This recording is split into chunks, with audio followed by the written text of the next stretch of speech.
After work, Yi Xiong returned to the construction dormitory. 5 minutes later, he emerged from a bathroom, and his entire demeanor had transformed. Standing around 6 feet tall, he donned a designer shirt and tailored trousers. Complemented by imported leather shoes, his short hair, barely an inch long, stood upright with a spirited flair, making him resemble a celebrity. How is it possible that you've already changed into your outfit in such a short time? Wang Tong, his dorm mate, remarked in disbelief. If there were a gun pointed at you, you'd reach my speed too, Yi Xiong replied, his words tinged with a hint of delusion. Wang Tong had grown numb to such fanciful claims. Having been on the construction site for nearly 6 months, Yi Xiong often boasted about having been a hitman or a bodyguard at various times. He would recount tales of traveling to over a dozen countries in Europe and even claimed to have experienced the charms of beauties from 10 different nations. The most outrageous assertion was that he had survived a month buried underground. If he were truly that remarkable, why would he be working as a laborer for Citigroup? Without further ado, it should be noted that both of them were construction workers that IT was utterly absurd for. A mere construction worker to assert that he had enjoyed. The company of 10 national beauties one would have to be deranged to believe him. Fortunately, aside from his occasional flights of fancy, Yi Xiong had a commendable character. He was generous and loyal, always supportive of his friends.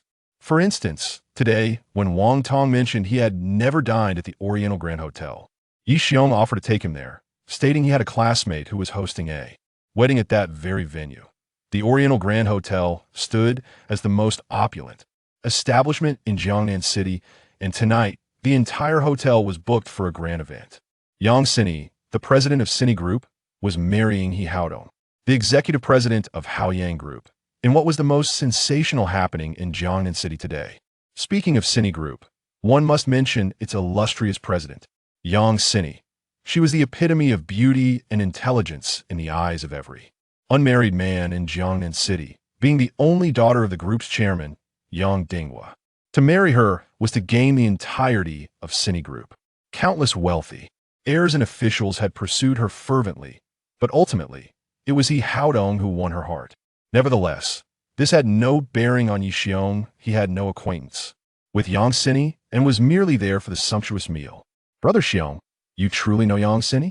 Wang Tong asked incredulously. Point one was the president of Citigroup, while the other was a humble construction worker from one of its subsidiaries. The disparity in their statuses was astronomical, making it hard to fathom that they could know each other, that we were elementary school classmates.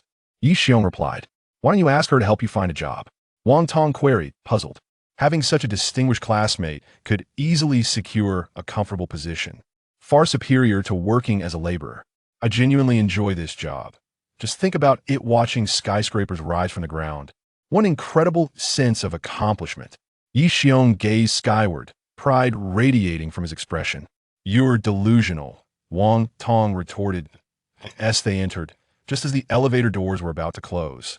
A melodious female voice called out, "Wait a moment." A woman, elegantly perched on high stilettos and adorned with cascading, wavy locks, entered the room, her eyes framed by striking red glasses. She appeared to be in her mid-20s, standing approximately 5 feet 7 inches tall, clad in a sleek black evening gown. Her eyes resembled tranquil autumn waters, her brows delicate like slender willows, and her refined nose complemented her subtly tinted lips. Both her demeanor and beauty were the highest caliber. "Excuse me, miss, which floor?" Wang Tong greeted her. Wang Tong was slight and short, resembling someone who had suffered from malnutrition, and stood beside the high-heeled beauty with an almost diminished stature. Yet, his cherubic face exuded an innocent charm that belied his true nature as a rather unrefined individual. "8th floor, thank you," the beauty replied, her lips parting gracefully, her voice devoid of any arrogance. "Are you here for the wedding as well?" "Yang Sini is my classmate," she responded. "Oh, you're also a friend of Yang Sini? What a coincidence. A friend of mine is also her classmate," Wang Tong exclaimed. At that moment, Xiao Fangfang noticed the man beside her, Yi Xiong, and felt a wave of surprise wash over her. The man before her possessed an extraordinary aura, standing around 6 feet tall, with striking features and an air of elegance that exuded a certain commanding charm. Wang Tong glanced at Yi Xiong and then back at the beauty, Suddenly perceiving an uncanny compatibility between the two, provided one overlooked Yi Xiong's profession. How could you, Yang Sini, not introduce me to such a dashing classmate? You'll hear about this later, Xiao Fangfang mused to herself. Xiao Fangfang, a pleasure to meet you. She introduced herself with a bright smile. Yi Xiong, with Yi meaning leaf, and Xiong meaning magnificent. He replied. Xiao Fangfang displayed a radiant smile, revealing a row of pearly whites, and inquired, Mr. Yi, when did you and Sini become classmates? In elementary school, he answered. You attended First Elementary as well? Xiao Fangfang asked, her surprise evident. How come I don't remember you? Back then, I resembled an ugly duckling, hardly noticeable, he explained modestly. What class were you in? We've arrived at the 8th floor, let's head inside. Yi Xiong said, gesturing invitingly. What a charming gentleman. Shall we sit together? Xiao Fangfang proposed. We have friends waiting after dinner. They'll treat the lovely lady to a drink, he replied. It's a promise, she stated before striding away on her stilettos. Yi Xiong let out a sigh of relief. Things had almost taken a turn for the worse. He wished he could slap Wang Tong for making such an awkward approach. The grand hall was adorned with an extravagant array of banquet tables, thronged with guests, creating a spectacle of unmatched grandeur. Bro, where should we sit? Xiao Fangfang's arrival had disrupted Yi Xiong's plans. If she inquired about Yang Sini, it would expose him to tea this moment. The priority was to find a small private room, ensuring Xiao Fangfang could not locate them, allowing them to slip away after dinner. With thousands of attendees at the banquet, she surely could not search each one individually. Upon reaching the 8th floor, Xiao Fangfang immediately spotted Yang Sini, surrounded by admirers like a princess, and swiftly made her way over. My beautiful bride, you look absolutely stunning. I'm envious, Yang. Sini donned a resplendent purple wedding gown, its delicate fabric draping her figure in a manner both ethereal and enigmatic. Her makeup was subtle, almost imperceptible upon closer inspection. Yet her eyes bore a gentle sorrow, starkly contrasting with the jubilant smiles typically adorning brides on such occasions. Another guest arrives, and you have truly disappointed me. Yang Sini feigned annoyance as she spoke. How can you even say that?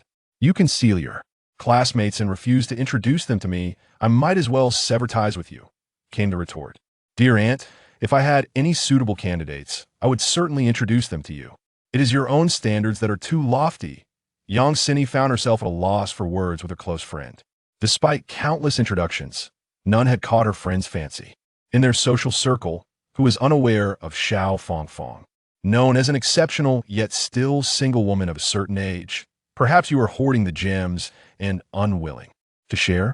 Xiao Fangfang approached her with a playful smirk. Come clean. Are you hiding a wealthy, handsome man as a backup? Yang Sini gestured towards the array of men present. All my friends and classmates are here. You may choose whom you fancy. What about Yi Xiong? Don't tell me you don't know him. Xiao Fangfang remarked with a knowing tone. Which Yi Xiong? The one approximately 1.8 meters tall, wearing glasses. Your elementary school classmate. Among all the elementary school classmates attending this wedding, you're the only one. Could it be that a friend is merely teasing you? Xiao Fangfang's expression darkened as she recalled their earlier encounter in the elevator, suddenly enlightened.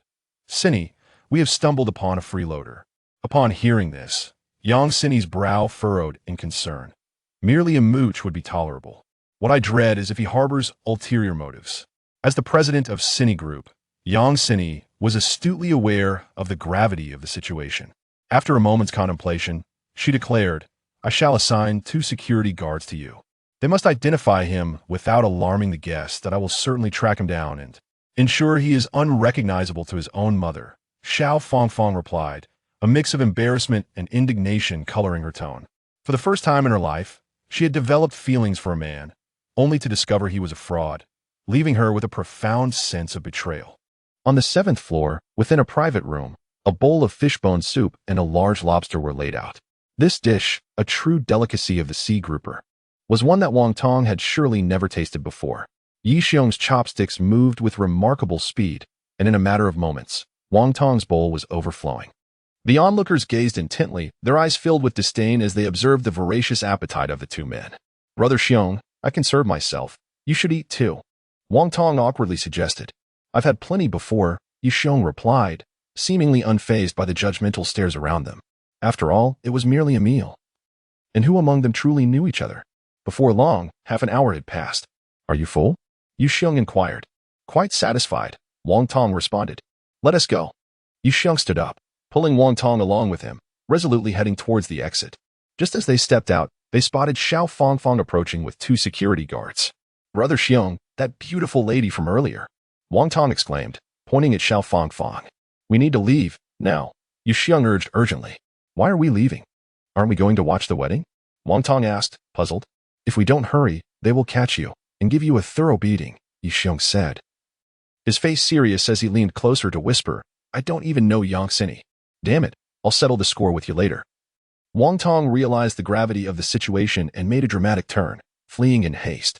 Little rascal, he runs quite fast, Yu Xiong remarked.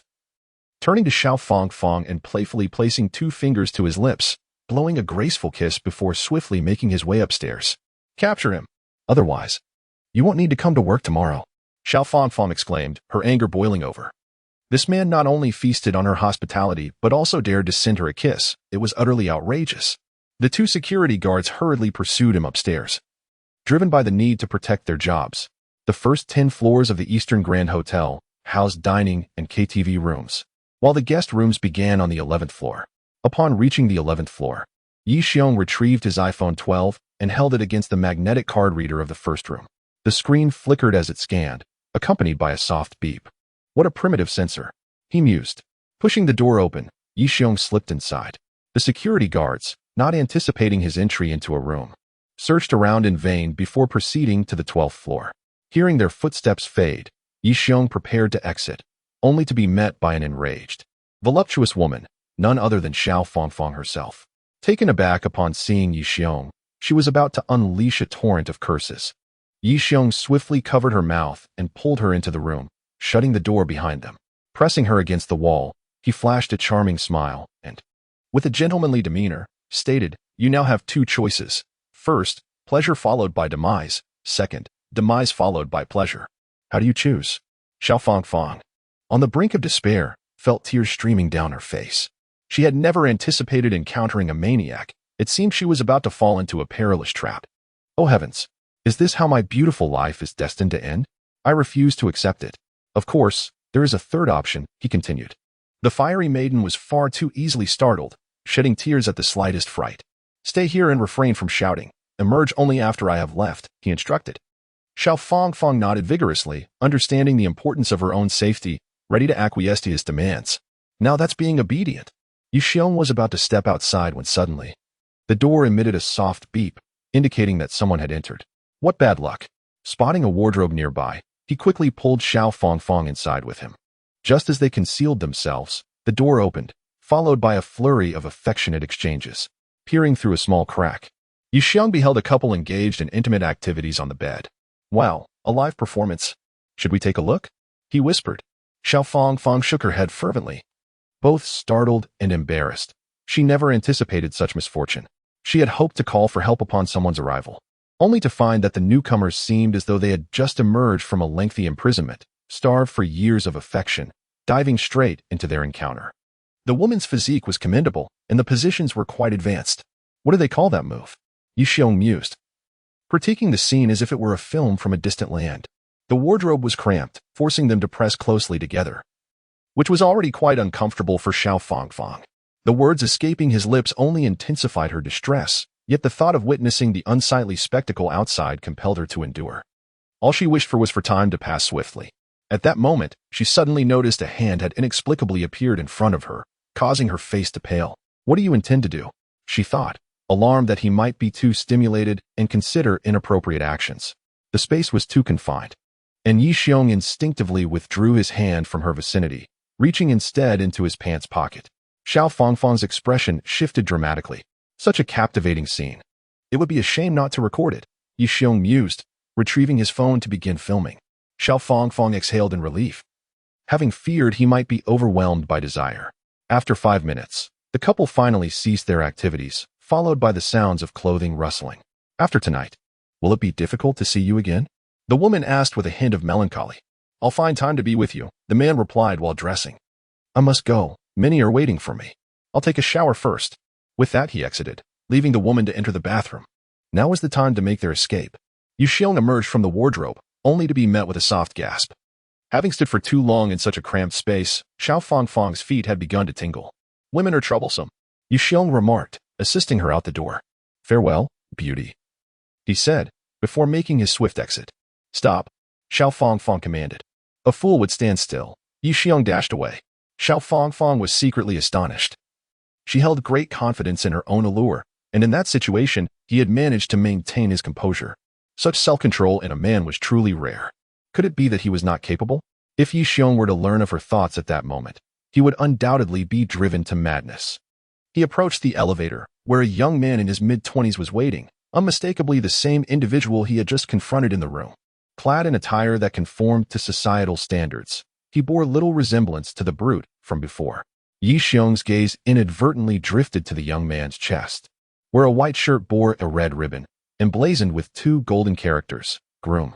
To his astonishment, this fellow was He Haodong, the heir of the Haoyang group. In tonight's groom. What a tragedy for young Cindy.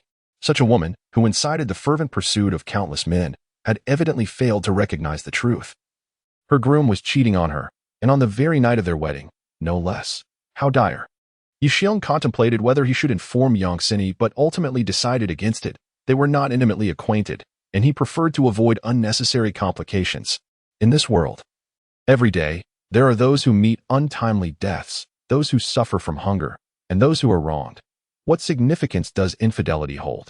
He was not a harbinger of justice. At last, they found him. 2 security guards, having made their rounds upstairs, finally spotted Yu Xiong upon their return, with their electric batons pointed menacingly at him. They commanded loudly, "Don't move." Yu Xiong raised his hands in surrender.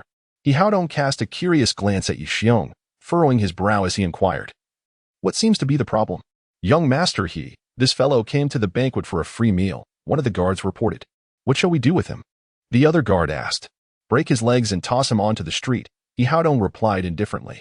"Are you certain you won't regret such an action?" Yu Xiong's countenance darkened. To cripple a man for merely partaking in a complimentary meal seemed excessively cruel. Even the underworld would not stoop so low. Both legs should be broken. He Haodong straightened his collar, not even sparing Yu Xiong a glance, as if he were merely an insignificant insect, unworthy of his attention. The 2 guards advanced. Electric batons aimed at Yu Xiong, threateningly declaring, "You little brat, daring to partake in a free meal at the Oriental Hotel. Prepare to spend your next life in a wheelchair." Xiao Fangfang limped to the elevator, and, upon seeing 2 security guards sprawled on the ground with Yu Xiong standing beside them, inquired curiously what happened to them. "Perhaps they are just asleep," Yu Xiong suggested, patting his hands together. "You couldn't have possibly knocked them out, could you?" Xiao Fangfang asked, astonished. The guards of the Oriental Hotel were all former military professionals. Wielding electric batons, they could easily handle 3 or 4 ordinary individuals. If this man had truly incapacitated them, he must possess extraordinary prowess. "I am a gentleman and would never resort to brute force," Yu Xiong smiled, then pulled out his phone. "Let me show you something." He opened the video he had recorded earlier and held it out before her, peculiar sounds emanating from the device. "Pervert, turn that off." Xiao Fangfang quickly averted her gaze. "Suit yourself. I merely wish to share the groom's virility with you." "What did you say?" Her eyes fell upon the video, and she was instantly engulfed in a mix of embarrassment and anger, her neck flushing crimson. Throughout her life, she had never encountered such imagery. Yet she felt compelled to watch, needing to discern whether it was indeed He Haodong. So this was the expression women bore while viewing such content. Yu Xiong observed Xiao Fangfang's face, finding it unexpectedly amusing. "You despicable wretch, I shall never let you off the hook." With a swift movement, Xiao Fangfang snatched Yu Xiong's phone from his grasp, eschewing the elevator in favor of hastily descending the stairs. "My phone." Yu Xiong quickly hurried after her, for it was a device he had purchased for over 7,000 yuan. "In this moment of turmoil, with my dearest friend being mistreated by another man, how could you still dare to retrieve your phone? Have you no conscience? I can send you the video. There is no time. Don't run so fast. Be careful not to twist your ankle." Observing her stiletto heels, as slender as nails, Yu Xiong felt genuine concern for her, just as he feared. A piercing scream echoed through the air as Xiao Fangfang tumbled to the ground. "You foul-mouthed harbinger of doom, must you speak such words?" Xiao Fangfang, wincing in pain, felt tears welling up, and seeing him still frozen in place, she shouted, "What are you waiting for? Xiaoyi has already been kissed by him." So what if they kissed? They are already married. Do you think they remain innocent? Xiao Fong remarked. Xine is a devout believer, opposing any physical contact before marriage. Until today. She hadn't even held his hand. That's the best joke I've heard today. Just yesterday, she called me, expressing some regret about marrying him. Believe it or not, hurry and help me down. Xiao Fong urged. It's just a free meal. Is it that easy for me? Yu Xiong sighed in resignation as he approached to assist her down the stairs. I warn you, do not take advantage of this opportunity before he could finish his warning.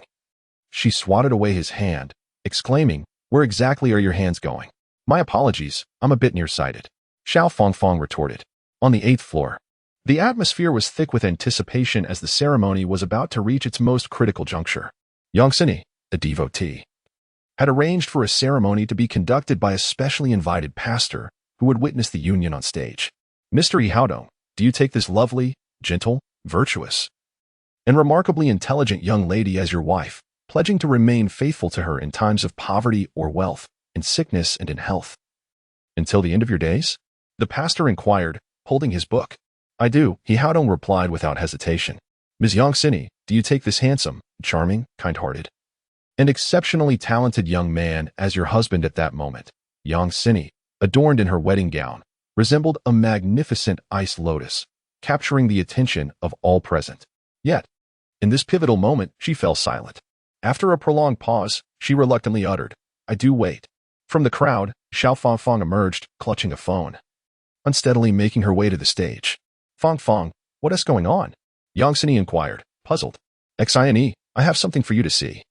Xiao Fong shot a glare at Yihaodong and activated the video from half an hour earlier.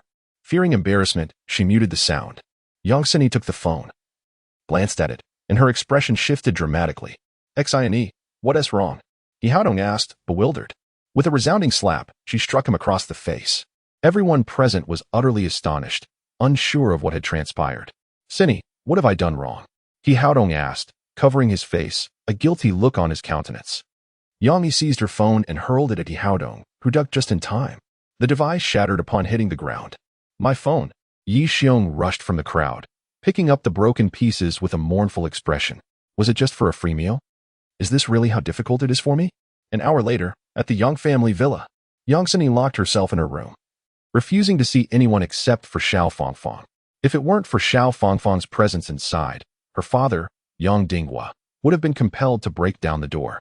Even now, Yang Dinghua remained oblivious to the events that had unfolded and called Yihaodong to inquire, but he remained tight-lipped. Sini, don't be upset. After all, you haven't suffered any loss, Xiao Fong consoled her. Yang Sini's spirits began to lift. She even felt a sense of relief from the incident. Initially, she felt pressured into marriage, believing that no man could surpass Yihaodong, which led her to agree to his proposal. Fong, how did you manage to capture that? That's not my phone. It's that scoundrel's. Yi Xiong? That pretender, looking all dapper, yet he dares to enjoy a free meal. It's driving me mad, Xiao Fong exclaimed. Yang Sini couldn't help but chuckle. It had been a long time since she had witnessed her best friend so invested in a man. Soon, Xiao Fong began recounting tales about Yu Xiong, and Yang Sini found herself laughing heartily. The unpleasantness of the wedding dissipated entirely. That fellow is truly extraordinary. I'm just curious how he managed to enter the hotel room. Given Yihaodong's style, he must have reserved that room already. But how did that guy get in without a key card? This was a mystery even Xiao Fong couldn't comprehend. By the way, the 2 security guards you sent over? They both ended up fainting. That guy claimed they fell asleep. Those 2 are veterans. How could they possibly fall asleep? Yang Sini's suspicion deepened as she remarked, hearing you say that, I'm quite eager to meet this fellow. Beautiful ladies, we are truly in sync. A figure stepped onto the balcony, none other than Yi Xiong himself. How did you get in? The 2 women were left speechless, staring at Yi Xiong, who seemed to have descended from the heavens, his expression one of bewilderment. I climbed up. This is the 5th floor. Yang Sini exclaimed in shock.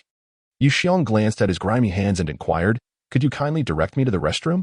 Xiao Fong pointed foolishly in the direction of the restroom. After a while, Yu Xiong emerged from the restroom, took a seat on the sofa, and declared, now, let us discuss the matter of compensating for the phone. You climbed 5 floors just for a broken phone? Xiao Fong was nearly at her wit's end. The climbing will be included in the service fee, Yu Xiong said with utmost seriousness. The price of the kidney was 6,700. After 2 months of use, I have developed an attachment to it. Calculating the mental anguish compensation at 50 yuan a day for 60 days amounts to 3,000. Moreover, I just dirted my clothes while climbing the stairs and need to have them cleaned. Let's say that costs 300. So, a total of 10,000 would suffice. As for the transportation expenses, I won't quibble over that. How do you intend to settle this? Xiao Fong was nearly driven to madness. Was this man even human? To pursue a debt at such an ungodly hour, climbing to the 5th floor of someone else's home, how absurd could one be? Yang Sini, intrigued, looked at Yi Xiong and smiled. 10,000 is no problem. She approached the table, retrieved a thick stack of bills from the drawer, and placed it on the surface. Count it and see if it's sufficient. Miss Yang is truly generous. Unlike some unscrupulous individuals, Xiao Fong retorted. Say that again, she exclaimed, rising abruptly. One truth is sufficient. With a whoosh, a throw pillow came flying toward Yi Xiong, who swatted it back, sending Xiao Fong crashing onto the sofa. He held the stack of cash aloft, displaying it like a peacock's plumage. I do not relish petty gains. Yi Xiong extracted 2 bills, placed them on the table, and then leaped out of the window. I will kill you, Xiao Fong shouted, rising from the ground, only to find Yi Xiong's figure had vanished. Where did that scoundrel go? He left. Why didn't you stop him? Not even a dozen security guards could halt him, nor did dozens of cameras catch his presence. How could I possibly stop him? Yang Sini pondered as she picked up 2 bills, reflecting on the peacock-like technique of counting money she had heard of but was witnessing for the first time. You scoundrel! Even if you flee to the ends of the earth, I will find you. Xiao Fong screamed in frustration. In August, the city of Jiangnan enjoyed exceptionally cool weather, marking the perfect season to commence work. Yi Xiong donned a pair of tattered jeans and a sky-blue work uniform with the words Future New City emblazoned on the back. He climbed onto a dilapidated second-hand motorcycle, which belched a cloud of black smoke as it roared into motion. The sunlight illuminated his ragged attire as he drove, scanning his surroundings. No one knew from whence he came, nor did anyone inquire whether he was surnamed Li or Zhang. He paid no heed to romantic entanglements, nor did he aspire to be a hero. Suddenly, the BMW in front of him slammed to a halt, and Yi Xiong's motorcycle collided with its rear.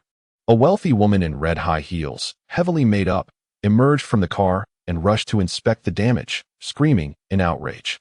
Are you driving without your eyes? Do you have any idea how much this car costs? You couldn't compensate for it even if you sold yourself.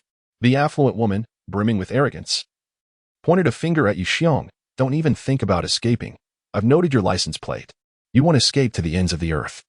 A cold smile crept across Yi Xiong's lips as he reversed the motorcycle and then slammed the throttle. The bike shot forward like an arrow, soaring over the BMW's rear just before impact, leaving a tire mark across the new car's surface. Wow, how impressive. How remarkable the word cool is. Quickly capture this moment and share it with friends. The surrounding spectators hastily pulled out their phones, preparing to record. Suddenly, a costly vehicle was crushed, and the affluent woman erupted in fury. With his foot on the accelerator, Yi Xiong's wheels shattered the car windows, leaving a trail of exhaust as he sped away. My car.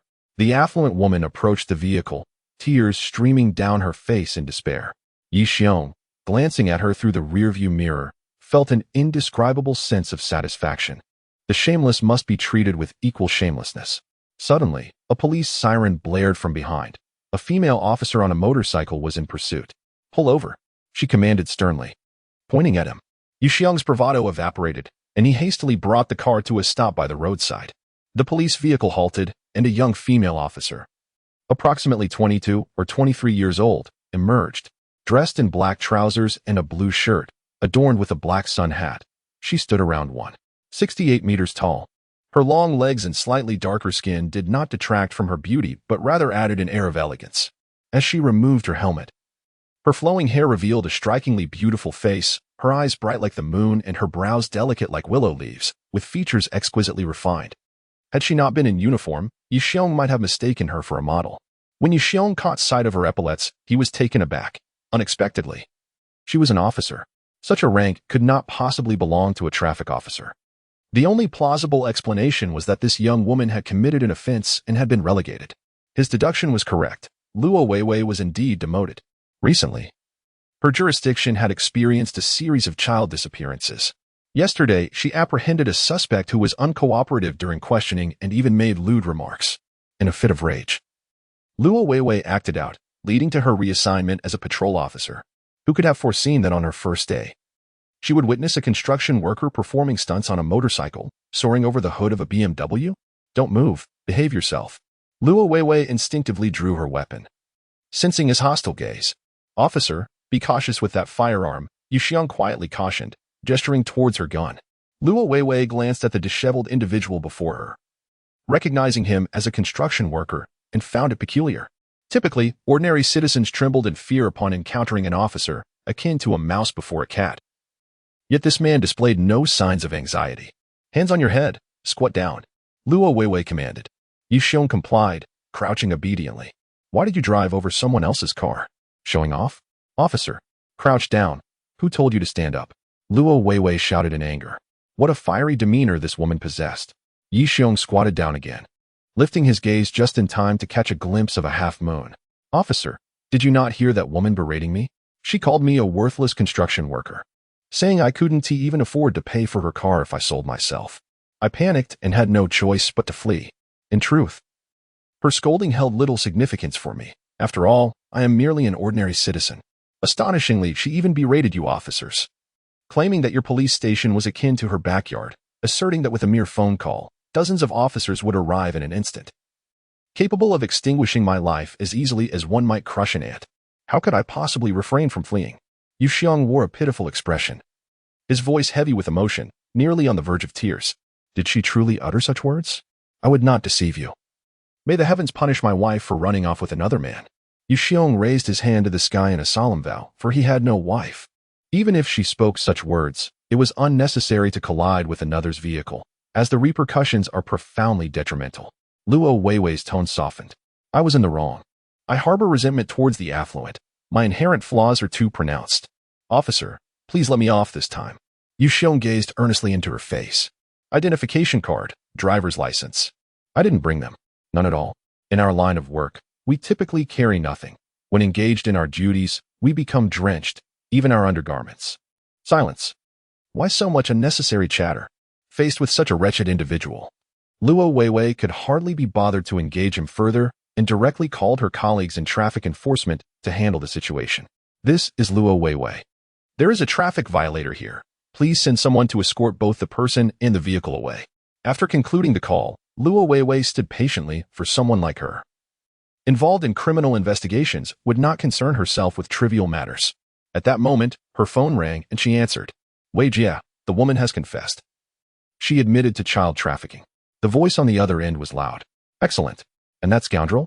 He has just been bailed out by his lawyer. And the woman refuses to reveal who is pulling the strings. I shall return immediately. Luo Weiwei hung up the phone, retrieved a pair of handcuffs from her person, and led Yu Xiong to a billboard, securing the cuffs high above his head. Stay put. My colleagues will arrive shortly. Luo Weiwei placed the key atop Yu Xiong's car hood and sped away. Xiao Zhang, I have some matters to attend to back at the station. I have already cuffed that fellow, and the key is on his car hood. Once Luo Weiwei departed, a smirk appeared at the corner of Yu Xiong's mouth as he hung there, feet dangling. A slender piece of wire slipped from his pocket and fell to the ground. After it landed, he deftly pinched it with his right foot and tossed it into his hand. In less than a minute, the handcuffs were undone. Alas, I am late again. Aunt Bao is likely to unleash her wrath. Upon Luo Weiwei's return to the station, the phone rang. Wei Jia, that fellow has escaped. Xiao Zhang reported from the other end. I distinctly secured him. Could someone have given him the key? Luo Weiwei inquired, perplexed. I spoke to witnesses. He used a wire to unlock the cuffs. Luo Weiwei was momentarily taken aback. She had thought that leaping from the rear of a motorcycle was impressive enough. But now this individual had managed to pick a lock with a wire. Who exactly is this person? After I resolve matters here, I will bring him back. Luo Weiwei declared before hanging up. Upon returning to the construction site, it was nearly 9 o'clock when Yu Xiong stealthily slipped in, only to be suddenly met with a furious roar. Ye Xiong, stand still. The forewoman, Aunt Bao, with her hands on her hips and a demeanor reminiscent of a fierce landlady from a film, pointed an accusatory finger at Ye Xiong, berating him. Do you see what time it is? Do you still wish to keep your job? Ye Xiong turned around, his face transforming into a radiant smile in an instant. Spare me the theatrics. No matter what you say today, I shan't be deceived again. Having suffered numerous losses, Aunt Bao had long since become desensitized. She had heard every excuse in the book: cold, fever, traffic jams, accidents, broken alarms. But today, Ye Xiong declared, I want to make excuses. Feel free to dock my wages. But there is something I've long wished to say to you. He approached her with unusual seriousness, stating, I believe you needn't toil so relentlessly. You have money. Your son has grown up. Why not take the time to save her life? Just look at your skin. It has deteriorated significantly. Do you not fear that one day your husband may tire of you and stray? Are you cursing me? Just wait until I teach you a lesson. Aunt Bao exclaimed, shaking her fist and charging toward him. Ye Xiong, frightened, hastily made his escape. Have I truly become unattractive? Aunt Bao touched her face, a wave of concern washing over her. Arriving at the construction site, with safety helmet donned, it was yet another day of labor. Brother Xiong, are you all right? Wang Tong inquired. Having spent a restless night worried about Ye Xiong's well-being when he could not reach him by phone. Fear not. I possess 9 lives. I'm not so easily harmed. Ye Xiong chuckled. What happened last night? Wang Tong pressed. It fell through. The marriage never materialized. Really? If you don't believe me, check today's newspaper. Brother Xiong, please refrain from taking such reckless risks for my sake. A lavish meal won't add much to your waistline, Wang Tong advised. I relish it. Ye Xiong grinned, revealing a row of pearly whites. The two resumed their work, chatting as they moved bricks, embarking on a new day. 3 days later, in a villa within the city, useless, He Haodong slapped his subordinate across the face with palpable fury, demanding, after days of searching, you still can't locate a single person? What use are you? The man receiving the slap was named Liu Bao, who, like many others, served large conglomerates, primarily relying on the He family for survival. Young master, we've scoured the city across all industries and have yet to encounter this individual, Liu Bao reported. Continue the search. Spare no effort to find him. He Haodong struck the table with his fist, his teeth clenched in frustration. I shall not rest until my vengeance is sated. What about that woman, Xiao Fangfang? Should I have someone deal with her? Liu Bao inquired. Let us hold off on that for now. If she speaks out, Yang Sini will undoubtedly suspect me, and that would be irreparable. Young master, do you believe Yang Sini will ever reconsider? As long as I firmly assert that the video was doctored, there remains a chance. Thus, our foremost priority is to locate that individual and compel him to confess. Young master, grant me a few more days. I shall surely find him. Ensure your subordinates perform their duties diligently. If this matter is mishandled, they can return to the northwest. At the Jiangnan Municipal Public Security Bureau. In the Criminal Investigation Team's office. In the office, Luo Weiwei was sifting through various documents when a tall figure entered. Good afternoon, Deputy Director. An officer beside her quickly stood up, saying, I'll fetch a glass of water for the Deputy Director. Luo Weiwei turned slightly, glancing at the Deputy Director, as if she had not noticed him. Who permitted you to return to the Criminal Investigation Team without authorization? Roared Luo Guizhou. Su Wei has changed her statement, admitting to child trafficking, and Wang Jianjun is under significant suspicion. What does suspicion matter? For criminals of their intelligence, without concrete evidence, we cannot secure a conviction. Are we to let him evade justice? Luo Weiwei retorted, her voice filled with indignation. Luo Guizhou threw a stack of documents onto the table before her, stating, a child's body has been discovered in the southern part of the city, with organs missing. This likely indicates a major organ trafficking case. The child trafficking allegations are merely a smokescreen to divert police attention. Luo Weiwei picked up the documents and glanced at them, her face registering shock. If organ trafficking is involved, this is undoubtedly a large syndicate, with several heinous individuals implicated. You must withdraw from this case. Do not pursue it further. This is my case, and I will not step back, she declared resolutely. I have already submitted my application for provincial military school in a few days. Luo Weiwei fixed her piercing gaze on her father, coldly asserting, Luo Guizhou, I refuse to be like a turtle, retreating at the first sign of trouble. I do not wish to live a life of disdain. This is an order. Even if I cease being a police officer, I must pursue this case. With that, she stormed out of the office, leaving Luo Guizhou visibly angered. Xiao Zhao, how is the investigation into the motorcycle license plate I requested going? After leaving the police station, Luo Weiwei called her colleague Xiao Zhao at the Transportation Bureau. Wei Jie, I have checked. It is a clone vehicle. This scoundrel is quite cunning. Luo Weiwei hung up the phone, murmuring to herself, I refuse to believe I cannot find you. Future New City, do you think I am blind? She revved her motorcycle and sped away. Today, Future New City was hosting a significant event. The president of the Qiao Group was inspecting the construction progress.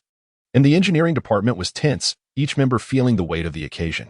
Following the recent newspaper reports revealing Yang He's failed marriage, anxiety permeated the air as the president's visit approached. No one wanted to risk being dismissed for a simple mistake. The construction site had already been notified to prioritize safety and maintain decorum. Any misstep would lead to immediate dismissal.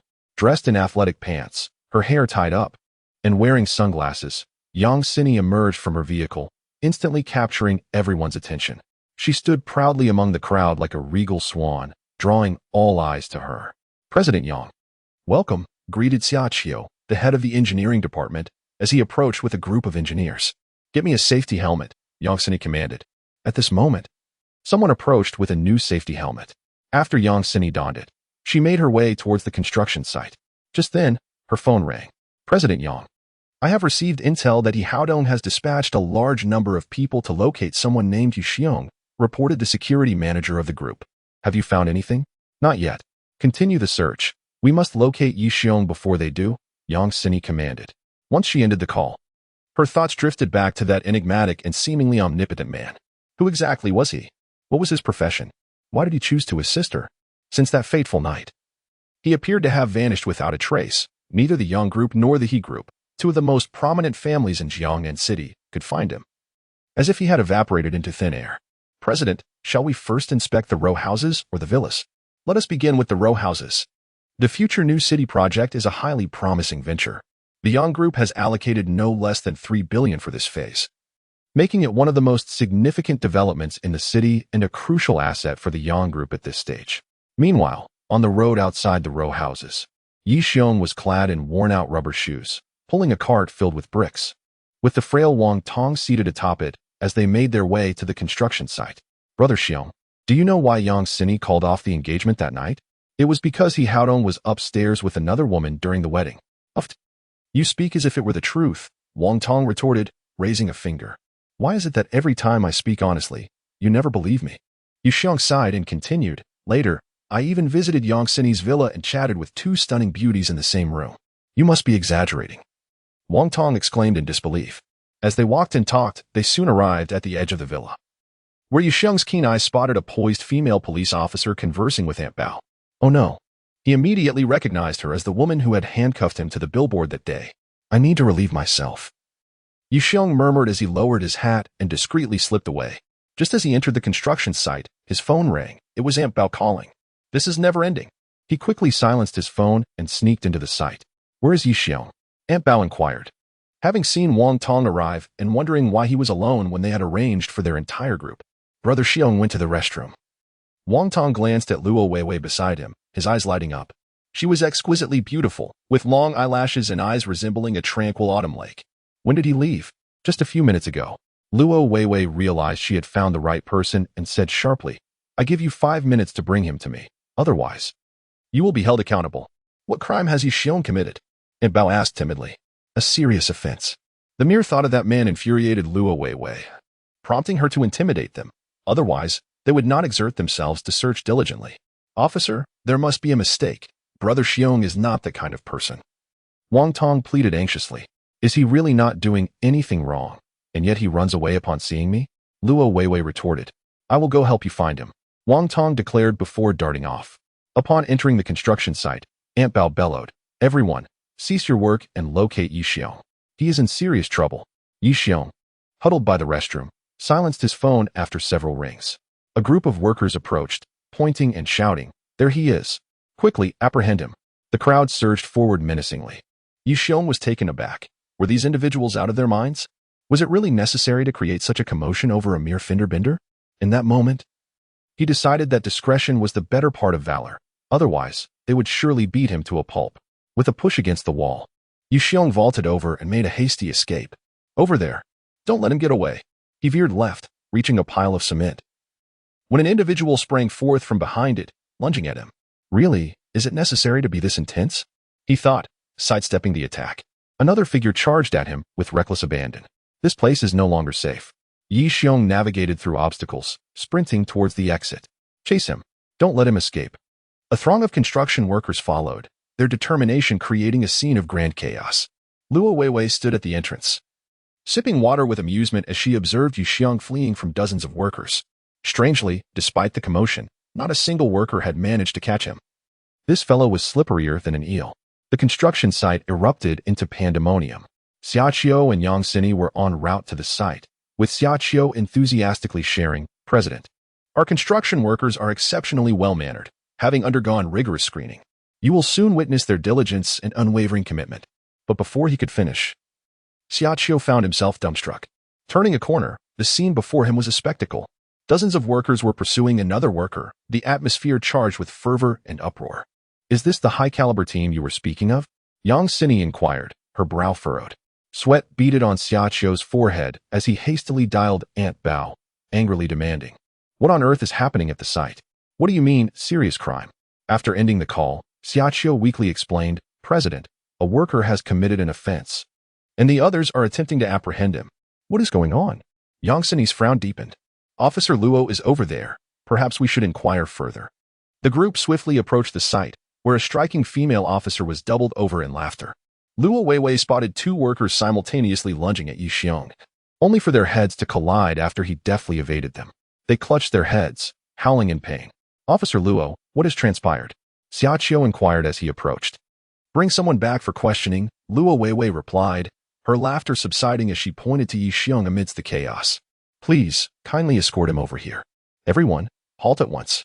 As summer transitioned into autumn, Xiaoqiu halted everyone and pointed at Yi Xiong, commanding, you, come here. Yi Xiong sighed, realizing that there was no escaping today, and reluctantly followed him.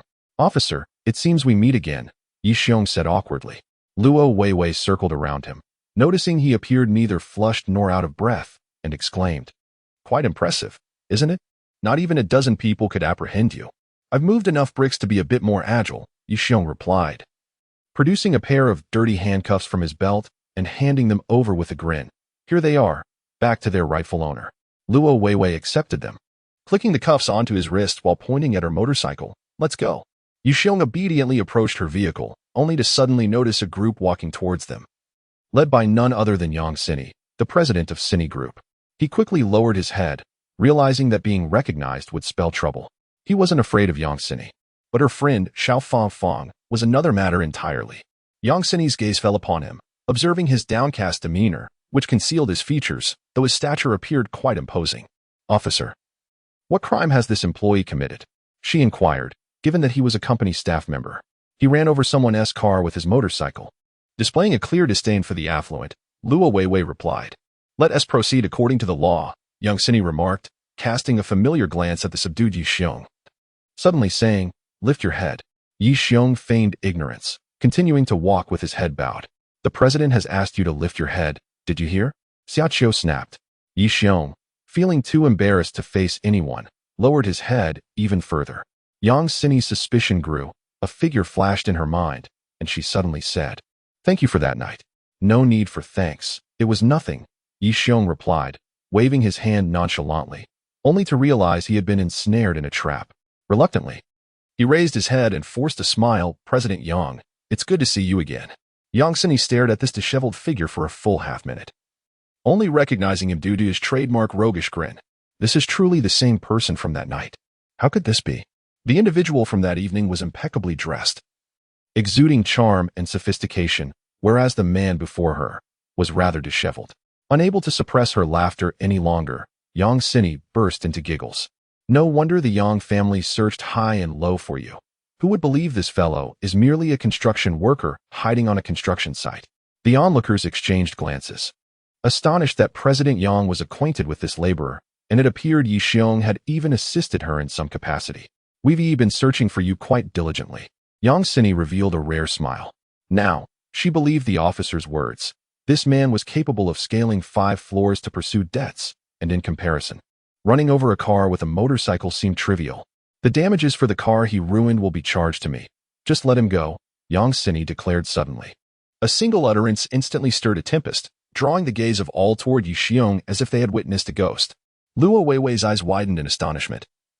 She had heard of Yang Sini, the illustrious president of Sini Group, a woman whom countless individuals aspired to curry favor with yet who seldom acknowledged them. To her surprise, she found that Yang was acquainted with this mere laborer and even intended to aid him in resolving his predicament, which only deepened her curiosity about Yi Xiong. Miss Yang, I am merely escorting him back to assist with the investigation, Luo Weiwei stated with polite formality. Yang Sini's gaze settled upon Yi Xiong before she remarked, very well. Yi Xiong, do cooperate with the police. Why are you still dawdling? Let us go. Luo Weiwei commanded sharply. It's just a minor incident involving a BMW. Miss Yang has agreed to compensate me, so why the raised voice? Yi Xiong retorted, his displeasure evident. Feeling emboldened now that you have support, are we? Luo Weiwei's anger flared. I wouldn't dare. Yi Xiong shrugged nonchalantly. Luo Weiwei led him to a motorcycle, sitting atop it and looking down at him with an air of regal authority. Coldly stating, I will ask questions, and you will answer. Should you choose not to cooperate, you are well aware of the consequences. First, produce your identification. Yi Xiong retrieved his ID from his back pocket and handed it over. After scrutinizing the identification several times, Luo Weiwei finally determined that it was a counterfeit. It lacked a chip, and this audacious individual had dared to present a false ID before a police officer. Congratulations, you've just added another charge to your record. Identity forgery. Luo Weiwei struck the ID against his head several times. Enough. If you strike me again, I might retaliate. Yi Xiong stepped back, evading her blows. Oh. So you dare to challenge me? Do you wish to add a charge of assaulting a police officer? Luo Weiwei leaped from the motorcycle and approached him, her tone icy. Are you eager for a confrontation? Come on. She provocatively straightened her posture. Yi Xiong cast a glance at her chest, which the loose-fitting police uniform could scarcely conceal. With a smirk, he pulled another ID from his jeans and offered it to her. Luo Weiwei, puzzled, accepted it, only to find that this ID was identical to the previous one, matching in name, address, and identification number, but this one was legitimate.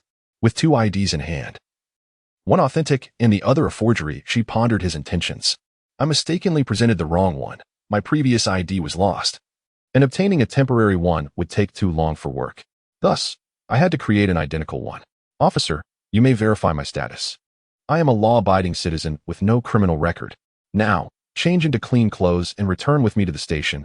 Luo Weiwei decided to take this enigmatic individual back, sensing that he might unveil a significant case.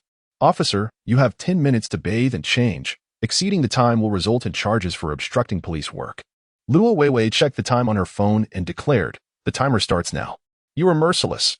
Yi Xiong dashed back to his rented room, showered, and quickly donned a clean set of clothes, presenting himself before her punctually. The checkered shirt, the tattered jeans, and a pair of sneakers that had clearly not seen a wash in ages painted a picture of a common ruffian. Did this fellow not possess a single decent garment?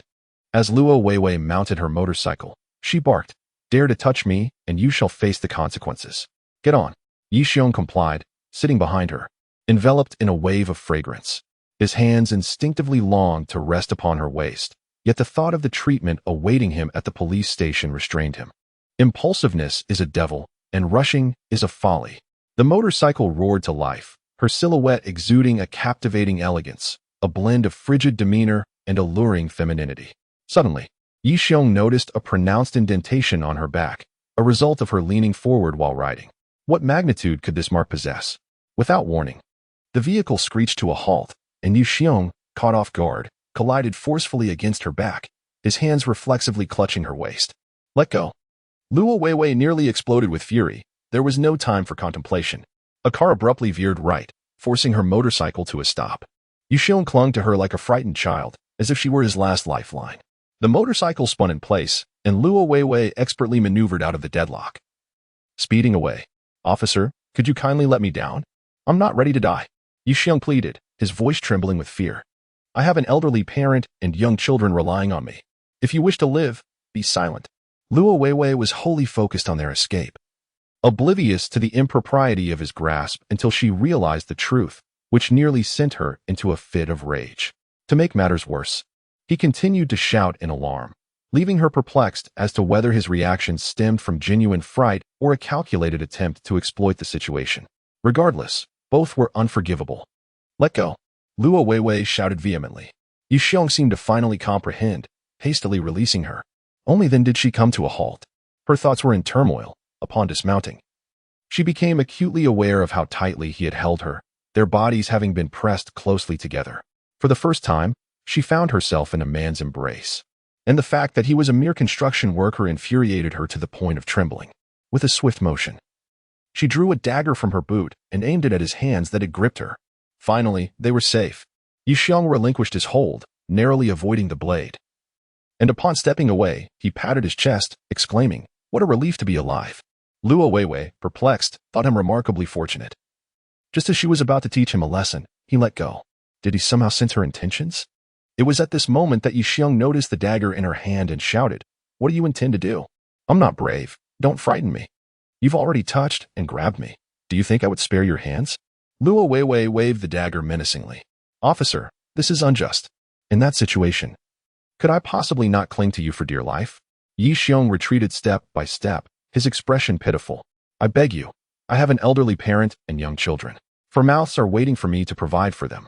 Try taking another step back." Luo Weiwei warned coldly. "Not good," Yixiong shouted, pointing behind her. Luo Weiwei instinctively drew her gun and crouched down, aiming behind her. Realizing she had been deceived, she quickly turned around, only to find the space before her empty.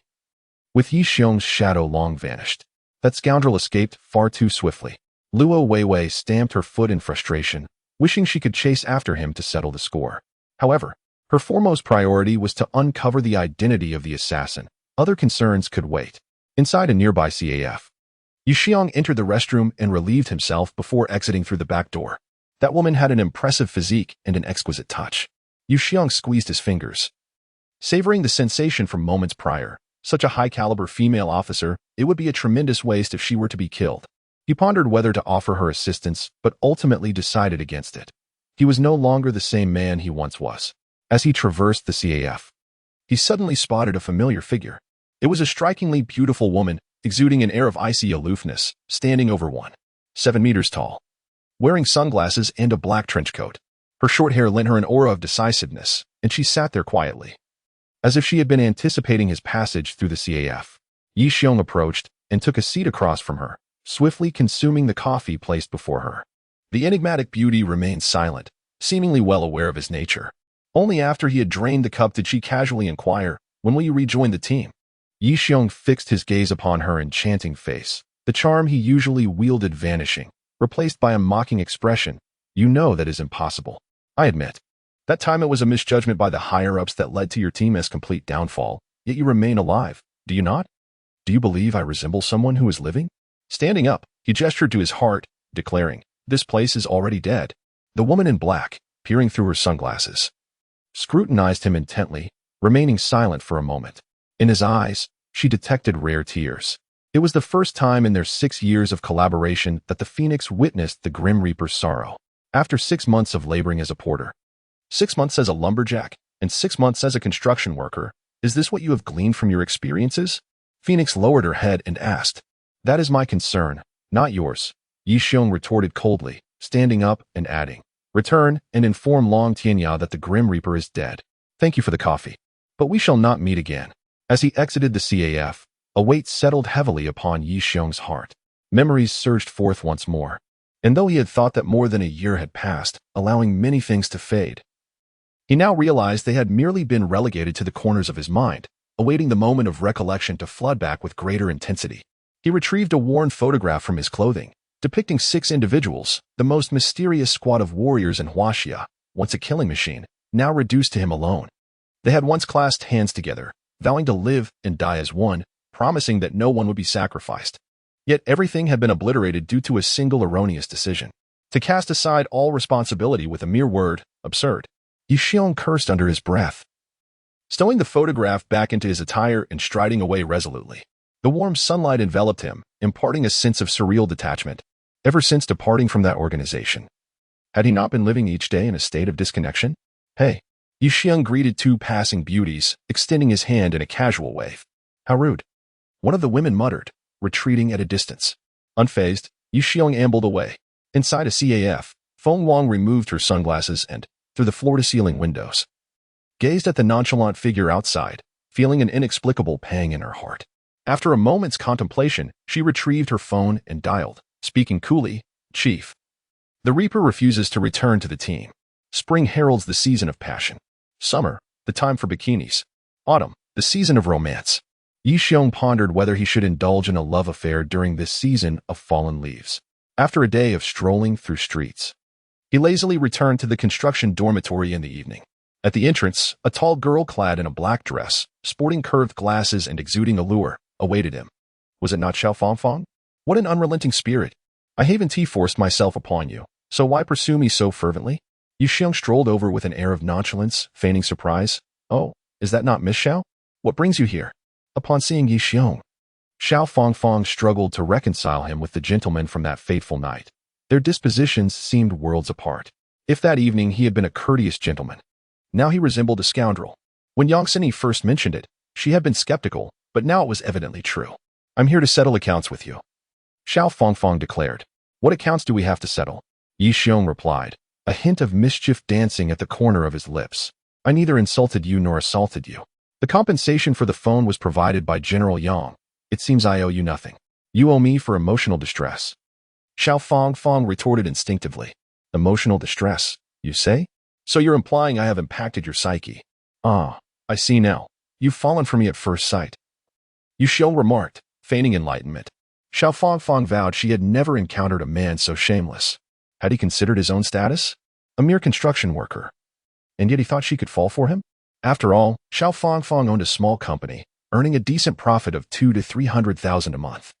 She was highly educated, embodying the quintessential affluent beauty. How could she ever fall for him? Taking a deep breath, she steeled herself. After a moment, she suppressed her fury and glared at him. Please, take a good look in the mirror before making such declarations. Tonight, I invite you to dinner. Will you come? Feeling rather bored, Yi Xiong mused. Do you think I would accept? You need only answer, yes or no. If you decline, I shall invite someone else. Yi Xiong interrupted her, his tone brooking no refusal. I'll go, but I choose the location. Xiao Fangfang replied. No problem. Please wait a moment while I change my outfit. 10 minutes later, Yi Xiong not only changed his clothes but also took a shower, emerging as a rejuvenated version of himself. Dressed in gray trousers paired with a dark t-shirt, he exuded a more substantial presence, appearing somewhat enigmatic.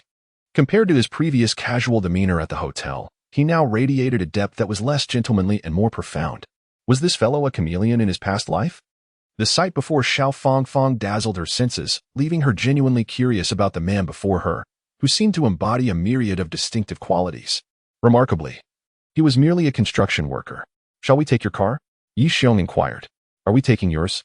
Xiao Fangfang rolled her eyes and tossed him the keys, saying, You drive. You know I can drive? I suspect you could even pilot an airplane.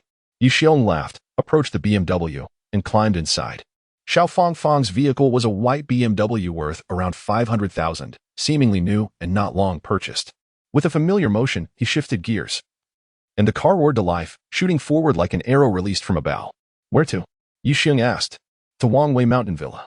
Wangwei Mountain Villa is a renowned establishment in Jiangnan City, offering a comprehensive array of dining and leisure services, frequently frequented by affluent young individuals, making it a prime destination for the elite. Nestled atop Phoenix Mountain, it is the only hotel on the mountain, attracting numerous vacationers. As Xiao Fangfang sat in the back, her gaze fell upon the back of his head. He spoke little during the drive, his demeanor as profound and reserved as his current attire, completely absent of the earlier playful demeanor. Xiao Fangfang thought to herself that she must not be deceived. This fellow was certainly putting on an act. His ability to change his persona was quicker than a woman's, and he had likely caused distress to countless young women. She needed to be cautious. She would not fall for his tricks. This was merely a game. Take it seriously, and you will lose. She continuously reinforced this notion within herself, viewing their relationship as a strategic contest. Half an hour later, the BMW parked in the outdoor lot, and they both entered the villa. Just as they stepped inside, a familiar voice broke through the air. Fangfang, is that really you? I thought I had mistaken the person. A man clad in a gray suit and sporting glasses, exuding an air of refinement, appeared before them, his gaze lighting up at the sight of Fangfang as he extended his hand. Bowen, is it really you? It's been ages, Xiao Fangfang exclaimed, reaching out her delicate hand, ready to shake his. However, another hand was quicker, clasping Bowen's first. Yi Xiong politely interjected. No need for formalities. As he shook hands with force, Bowen let out a yelp, jumping back in surprise. Yi Xiong. Xiao Fangfang glared at him, her irritation palpable. Is everything all right? Is this your boyfriend? Bowen inquired, shaking off the surprise. His tone courteous yet a flicker of hostility did not escape Yi Xiong's notice. No. Yi Xiong replied, shaking his head. Xiao Fangfang let out a sigh of relief. But the next moment, Yi Xiong added, I am her man. The distinctions between a boyfriend and a man may seem negligible at first glance, Yet upon deeper contemplation, the disparities are considerable. At the very least, the latter has already. Xiao Fang was on the verge of a breakdown. Had it not been for Zhang Bowen's presence, she would undoubtedly have lost her temper. Zhang Bowen appeared as though he had a fly buzzing into his mouth. Unable to swallow or spit it out, his embarrassment was palpable, prompting him to utter a few awkward words before making a hasty retreat. For heaven's sake, could you not exhibit a modicum of gentlemanly decorum? Gentlemanly conduct is contingent upon the company one keeps. Take a look for yourself. Yu Xiong pointed towards the other side, where the previously embarrassed Zhang Bowen was now conversing quite casually with a scantily clad woman. They were seated some distance apart, evidently newly acquainted and engrossed in a process of deeper understanding. Xiao Fang felt a wave of revulsion wash over her. It was clear that such a man was nothing more than a notorious womanizer. Just as the two had settled at their chosen table, someone suddenly sat down beside them. With her hair elegantly styled in a bun and adorned in a resplendent purple dress, she delicately grasped the menu with her dainty fingers and addressed the waiter, saying, "I would like one of these, thank you." Yi Xiong looked up in astonishment. Yang Sini had taken a seat, exuding the serene grace of a princess while radiating the brilliance of a queen. Unlike Xiao Fang, she lacked a wild demeanor and her figure was not as provocative. Yet, the moment she settled in, she captured Yi Xiong's attention entirely. It was an innate aura, one that resided within her essence, unaffected by external attire. "Tonight, it's Sini who invited you. Otherwise, you might truly believe I would languish at that dilapidated construction site waiting for you the entire afternoon. What do you think you are?" Xiao Fang shot Yi Xiong a scornful glance. "Mr. Yi, I have long sought an opportunity to express my gratitude, and tonight, this meal is on me." Yang Sini smiled warmly. With merely a smile, the atmosphere around them felt as though it had been bathed in the gentle warmth of spring. "Waiter," Yu Xiong called out, raising his hand. Once the waiter arrived, he ordered, "Please bring me the finest bottle of red wine." As soon as he spoke, Xiao Fang shot him a fierce glare. "What are you glaring at? It's not your money. If Ms. Yang is agreeable, then what is the issue?" Yu Xiong remarked with a smirk. Yang Sini seemed accustomed to his carefree demeanor, chuckling softly. "It's all right. Sini, this fellow is merely taking advantage of the situation, climbing the ranks opportunistically. Do not support him." Xiao Fang interjected. "Please, Fong Fong, I am capable of making my own decisions," Yang Sini retorted, her gaze shifting back to Yi Xiong as she smiled. "Mr. Yi, perhaps it would be better to simply call you by your name." Being addressed with such formality from both sides caused Yi Xiong to feel a shiver run down his spine. "I shall call you Yi Xiong directly, then." Dinner and wine were soon served, with the waiter pouring a glass for each. At the table, three distinct personalities emerged. Xiao Fang relentlessly probed, attempting to uncover Yi Xiong's secrets. Yi Xiong, in turn, spun a web of half-truths, with 9 out of 10 statements being fabrications, while Yang Sini, like a sage, listened attentively, interjecting only occasionally with insights that carried weight. After dinner, Yang Sini remarked, "Yi Xiong, could you accompany me for a short distance? I find myself somewhat overwhelmed by the wine." "Sini, are you reluctant?" Yang Sini asked, her face aglow with excitement, as she turned to Xia Fang. "I merely caution you not to be deceived by his exterior. His heart harbors ill intentions," Xia Fang advised. "Did you hear that? Does President Yang not fear leading a lamb to the slaughter?" Yu Xiong inquired, casting a meaningful glance at Yang Sini. After having sipped some red wine, Yang Sini appeared particularly enchanting. Her ruby lips parted in a smile as she replied, "I trust Yu Xiong. He is a man of integrity. Should you suffer any misfortune, do not blame me for not warning you." Xia Fang huffed and retreated into her BMW, speeding away. For reasons unknown, she felt an unsettling discomfort. The thought of Yi Xiong seated in Yang Sini's car only intensified her unease. "May a wretched construction worker deliver you ill fate today," she muttered repeatedly. Yi Xiong entered Yang Sini's Porsche and, through the rearview mirror, observed her quietly seated in the back, gazing out the window as if lost in thought. The flickering streetlights cast shifting shadows across her face. The radiant smile had vanished, replaced by a furrowed brow, indicating her contemplation. "Where are we headed, President Yang?" Yu Xiong inquired. "To the peak of Tiandu Mountain," she replied nonchalantly. Tiandu Mountain, located to the north of Jiangnan City, features winding paths that ascend to the summit, making it an ideal spot for a leisurely drive. Yu Xiong found it perplexing that she would choose such a place at dusk. Did she desire to engage in something more intimate? He swiftly dismissed the notion, recalling Xia Fang's words about Yang Sini's religious beliefs, which forbade any premarital interactions. The car sped forth and soon reached the mountain summit. As they exited the vehicle, a cacophony of shouts erupted. A group of inebriated youths encircled them. Just as they were discussing women, a stunning beauty appeared before them. The heavens truly favor us, allowing us to indulge in bliss. 5 or 6 ruffians closed in on Yang Sini, their gaze fixed intently upon her. Yang Sini concealed herself behind Yu Xiong, exuding an air of calmness, seemingly confident that he could handle these ruffians without a hitch. Get lost. Yu Xiong's voice, though not loud, resonated with an intensity that stirred the souls of those present, causing the group of ruffians to momentarily awaken from their stupor. You little brat, unaware of your own mortality, prepared to be taught a lesson before he could finish. One of the thugs was sent flying several meters, collapsing to the ground and unable to rise. The remaining ruffians were taken aback, not even comprehending how Yu Xiong had dispatched their companion. This fellow possesses some strange prowess. Let us attack together. The rest drew daggers from their waists and lunged at Yu Xiong. Crash! A sickening sound of bone fracturing echoed as the blade aimed at Yu Xiong was not only seized, but the assailant's wrist was shattered, followed by a forceful kick that sent him crashing atop his fallen comrade. The remaining ruffians stood dumbfounded, and in an instant, they vanished without a trace. At last, tranquility ensued. Yang Sini seemed to have anticipated the outcome as she walked over to a rock and seated herself. Yu Xiong followed suit, maintaining a distance of 1 meter. For reasons unknown, in the presence of Yang Sini, Yu Xiong found it impossible to adopt the carefree facade he wore around Xiao Fangfang or others, as if her gaze could penetrate his very soul. Let us get married, Yang Sini suddenly exclaimed. What? Yu Xiong had heard countless words in his lifetime, yet none had ever struck him with such force, leaving him momentarily dumbfounded. I have contemplated this for several days. As long as we remain unmarried, He Haodong will persist in his pursuits, and my father will incessantly introduce me to potential suitors. This morning, my father inquired once more about what transpired that night. Unable to articulate the truth, I endured his insistence that I continue my association with He Haodong, which you must understand is utterly impossible. So you wish to enter into a sham marriage to dissuade your father and He Haodong? Yu Xiong inquired further. Once I am married, my father will surely cease his meddling. If I can secure 2 years to establish my career, I shall have no fear of Haotian group.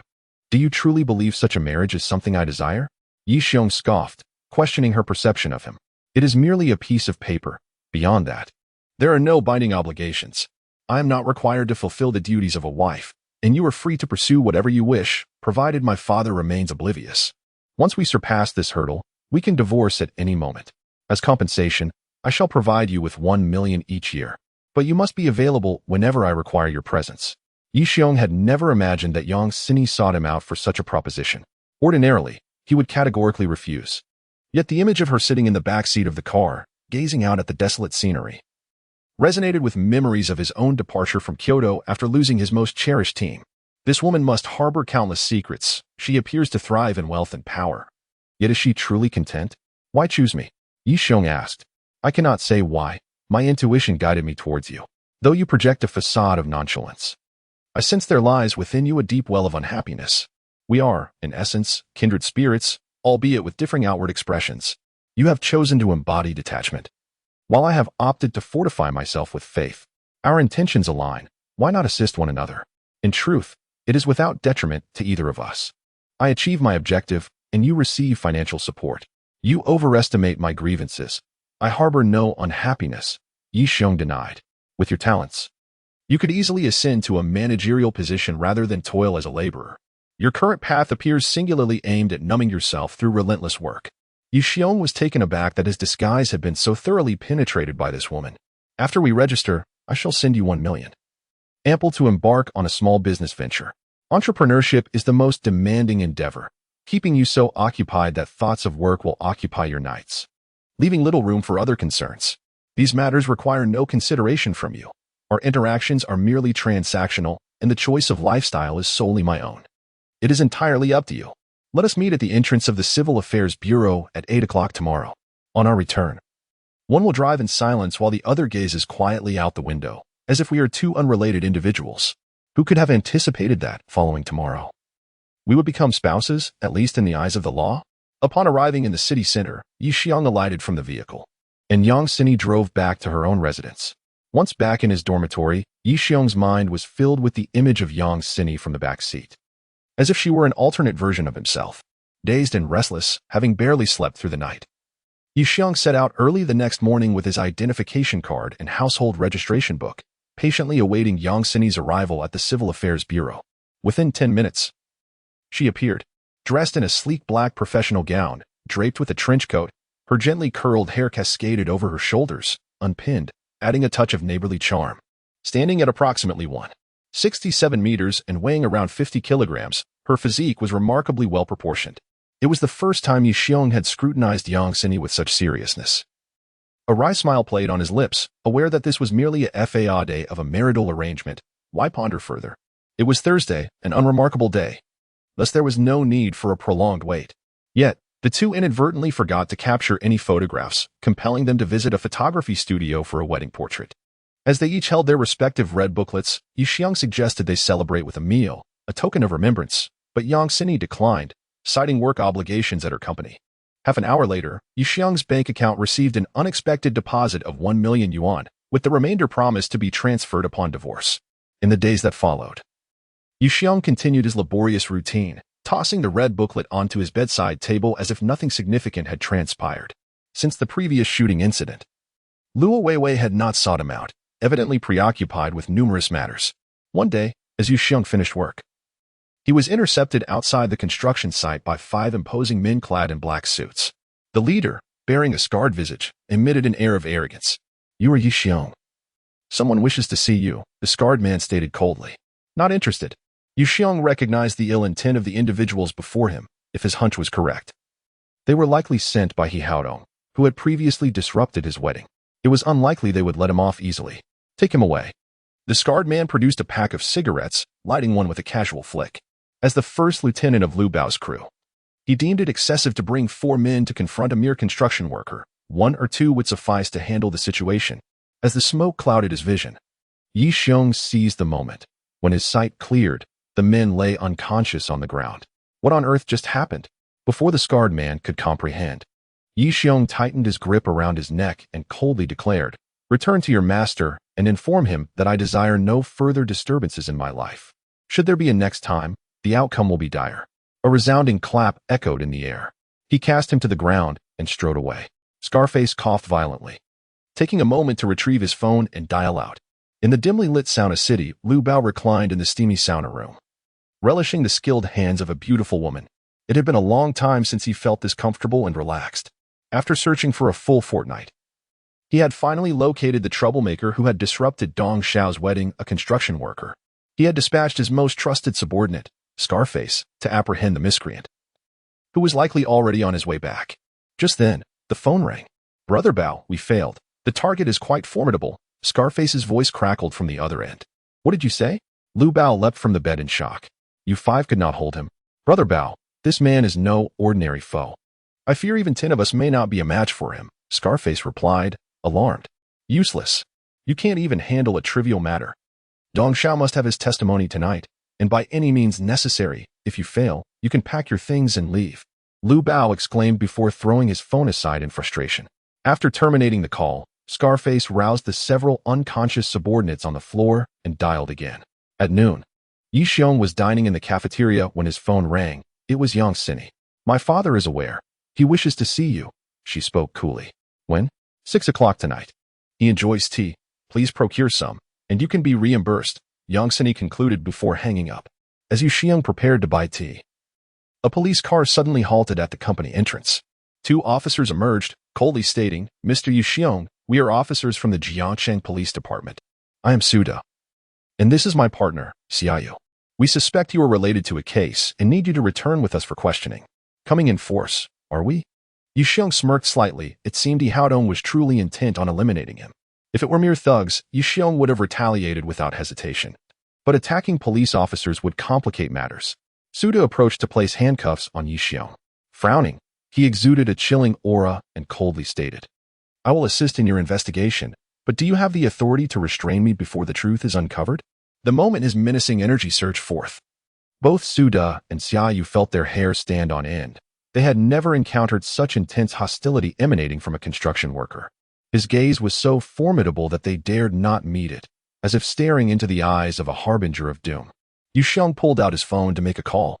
The 2 officers attempted to prevent him, but were deterred by his piercing stare. leaving them speechless.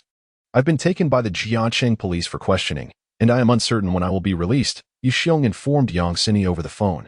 I will send someone to assist you, she replied before hanging up. Half an hour later, in the interrogation room of the Jiangcheng Police Department, Yi Xiong found himself confined in a small dark room, handcuffed, facing Su De and Xiaoyu. Do you know the charges against you? Su De inquired with a cold smirk. I fail to comprehend what crime I have committed, Yi Xiong responded coolly, using Photoshop to frame others. Do you think I am unaware? With a sudden motion, Su De flung the document he held onto the table before him. He glanced at the file, meticulously examining its contents, and could not suppress a laugh. The document essentially accused him of harboring a resentment towards the wealthy. Having manipulated a video on his computer to defame He Xiaodong, the CEO of He Group, essentially serving as his own confession. It appeared that He Xiaodong was still oblivious to his marriage with Yang Xini, which was indeed a pitiable situation. I did not. Bang. A fist struck the table with force as Su De pointed at him, berating him vehemently. Do not think that your silence renders you untouchable. Soon our superior will personally interrogate you. Su De, accompanied by Xiaoyu, departed the interrogation room and headed directly to the deputy director's office. Luo Weiwei was engaged in a discussion about the case with two subordinates when the door was abruptly pushed open. What is happening? Luo Weiwei inquired, startled. We have just apprehended a suspect and are questioning him in the interrogation room. Luo Weiwei abandoned her work and strode towards the interrogation room. Upon seeing the familiar figure inside, she was struck by a mix of amusement and exasperation. Everyone out. I need to speak with him. Director, get out. The officers promptly vacated the room, leaving only Yi Xiong and Luo Weiwei within the confines of the interrogation chamber. A motorcycle ran over a car. And you managed to injure my two subordinates while still in handcuffs. Do not try to convince me that you are merely a construction worker. Luo Weiwei's gaze fixed intently on Yi Xiong, a blend of amusement and anger in her expression. With such skills, it was improbable that he had been merely frightened during the gunman's pursuit. It seemed more likely that he had deliberately sought to take advantage of the situation. Officer, I truly am a construction worker. If you do not believe me, feel free to inquire. I have been working in that capacity for 6 months. Just then, a voice called from outside. Captain, Wu Changchun is here to bail out Yi Xiong. Luo Weiwei's eyes narrowed as she regarded the nonchalant Yi Xiong, who had propped his legs up, a smug expression on his face. She felt a surge of frustration. From the very beginning, this fellow had been stringing her along, and she had foolishly fallen for his ruse, even allowing him to gain the upper hand. Wu Changchun was no ordinary individual. He was one of the most prominent lawyers in Jiangnan City and a considerable headache for the police. His personal appearance here indicated that this man undoubtedly had a significant background. Without evidence of assaulting an officer, detaining him would be entirely impossible. At that moment, her phone rang. It was a call from Huang Weifu, the chief of the municipal bureau. How could someone of his stature be calling her directly? Was it regarding this man? Hello, Director Huang. Xiaowei, did you apprehend a suspect named Yi Xiong? A deep voice resonated from the other end. Yes. Release him immediately. Director, may I ask why? Luo Weiwei questioned, perplexed. Do not ask too many questions. This is an order from above. Release him at once. With that, the call ended, though above referred to the provincial leadership. How could someone like this warrant a call from such high-ranking officials? Luo Weiwei scrutinized Yi Xiong once more and could not help but ask, who exactly are you? In the future construction site of New City, a bricklayer named Yi Xiong smiled faintly. Although I am unaware of your background, you find yourself on my territory now. Should you commit any transgression, I assure you, I will not let you off easily, Ro Weiwei retorted angrily, rising to his feet. Yi Xiong placed a document on the table before her, chuckling. Next time you defame someone, have your subordinates be a bit more astute. If my computer were truly that remarkable, would I still need to lay bricks? As if performing a magic trick, the handcuffs in his grasp vanished. He waved his hand, saying, farewell, beautiful officer. Ro Weiwei glanced at the document on the table, her expression changing drastically. She shouted, Su De, Xiaoyu, come in here at once. In the afternoon, Ro Weiwei locked herself in her office, seething with fury. She could hardly fathom that Su De and Xiaoyu, as public officials, would stoop to such slander. Now, both have been suspended pending severe repercussions. Ro Weiwei opened her computer, retrieving Yi Xiong's file. As she gazed at the two photographs on the screen, she was momentarily stunned. Just a short while ago, she had examined Yi Xiong's records, which stated he was an orphan, alone in the world. Yet in less than 10 days, another woman had appeared in the file, a woman she could scarcely have imagined. Spouse, Yang Xini, married for less than 10 days. The president of Cine Group had actually wed him. She thought the world had gone mad, for reasons unknown. A pang of sorrow surged within her, her mind replaying the incident where that scoundrel had taken liberties with her. Her anger intensified. Next time, don't fall into my hands. Otherwise, I shall ensure your demise is most unsightly. Meanwhile, on the other side, Scarface anxiously awaited a call from the police station. When his phone finally rang, it was Lu Bao. Is everything settled? Lu Bao inquired. Almost done. I've paid off some friends at the precinct. Scarface began, but was cut off. Damn you. You nearly got me into trouble. Yi Xiong walked out of the police station unscathed, while your two friends are unreachable. They might have been detained, Lu Bao snapped. Brother Bao, I didn't anticipate that guy had connections at the precinct. Forget about the rest. Don't act rashly for the time being. Wait for my command, Lu Bao said, hanging up in frustration, just as Yi Xiong exited the police station. His phone rang again. It was Yang Sini. Be at the Oriental Grand Hotel at 6:30 sharp. Understood, he replied before ending the call. Yi Xiong sighed. Originally, it was merely a transaction, and he had engaged in such performances many times before. This time he would even earn money, yet he found himself sighing inexplicably. Upon returning to the construction dormitory, he changed into clean clothes and went out to buy tea leaves. As he passed the intersection of the third ring road, he heard the sound of a car crash behind him. Turning around, he witnessed a Porsche rolling down the street for several dozen meters before crashing into the wall of a nearby fruit shop, finally coming to a halt. Parts lay scattered across the ground. Under such impact, the occupants of the car could not possibly have survived. What a pity for that Porsche, valued at over 10 million. Yi Xiong casually glanced inside the driver's compartment, where he beheld a bloodied face, groaning in agony, the features contorted in pain. Truly, it was a stroke of luck. To survive such a dire situation could only be attributed to abundant blessings from a past life. Quickly, someone save her. Yi Xiong shouted as he rushed to the side of the car.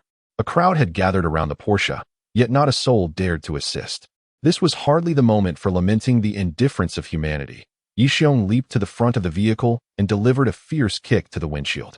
This luxury car, worth a fortune, had a remarkably sturdy front window, and it took him over a dozen kicks to create an opening. With determination, he crawled inside and retrieved the blood-soaked woman, cradling her in his arms. Just as he had dashed a few meters away, a deafening explosion erupted, engulfing the entire Porsche in flames. Rest assured, you are safe. Do not succumb to slumber. He gently placed the girl on the ground, checked her pulse, and upon finding her unharmed, he called for an ambulance and reported the incident to the authorities. Once the ambulance arrived, Yi Xiong quietly slipped away. His phone displayed over a dozen missed calls. It was nearly 7 o'clock, and the gift he had just purchased was nowhere to be found. Arriving late for his first meeting with her parents would surely drive Yang Sini to despair. He dialed her number, and on the other end, Yang Sini inquired coolly. Where are you? Just a minor issue held me up, he replied. What could possibly be more important than meeting my family? Yi Xiong intended to explain, but then recalled that their union was merely a business arrangement. What would be the point of offering an explanation? Just come over, Yang Sini said before hanging up. 20 minutes later, Yi Xiong had changed into a fresh outfit. His clothes had been stained with blood during the rescue, rendering them unwearable. He hastily purchased a new set of garments at a nearby mall, but there was simply no time to procure a gift. Upon arriving at the hotel and locating the private room, he found only Yang Sini remaining. Where is everyone? He asked. After your half-hour delay, my parents have already left. I thought this lavish feast would go to waste, so I called you. After all, you're accustomed to free meals, Yang Sini remarked with a hint of sarcasm. Had anyone else made such a comment, Yi Xiong would have laughed it off, yet hearing it from Yang Sini struck a disheartening chord within him. Although their encounters had been infrequent, he believed she was the one who understood him best, which was why he consented to the sham marriage. He never anticipated her words could be so biting. Unfazed, Yi Xiong began to devour the food voraciously, as if he were a ravenous spirit returned to the mortal realm. Yang Sini remained silent until he had finished, at which point she stated, It seems we must establish an agreement. In the future, when I invite you out, you must arrive promptly at the designated time and place. This is your obligation. Earning $1 million is no easy feat, and for each tardy arrival, I shall deduct 50,000. One must be cautious when accepting favors, and you shall abide by my terms, she added. Yi Xiong retrieved a tissue to wipe his mouth. Indulging in self-deprecation before asking, is there anything else? If not, I shall take my leave. As a man, should you not offer an explanation for your tardiness? Yang Sini pressed on. She restrained her anger, a testament to her remarkable composure. Despite her frustration, she had been waiting for him for over an hour. Yearning for an explanation, any explanation would suffice, as it is the duty of a man. However, Yi Xiong offered not a single word, merely stating, "I will transfer 50,000 yuan back to your account," before departing with a casual air. By the time Yang Sini returned to the villa, it was already 10 o'clock at night. Her parents were absent from the living room, clearly furious about the events of the day. Yang Dingguo was livid over her clandestine marriage, compounded by Yi Xiong's failure to appear that evening, which had ignited their discontent towards this unseen son-in-law. Yang Sini had anticipated such an outcome, yet she had not envisioned it to be so dire. After returning to her room and taking a shower, she lay in bed watching television. The 10 o'clock news was broadcasting. At 5:32 p.m. that afternoon, a catastrophic traffic incident occurred on the city's third ring road, where an out-of-control truck overturned a Porsche, leaving its owner in grave danger. In a critical moment, an anonymous hero emerged, rescuing the car owner, captured on video by a bystander. Next came a heart-stopping scene, as a man dressed in gray emerged from the wreckage, pulling an unconscious woman to safety. Just a few meters away, the vehicle erupted into flames. Had he been even a second slower, both would have perished. After the rescue, the man quietly departed. Thanks to timely intervention, the car owner was now out of danger. Yang Sini stared intently at the familiar figure on the screen. Although the video did not reveal his face, she recognized him all too well. Connecting the dots with the injury on Yi Xiong's hand, she was almost certain that he was the one who had saved the day. A whirlwind of emotion surged within her, sweeping away her prior anger. Is it truly so difficult for him to offer an explanation? Yang Sini murmured. With her phone in hand, she hesitated, eager to call him. Ultimately, she refrained, recognizing that their relationship was merely transactional, and there was no need to delve deeper. For the sake of future cooperation, she sent a text, "Let bygones be bygones regarding today's events, and I hope for a pleasant collaboration moving forward." After sending the message, she awaited a reply, only to find herself waiting until 11 o'clock without a response. "Oh, Yi Xiong, do you think so highly of yourself? How many men would wish to receive a message from me, yet here you are, acting like a coward," just as she was about to drift off to sleep. A reply finally came, consisting of a single character. No, it was merely a punctuation mark. The O was a testament to his brevity. Is it really necessary to be so stingy over a few harsh words? She thought, throwing her phone aside in frustration and pulling the blanket over herself. The following morning, "Brother Xiong, Mom asked me to bring you home for dinner today," Wang Tong announced. "What prompted this sudden invitation?" Yi Xiong inquired, puzzled. "My sister just graduated from university and has secured a job. Mom is thrilled and wants me to bring you home to celebrate. After work, we returned to change our clothes before heading back to sample your mother's culinary skills." The day swiftly passed, and before long, evening had arrived. The two made their way back to the dormitory at the construction site, changed their attire, and set off towards Wang Tong's hometown. Although they were already aware of the family's impoverished circumstances, Yi Chen was still taken aback upon arrival. A modest brick house, less than 100 square meters, was overrun with moss, and within 100 meters, few households remained. Most had either moved away or were residing in the city, renting accommodations. No one wished to dwell in such a remote corner. "Mom, we have arrived. This is my friend Xiong Ge that I've been telling you about. Little Tong is back. Come, please have a seat," greeted an elderly woman with graying hair, her warmth palpable. "You must be Yi Xiong. Little Tong often speaks of you, saying you have helped him numerous times." "It's merely the mutual assistance among friends, nothing significant," Yi Xiong replied with a smile. "The space is a bit cramped. Please do not mind. We are all impoverished here. By the way, Mom, hasn't my sister returned yet?" Wang Tong inquired. "I just received a call. She should be on her way." "This daughter of mine is becoming increasingly unreasonable," Mrs. Wang answered with a hint of displeasure. "Mom, what is the matter?" Wang Tong asked, perplexed. In his memory, Mrs. Wang always took great pride in his sister Wang Shu, often boasting about her achievements, how she had been accepted into a prestigious university and consistently excelled in her studies. It was rare for her to speak in such a tone. While they were conversing, the sound of a car echoed at the entrance. A moment later, a heavily made-up young woman entered, followed by a middle-aged man in his 40s with a protruding belly. Upon seeing them, Yi Xiong instantly grasped the situation. "You're back. Please have a seat, Mrs." Wang said coldly. "Can this chair support us?" The middle-aged man remarked disdainfully, eyeing the chair. The young woman approached, glanced at the chair, frowned, and exclaimed, "Mom, didn't I tell you to tidy up? Look at this chair. It has been cleaned, but some stains are simply impossible to remove. Mrs. Wang explained. Why don't you buy some new furniture? Is this chair fit for anyone to sit on? What about family and guests? Wang Shu retorted angrily. Never mind. Just grab something to cushion it, the middle-aged man said, rummaging around until he found a few bags to sit on. Let us hurry up with the food. Young Bin, and I need to rush back after eating, he added, pulling out a tissue to wipe the chair several times before carefully sitting down. Mrs. Wang proceeded to serve the dishes. Let me help you, Annie, Yi Xiong said with a smile as he brought the food to the table. Chicken soup, fish, ribs, pig trotters, and large shrimp made for a bountiful dinner. Didn't I instruct you to ensure the feathers were thoroughly removed? And this fish? The scales aren't cleaned properly. Is this pig trotter? It looks filthy. Wang Shu chastised incessantly. As an outsider, Yi Xiong felt it inappropriate to interject. However, Wang Tong could no longer contain himself and slammed his chopsticks onto the table. Sister, could you refrain from speaking so much? You know how arduous it is for mother to prepare such an elaborate feast all by herself.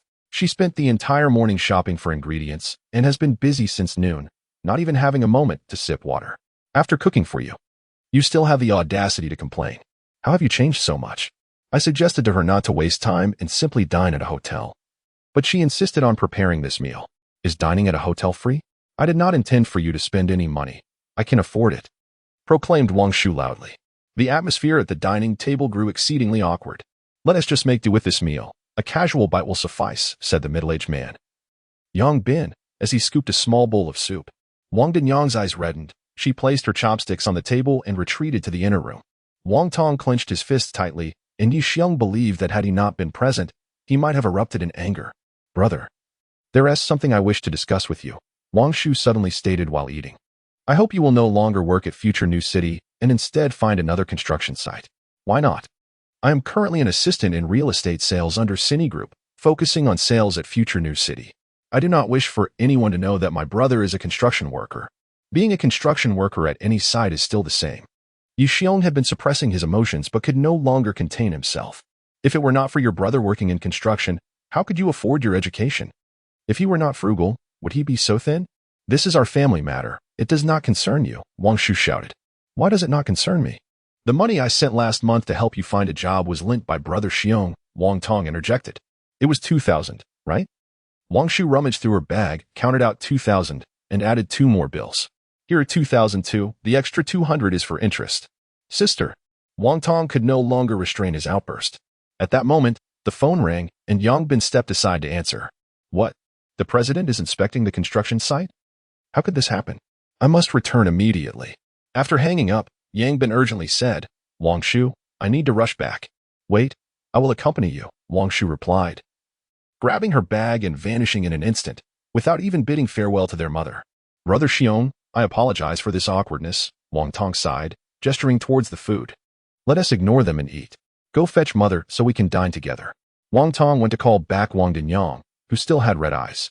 Mother, please have a bowl of chicken soup first. Yi Chen offered a steaming bowl, placing it in front of her. These pig trotters are well prepared. What are those dark bits?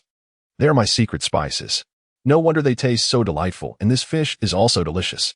Yi Xiong had not savored such exquisite dishes in a long time, finishing 4 large bowls before patting his belly contentedly.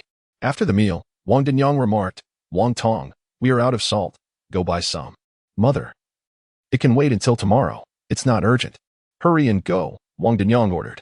Yi Xiong understood that Wang Dinyang was sending Wang Tong away to discuss something privately with him. After Wang Tong departed, Aunt Wang let out a sigh and remarked, Yi Xiong, I apologize for the embarrassment. Wang Shu, having just entered society, remains unaware that family is the most reliable refuge. She will surely come to this realization once she has witnessed the world's harshness, Yi Xiong stated. What worries me is that by the time she awakens to reality, the cost may be exorbitant. As they spoke, Aunt Wang's eyes grew moist once more, and she wiped away her tears, continuing. Ever since she decided to pursue a relationship with that Yang Bin, I vehemently opposed it. Yet, she persisted. I simply cannot fathom why a fine young lady would willingly demean herself in such a manner. Children from impoverished families face stark polarization. They either become exceedingly resilient, embarking on a legitimate path to livelihood, or they seek to ascend through dubious means to escape poverty. It is evident that Wang Shu has chosen the wrong path. Tong Er, having understood their family's struggles from a young age, voluntarily withdrew from school to support his sister. Little did he know that, at this critical juncture, His sister would end up like this. Had he known, he would have preferred to let Tong Er attend university. Yi Xiong. From the moment I first laid eyes on you, I sensed you were no ordinary person, and Wang's gaze fixed intently on Yi Xiong. Auntie, I am merely an ordinary individual. Do not underestimate me for my lack of wealth or education. I have seen the world for over 60 years and can discern certain truths. I do not know why you chose to become a construction worker, but I am certain you possess a good heart. A good heart? Do I truly deserve such a title? Wang Shu is beyond redemption, and my greatest concern now is for Tong Er. I hope you can look after him within your means. Rest assured, Andy, I will ensure his safety. Yu Xiong reassured her with a smile. By the time they left the village, it was already past 7, and dusk was approaching. Xiong, good. What did my mother say to you? She's quite the chatterbox, always so annoying. Please don't take it to heart, Wang Tong remarked. Your mother asked me if you have a girlfriend. No way. What did you say? I told her you were currently seeing someone. Are you trying to get me into trouble? If she asks me to bring someone home next time, where will I find one? Nowadays, everything can be rented. Just rent someone to take back with you. Seriously? You don't need to spend money? The wallet is in my possession. Subsequently, Yu Xiong purchased 2 new Apple phones, one for himself and the other as a gift for Wang Tong. Xionggu, I cannot accept such an expensive gift. Wang Tong was taken aback by Yu Xiong's generosity and repeatedly declined. If you refuse, I shall break it, Yu Xiong declared, brandishing the phone. Seeing his determination, Wang Tong was startled. He seemed a bit eccentric and truly capable of such an act. Thus, she quickly accepted the phone. Next, Yi Xiong treated Wang Tong to a day of enjoyment, spending money liberally. In just half a day, he had spent tens of thousands of yuan, purchasing all manner of impractical items. Xionggu, where did you acquire such wealth? Surely, you aren't engaged in anything illicit? Wang Tong inquired timidly. The money belongs to my wife. Your wife? I have never heard of her before, Wang Tong replied, puzzled. Yang Sini, Yi Xiong stated plainly. Pfft. Wang Tong nearly burst into laughter. In a moment of frustration, Yi Xiong sighed. Why is it that no one believes me? My wife is Zhang Zi, while yours is Yang Sini. The next day, while working at the construction site alongside Wang Tong, a woman clad in formal office attire approached them, calling out, Wang Tong. Come here. It was none other than Wang Tong's sister, Wang Shu. With a displeased expression, she looked down at Yi Xiong and admonished, Wang Tong. You must refrain from associating with unseemly individuals. Such company will only lead you to mediocrity. Yi Xiong is not an unseemly man, Wang Tong retorted anxiously. Just look at him. With that dubious demeanor, he is clearly no good, Wang Shu scoffed, casting a disdainful glance at Yi Xiong. A man of stature, capable of labor. Yet he chooses to be a construction worker, utterly lacking ambition. Yi Xiong, who had initially contained his anger, could no longer hold back at her words. What is wrong with being a construction worker? We earn our livelihood through honest labor. If it weren't for your brother working at this site, you wouldn't have the means to attend university. You'd be languishing in obscurity, he declared with indignation. How dare you insult me? Wang Shu exclaimed, trembling with rage, pointing an accusatory finger at Yi Xiong.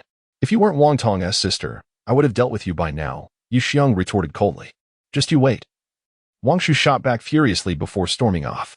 After her departure, Wang Tong sighed heavily, his expression somber. I'm sorry, Yi Xiong. My sister was always like this. I don't know when she changed. It's all right. She will come to regret her actions one day, Yi Xiong reassured him.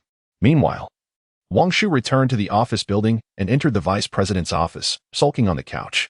Yang Bin walked in and, noticing her discontent, closed the door behind him and drew her into an embrace. Don't be reckless. This is an office. Wang Shu pushed him away. Relax. This is my office. Unless I permit it, no one enters. Now, give me a kiss, Yang Bin said, leaning in closer. Wang Shu pushed him a few times, but unable to resist. She surrendered to his advances. I'm sorry, I got a bit carried away, Wang Shu said as she adjusted her clothing, her voice still laced with anger. I need you to do me a favor. What is it? Contact the HR department and have them dismiss my brother and that fellow named Yi Xiong, Wang Shu instructed. That might be problematic, Yang Bin replied, a troubled expression crossing his face. The site is under the purview of Xia Qiu as someone in sales. It's not appropriate for me to meddle in their affairs. Either you do it, or don't blame me for being unkind, Wang Shu threatened, glaring at him. If I send a picture to your wife or your daughter in middle school, let us see how you respond. She waved her phone, revealing a compromising image of the two of them.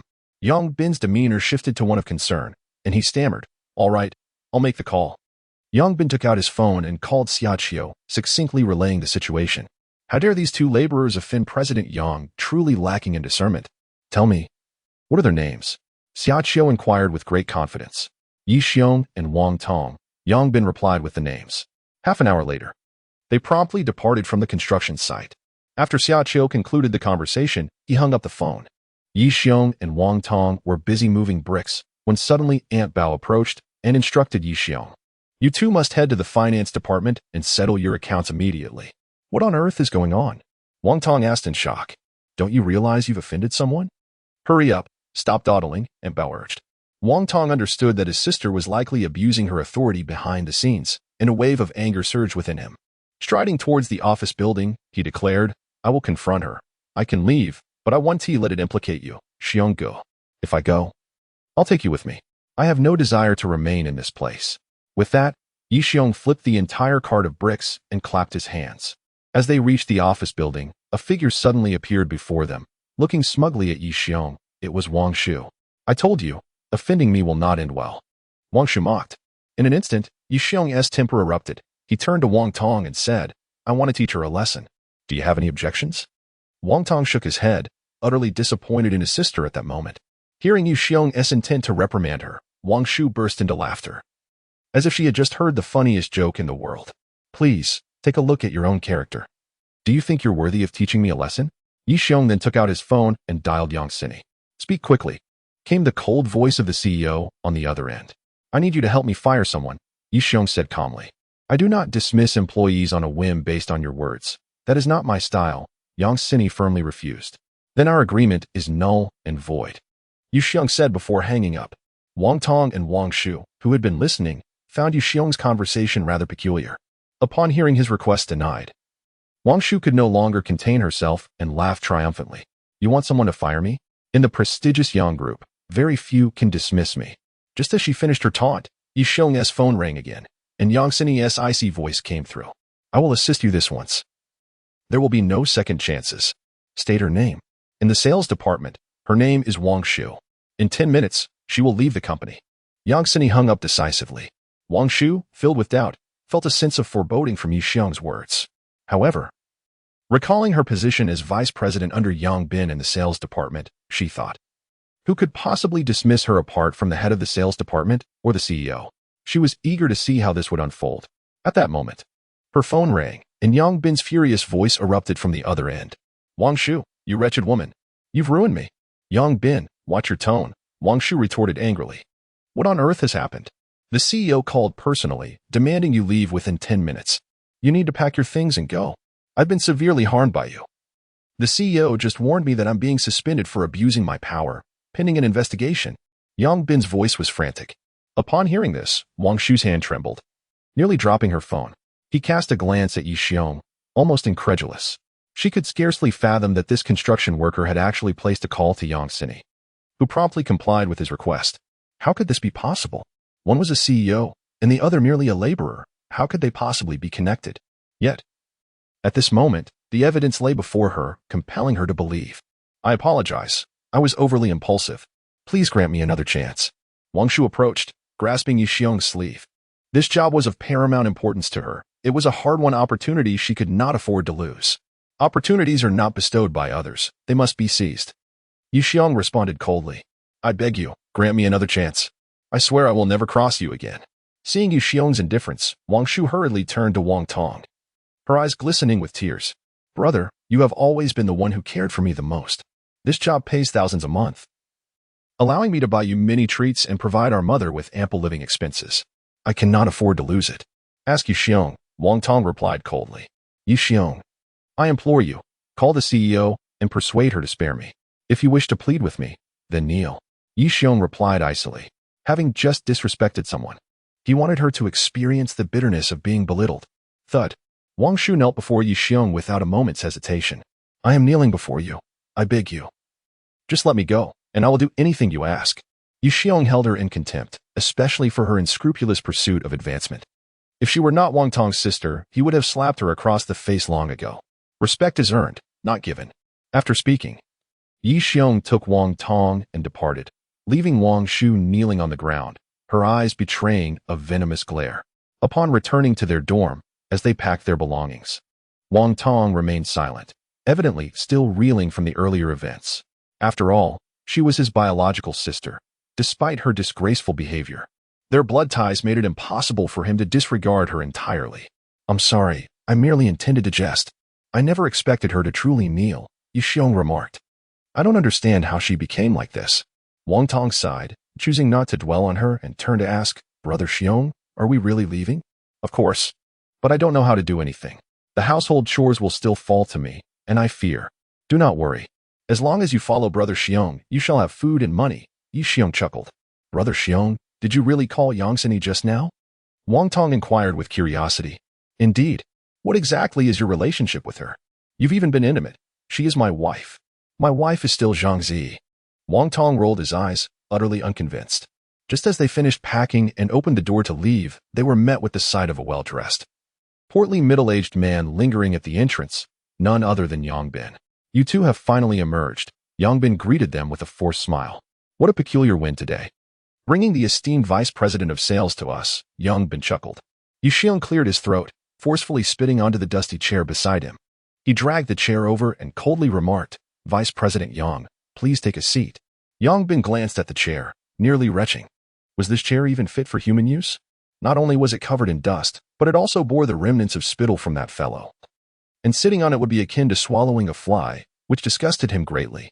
"Mr. Yi, Wang Shu has already packed her things and left, hasn't she?" Yixiong asked with a sarcastic smile. "Yes, she has indeed departed," Yang Bin replied hastily. He recalled the call from Yongxini, whose tone unmistakably indicated that he was to be sidelined. Although he was unaware of the relationship between this man and Yongxini, the fact that she had dismissed Wang Shu at his mere behest indicated that their connection was undoubtedly significant. With that thought, Yang Bin, swallowing his revulsion, sat down on the chair. Wang Tong felt a wave of nausea but took a perverse delight in recalling the arrogant demeanor this man had exhibited at home today. "You find my chair dirty? Regardless, you still have to sit," Wang Tong mocked. Since he had already resigned, he had no qualms about Yang Bin's discomfort. Yang Bin was infuriated, yet he found himself in need of Yixiong's assistance and dared not voice his displeasure. He awkwardly stated, "Mr. Yi, I apologize for my earlier behavior. I have no relation with Wang Shu. She is merely one of my subordinates." Just moments ago, they had been entangled in a sofa rendezvous, and now he was feigning ignorance. Only someone like Yang Bin could stoop so low. "Whether you have a relationship with her is of no concern to me," Yixiong retorted before turning to Wang Tong. "Have you packed your things? It's time for us to leave." "Mr. Yi, please wait." Yang Bin hurriedly stood, pursuing them while shouting, "Please convey to President Yang that it was all Wang Shu's doing. She seduced me. I assure you, I will no longer associate with her, as I have already dismissed her." Yixiong turned back, smiling. "Let me share something with you. I have no connection to Yongxini. I never called her. It was entirely because Wang Shu inadvertently offended the president that she was dismissed. You have been deceived by her." Yang Bin's mouth fell open in disbelief, his anger flaring as he pulled out his phone and shouted furiously, "Wang Shu, you wretched woman, how dare you spread such lies?" Yixiong and Wang Tong kept their distance, yet they could still hear Yang Bin's furious outburst over the phone, bringing an indescribable satisfaction to their hearts. "Brother Xiong, do you truly know Yongxini?" Wang Tong couldn't suppress his curiosity, as Yixiong had alternately claimed to know her and not know her, leaving him puzzled as to which statement was true. "I have already told you, she is my wife," Yixiong reiterated. "Stop dreaming," Wang Tong scoffed. Just then, Yixiong's phone rang. It was Yongxini calling. "I bet you a meal. If I lose, I will treat you," Yixiong proposed. "Let us wager," Wang Tong replied eagerly. Dining out is not merely a visit to a humble eatery. Indeed, Wang Tong found it hard to believe that Yongxini could possibly be the wife of this man. It was utterly preposterous. The disparity in their statuses was monumental. After making an arrangement, Yixiong answered the call, activating the speakerphone. "What are your plans?" came Yongxini's icy voice from the other end. Wang Tong was intimately familiar with this voice, having heard it countless times during Yongxini's public speeches at significant events and even at a construction site gala where she delivered a talk. "My dear, what has prompted your sudden cheerfulness towards me?" Yixiong chuckled. "It's not concern. I have something to discuss with you." Yongxini's voice remained as cold as ever. "Tomorrow, you will move back home, and you will meet my father again in the evening. Meeting is fine, but moving back home is unnecessary. I don't wish to be labeled as a kept man," Living off my wife, Yi Xiong replied thoughtfully. How about this? You move out and live with me instead. I require a spacious bathroom with a 2-meter wide bathtub, a room larger than 50 square meters, and a high-end mattress for sleeping. Do you have those? Yang Sini inquired. Yi Xiong found himself at a loss for words. All right, I will move back home. But I must declare in advance that I intend to sleep alone. You cannot force me to share a bed with you. With a sharp click, Yang Sini hung up, the sound nearly shattering Yi Xiong's eardrums. Lacking any decorum, how can she possibly be a president? Yi Xiong muttered as he tucked his phone away. Beside him, Wang Tong's mouth gaped wide open, nearly capable of accommodating an egg. He could hardly fathom that Yi Xiong was indeed Yang Sini's husband. It was simply unbelievable. What are you gaping at? Hurry and treat me to a meal. Yi Xiong playfully smacked the top of his head. Indeed, a flower blooming amidst dung, Wang Tong remarked. 10 minutes later, at a high-end hotel. Wang Tong sat at the table, resting his chin on his hand, staring at the lavish spread of dishes before him, devoid of appetite. Damn. This cost a whopping 1,000 yuan, almost 10 days' wages. Can I even finish this? Yi Xiong, on the other hand, devoured his food voraciously while brandishing his bank card triumphantly. Waiter, the bill, please. Brother Xiong, I insisted on treating today. Wang Tong quickly reached for his wallet. Do you have more money than I do? Yi Xiong retorted. If I wanted you to pay, would I have brought you here? Am I that kind of person? Wang Tong chuckled. Brother Xiong, you are truly generous. The two continued to feast, ultimately leaving the table spotless. Wang Tong patted his stomach and inquired, Brother Xiong, what are your plans moving forward? I have no plans. Yi Xiong replied. For him, life felt akin to that of a monk, simply ringing the bell day by day. In truth, he felt like a mere shell of a man, indifferent to how life unfolded. What dreams do you have? Yi Xiong suddenly asked. My dream is to eat. To indulge in a myriad of delicious foods, Wang Tong replied. Let's open a hotel, Yi Xiong declared, slapping his knee with exuberance. Once we establish the hotel, we can indulge in whatever culinary delights we desire. Are you jesting? Wang Tong remarked, sensing his friend's overzealous excitement. Do you truly believe that Brother Xiong is one to joke? He continued, but then added, however, establishing a hotel requires significant capital. Without a few million, it's a futile endeavor. While a few million may elude us, we still have several 100,000. If we rent a space and hire a few staff, we can make it work, Yi Xiong replied. In the past, Wang Tong would have dismissed the idea of having hundreds of thousands, but now he found himself believing it. After all, if something as absurd as Yang Sini being his wife could happen, what else was beyond possibility? Subsequently, Yi Xiong and Wang Tong began their search for a suitable location to lease for their hotel venture. Initially, Wang Tong thought Yi Xiong was merely toying with the idea. But after inquiring about several properties, he became convinced that Yi Xiong was indeed serious. Meanwhile, in the VIP ward of the Jiangnan City Central Hospital, a woman dressed in simple attire lay on the bed, engrossed in her phone, watching a video repeatedly as if she could never tire of it. The footage depicted the scene of an accident, showing a man recklessly charging into a burning vehicle to rescue another, emerging from the flames only to flee to safety. Each viewing brought tears to Du Yuehua's eyes, for if it weren't for this man's desperate act of bravery, she would have perished. Suddenly, the door swung open, and a bespectacled man entered, carrying an assortment of fruits and nutritional supplements. Yuehua, I've come to see you, he said, his arms laden with gifts. Wang Jun, your visit is enough. There is no need for such extravagance, Du Yuehua replied with a hint of indifference. This is merely a token of my regard. How could I consider it wasteful? Wang Jun's gaze lingered on Du Yuehua's breathtaking beauty. 5 years ago, he had let her slip away, but now fortune had favored him. Du Yuehua was a widow after her husband Wang Jingyang's tragic demise 6 months prior. He was determined to seize this opportunity. Please, put it down. Du Yuehua gestured toward the table. Wang Jun set the gifts down but was about to speak when the door opened once more. A mature, composed man in his 30s entered, bearing a bouquet of exquisite flowers. Before he could settle the flowers down, the door swung open again, revealing a robust man in his 40s. Within half an hour of Du Yuehua awakening, more than a dozen men had passed through her hospital room. The patient needs rest. Everyone must leave, her assistant, Xiao Mei, finally snapped, ushering the men out without regard for their status. At last, tranquility returned. Xiao Mei closed the door firmly and approached Du Yuehua, expressing her displeasure. Du Zong, these men are clearly driven by ulterior motives. I can't believe you tolerate their presence. Most of them are Wang Jingyang's acquaintances from the business world. Their backgrounds are not insignificant. I prefer not to offend them. Duo responded. All those yellow weasels are merely paying New Year's greetings to the chickens, none with genuine intentions. They all seek to exploit the opportunity, there isn't a single heart that is sincere. Xiaomei snorted, venting her frustrations with fervent reproaches. In life, how many true friends can one truly possess? It suffices to be aware of it, remarked Du Yuehua with a smile. You, my dear, are simply too kind-hearted, oblivious to the treacherous nature of the world. A woman as virtuous and beautiful as you ought to remain at home, dedicating herself to child-rearing, rather than exposing herself to the world. If it weren't for Boss Juan's unfortunate incident, you wouldn't have to endure such hardships. As she spoke, Xiaomei's eyes grew misty. It's all in the past. I've grown accustomed to it, replied Du Yuehua with a gentle smile, suddenly inquiring, by the way. Have you found my nameless hero who rescued me? Not yet. I have already offered a reward, but he remains elusive, Xiaomei replied, then leaned in closer, giggling. Du. The heavens are benevolent. Since they sent a man to save you, surely you will meet again someday. Perhaps a romance may blossom between you two. I am a married woman with children. What right do I have to discuss romance? Du Yuehua lamented, her spirits dampened. Besides, I have no desire to remarry. I solely wish to raise you well.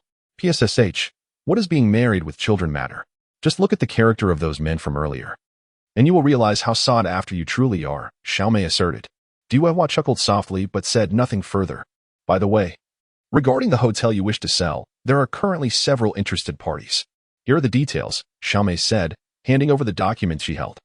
Du Yuehua accepted the information and examined it closely, stating, schedule a meeting with them at the office this afternoon. I shall determine who is suitable for the transfer. But you've just been discharged from the hospital. Shouldn't you rest for a few days? No need. I am perfectly fine. Very well, I will make the arrangements. Xiaomei nodded. Xiongge, do you truly wish to attend the bidding meeting? Wang Tong glanced at the towering Mingyang International Hotel before him, nearly in tears. Goodness. This hotel is valued at no less than 50 million.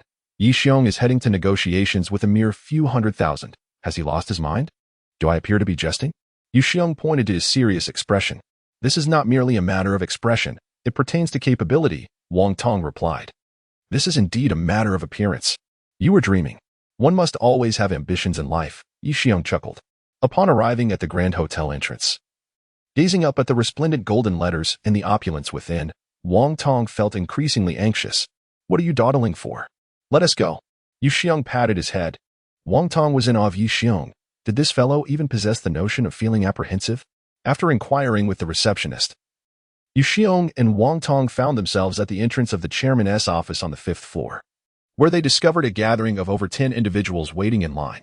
The office door was firmly shut, indicating discussions were already underway within. Suddenly, the door swung open, revealing a man adorned with a gold chain as thick as a thumb, emerging with a dejected demeanor. A nearby man couldn't help but ask, Brother, how did it go? 120 million, and the deal fell through. Upon hearing his words, a wave of commotion spread among those present. Several individuals stood up and departed, with over half having left shortly thereafter. Wang Tong felt his legs weaken, nearly losing his balance. Initially, he had assumed that the hotel would be valued at no less than 50 million, yet it turned out to be more than double that amount. 120 million. How could Yu Xiong still have the audacity to stand there? Subsequently, everyone who entered emerged dejected, clearly having failed to negotiate successfully. In the office, Xiaomei tore a document to shreds, cursing vehemently. What sort of people are these? The hotel was valued at a minimum of 150 million just 6 months ago. How dare they even suggest 50 million? They're taking advantage of the chaos. She exclaimed furiously. Enough. Call in the next one, Du Yuehua remarked coolly. Next, Yi Xiong. Next, Yi Xiong. Please enter. Yi Xiong patted Wang Tong on the shoulder. Wang Tong's legs quivered, almost causing him to collapse. Brother Xiong, you go in. I can't face this, he stammered. In his life, he had never encountered such a grand occasion, having always worked as a construction laborer, far removed from this realm. Then wait here, Yi Xiong replied. It was indeed a stretch to expect a cement worker to negotiate a deal worth over 100 million. After knocking, Yi Xiong pushed the door open and stepped inside. Upon entering, he was momentarily stunned, his gaze fixed on the woman before him, unable to respond. What a stunning beauty! Is she truly the mother of a 4 or 5-year-old child? Prior to entering, he had imagined meeting a woman with a face lined with wrinkles, heavily coated in makeup. Yet he was met with someone so striking, her appearance suggesting she could not be more than 26. Perhaps due to her marriage, she exuded a mature aura. Unbeknownst to him, as she assessed Yue Hua, she was also scrutinizing him, feeling an inexplicable familiarity, yet unable to place where she had seen him before. "May I ask, what is your offer?" Xiao Mei inquired, eager to avoid wasting time. Yi Xiong raised a single finger. 100 million. Now that's reasonable. At least we can negotiate. Xiao Mei nodded, thinking she had finally encountered someone sensible. "Miss, you've misunderstood. It's not 100 million. 10 million? Xiao Mei's expression shifted dramatically. She had never encountered such shamelessness before. "It's 100,000, Yi Xiong corrected once more. A thunderous shockwave echoed in the minds of Xiao Mei and Du Yuehua, akin to a clap of thunder on a clear day. However, while Xiao Mei was stunned by the outrageous offer, Du Yuehua was reminded of the source of that voice. "Help? Someone, please." The cries for help reverberated in her mind as she recalled their striking resemblance. Du Yuehua scrutinized Yi Xiong's face and physique closely. "It's him. It must be him. Truly, I have traversed countless paths only to find you effortlessly. At last, I have located you." She felt her eyes dampen with emotion. "Mr. Yi Xiong, are you certain you're not feverish?" Xiao Mei suppressed the urge to hurl the folder at him. "Does this fellow consider the International Grand Hotel a garbage dump? 1 million? Not even a single room can be purchased here." "I am serious," Yi Xiong remarked coolly, tossing his hair. "Mr. Du, this guy is out of his mind. Tell him to leave." Xiao Mei scolded. However, despite her repeated calls, Du Yuehua remained unresponsive. Her gaze fixated on Yi Xiong, her eyes glistening with unshed tears, caught in a moment of hesitation, oblivious to Xiao Mei's words. Noticing Du Yuehua's unwavering stare, Yi Xiong felt a surge of excitement. "Indeed, I am handsome. Could this be love at first sight?" Mr. Du, are you feeling unwell?" Xiao Mei called out repeatedly. "Oh, I'm fine." Du Yuehua snapped back to reality, discreetly wiping the corner of her eyes. "By the way, Mr. Yi, what were we discussing? Is there anything left to discuss? This guy offers a mere 1 million. He must be deranged," Xiao Mei retorted. "Xiao Mei, do not be rude. If the price is unsuitable, we can negotiate further," Du Yuehua replied. "An over 100 million hotel, and he offers 1 million? Can this disparity truly be negotiated?" Xiao Mei was on the verge of tears, bewildered by Du Yuehua's apparent infatuation with this man. "Mr. Yi, your offer is indeed unreasonably low. Might you consider increasing it?" Du Yuehua spoke gently. The individual before her was her savior. Even a few exchanged words brought her joy. "I'd love to increase it, but I simply lack the funds." Yi Xiong scratched his head, recalling the way Du Yuehua had gazed at him in admiration moments earlier. A sudden idea struck him. "How about this? I may be financially challenged, but in other aspects, I excel. Whenever you need assistance, just let me know." He winked at Du Yuehua. Du Yuehua's expression shifted dramatically. Had he not been her benefactor, she would have summoned security to evict him immediately.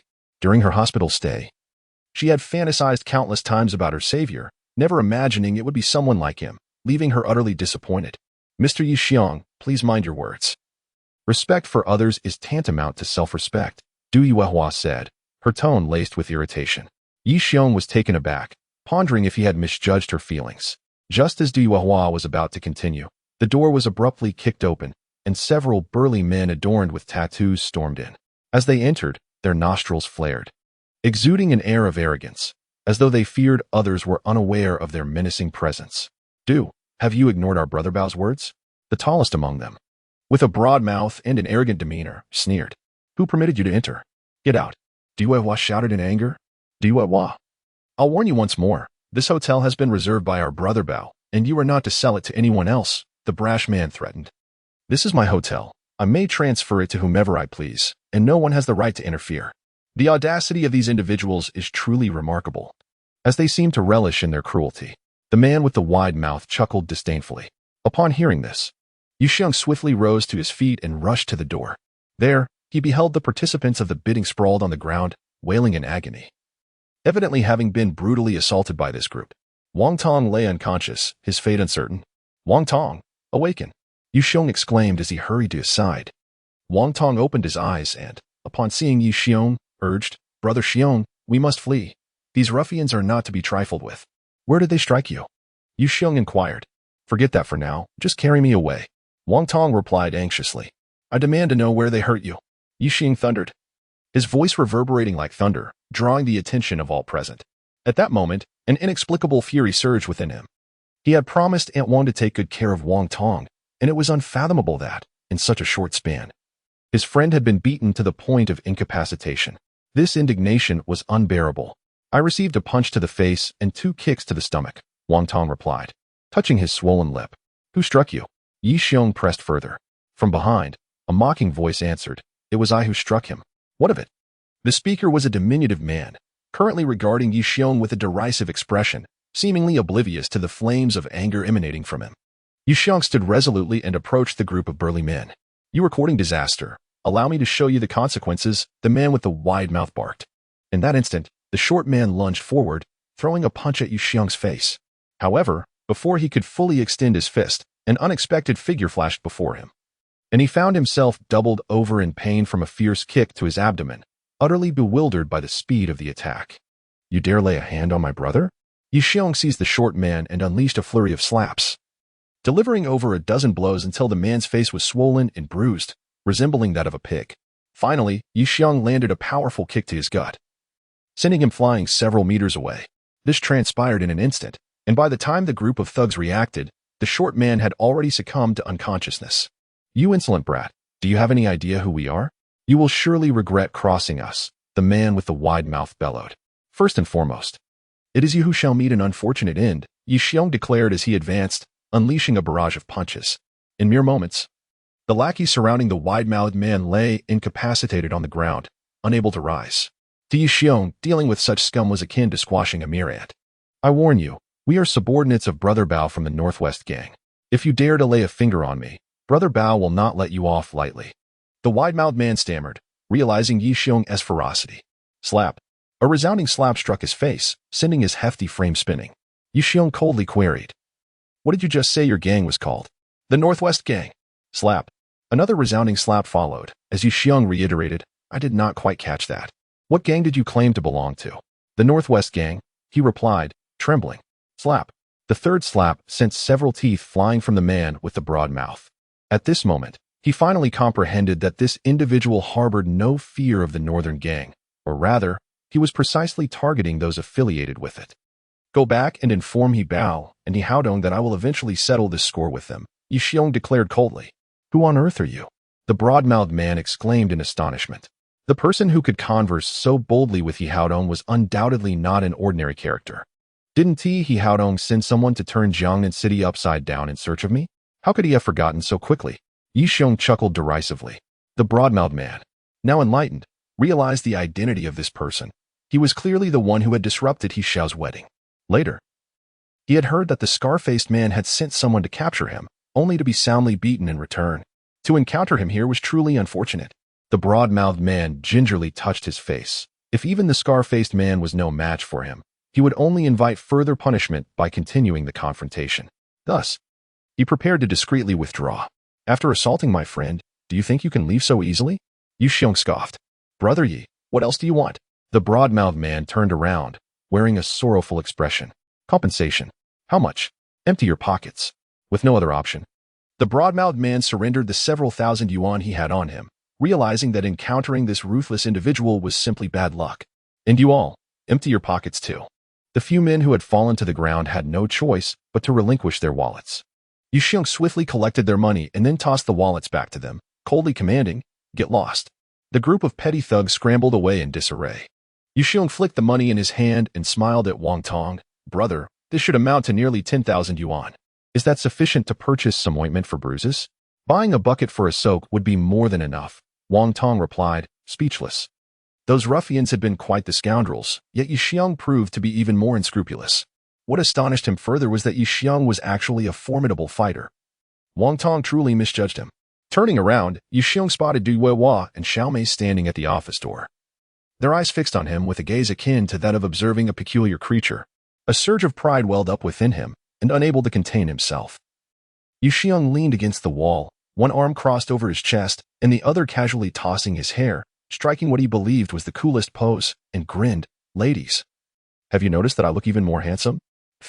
Xiao Mei had never encountered such a shameless man before. Yet seeing Yi Xiong drive off those ruffians brought her immense satisfaction. She had endured them for far too long. Director Du, I mentioned I excel in many areas. I wasn't lying, was I? Yi Xiong's gaze fell upon Du Weihua. Vulgar, Duewa retorted. Although she spoke thus, her expression did not convey strong disdain. To clarify, it is generally men who are vulgar, women are not, Xiaomei interjected. Who says women aren't? They have their days of being vulgar every month, Yi Xiong chuckled mischievously. Xiaomei pondered for a moment, her face flushing crimson. She vowed she had never encountered such an audacious man in her life. Duewa cast a disdainful glance at Yi Xiong and said, rather impatiently, "Come in, I need to speak with you. Xiaomei, please escort this gentleman to the infirmary for an examination of his injuries. Are you really going to meet with him alone?" Xiaomei was taken aback. "Indeed, hurry along," Duewa urged. "But with his character, aren't you afraid he might unleash his baser instincts in the office and— How dare you speak like that? You young lady." Yu Xiong interrupted Xiaomei, somewhat displeased. "If President Du has no objections, why do you prattle on?" "Oh, I see. You must be envious. Seeing President Du takes an interest in me has left you feeling unbalanced. Even if every man in the world perished, I would have no interest in you. Just look at that wretched demeanor of yours," Xiaomei retorted scornfully. "I am Yi Xiong. Of course I possess a gallant demeanor. Unlike you, Xiaomei, with that unfortunate appearance." Xiaomei was rendered speechless. She had not anticipated Yu Xiong's sharp tongue and angrily marched over to Wang Tong, exclaiming, "Little Peanut, shall we leave?" "Calling someone Little Peanut does not make you any taller," Wang Tong replied, displeased. "As long as you are taller than you, that suffices. Try taking off those high heels of yours." Wang Tong pointed to her heels, which were several centimeters high. "If you don't leave, it's no concern of mine," Xiaomei fumed. The two engaged in a war of words as they departed. Once they were gone, Yi Xiong chuckled and said to Duewa, "President Du, shall we go in?" "Very well." After entering, Duewa turned and locked the door, ensuring no one could intrude. Yi Xiong, witnessing this, felt further convinced of his surmise that this beautiful female executive was indeed drawn to his bold demeanor and was preparing to offer him an unspoken arrangement. Alas, although I am not a man of frivolous tendencies, I cannot bear to refuse someone so earnest. Yi Xiong began to remove his clothing. Suddenly, an angry voice exclaimed, "What are you doing? Why so agitated? We are all adults here. Rest assured, I won't divulge this to anyone," he replied. "Vulgar," Duewa scolded, glaring at him and commanding, "Put your clothes back on, or I will not be courteous." Yi Xiong glanced at Duewa, noting her eyes wide with fury, seemingly ready to combust with rage. He hastily donned his clothing and meekly inquired, "President Du, what is this all about?" "I should be asking you what this is about. What do you take me for?" Duewa retorted angrily. "President Du, I thought that because my husband has passed, you could take advantage of my vulnerability?" A tear slipped down her cheek. Yi Xiong was taken aback by her sudden display of emotion, completely unanticipated, and hurriedly explained, "That was not my intention, it's just, alas, I do not know how to articulate this." "Speak plainly." Duewa pulled out a tissue to dab her tears. "Then I shall be straightforward. This hotel must be worth at least $1 billion, correct?" Yu Xiong inquired. "You know it's worth over $1 billion. And you still dare to offer a mere $1 million? Duewa retorted, seething with indignation. "Indeed, it is quite perplexing. Just moments ago, numerous individuals entered to negotiate with you. Yet you scarcely engaged with them. Instead, your attention was wholly captivated by me, a mere soul with a mere $1 million to my name. And you conversed with me so enthusiastically. I find myself lacking in many virtues, save for my appearance. One might ponder, in this context, how could I not harbor ulterior thoughts?" Yi Xiong elucidated. A smile escaped Duewa, unable to contain herself any longer. Upon reflection, this individual's reasoning does possess a semblance of validity. "Have you truly forgotten me?" Duewa, noticing the flicker of confusion in Yi Xiong's gaze, continued to jog his memory. 1 week ago, on Jianxi Avenue, Yi Xiong's eyes alighted upon Duewa's countenance, and suddenly, clarity dawned upon him.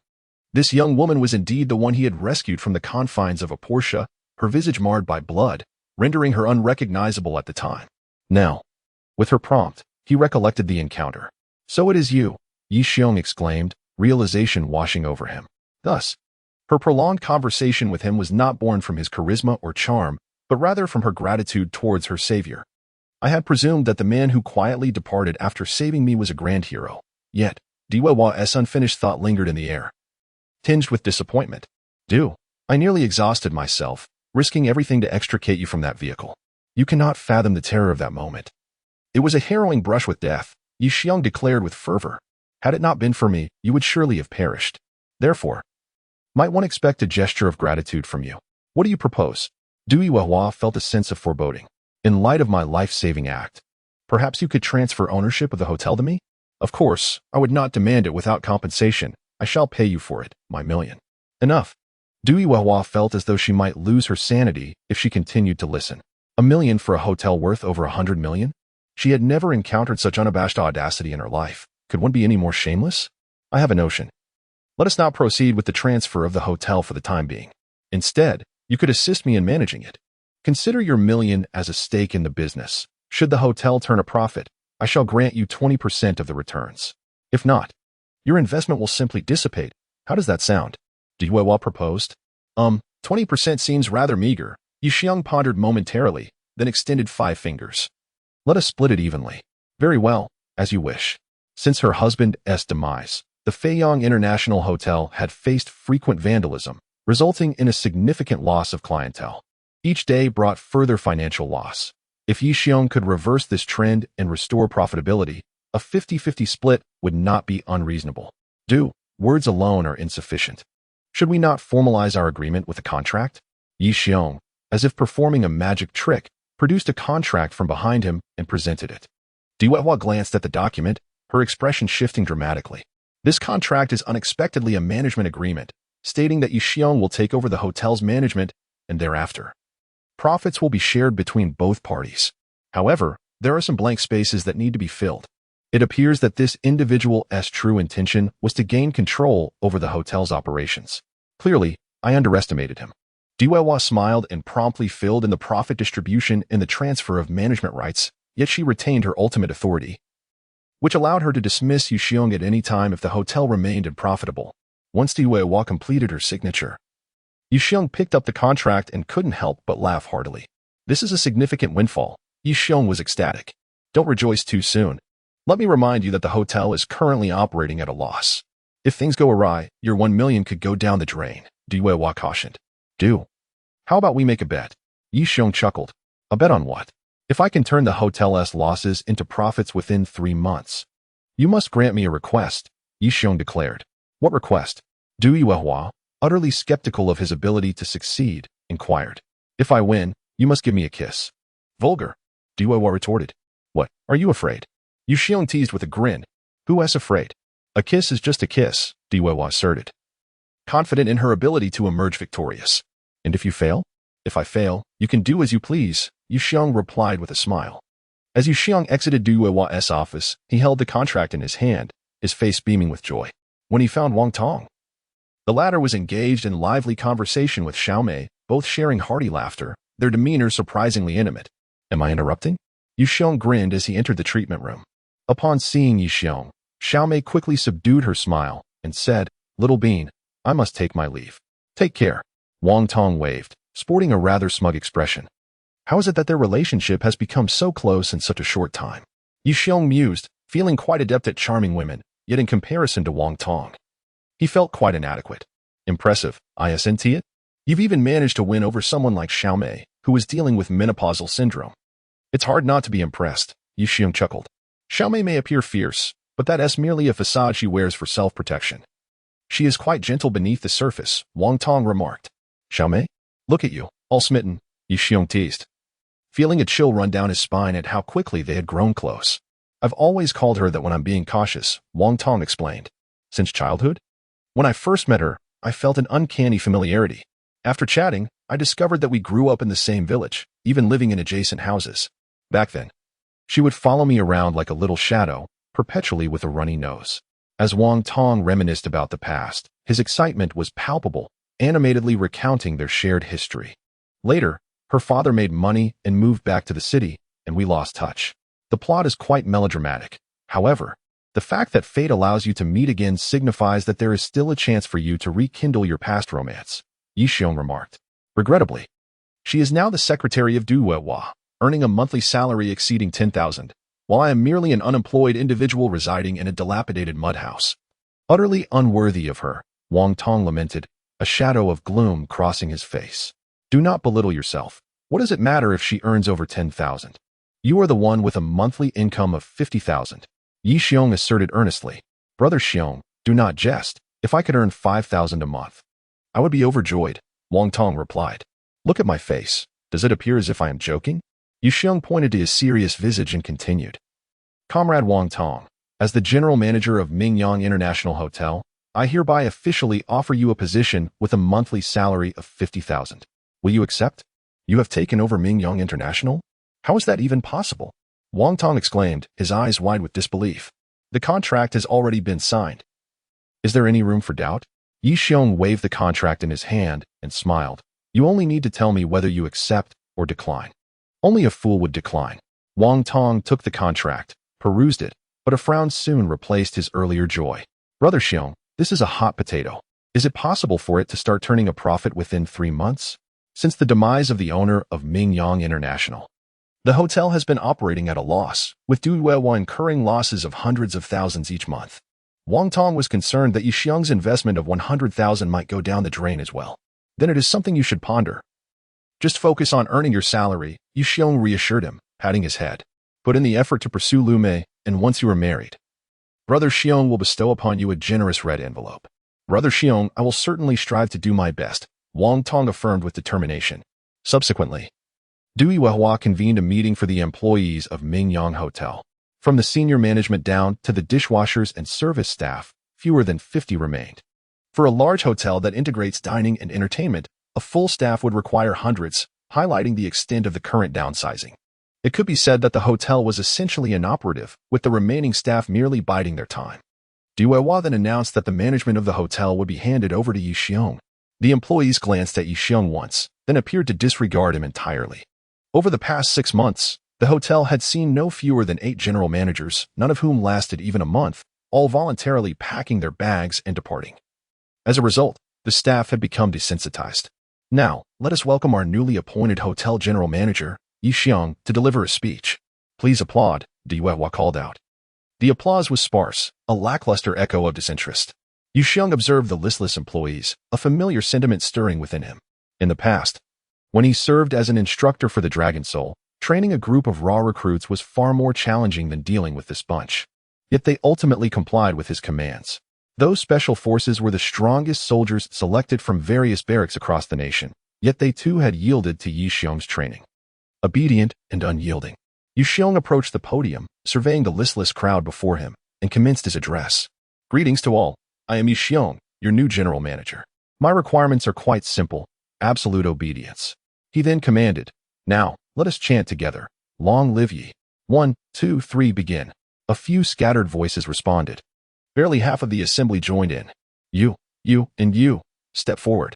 Yu Xiong waded into the throng, identifying those who had spoken, and declared, the rest of you, report to the finance department for your reckoning. Panic ensued among those who had remained silent, though the pay was modest. The comfort of idleness was enticing. Who would wish to leave? But I did chant. A security guard protested anxiously. Chant? Do you think my eyes are blind? Yu Xiong struck him sharply on the head. The guard fell silent, fear etched across his face. The remaining individuals dared not utter a word, bewildered by how Yu Xiong had managed to single them out with such precision. Do not accuse me of denying you a chance. Chant once more. Those who do not will be dismissed. With his hands clasped behind his back, Yu Xiong assumed an authoritative demeanor and bellowed, chant. Long live ye. They shouted in unison. Again. Long live ye. You is handsome.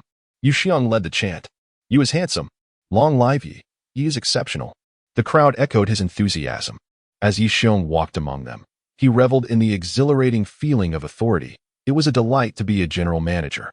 Beside him, Du Yuehua could scarcely bear to watch. This shameless man was a sight to behold. It was her first encounter with such audacity. Had it not been for her desire to give Yu Xiong the benefit of the doubt as he settled into his new role, she would have turned on her heel and departed. At that moment, a group of burly men surged in from outside, their demeanor aggressive and foreboding. Leading them was a short-haired man adorned with a thick necklace and a mouthful of gold teeth. To his left stood the broad-mouthed Niu Deng, and to his right, a man with a scarred face. Their imposing presence made it evident that this was none other than Lu Bao, the notorious leader of the Northwest Gang and the favored companion of He Donghao. What an imposing presence. Lu Bao's gaze fixed on Yu Xiong, rife with provocation. How can you compare the few you command to my pack of dogs? Yu Xiong retorted sharply, surveying the men behind Lu Bao with disdain. You dare call anyone a dog? You little brat, you haven't faced real consequences yet. Teach him a lesson he won't forget. A cacophony of angry shouts erupted from the gang, yet none dared to act. It was well known that Lu Bao's two aides, Niu Ding and the Scar-Faced Man, had been thoroughly beaten by Yi Xiong, leaving them incapable of resistance. I am as audacious as I wish to be. If you have a problem with it, come at me. Yi Xiong retrieved a ballpoint pen from his pocket, holding it between his lips as if it were a cigarette. A group of ruffians exchanged glances, astonished. Having mingled in the underworld for many years, they had encountered their fair share of audacious individuals, yet none quite matched the audacity of this man. Out in the streets, they believed themselves to be quite daring, but in comparison to him, they realized the true meaning of audacity. To a crowd of dozens, he boldly challenged, "If you dare, come at me. You won't find another like me in the whole of Jiang'an City. All of you, come at me, and I'll leave you unrecognizable." With a sweeping gesture, Lu Bao commanded his gang of thugs to charge at Yi Xiong. The scene erupted into chaos. Bystanders had long fled, hiding at a distance, including Du Weihua, who cowered in a corner, trembling with fear. At that moment, Yi Xiong suddenly executed a peculiar maneuver. He stripped off his shirt, wrapping it around his hand tightly. "Do you think that merely covering your hand with a shirt will prevent it from being severed?" Lu Bao mocked. No sooner had he spoken than Yi Xiong darted forward, evading a blade and delivering a devastating punch to the foremost thug.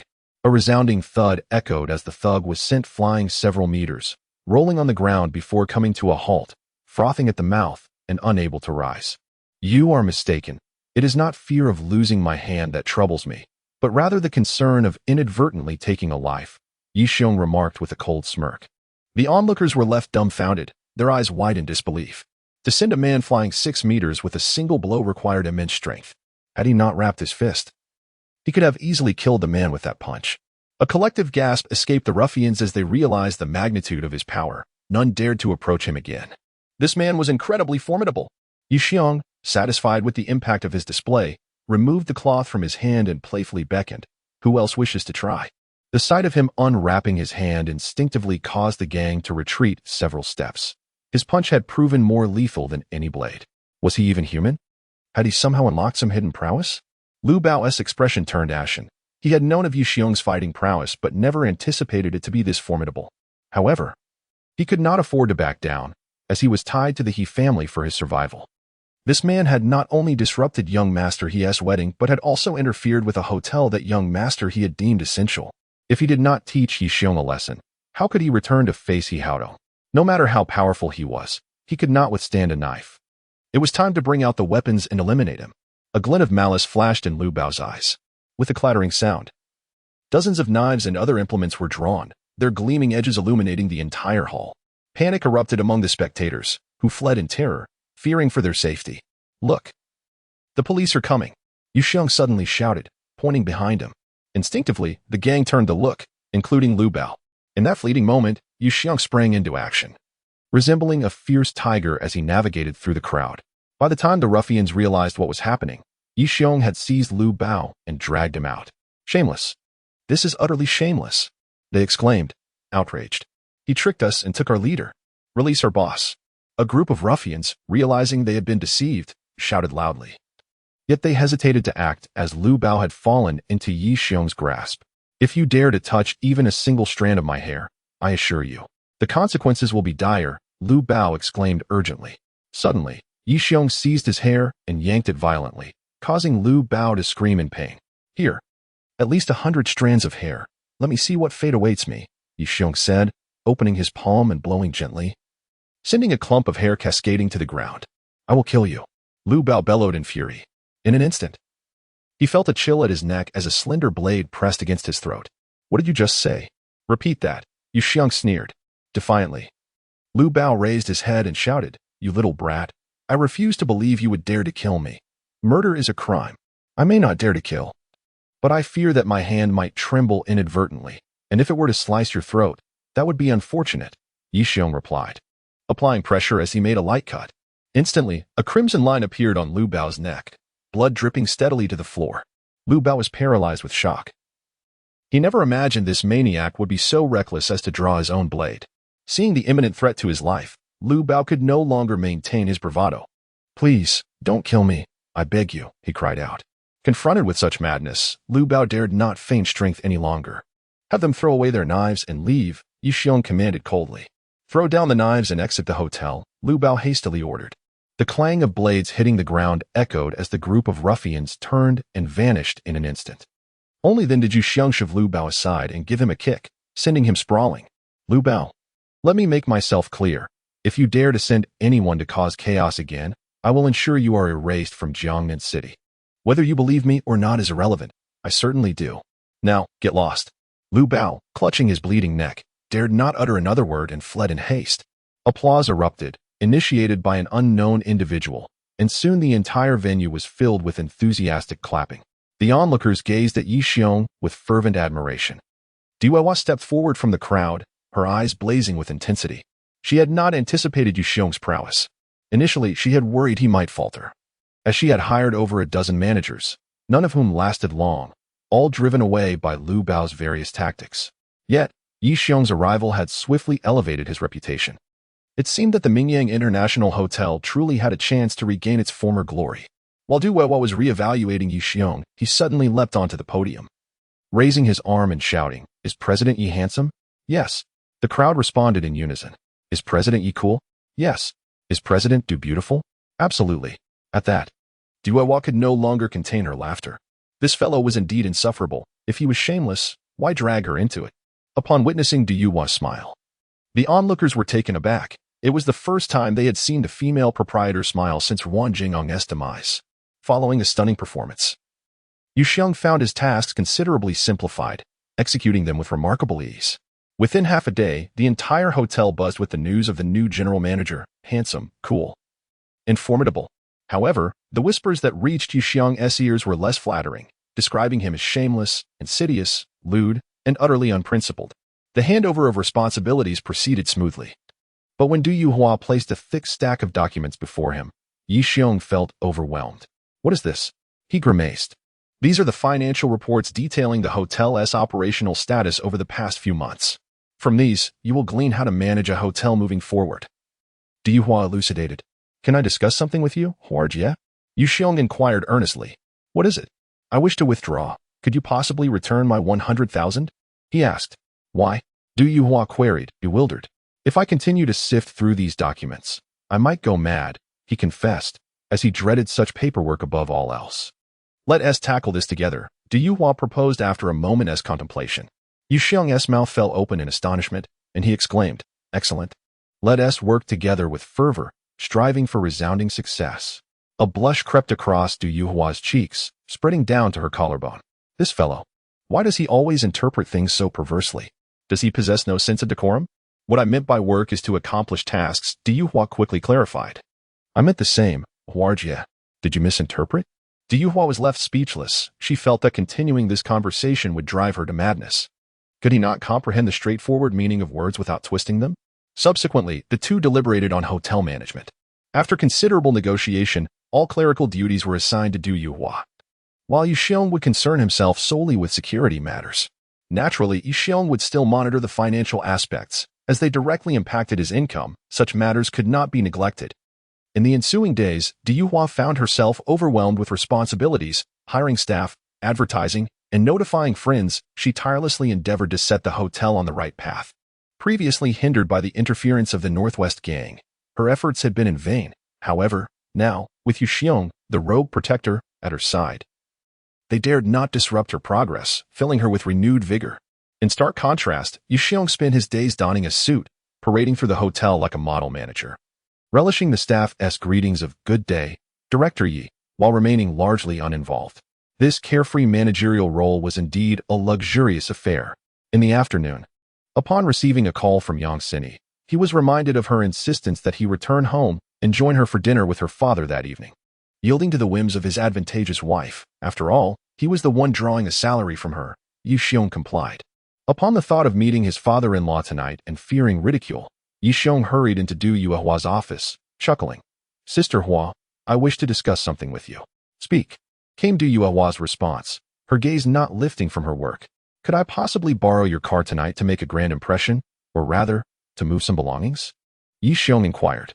Without raising her head, Du Yuhua retrieved a set of car keys from her drawer and tossed them onto the table.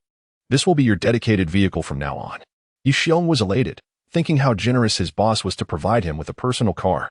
Imagining that it must be at least a luxury vehicle worth hundreds of thousands, perhaps an Audi or BMW, he felt a surge of excitement. However, when his eyes fell upon the keys, he was left dumbfounded. They belonged to a dilapidated Volkswagen.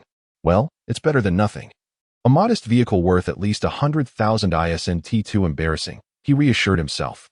Little did he know, upon arriving at the garage, he was utterly stunned to discover that the keys corresponded to a worn-out Jetta, its antiquated design and elongated front evoking a sense of despair within him. Manager Do. Is it appropriate for me, the esteemed general manager of the internationally renowned hotel, to drive such a decrepit car? Yu Xiong called, his voice tinged with indignation. If you don't want it, I can give it to someone else, Du Yuehua replied nonchalantly from the other end of the line. I wouldn't refuse a free vehicle. It's certainly better than riding a battered motorcycle, Yi Xiong hastily responded. After driving the old Jetta back to his rented accommodation and packing his belongings, Yi Xiong proceeded to Yongxin's villa. Upon entering, a middle-aged woman approached him, saying, Son-in-law, the young lady awaits you in the living room. I'll take my things upstairs, he replied. As he approached the car's rear, hefting several large burlap sacks, he prepared to head into the villa. Son-in-law, the young lady has already arranged everything you need. You don't need to bring those in, the woman informed him. Why not? Yu Xiong asked, perplexed. The woman cast a glance at the filthy, worn sacks, clearly implying that, given the young lady's fastidious nature, she would never allow such dirty items into the villa. Yi Xiong, perceptive as he was, understood her implication yet refused to abandon the sacks. They had accompanied him on countless journeys over the past 2 years, and he had formed a bond with them. He could not simply discard them. You cannot bring those inside. The woman insisted as Yi Xiong persisted in carrying the sacks into the villa. Ignoring her, he entered the grand hall. Inside, Yongxin sat elegantly on the sofa. Upon seeing him with the burlap sacks, her brow furrowed. Stop, she commanded. What is it, my dear wife? Yu Xiong replied, his spirits lifting. Today, Yongxin was attired in a professional ensemble that accentuated her flawless, statuesque figure. Her skin glowed like jade, her hair cascaded like willow branches, and her eyes sparkled with clarity, reminiscent of the full moon in autumn. Particularly enchanting was her slightly irked expression, which rendered her utterly captivating, a vision of irresistible allure. Who is your primary wife? Speak carefully, Yongxin raised an eyebrow. You are my legitimate wife, so naturally, you hold the primary position. I plan to have a second wife, a third wife, a fourth wife. I intend to form a football team, Yi Xiong chuckled. Observing his carefree and irreverent demeanor, Yongxin felt a twinge of disdain, yet she maintained her composure, ensuring not to display anger in front of the servants. Aunt Zhang, you may leave now. Yes, Mississippi. Once the servant, Zhangshin, departed, Yongxin's gaze fell upon the burlap bag slung over Yi Xiong's shoulder. You cannot bring that bag into the villa. Dispose of it. If you need anything, just speak to Aunt Zhang. She will procure it for you. This burlap bag has accompanied me through numerous trials over the past 2 years. It has weathered countless storms and has become dear to me. How can you suggest I simply discard it? Yu Xiong firmly refused. 10,000, Yongxin replied nonchalantly. It's not about the money. This burlap bag is like a brother to me. 20,000. Deal, Yu Xiong decisively agreed. Yongxin rolled her eyes. She had never encountered someone so shameless. Considering their relationship was based on a prior agreement and that she would need to enlist his assistance in dealing with her father and Haodong, she resolved to endure it. I have arranged a job for you as the security department manager at a large company. Do well and do not tarnish my reputation. Yongxin stated. Thank you for your concern, my primary wife. I have already found a job, Yi Xiong replied with a grin. What job? General manager of a hotel. Yi Xiong declared proudly. Which hotel? Yongxin inquired, puzzled. It seemed improbable that someone like Yi Xiong would be appointed as a general manager, leading her to suspect he was lying. It's a secret. No, I must know your job in all its details. Otherwise, when my father asks, I won't know how to respond. Yongxin insisted resolutely. Mingyang International Hotel, Yi Xiong finally admitted. What? Mingyang International Hotel? Yongxin exclaimed in surprise, quickly adding. That hotel is a target for Haodong. If you become the general manager, it will only lead to disaster. Thank you for your concern, my primary wife. But he is merely a petty clown. I can handle him, Yi Xiong replied. Seeing Yi Xiong's stubbornness, Yongxin felt helpless. They had agreed before marriage not to interfere in each other's work or life, and she had no right to meddle in his affairs. When will my father meet me? Yi Xiong asked. My father has urgent matters and is currently abroad. We can discuss it later. Then I shall head upstairs, Yi Xiong said before walking toward the staircase. Yi Xiong's room was adjacent to Yang Xinyi's. She had insisted he stay there to prevent her parents from discovering their sham marriage, ensuring preparedness for any eventuality. Well, this room is enormous, Yi Xiong exclaimed as he flopped onto the luxuriously decorated bed, feeling an indescribable comfort. He noticed a figure standing at the door. It was none other than Yang Xinyi.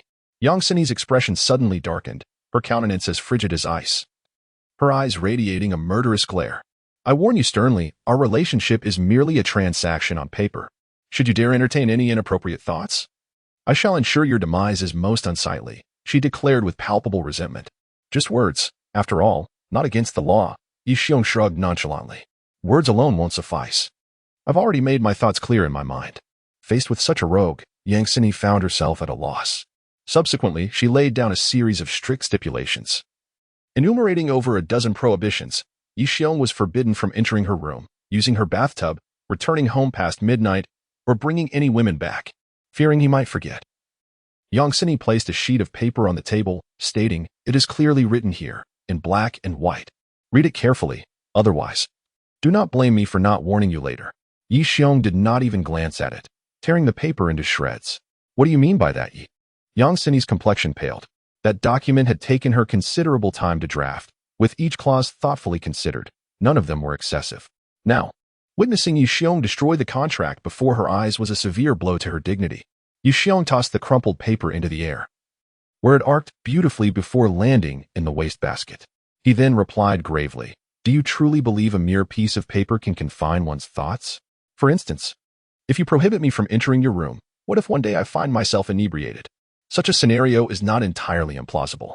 At that moment, who would remember the ridiculous agreement? You are not allowed to drink," Yang Xinyi quickly retorted.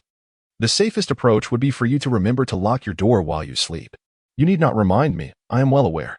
Dear wife, unless there is something else, I would appreciate some peace, as I intend to rest well. I have to pursue women at work tomorrow." Yang Xinyi rolled her eyes and turned to leave Yi Xiong's room.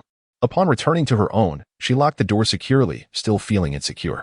She resolved to have additional locks installed the following day, ensuring that the lecherous man would have no opportunity to exploit. The next morning, Yi Xiong rose early. "Young master, breakfast is ready," and Zhang greeted him with a smile. "Thank you, and Zhang. Please join me." Yi Xiong replied cheerfully. "I've already eaten. Take your time," she said before retreating. As Yi Xiong entered the dining room, he found a sumptuous spread: milk, bread, eggs, millet porridge, and slices of meat. Everything one could wish for. The life of the affluent is indeed different. He picked up a glass of milk, took a sip, and suddenly remembered he had forgotten to grab the car keys. So he went upstairs to retrieve them. Upon returning to his room, he happened to see Yang Xinyi emerging from her chamber. "Good morning, dear wife," Yi Xiong greeted her. "I seriously warn you, do not call me dear wife." Yang Xinyi's expression turned icy once more. "If not dear wife, should I refer to you as little wife?" Yang Xinyi, uninterested in engaging with him, rolled her eyes and walked past him. The type of man she despised most in life was one who was flippant and carefree, lacking any semblance of maturity or stability. Such a man would never achieve greatness. Uncertain of what had possessed him at the time, Yi Xiong found himself entangled in a sham marriage with her. With a shrug, he retrieved his keys and descended the stairs, only to discover Yang Xinyi occupying the very spot he had just vacated, poised to sip from the milk he had previously consumed. "My dear, please refrain from speaking while eating," he suggested. "But any words can wait until after the meal," Yang Xinyi retorted coldly. This fellow, with his inability to speak eloquently, made her dread the prospect of his utterances. She feared they would diminish her appetite altogether. Sighing, Yi Xiong took a seat opposite her, munching quietly while observing Yang Xinyi, contemplating whether to unveil the truth to her. Yang Xinyi, with her deliberate and graceful demeanor, consumed her food in utter silence, showcasing impeccable manners. In stark contrast, Yi Xiong devoured his meal with abandon, highlighting the disparity in their dining etiquette. Due to Yang Xinyi's prior decree, Yi Xiong remained mute throughout the meal. Once she finished sipping her milk, she inquired, "What did you wish to say earlier?" pointing at the cup before her. Yi Xiong replied, "My dear, you just drank my milk." Yang Xinyi froze, glancing at her cup, and in an instant, her face flushed crimson, extending to her neck, her eyes gleaming with fury. "I intended to remind you, but your insistence on silence during meals left me no choice but to wait until you were finished. Yi Xiong explained leisurely. In truth, I barely had any, just a sip. Covering her mouth, Yang Sini dashed toward the bathroom, and moments later, the sound of violent retching echoed through the house, as if the world itself were turned upside down. Is it merely a sip of water? It's not as though she is pregnant. Such a reaction seems excessive, Yi Xiong scoffed. Yang Sini stormed out of the bathroom, wielding a kitchen knife, charging at him with fury. Goodness. Yi Xiong seized the car keys from the table and hastily fled the villa, disappearing in an instant. In the distance, Yang Sini's furious shout echoed, "You scoundrel! I'll chop you to bits." Driving his decrepit Jetta, Yi Xiong returned to the Feiyang International Hotel, ready to embark on a new day of work. "Good morning, Mr. Yi," greeted the receptionist, Xiao Hong. "Xiao Hong, you look stunning today. That short skirt is utterly enchanting," he complimented. "Really? I was worried it might be too short," she replied, her wide eyes sparkling. "I could only wish it were shorter," he teased. "You're quite the rogue, Mr. Yi. If it were any shorter, everything would be on display," Xiao Hong flirted back, leaning against the front desk. Yu Xiong engaged in lively banter with Xiao Hong when Diwewa entered from outside. Witnessing Yu Xiong's flirtation, and her expression soured instantly. After toiling tirelessly for days with little rest, it irked her to see him enjoying such leisure.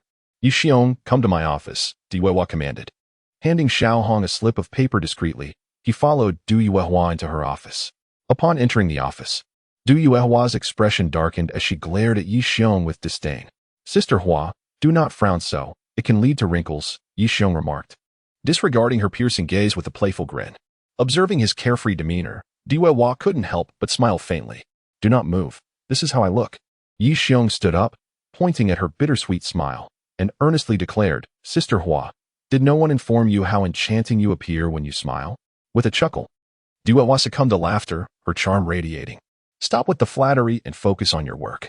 Just as she intended to urge him to concentrate, fearing he might misinterpret her words, she quickly amended, "Focus on your job and enhance the hotel's performance. The dividends will follow." "Sister Hua, I promise to work diligently until you are satisfied," Yu Xiong replied with a mischievous grin, resembling a playful wolf. Diwewa found herself speechless. His true nature revealed itself within mere exchanges, as he relished in jesting. In the future, refrain from engaging in frivolities with the staff, after all. You are the esteemed general manager of a grand hotel. Though you may not fulfill the role adeptly, one must still be mindful of their influence, Diwewa cautioned. "I will certainly behave during work hours," he assured her. His implication was clear. Outside working hours, mischief awaited. Diwewa, momentarily at a loss for words, waved her hand, preparing to dismiss him when suddenly a wave of dizziness washed over her. "Sister Hua, are you all right?" Yi Xiong inquired, noticing her distress. She intended to respond that she was fine, but felt lightheaded and nearly collapsed. Yi Xiong swiftly moved to her side, enveloping her in his arms and applying pressure to certain acupressure points on her head. Moments later, Du Yuehua regained consciousness, realizing she was being embraced, which caused her cheeks to flush. It had been over half a year since she had been so close to a man after her husband's passing. In that moment, being held by Yu Xiong stirred a feeling akin to a gentle collision with a fawn, evoking a longing within her. Yet her innate modesty compelled her to struggle to sit upright. "Perhaps I have simply been too fatigued these past few days." "Thank you," Diwewa said as she gently pushed him away. Yu Xiong, still holding her, was enveloped by the intoxicating fragrance of a mature woman, yet he harbored no ulterior motives. "Only concern. I shall take you to the hospital," he declared decisively. "No need. I am fine," she replied. "This matter could be serious. We must not overlook it." "Have you forgotten about the incident with the car?" Yi Xiong insisted sternly. This was the first time Du Yuehua had witnessed such seriousness on Yi Xiong's face, and she realized that his earnestness possessed a unique allure, far more captivating than his usual carefree demeanor. Before she could respond, he effortlessly lifted her and carried her outside. "Yi Xiong, put me down. I can walk on my own," Du Yuehua urged anxiously. She was a married woman, and if anyone were to see her being carried out of the office by Yi Xiong, it would be utterly embarrassing. "Can you manage?" "Trust me," he replied, gently setting her down. Du Yuehua adjusted her slightly disheveled hair and finally said to him, "Let us go." Half an hour later, Yi Xiong accompanied Du Yuehua to the hospital for a full checkup. They discovered that his fainting was merely due to the aftermath of a car accident, resulting in low blood sugar compounded by excessive fatigue. There was nothing serious. The doctor advised him to refrain from overexerting himself. "Did you hear that?" Yi Xiong exhaled in relief, speaking earnestly. You still have the audacity to say that. If it weren't for your carefree attitude, I wouldn't have collapsed from exhaustion. Dui Wehua retorted with a roll of her eyes. Though her words were sharp, she did not genuinely hold a grudge. Her only wish was for Yi Xiong to manage the company's security effectively. The rest of the responsibilities seemed too burdensome for him. Moreover, she could not help but worry. If she were not at the hotel, it was entirely possible he would flirt with every waitress. You should go home and rest. I will handle the remaining work. Yi Xiong said, filled with guilt. I have a meeting with a foreign client today. He will arrive at noon, and I need to dine with him. This client is crucial. He is the deputy general manager of a major overseas company and is set to designate our hotel as their preferred accommodation in China. Dui Wehua explained. Is it just a foreign client? Leave it to me, Yi Xiong declared confidently, patting his chest. With you, who knows what he might say? Dui Wehua scoffed disdainfully. Isn't there also Xiaomei? Yi Xiong insisted, assertively sending her home to rest. Dui Wehua's residence was a beautifully decorated 5-story villa in the city center. However, perhaps due to infrequent occupancy, the interior felt rather cold and unwelcoming. This place clearly exudes an imbalance of energies. Sister Hua, I shall come by more often to help harmonize the atmosphere, Yi Xiong remarked playfully. How long did it take for you to act serious? Only to revert to your carefree demeanor. Dui Wehua replied, choosing to ignore him. Go greet the foreign client with Xiaomei. I warn you, take it seriously. If you fail to secure this client, you will have to answer for it. Dui Wehua stated firmly. What is the reward if I succeed? This is already within your job scope. There is no reward, she responded. No reward, no motivation. Yi Xiong chuckled. Just get it done first, Dui Wehua said, glancing around, her heart suddenly racing. At that moment, the villa contained only the two of them, a lone man and a solitary woman, a situation ripe for complications. Realizing this, she dashed back to her room and securely closed the door. Sister Hua, are you all right? Yi Xiong knocked on the door from outside. I'm fine. I'm just a bit tired and want to rest. You should go to work. Dui Wehua urged anxiously. Then I shall take my leave. Remember our agreement. If you lose, you owe me a kiss, Yi Xiong reminded her with a grin. Go quickly. There is no time. Dui Wehua pressed. In truth, she did not believe Yi Xiong could accomplish this task. This client was notoriously difficult. Even with her own efforts, she had less than a 20% chance of success. So she found it hard to believe Yi Xiong and the English challenge Xiao Mei could secure the client. As she lay in bed, Dui Wehua drifted into a deep slumber, only to awaken after losing track of time, realizing it was already past 7 in the evening. She hastily retrieved her phone from the bedside, discovering an array of missed calls, over a dozen in total. Strangely, she had not been awakened by the incessant ringing. Upon inspection, she realized that her phone had somehow been set to vibrate mode. It was evident that Yi Xiong had orchestrated this mischief, slyly silencing her phone while she was oblivious. Unexpectedly, this thought warmed her heart. This seemingly carefree individual had shown a surprising attentiveness, concerned that the phone's ringing might disturb her slumber. Dui Wehua promptly dialed Xiaomei's number, eager to inquire about the client meeting. Xiaomei, how did the discussions with the client go? She asked. I don't know, came Xiaomei's furious reply from the other end. It turned out that Xiaomei had not accompanied Yi Xiong to lunch with the client. He had whisked the client away without informing her or maintaining any contact. After much searching, she discovered that Yi Xiong had taken the client to Luoqing. What kind of place was Luoqing? It was a hub of foot massages, saunas, and lavish entertainment, a paradise in the eyes of men and a hell in the eyes of women. How could she not feel outraged that Yi Xiong chose to take the client for such indulgences instead of showing him the hotel? Without you there, how could he communicate with the client? Dui Wehua inquired, puzzled. Perhaps he hired a translator. I'll be curious to see how he justifies the expenses. Xiaomei bitterly retorted. All right, I understand, Dui Wehua replied, ending the call before attempting to reach Yi Xiong, only to find his phone switched off. Of course, he would turn it off while at those kinds of places. This fool is more of a hindrance than a help, she lamented, casting her phone onto the table, her earlier fondness for him evaporating. Just then, her phone rang again. This time, it was the client. Dui Wehua quickly answered, anxiously explaining in English, Mr. Klein. I sincerely apologize for my employee's behavior. Upon my return, I will ensure he faces severe consequences. Why punish Mr. Yi?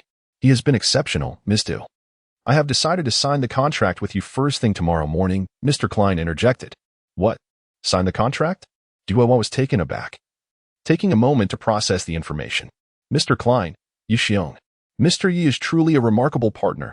I am very pleased with his hospitality. And his English is quite commendable as well. I'm very satisfied. Dear Ms. Du, see you tomorrow, he concluded. After hanging up, Diwewa stood frozen, utterly astonished. Yi Xiong spoke English.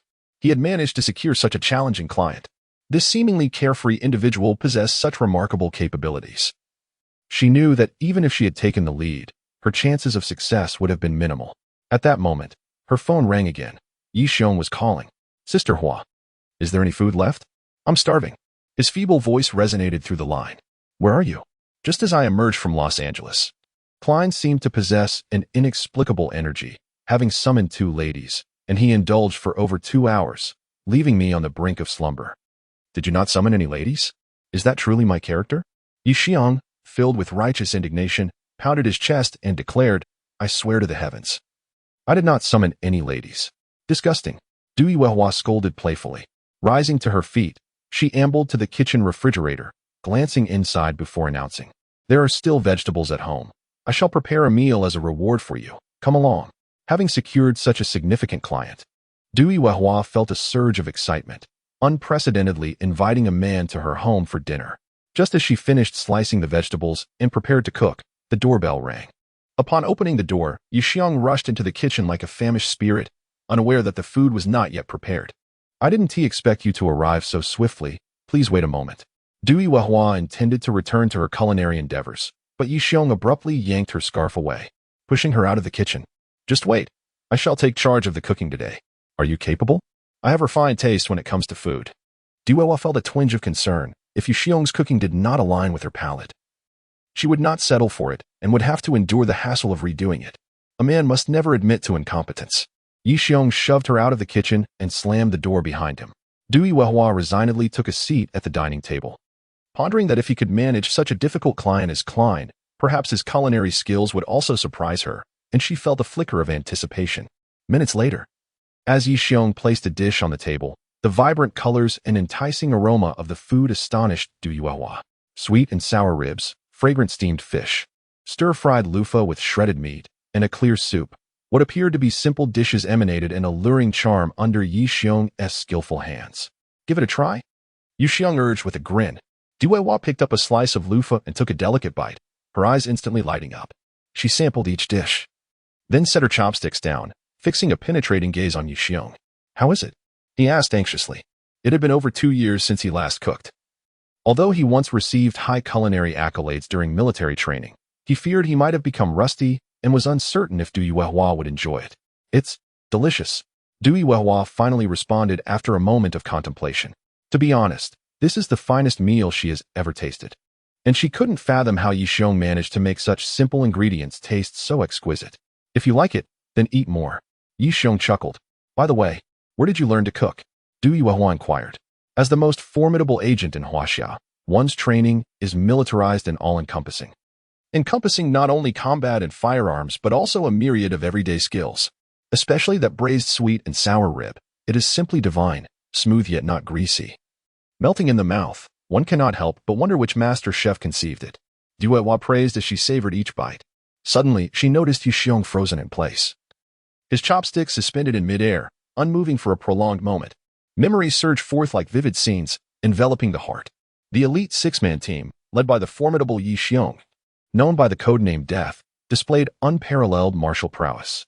The team leader, Xiao Yang, excelled in practical skills, earning the title Chameleon, renowned for his culinary artistry and adaptability to various identities. Then there was Lu Ming, codenamed Eagle Eye, Zhao Shan, known as Mountain King, Zhao Chuanhua, dubbed Hound, and Su Xiaofeng, referred to as Enchantress. Yet, they all perished, while he remained here, indulging in life's pleasures. A fleeting glimmer of loneliness crossed Yi Xiong's gaze. Unobserved by Du Yuehua, this man undoubtedly harbored untold stories behind him. A surge of profound empathy welled up within Du Yuehua.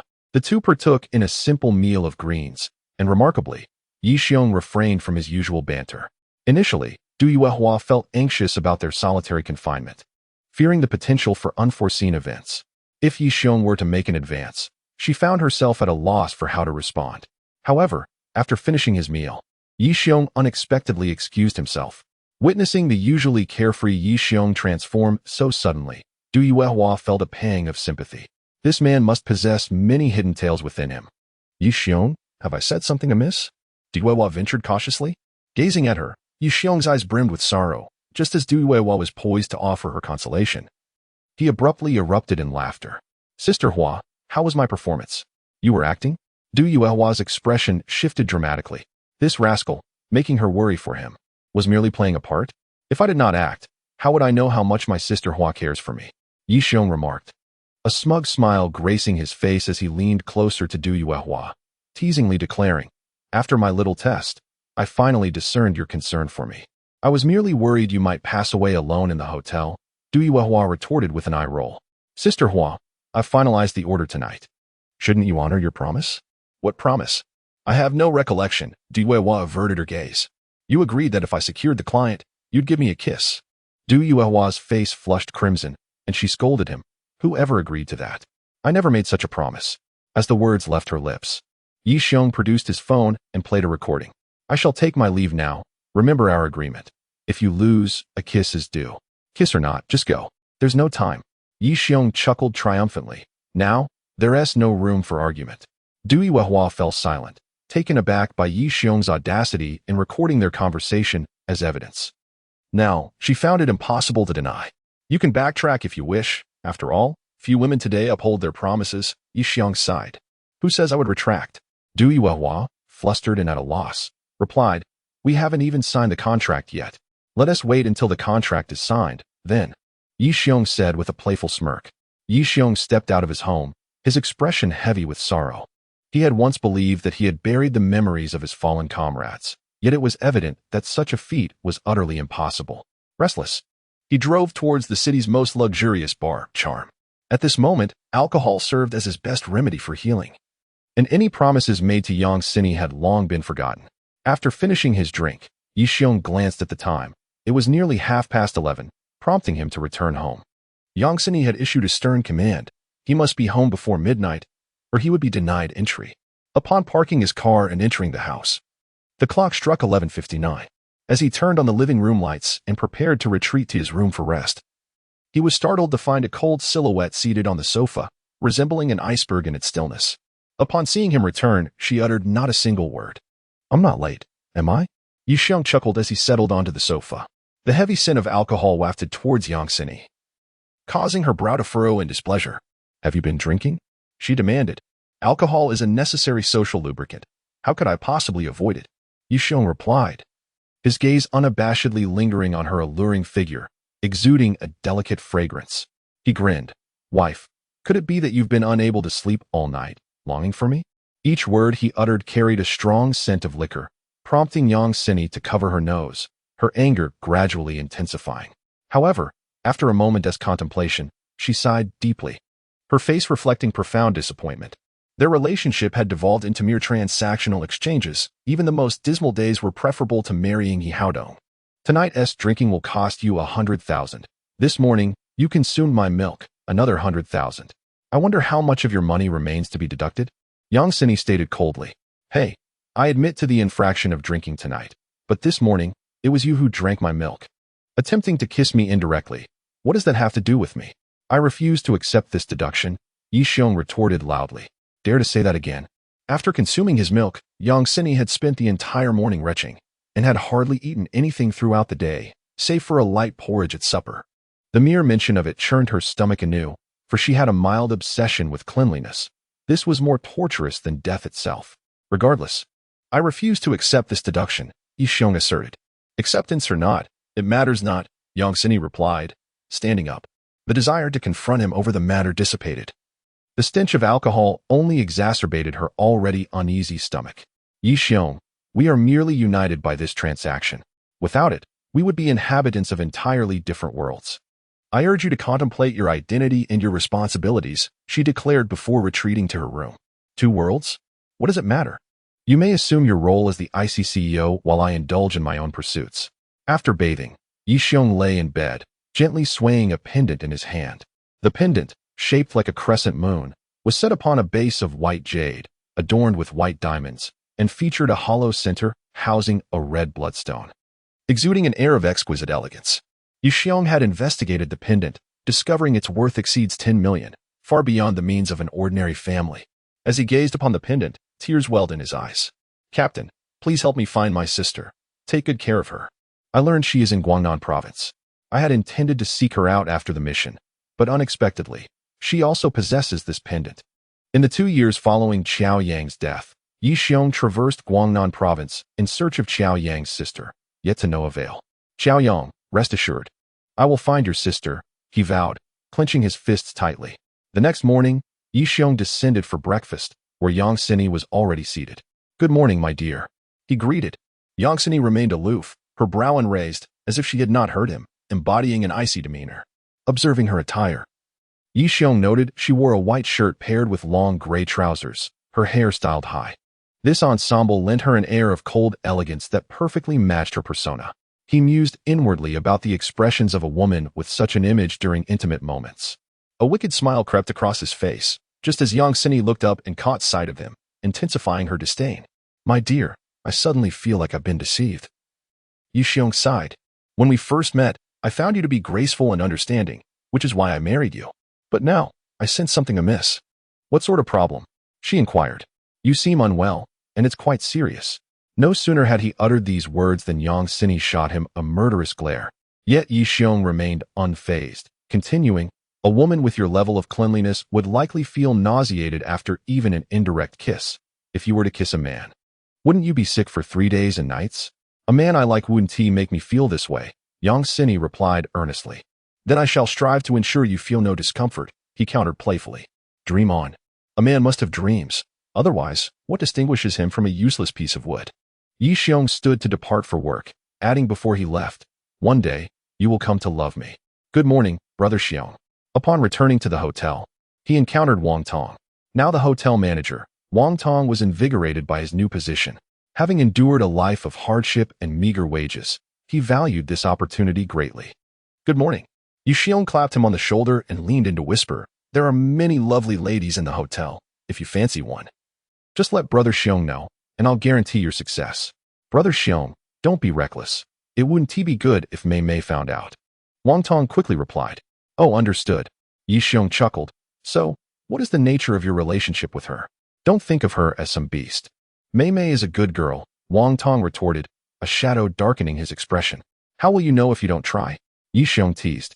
But Wang Tong dismissed the banter, his expression turning serious. By the way, I have important business to discuss. I met with General Manager yesterday and requested a reduction in my salary. On what grounds should it be reduced? I said 50,000. And it will be 50,000. Yi Xiong's temper flared as he exclaimed, I will confront her. I have but one brother. And if I do not look out for you, who will? Brother Xiong, please, do not be hasty. Wang Tong urgently interjected, with my current capabilities. Offering me a monthly salary of 50,000 would not be a boon, but rather a burden, as it would incite discontent among many. He continued, moreover, when I approached General Manager due to request a salary reduction, she was initially reluctant, stating that I was a special envoy of yours. And it was only after my insistence that she agreed to lower it to 20,000, which I still find excessive. Yi Xiong felt a flicker of gratitude. It seemed Du Weihua genuinely valued him. He patted Wang Tong on the shoulder and reassured him, Little Tong, Brother Xiong promises you that your future will only improve. I will ensure you can bring your mother out as soon as possible. Thank you, Brother Xiong. Subsequently, Yi Xiong meticulously surveyed the surroundings of the hotel, exercising utmost caution. He had discerned Yi Haodong's character from the time of his marriage to Yang Sini when he was caught in an affair with another woman in a hotel room. He was undoubtedly a treacherous individual. His desire for the Mingyang International Hotel would only lead to its demise, as he would employ various means to undermine its operations. Checking the time on his phone, Yi Xiong's brow furrowed. The appointed hour for his meeting with the lascivious foreigner, Klein, was fast approaching. Yet there was no sign of him. An unsettling wave of anxiety washed over him. What if something had gone awry?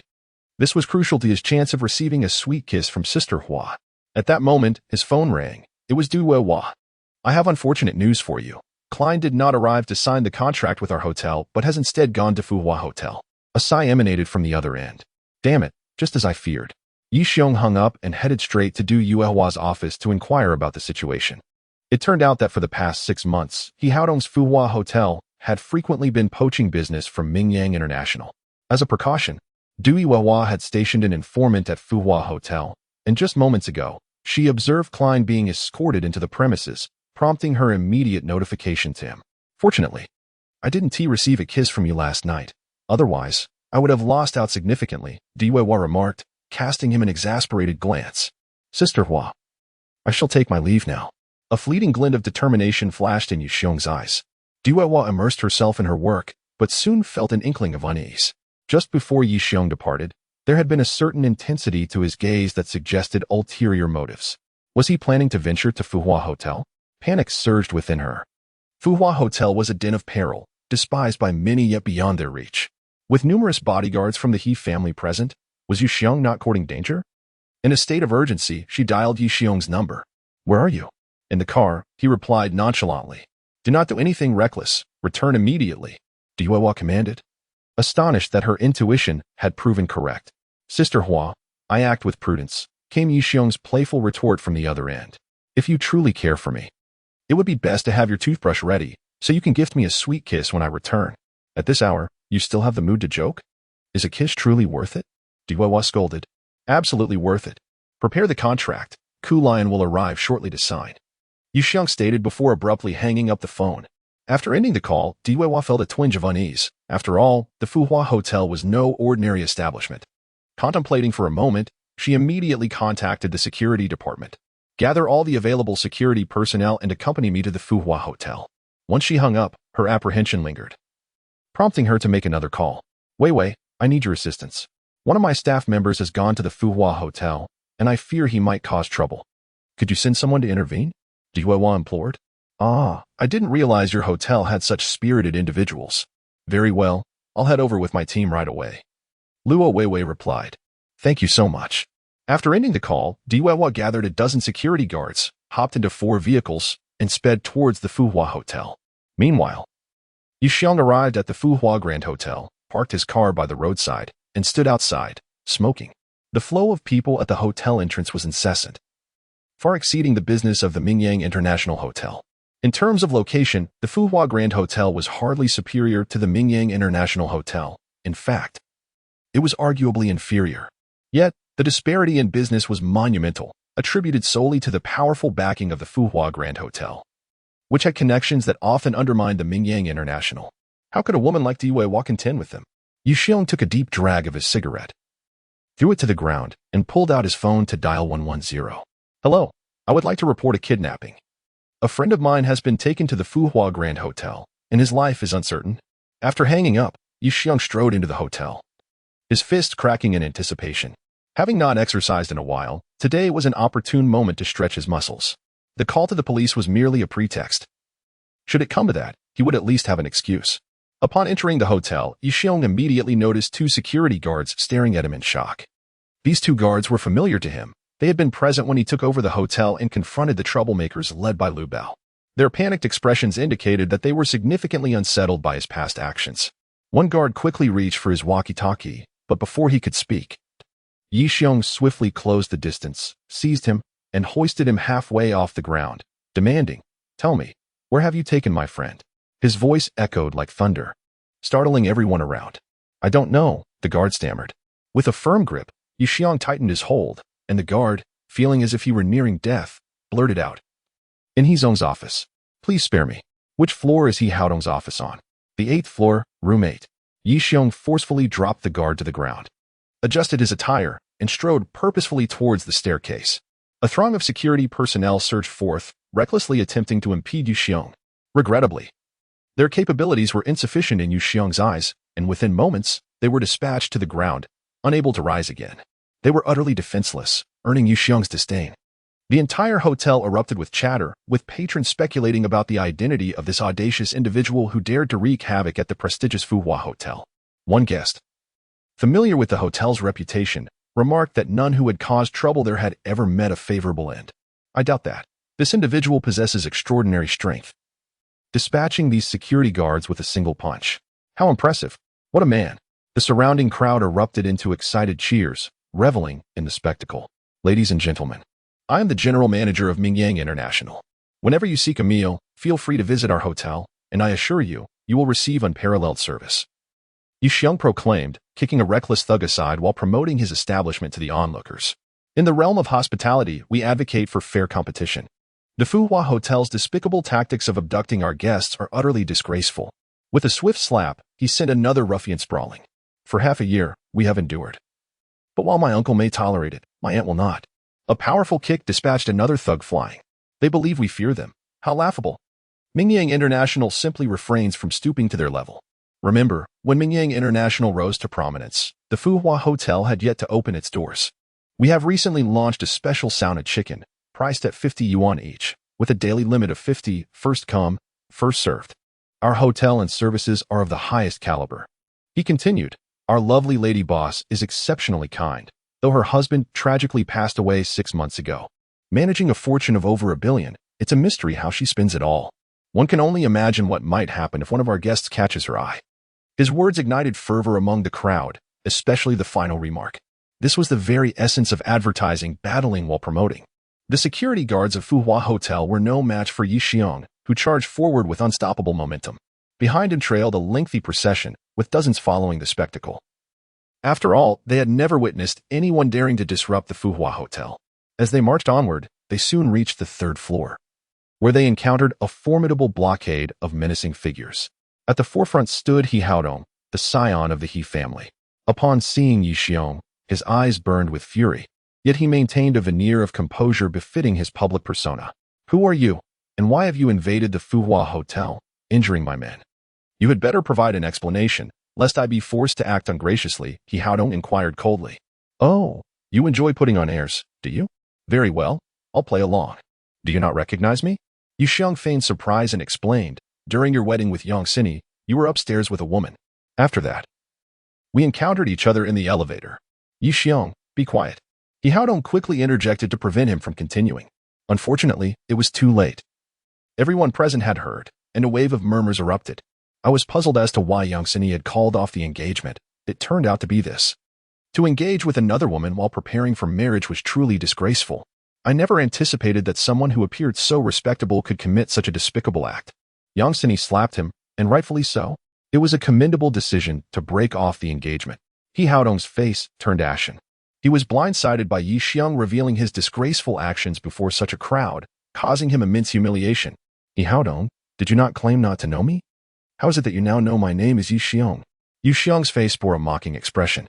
I have encountered countless individuals throughout my life. Yet I have never met anyone as adept at pretense as you. You turned Jiangyan City upside down merely to seek revenge on me, and now you feign ignorance. Truly, a barking dog seldom bites. Recently, He Haodong had repeatedly sent people to trouble him, thinking that the tiger would not show its might, and thus assumed himself to be a sickly cat. Today, he resolved to tear off He Haodong's faade and trample it beneath his feet. He Haodong's chest heaved with anger, yet he restrained himself and commanded, security, throw this lunatic out. Regrettably, none heeded his order. His subordinates were too intimidated to step forward. After all, who among them did not know of his prowess? To confront him would only lead to becoming cannon fodder. Do something, do you hear me? He Haodong shouted in fury. The security team, left with no choice, brandished electric batons and lunged at Yi Xiong. Yi Xiong had come today to make a statement. And this was precisely what he desired. He advanced rather than retreating, delivering a kick to one security guard's abdomen, seizing the baton from his grasp as he crumpled in pain. Then, with swift precision, he unleashed a flurry of strikes like a tiger among sheep. In less than half a minute, the entire group of security personnel lay sprawled on the ground, unable to rise. After sending the last security guard flying, he tossed the baton aside and stated calmly, He Haodong, if you do not hand over my friend who was kidnapped today, I will ensure that not a single person from the Fuhua Hotel remains standing. His voice was strong and resonant, instantly silencing the entire assembly. Duwa, accompanied by a dozen security personnel, hurried towards the Fuhua Hotel. Upon reaching the entrance, she spotted Luo Weiwei's police car parked at the corner and rushed over. Weiwei, you arrived just in time. Let us hurry inside, Du Yuehua urged fervently. Though her acquaintance with Yi Xiong was brief, he had saved her life. And after spending time together, she had begun to see him as her pillar of support. She was determined not to let anything happen to him. Is he just a worker? Why the urgency? Luo Weiwei chuckled. He is unlike the other employees, Du Yuehua replied. What makes him different? Is he your kept man? Luo Weiwei teased. The two individuals had been friends for many years, particularly after the passing of Du Yuehua's husband. He Haodong frequently visited the Mingyang International Hotel. where Luo Weiwei assisted Du Yuehua on numerous occasions. As time passed, their bond deepened, allowing for unreserved conversations between them. What nonsense!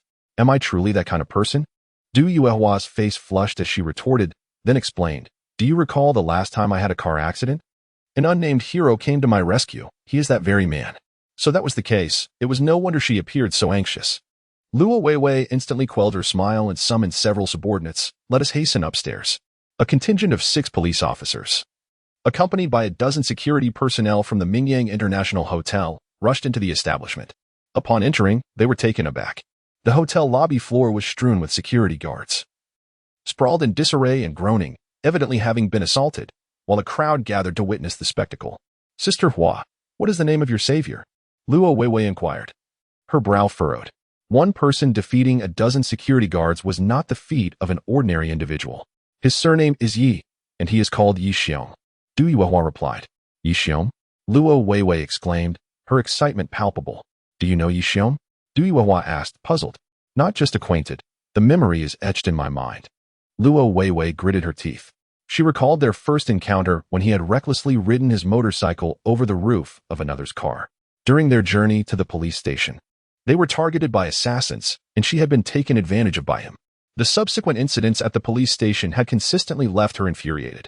Yet, she had to concede one truth. This man was no ordinary character. His skills, background, and temperament made him formidable. You two haven't had a romantic entanglement, have you? Du Yuehua questioned, her tone laced with suspicion. Bah, who would have a romantic history with such a scoundrel? Luo Weiwei spat, then added, rest assured, this fellow is cunning. He never suffers losses, only ensures others do. Recalling how he had taken advantage of her while feigning innocence, Luo Weiwei felt both angry and embarrassed. Du Yuehua observed her reaction with quiet astonishment, but there was no time for contemplation as they hastily ascended the stairs. Upon reaching the 3rd floor, they encountered a standoff, one man against a throng of dozens. Yet, Yi Xiong's presence remained unwavering and commanding. He Haodong, if you do not return my kidnapped friend today, I will make you regret it, he declared, his voice resonant and powerful. Du Yuehua rushed forward, reaching Yi Xiong's side, urgently asking, Yi Xiong, are you unharmed? Yi Xiong shook his head, then, upon noticing Luo Weiwei behind her, smiled. Officer Luo has also arrived. It has been quite a while. You are even more exquisite than before. For reasons unbeknownst to him, Yi Xiong found his gaze irresistibly drawn to her and was reminded of that day spent riding behind her on her motorcycle. Truly, an unforgettable moment in the journey of life. Leave. Upon seeing this individual, Luo Weiwei felt a surge of anger. Had it not been for the pressing matters at hand, she would have certainly settled the score with him. As Luo Weiwei approached, He Haodong stepped forward. His tone icy. Officer Luo, Yi Xiong has trespassed into our Fuhua hotel, injuring dozens of our security personnel. Are the police simply going to turn a blind eye to this? Yi Xiong, why did you resort to violence? Luo Weiwei demanded. He has kidnapped my friend, naturally. I had to intervene, Yi Xiong replied. He proceeded to embellish the events, nearly portraying himself as a lifelong confidant of Karen, claiming that Karen had been subjected to inhumane treatment since his capture and that his fate remained uncertain. You claim I kidnapped your friend. What evidence do you possess? He Haodong queried coldly. My evidence is that my friend is right here in your hotel. I am giving you the opportunity to search should you fail to find him. I assure you, I will not let this go easily, He Haodong retorted with bitterness. At that moment, he had already arranged for Karen's transfer. And if his suspicions were correct, Karen was already in a vehicle outside. Even if Yi Xiong turned the hotel upside down, he would not be able to locate him. You think you can play tricks under my very nose? You underestimate me. A cruel smile crept across Yi Xiong's lips as he suddenly leaped from the 3rd floor window. A chorus of screams erupted. No one anticipated Yi Xiong's reckless act. Luo Weiwei dashed to the window, witnessing Yi Xiong gracefully descend, his hands brushing against the water pipe as he landed safely on the ground. He swiftly dispatched 2 guests who were attempting to leave with their luggage, sending them sprawling to the ground before planting his foot firmly on their travel bags. Let us go see, Luo Weiwei commanded, leading a throng of people downstairs. There, they found Yi Xiong seated atop a travel bag, casually crossing his legs, exuding an air of nonchalance. Yi Haodong's expression turned ashen.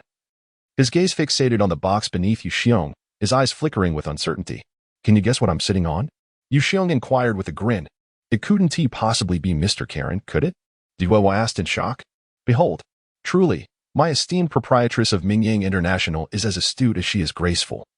Possessing unparalleled intelligence and talent, Yi Xiong quipped, reveling in the flattery. Enough with the flattery. Open the box. Du Yuehua's cheeks flushed with embarrassment. She found it hard to believe that he relished the attention of so many. Little did she know that before her arrival, Yi Xiong had utilized her as an advertisement. And now everyone was eager to behold the stunning widow of Mingyang International, who was indeed a remarkable figure. Yi Xiong, open the box. Luo Weiwei urged anxiously. Reluctantly, Yi Xiong stood, unzipping the box, revealing a bruised and battered man, none other than Karen himself. Yi Xiong poked Karen's forehead a few times, and as Karen groggily regained consciousness, he immediately screamed in English, I was wrong.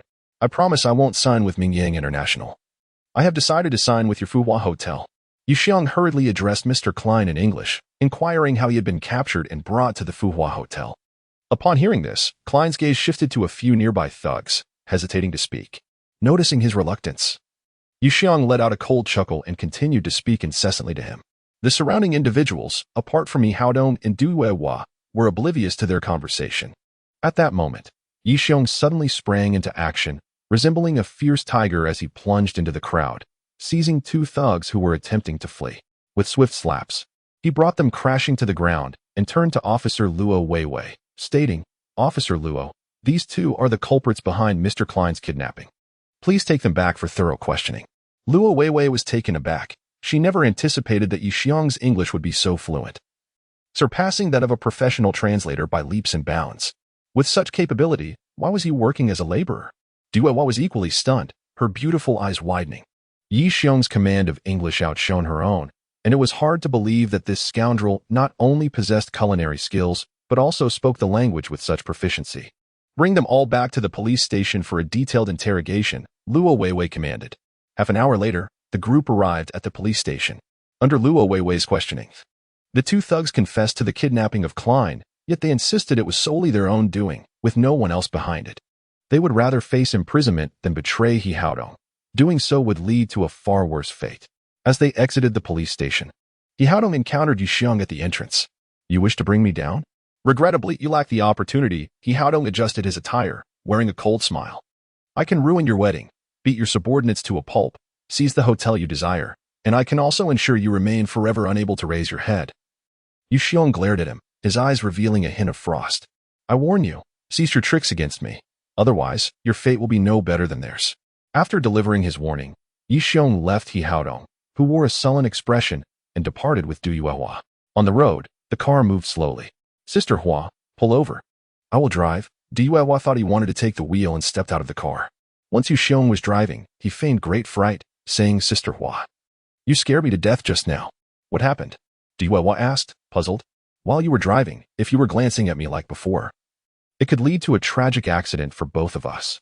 Yi Xiong replied, Poo, nonsense. Who was sneaking glances at you? Du Yuehua blushed.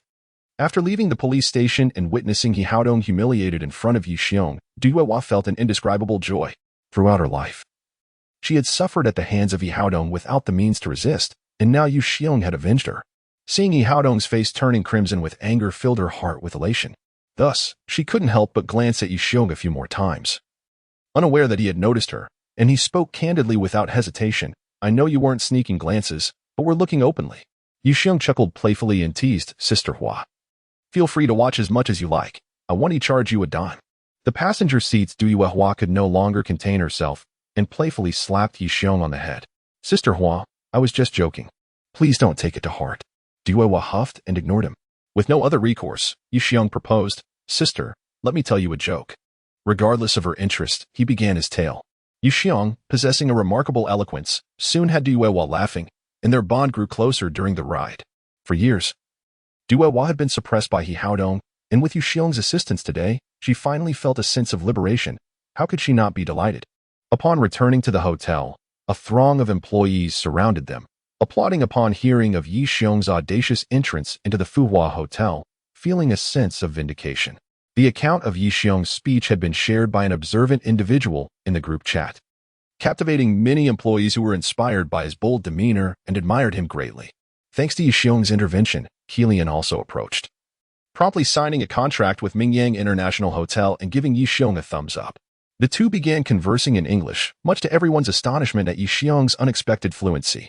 This marked the first significant contract for Mingyang International in half a year, and in her elation, Du Yuehua ordered a celebration that evening, allowing all staff, except those on duty, to revel in drinks and songs. In an instant, cheers erupted, creating a jubilant atmosphere. The celebration took place in the hotel's presidential suite, where, after 9 o'clock, all the hotel staff gathered joyfully.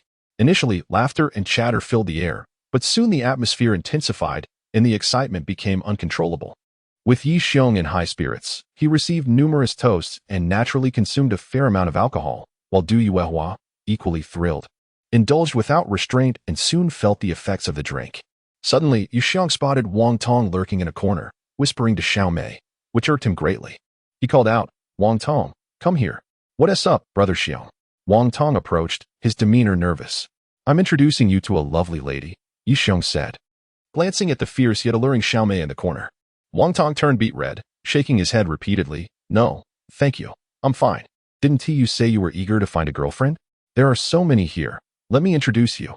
Yi Xiong was determined to play matchmaker, resolved to tease Wang Tong until he made a move, for with his sluggish disposition, it might take ages for him to approach Xiao Mei.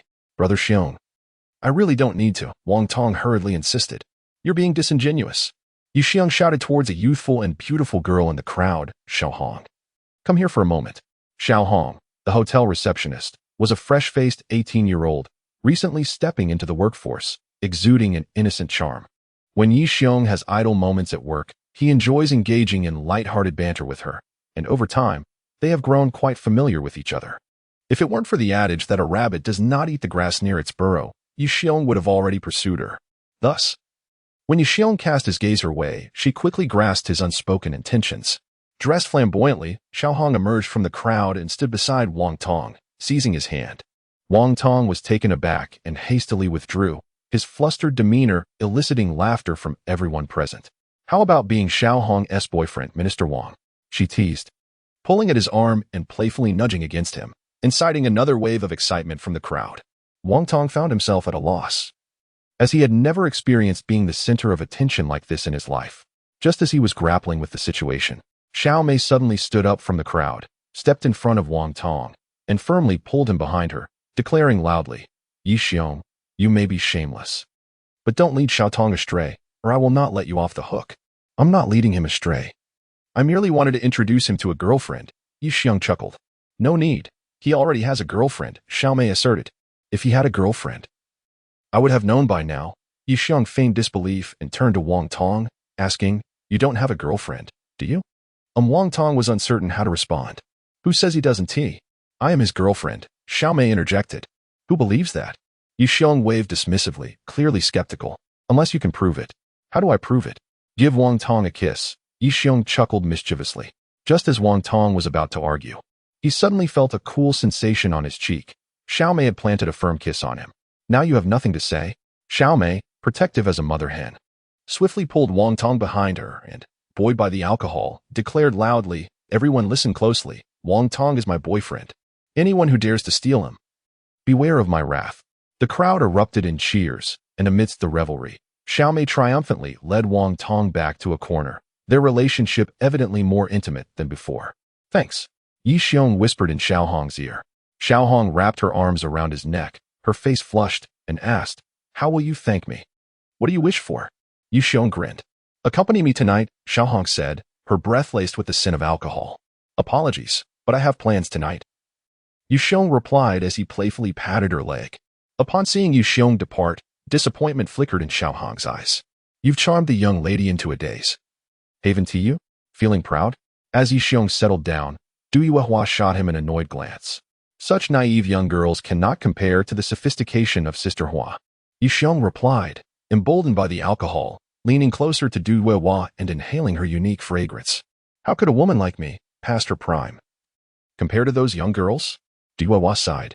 "Sister Hua is only 25 or 26. You are in the prime of your youth, far beyond what those inexperienced young girls can fathom."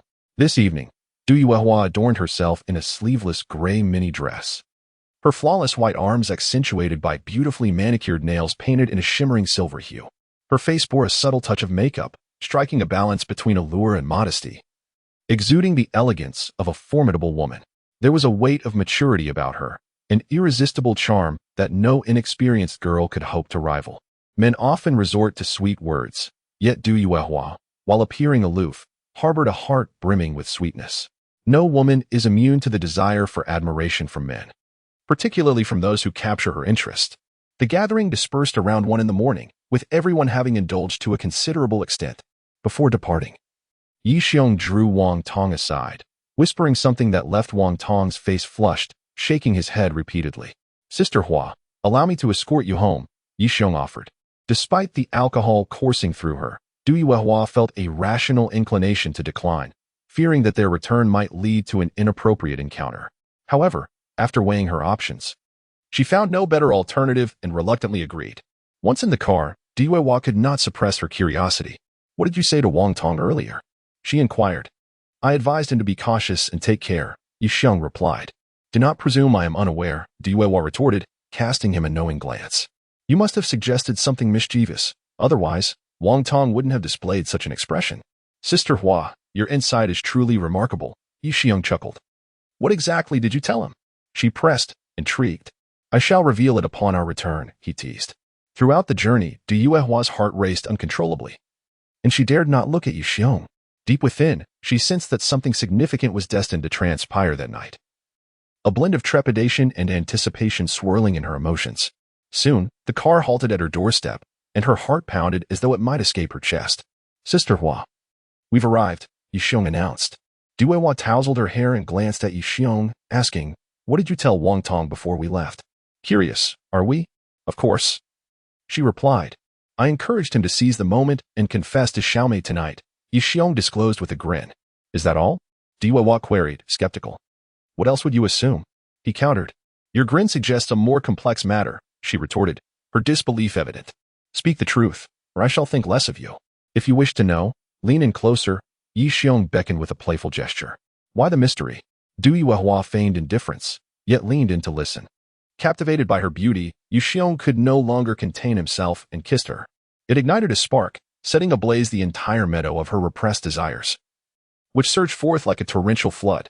She embraced Yi Xiong's head, reciprocating the kiss. Just as he prepared to deepen their connection, an unexpected phone call shattered the moment, the ringtone dousing her in cold realization. Suddenly aware, her face flushed crimson as she hastily exited the car and shut the door with a resounding thud. "Last year, I bought a watch. Which scoundrel dares to call me at such a critical moment?" Yi Xiong's heart brimmed with murderous intent as he watched the opportunity slip away, leaving him seething with anger. He retrieved his phone, and to his dismay, it was a call from Yang Sini.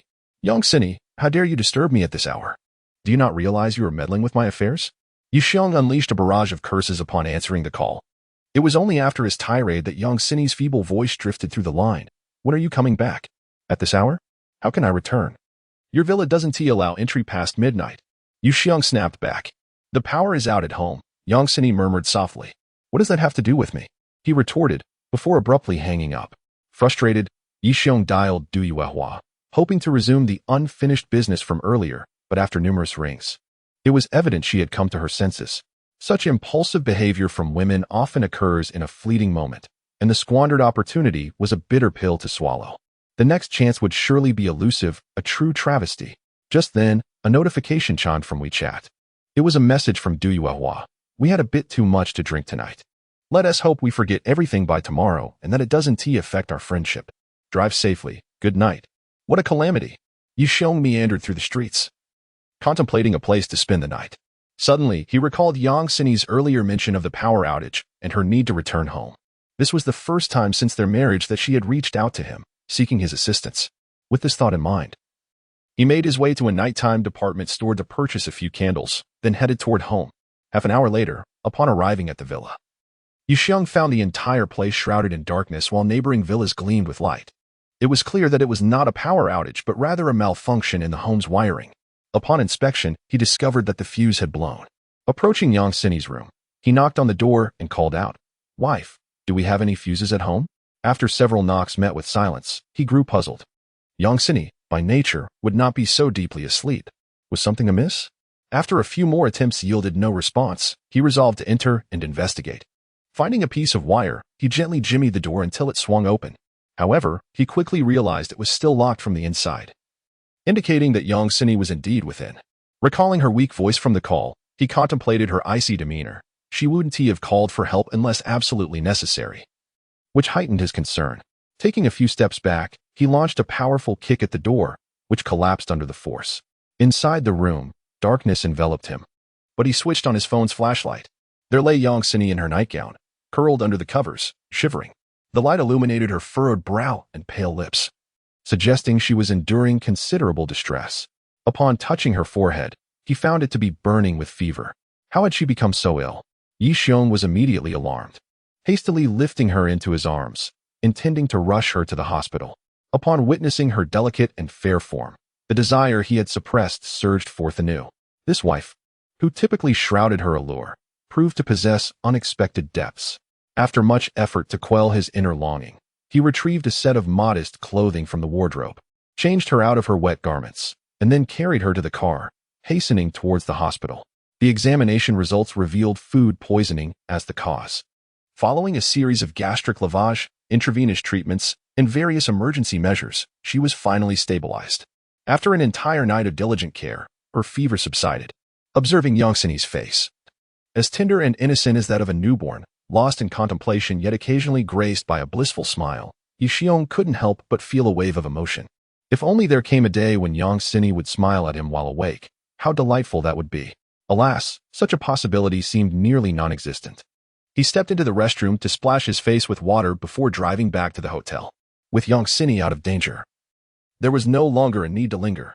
Upon returning to the company, Yi Xiong discovered the hotel parking lot overflowing with vehicles, a staggering increase compared to usual. He initially thought he had wandered into the wrong place. Brother Xiong, something extraordinary has happened today. Business is exceptionally brisk. Wang Tong rushed over, brimming with excitement. Yi Xiong glanced at the patrons enjoying their morning tea. Many looked familiar, being those he had encountered the previous day at the Fortune Hotel. It appeared that the advertisement from yesterday had indeed borne fruit, as these individuals had come over from the Fortune Hotel. This was a fortuitous turn of events. He encouraged Wang Tong to attend to the guests. After surveying the surroundings, Yi Xiong made his way to Du Yuehua's office. Upon his entrance, a cloud of delight flickered across Du Yuehua's face, though it quickly morphed into a facade of normalcy as she remarked, "Today, we have a larger number of guests. Ensure your subordinates keep a close watch and prevent He Haodong from causing any trouble.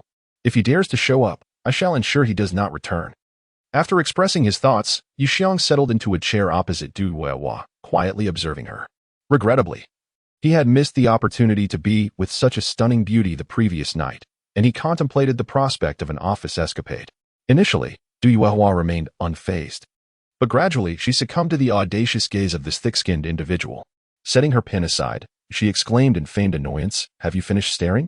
One can never gaze enough upon a woman as exquisite as Sister Hua." Yi Xiong replied with a grin.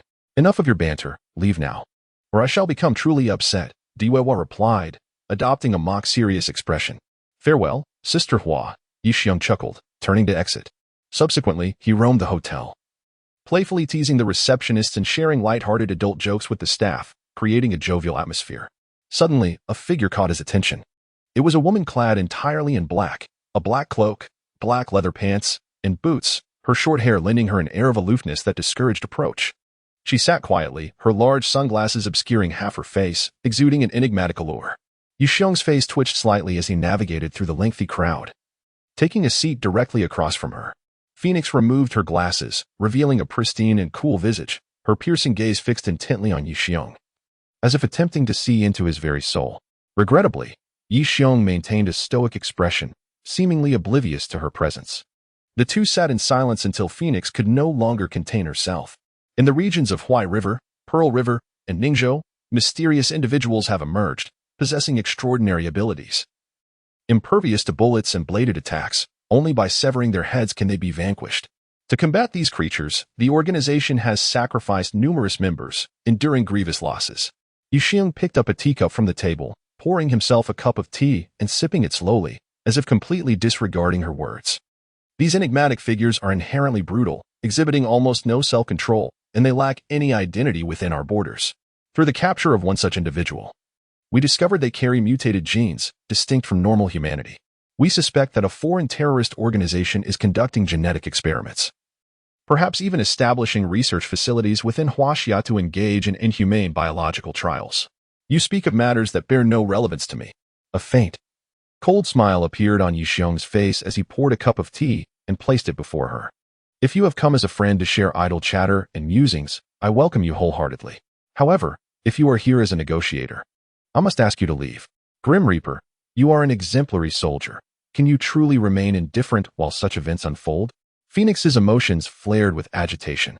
I am not a soldier, merely a hotel manager, and I quite enjoy my current existence. Yixiong raised his cup, declaring, I drink to you with this tea in place of wine, in gratitude for your past kindness towards me. Grim Reaper, my name is now Yixiong. I trust you will not mistake it. Upon seeing the resolute expression on Yixiong's face, a glimmer of sorrow flickered in Phoenix's eyes, as if 1,000 words lay unspoken within her. Yixiong, the organization requires you. The commander seeks your return.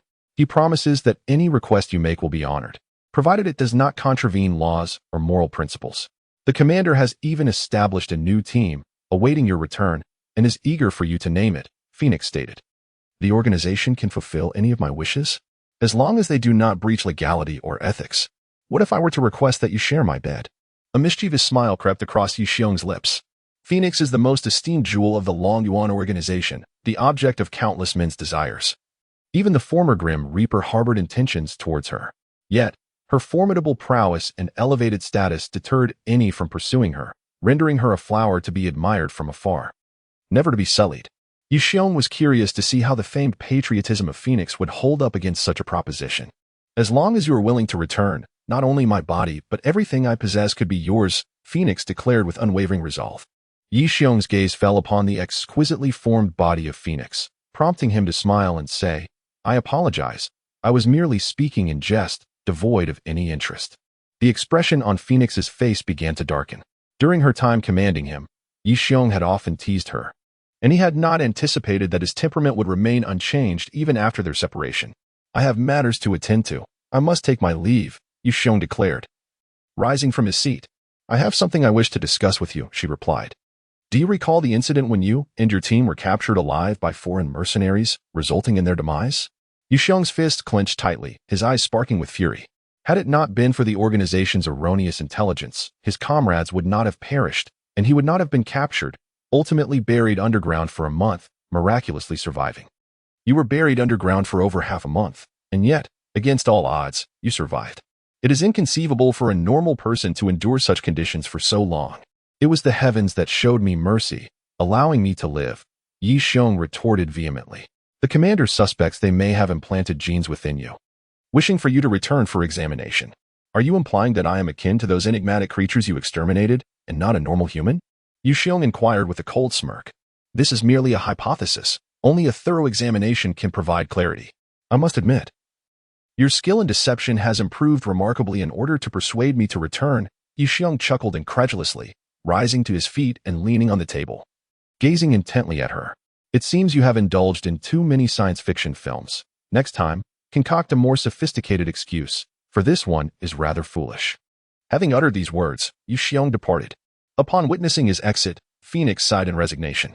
At that moment, a young girl emerged from behind her. The girl appeared to be around 20 years old, exuding an aura that belied her youth, as if she had endured great hardships. Standing at approximately 1.7 meters, with a bobbed haircut, strands of hair obscured half of her face, revealing only a portion of her fair and striking features. Judging by her appearance alone, she was an exceptionally proud and aloof beauty, rivaling Phoenix's own haughtiness. Is he the Grim Reaper? The girl muttered, fixating on Yixiong's departing figure, her voice barely escaping her clenched teeth. Indeed, he was once my strongest team member, the only individual from Huaxia to enter the top 10 of the international just ranking. And he has been designated as the captain of the new squad by the commander, Phoenix replied. He looks no different from a petty thug, the girl scoffed disdainfully. The commander's favor towards him is merely a concession. Nonetheless, he has disrespected me, and I shall retrieve him. With that declaration, the girl strode forward, pursuing him. Zk. Do not act impulsively. He is not someone you can contend with, Phoenix urged, rising hastily to follow. Miss, you have yet to settle your bill, the waitress reminded her. Phoenix quickly fished out her wallet, settled the payment, and then hurried after the girl. Although Zhu Ke is the most formidable newcomer among this group, her youthfulness and impulsive nature, coupled with a lack of worldly experience, make her a cause for concern. Phoenix genuinely fears that Zhu Ke might provoke Yixiong's ire. In all of Huaxia, there are scarcely a handful of individuals capable of subduing the god of death through sheer force, and even she lacks the confidence to undertake such a feat. Zhu Ke, certainly, is far from capable. Yixiong stepped out of the hall and into the open area behind the door when a sudden, delicate voice called from behind, "Stop right there." He turned around and was instantly captivated. What a stunning little wildcat! With a tall, slender figure and radiant skin, particularly those long, shapely legs. She exuded the potential for executing various intricate maneuvers. However, her demeanor was rather abrasive, and her gaze bore a wild intensity. "Did you call for me, beauty?" Yixiong's eyes fell below her neck, only to be met with disappointment. Alas, this was perhaps the sole flaw in her otherwise exquisite physique. Such a beautiful wildcat.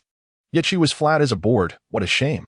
"Come back to the organization with me," Zhu Ke commanded coldly. "Are you from Longyuan?" Yixiong was taken aback for a moment. "To be precise, I am from Longyuan," Zhu Ke replied haughtily. Longyuan is an agency under the National Security Bureau of Huaxia, dedicated to handling significant events, such as those threatening national security, serious criminal cases, and other unmanageable incidents. It can be said that those who enter Longyuan are the elite among the special forces. Within Longyuan lies a core team known as Longhan, the soul of the dragon in times of national peril. Only the most exceptional talents gain entry into Longhan. As Yixiong gazed at the little wildcat before him, he was surprised that someone so young could enter Longhan. She must possess considerable skill. He recalled his time as a Longhan instructor when each recruit had been exceptionally talented, their pride evident. "You wish to take me back?" Yixiong's eyes flashed with disdain. "You would do well to follow me back, or else I shall not be so courteous," Zhu Ke warned coldly. "And how would you show your lack of courtesy? With a frame like yours, I have no interest whatsoever. You come off as rather unrefined. You insolent fool, I will kill you." From childhood, Zhu Ke had loathed being mocked for her lack of curves. It was her only vulnerability. Over the years, anyone who dared to ridicule her had met a dire fate. With a swift push from her right leg, she launched herself into the air, her long, beautiful legs sweeping toward Yixiong's head with an unimaginable arc. The movement was rapid and elegant, showcasing both power and finesse at an extraordinary level. Yixiong sidestepped, and Zhu Ke continued to unleash a flurry of kicks, not once grazing his clothing. "Flat as a board, if you don't cease this, I will truly lose my temper," Yixiong warned, his patience wearing thin. "I am merely curious to see how you will show your lack of courtesy," Zhu Ke retorted, intensifying her assault, seemingly unwilling to relent until Yixiong lay defeated.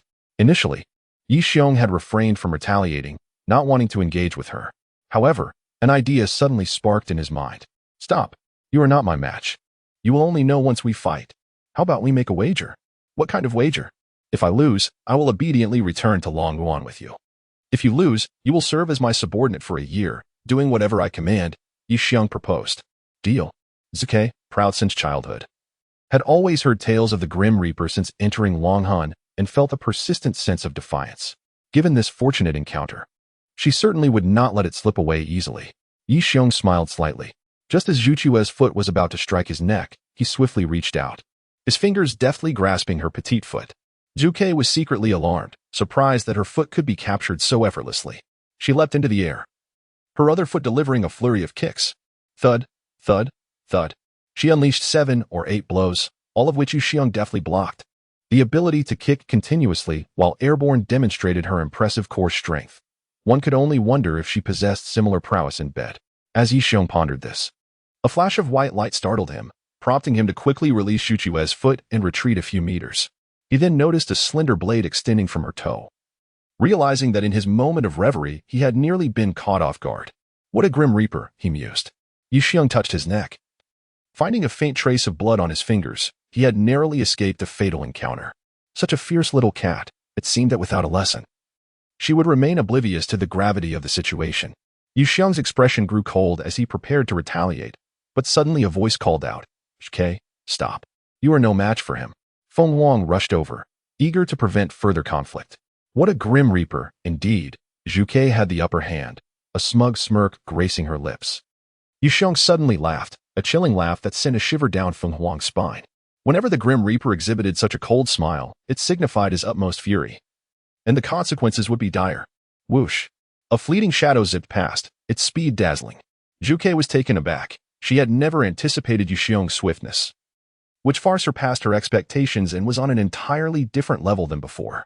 It dawned on her that he had not been fighting with his full strength earlier. Feeling a sharp pain in her neck, she realized she was being lifted off the ground by Yuxiong, who had her firmly in his grasp. A gentle squeeze would send her to meet Yama. "Yuxiong, have mercy," Feng Wang exclaimed in shock, urgently imploring him to relent. Did she ever consider mercy when she attacked? A glint of cold light flickered in Yuxiong's eyes. As a member of the Dragon Soul, integrity was paramount, martial prowess second, and intellect third. Had it not been for his exceptional reflexes, he would have perished long ago. Did such a person deserve mercy? Upon finishing his thought, he tightened his grip slightly. Zk. Caught by the throat, dangled in midair, the sensation of suffocation intensifying, turning her face crimson. In that moment, she felt she was on the brink of death.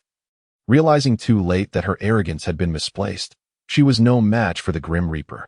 Zhuke is still young and naive. Spare her life. Consider her a mere child unaware of her folly, Feng Wang pleaded, anxious that Yuxiong might strike. How could such a person be a member of the Dragon Soul? Long Tianya was becoming increasingly foolish with age. Yuxiong released Zhuke, allowing her to fall to the ground before addressing Feng Wang. Manage your people. Consider this a lesson. Next time, it won't be so simple. After speaking, he retrieved a mirror from his pocket and inspected his neck. Damn, he nearly sustained a disfigurement. It seemed he would need to borrow some skincare products from Sister Hua to prevent scarring. As she gazed into the mirror while departing, Zhuke collapsed onto the ground, desperately coughing. In that fleeting moment, she nearly doubted her very existence, clutching the earth beneath her, her body trembling uncontrollably. The haughty demeanor she had moments ago vanished entirely, replaced by a countenance as ashen as death itself. It's over now. Next time, do not provoke him. That man becomes a force to be reckoned with, even intimidating the highest ranks. Feng Wang gently patted her shoulder, offering solace. All right, let us return to the organization. Zhuke lifted her gaze, a flicker of resolve shining through her eyes. Shaking her head, she replied, Instructor, I wish to stay behind. Please inform your superior that I shall find a way to bring the Grim Reaper back. Brother Xiong, what happened to your neck? Upon entering the hall, Yuxiong was met with Wang Tong's curious inquiry. Don't ask. I was careless and got scratched by a cat, Yuxiong replied, irritation evident in his tone. Brother Xiong, were you up to no good and got caught by a woman? Wang Tong laughed. Enough about me. How did your matters fare? Yuxiong inquired with a grin. What matter? Wang Tong feigned ignorance. Did you not arrange for it? How did last night go? Yuxiong asked, feigning a fierce demeanor as he clasped Wang Tong's neck. It went well. Wang Tong sheepishly scratched his head. What do you mean it went well? Yuxiong smacked the back of his head, admonishing, be clear. Well, last night, I followed your method, and then with Xiaomei it happened. Wang Tong grinned foolishly. Impressive. Let us have some tea and discuss it at length.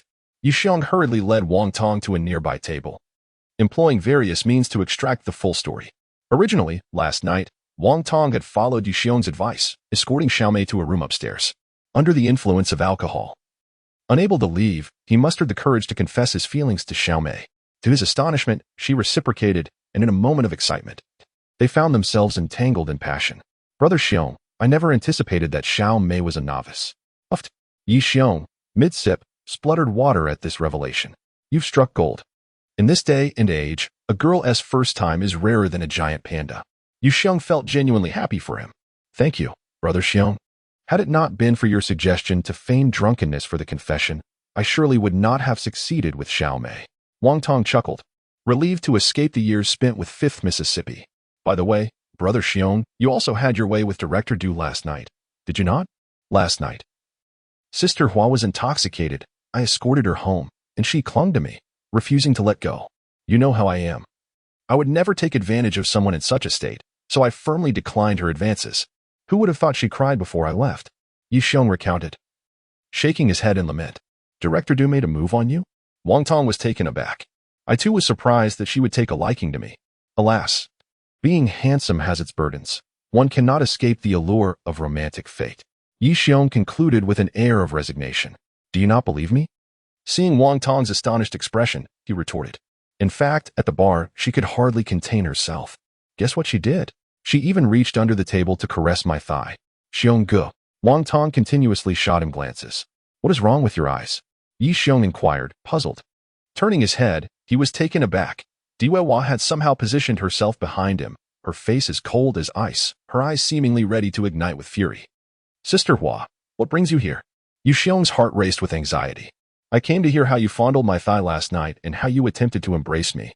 Diwewa replied through gritted teeth. Just a joke. A little laughter can take years off one's life. Yi Xiong chuckled nervously, hastily pulling up a chair for Diwewa to sit down. He then turned to Wang Tong and said, the story I just told was entirely fictional. Any resemblance to actual events is purely coincidental. Diwewa, having grown weary of Yi Xiong's antics, decided not to engage further. She had merely come to the office to alleviate her boredom and check on the business. Little did she expect to find him spinning tall tales. Just as she settled in, Xiao Mei appeared, gracefully approaching the trio. Sister Hua, do you think Xiao Mei's gait seems different? Yi Xiong asked, feigning mystery as he scrutinized Xiao Mei's legs. Not really, why? Diwewa responded, puzzled. Look a little closer. Upon further inspection, Diwewa finally noticed that Xiao Mei walked with her legs slightly apart, an appearance that seemed somewhat unnatural. Having experienced similar situations, she immediately understood. Her face flushing crimson as she spat at Yi Xiong, scolding, this is all you're doing. One can indulge in food, but words should not be carelessly uttered. This is clearly Wang Tong's doing. Yi Xiong quickly clarified. If you hadn't taught him, Wang Tong would. Diwewa cut herself off, fearing to embarrass Wang Tong. Wang Tong, treat Xiao Mei well, or you'll have to answer to me, Diwewa warned him sternly. Ms. Du, I will certainly treat Xiao Mei well. Wang Tong responded earnestly. As Xiao Mei approached, noticing the trio's gaze upon her, she curiously asked, what's going on? Why do I feel like my walking style seems odd? Yi Xiong burst into silent laughter. Xiao Mei paused for a moment before delivering a sharp slap to Wang Tong's head, scolding, you tell everything to others. You're no good either. With that, she stormed off in a huff. Xionggu, you've ruined me. Wang Tong lamented, rubbing his head with a pained expression. The rice has already been cooked. What are you afraid of? Yi Xiong advised him sagely, after a man has had his way, his value increases, but a woman, after such encounters, often feels diminished. She will seek you out, so fret not. Don't listen to his nonsense. He thrives on chaos. Diwewa shot Yi Xiong a disapproving glance before turning back to Wang Tong. You should hurry and explain yourself. Don't be like Yi Xiong. After Wang Tong departed, Diwewa's gaze lingered on Yi Xiong, filled with melancholy. Fortunately, I did not. Otherwise, I would have lost my worth. She murmured softly, you have reminded me. I shall never allow myself to diminish. Sister Hua, you are different, aren't you? Yi Xiong never anticipated that he would inadvertently harm himself, exclaiming, in my heart. After being intimate with Sister Hua, my value will only appreciate, never diminish. You can forget about it for this lifetime. Diwewa replied bitterly. Sister Hua, please don't be like this. Diwewa was taken aback, not expecting him to dare to act so brazenly in the public eye. She urged, Yi Xiong, if you do this again, I will truly be angry. Yi Xiong chuckled, withdrawing his hand with the demeanor of a mischievous wolf. Let us discuss serious matters. Diwewa said, her expression turning grave. I plan to invest in advertising for the hotel. But the people from the television station have nearly all been bribed by He Haodong, so I need you to come up with a solution. Without advertising, relying solely on word of mouth, the hotel's success will take time. I will take the time to look into this, Yi Xiong replied, regaining his serious demeanor. He held a significant share of the hotel's profits. If the business flourished, it would yield a substantial fortune. After discussing the relevant details, Diwewa took her leave. At that moment, Yi Xiong received a call from Yang Sini, indicating she had awakened. My dear, how is your recovery? Yi Xiong inquired with concern after answering the call. Did you change me into those clothes last night? A cold voice traveled through the line, and even over the phone, Yi Xiong could sense Yang Sini's simmering rage. No, perhaps you dressed yourself while sleepwalking? Yi Xiong retorted defiantly. Come pick me up and take me home. Immediately, Yang Sini commanded before abruptly hanging up. What a stroke of misfortune to have such a wife, Yi Xiong muttered, shaking his head. After bidding farewell to Diwewa, Yi Xiong proceeded to the parking lot to retrieve his car, preparing to head to the hospital to pick up his wife. Just as he exited the parking area, he was confronted by a familiar figure, the little wildcat he had recently disciplined, the beautiful Zhuke. What? Do you still find my lesson insufficient? Yi Xiong remarked, his gaze lingering on her figure. Zhuke shot him an angry glare but managed to suppress her ire. I admit defeat, as per our agreement. I will serve as your subordinate for a year. As my subordinate, You must obey my every command. Are you capable of that? Yi Xiong asked. As long as it does not violate the law or morality, I can comply, Zhuge affirmed resolutely. Get in the car, Yi Xiong said, a mischievous smirk gracing his lips. Zhuge hesitated momentarily, but eventually followed him into the vehicle. Yi Xiong drove to a bustling square and parked, then retrieved a large marker and inscribed a message on a piece of white paper. Handing it to her with a teasing tone, I hereby assign you your first task. Wear this sign around your neck and stand in the middle of the square for 10 minutes. Zhuge glanced at the sign and nearly choked with rage. It read, sleep for $30 a night. You are shameless, Zhuge exclaimed, furious. Yi Xiong glanced at the time on his phone and replied coolly, if you wish to remain by my side, you must heed my commands. Otherwise, you may leave. Zhuge clenched her teeth tightly, her lower lip nearly biting through. Half an hour ago, the commander had personally called her, urging her to find a way to remain by the Grim Reaper's side. Zhuge silently resolved that, no matter how much humiliation she endured, she would persevere. Adorning herself with the sign, she approached the square with a steely resolve, as if embracing death itself. Within mere moments, she found herself encircled by a group of boorish men, their phones incessantly capturing her every move. The myriad of lecherous and mocking gazes bore down upon her, rendering her unable to lift her head in dignity. After enduring 10 excruciating minutes, Zhuge sprinted back to Yi Xiong's vehicle, her face flushed with embarrassment. She had never faced such degradation in her life. Yi Xiong, indulging in an ice cream, glanced at her upon her return and calmly instructed, go back out for another 10 minutes. Zhuge gritted her teeth, preparing to comply. After all, she had already lost her dignity and did not mind standing for an additional 10 minutes. Stop. Hang this sign. Zhuge took the sign and, upon a fleeting glance at its inscription, nearly fainted. It read, touch for $5, special price for flat chests. The previous sign had already attracted a throng of lecherous onlookers, incessantly inquiring about prices and requesting her phone number. If she were to display this new sign, it would undoubtedly draw a horde of wolves, eager to tear her clothing apart. The mere thought of such a scenario filled her with dread. She absolutely could not go out this time. Yet, remaining indoors would mean failing the commander's task. What was she to do? Yi Xiong remained patient, his ice cream still unfinished. Zhuge decided to cast aside her pride. Regardless of how Yi Xiong humiliated her, she would not falter. Yet, the thought of wearing that sign around her neck made it difficult for her to face the world, and she instinctively lowered her head. At that moment, a revelation struck her. Yi Xiong's instructions were to wear the sign and stand in the square for 10 minutes, but he had not specified that she must display the front side. Recalling Yi Xiong's disappointed gaze after she had returned, Zhuge experienced a moment of clarity. She quickly flipped the sign around, presenting the blank side outward, pressing it against her chest. This time, she attracted no attention and easily passed the challenge. Once back in the vehicle, Yi Xiong finished his ice cream and glanced at her chest, remarking dryly, the chest is small, but at least you're not foolish. In that moment, Zhuge realized that Yi Xiong had merely been testing her ability to react. Thank you for your guidance, Captain. I understand now, Zhuge replied earnestly. Understand what? That one must think critically, adapt fluidly, and not be rigid in approach. Yi Xiong's eyes sparkled with admiration as he said, get out of the car. Starting tomorrow, you will work at Mingyang International Hotel. Zhuge was instantly elated, thinking that she could finally stay. She firmly believed that if given the chance, she could win Yi Xiong's heart back to the dragon soul. I'll give you a new name. Your chest is too small, so from now on, I shall call you Little Pine, Yi Xiong remarked nonchalantly.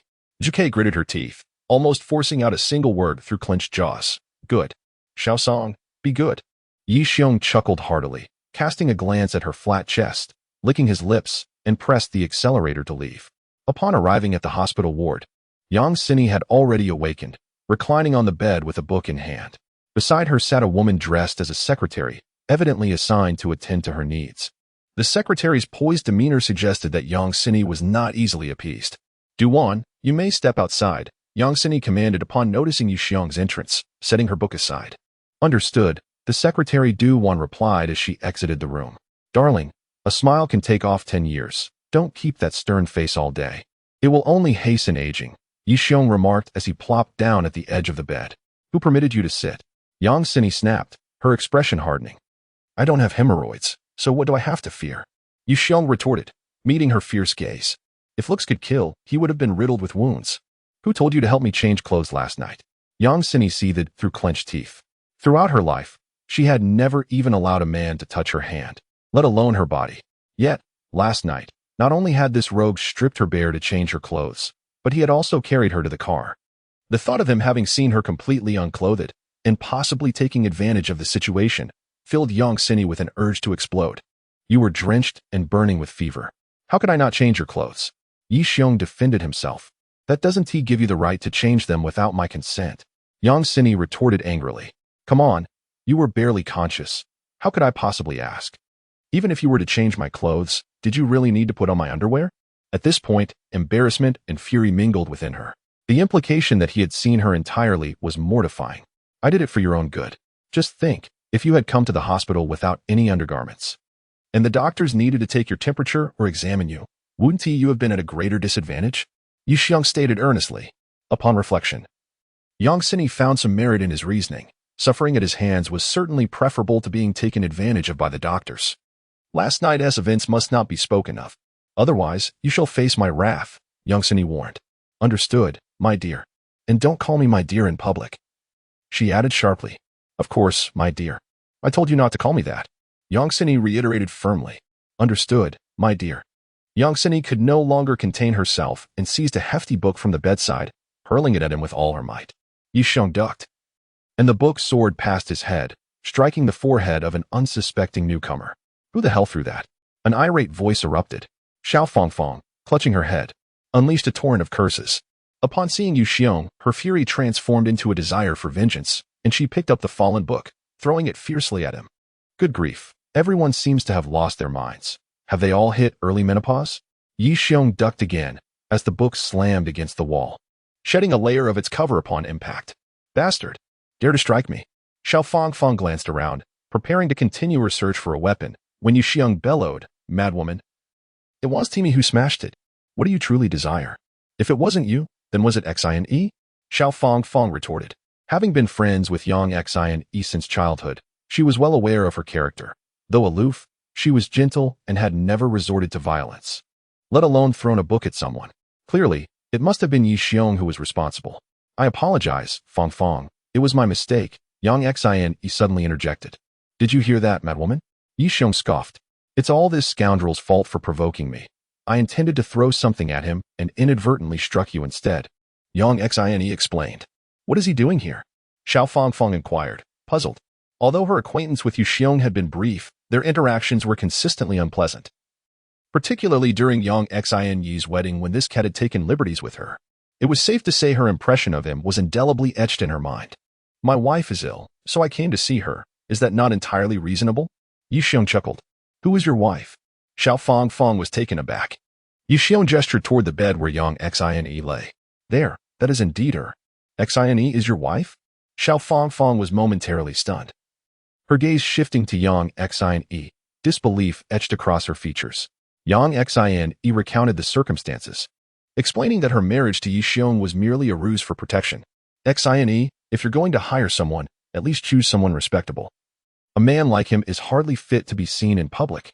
Though Xiao Fangfang voiced this critique, a fleeting look of disappointment did not escape Yi Xiong's notice. I can see you're feeling jealous, he remarked with a sly grin, stepping closer to Xiao Fangfang. My wife and I have an understanding. When she needs, she can seek out another man, and likewise, I may pursue my own interest when the occasion arises. How about a date tonight, my dear? A date with you? Have your eyes gone blind, you scoundrel? Xiao Fangfang retorted, her cheeks flushed. Fangfang, don't stoop to his level, Yang Xine interjected, visibly exasperated by their banter. Yi Xiong, please assist me in processing my discharge, and Fangfang, I would appreciate your company home. Yi Xiong extended his hand, rubbing his thumb against his fingers. You can cover the expenses for now, and we'll settle up later, Yang Xine replied. After settling the bill, Yi Xiong drove Yang Xine home, with Xiao Fangfang trailing behind. Their verbal sparring continued unabated along the way, and after several attempts to quell their bickering, Yang Xine resorted to plugging her ears with earplugs for some peace. By the way, dear wife, the pajamas I helped you out of last night were left on the bed. Do remember to wash them, Yi Xiong reminded her upon arriving home. Yang Xine's expression darkened immediately. This was perhaps the most embarrassing incident of her life. She had repeatedly cautioned Yi Xiong not to divulge it, yet here he was, mentioning it in front of Xiao Fangfang, igniting within her a murderous impulse. You might as well change the sheets too. You soaked them last night with your fever. There was quite a bit of moisture, he continued. His words about undressing and the bed being wet stirred vivid imaginations. The intensity of this battle is truly remarkable. Cindy, didn't you say you were going to enter into a sham marriage with him? How is it that you ended up sharing a bed? Zia Fang inquired curiously. Last night, I had a fever and was drenched in sweat. And what he referred to as merely perspiration, young Cindy hastily clarified, casting a reproachful glance at Yixiong and adding, could you refrain from speaking so shamelessly? Indeed. That is quite shameless, Zia Fang remarked, also rolling her eyes at Yixiong, choosing to ignore him altogether. Due to Aunt Zhang's recent commitments, there was no one to assist with the cooking in the villa. Consequently, Yang Cindy had haphazardly prepared some food herself last night, resulting in undercooked dishes and food poisoning. Thus, she instructed Yixiong to go out and procure a meal. Yixiong drove around but returned not with takeout, but rather with an abundance of ingredients, which he busied himself with in the kitchen. Cindy, does this fellow even know how to cook? Zia Fang asked with a hint of concern. Yang Cindy shook her head. She too was uncertain of Yixiong's culinary skills. Their relationship was merely a shade warmer than that of strangers, and she was not well acquainted with him in other respects. When Yixiong laid out a spread of dishes on the table, both women were taken aback. Could he possibly be a chef? The ingredients were uniformly cut, displaying knife skills that would make even a five-star hotel chef envious. Upon tasting the food, their astonishment deepened. The flavors were simply exquisite. All right, let us begin, Yixiong declared, placing the final dish before himself and rubbing his hands together with an expression of anticipation. You all can help yourselves to the other dishes. This one is exclusively mine. Why should it be exclusively yours? Hand it over, Zia Fang commanded loudly. Yixiong, disinterested in her demands, was unwilling to part with the dish he had painstakingly prepared, which contained very little meat to begin with. Zia Fang stood up, seized the dish from in front of him, and placed it before herself, taking a bite. The texture was soft and crispy, and it melted in her mouth. It was divine. As she savored the dish, she could not help but exclaim, you selfish glutton, hoarding such delicious food for yourself. Are you even a man? Observing Zia Fang's rapturous expression, Yang Cindy was unable to resist taking a piece of meat for herself. After tasting it, she too found it utterly delightful, having never encountered such a flavor in meat before.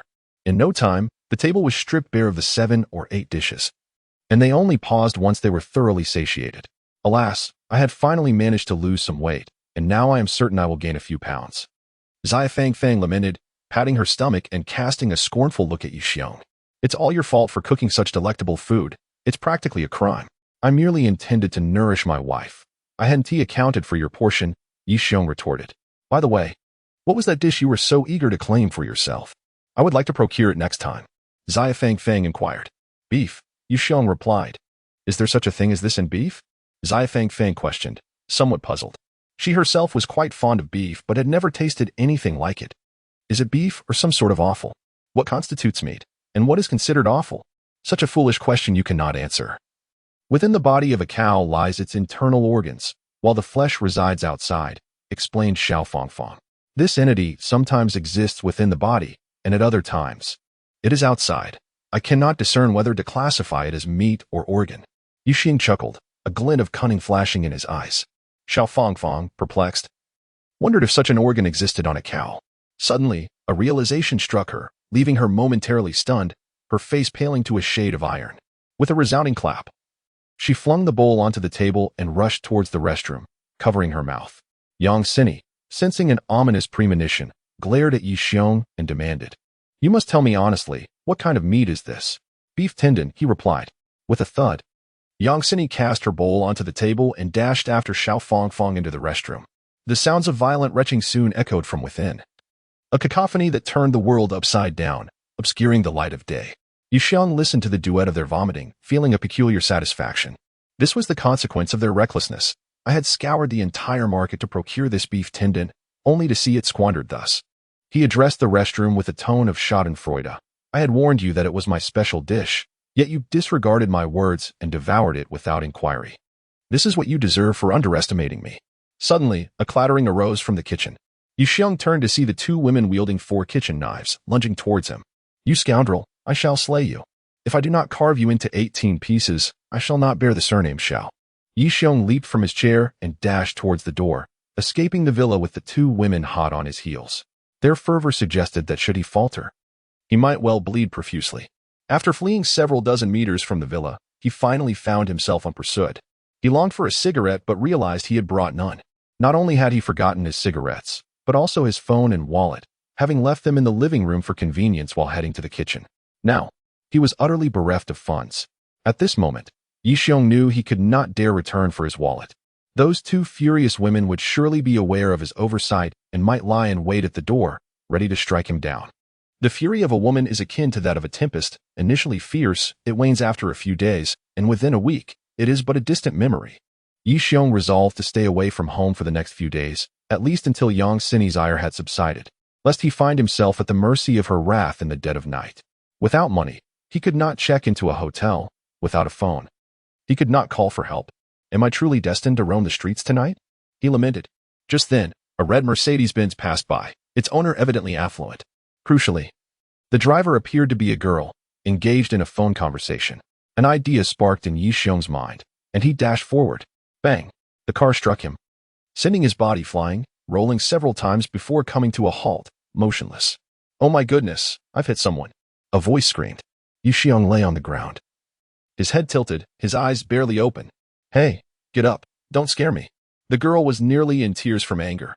Suddenly, Yi Xiong sat up, and in his haste, he collided with something soft as the woman leaned over him. So big. Ah, are you trying to kill yourself? At least say something when you get up. In her fury, the girl kicked out. Bang! Yi Xiong, who had just managed to stand, was shoved back down to the ground, lying still. You want to test my patience? Let us see how scared I can make you. He decided to feign death. Hey, you need to get up. The girl called out several times, panic setting in as she reached to check for a pulse at Yi Xiong's nose. Oh no, he's not breathing. What should I do now? The girl, terrified, became incoherent, forgetting her own dirtiness as she slapped Yi Xiong's face, pleading, Wake up, I beg you. Please wake up. I don't want to go to jail. I don't have a driver's license. In her fright, the young girl began to cry. Driving without a license and having potentially caused a death, this was more than enough to scare anyone. Yi Xiong decided to maintain his act of death. After all, he had nowhere else to go tonight and might as well bide his time. I absolutely cannot go to jail. I would rather die than end up in such places. The girl shivered, stepping closer to Yi Xiong, and weakly said, Sir, I'm so sorry. I promise to burn more joss paper for you in the future. Please don't hold this against me. Suddenly, Yi Xiong felt his legs being grasped before being dragged away. Peeking through his partially closed eyes, he felt his blood boil. The girl was bent over, desperately pulling him, revealing a glimpse of her figure. What on earth has she been eating? She looked no older than 18 or 19. Yet she was so well endowed. Yi Xiong felt a rush of blood to his nose, causing it to bleed. If I'm bleeding from my nose, I must have internal injuries, he thought. The girl, frantic like an ant on a hot pan, finally pulled out her phone, preparing to call for help. Yi Xiong felt it was time to act, so he sat up, ready to extort a nice sum to cover his lodging for the night. Ghost. The girl screamed as she prepared to dial. Have you ever seen such a handsome ghost? Yi Xiong retorted. You're not a ghost? She asked, suspicion in her eyes. You were clearly lifeless a moment ago. I was just pretending to be dead, all right? Yi Xiong wiped the blood from his nose, extending his hands, rubbing his thumb and index finger together. What are you doing? Compensating for damages, of course. Yi Xiong put on a fierce demeanor. How much? She asked nervously. 100,000. 100,000? She exclaimed, jumping up. You might as well rob a bank. 100,000 is too much. Yi Xiong stood up, pointing to his torn clothes. Just this outfit alone costs several thousand. Look at my nosebleed. I don't even know if I have internal injuries.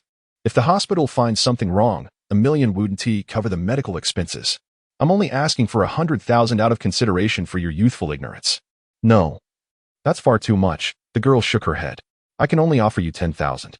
There's no need for discussion. Simply call the traffic police and have them handle it, Yi Xiong said as he retrieved his phone and reclined. If memory serves, driving without a license and causing an accident warrants at least 6 months in prison, doesn't it? Alas, the state of today's prisons is utterly absurd. Those women are treated like men, and with your beauty, my dear girl, you would this nearly brought the girl to tears, her face contorted in distress. I can at most give you 80,000. That's all my pocket money, she whimpered. 80,000 it is, then. Yi Xiong feigned resignation. Goodness. 80,000 in pocket money. How astute I was. This is indeed a significant catch. Subsequently, The youthful beauty went to the bank, withdrew 80,000, and handed it to Yi Xiong. As he held the weighty bills in his hands, his gaze unwittingly wandered to the girl's chest, and he sighed. Indeed, large chests often accompany empty minds, as the world has shown me. Upon returning to the villa, Tang Ning rushed to her cousin Yang Sini, crying, "Cousin, it's over. I hit someone with the car." Yang Sini was startled but breathed a sigh of relief upon learning that the victim was unharmed and the issue was merely financial. "I told you to wait until you got your license before driving, but you wouldn't listen. Now look what you've done. Don't think your father's status grants you immunity from consequences," Yang Sini admonished. Tang Ning had always been a source of exasperation for Yang Sini, using her father's position as a high-ranking official to act recklessly and create numerous problems. Fortunately, this time, no one was killed, which would have led to dire consequences. "What did the man you hit look like?" Xiao Fongfong inquired. He was quite handsome, but his gaze was rather lecherous. He grinned in a particularly sinister way. "When I inadvertently mentioned I didn't have a license, he wouldn't let go, insisting I pay him 80,000 or he'd call the police and have me imprisoned. He's a complete scoundrel," Tang Ning exclaimed, irate. Upon hearing her description, Xiao Fongfong exchanged glances with Yang Sini, and a familiar figure emerged in their minds. Coincidentally, the timing of the accident aligned perfectly with when Yi Xiong was being pursued by the two women. Xiao Fongfong picked up a wallet from the nearby table, extracted a particularly provocative photograph, and placed it on the table. "Tang Ning, is this him?" Tang Ning took a glance. "This can't be the man I hit. Who else could it be?" "Yes, that's him, Sister Fa Fong. How do you have his photo, and who exactly is he?" Tang Ning demanded. "Is there any other man in this world as shameless as your sister's husband?" Xiao Fongfong rolled her eyes. "Sister's husband?" Zhang Ning stared at Yang Sini, her mouth agape in disbelief. After much discussion, Tang Ning finally understood she hadn't been involved in an accident, but rather had fallen victim to a scam. "How dare he attempt to dupe me? Just wait until tomorrow. I'll show him." Tang Ning seethed. The next morning, Yi Xiong entered the Mingyang International Hotel, his attire completely renewed. Dressed in crocodile leather shoes and an Armani suit paired with a crisp shirt and a gray tie, complemented by sunglasses, he exuded an air of sophistication. The aura of newfound wealth was undeniably exhilarating. "Good day, Mr. Yi," Xiao Hong sweetly called out. Such a charming little voice. Indeed deserving of a reward. Yi Xiong gracefully pulled out several bills from his crocodile leather bag and tossed them onto the reception desk. "Mr. Yi, you are simply stunning," Xiao Hong exclaimed, clutching the money and squealing in admiration. As he made a call, Yi Xiong produced a brand new smartphone and handed it over, promising a generous reward later. "What a beautiful phone, and it's so new," Xiao Hong exclaimed as she eagerly entered her number. "Good morning, Mr. Yi. You radiate masculinity today. You are incredibly handsome." A throng of female attendants swarmed around him, creating a scene of utter chaos. In a fit of joy, Yu Xiong began tossing wads of cash into the crowd, his demeanor exuding flamboyance. "Everyone's got a share. No need to jostle." "Oh, who lacks decorum and is grabbing me?" After a strenuous effort, Yu Xiong finally broke free from the clutches of the enamored crowd, calling out, "Today, everyone gets a benefit. After collecting your share, return to work and strive diligently. There will be ample bonuses in the future. If we all work hard, the international acclaim will not neglect us. 80,000 yuan free of charge, why not indulge? The thrill of spending is simply delightful." Tang Ning entered the hotel, intending to inquire about that scoundrel's whereabouts, only to witness this spectacle, igniting her fury. He was brazenly distributing money acquired through extortion to a gaggle of women. How infuriating. Considering that was half a year's worth of her allowance, she strode up confidently, tapping Yi Xiong on the shoulder. "Here, work hard." Yi Xiong assumed she was a female employee and casually tossed her a couple of 100 yuan bills.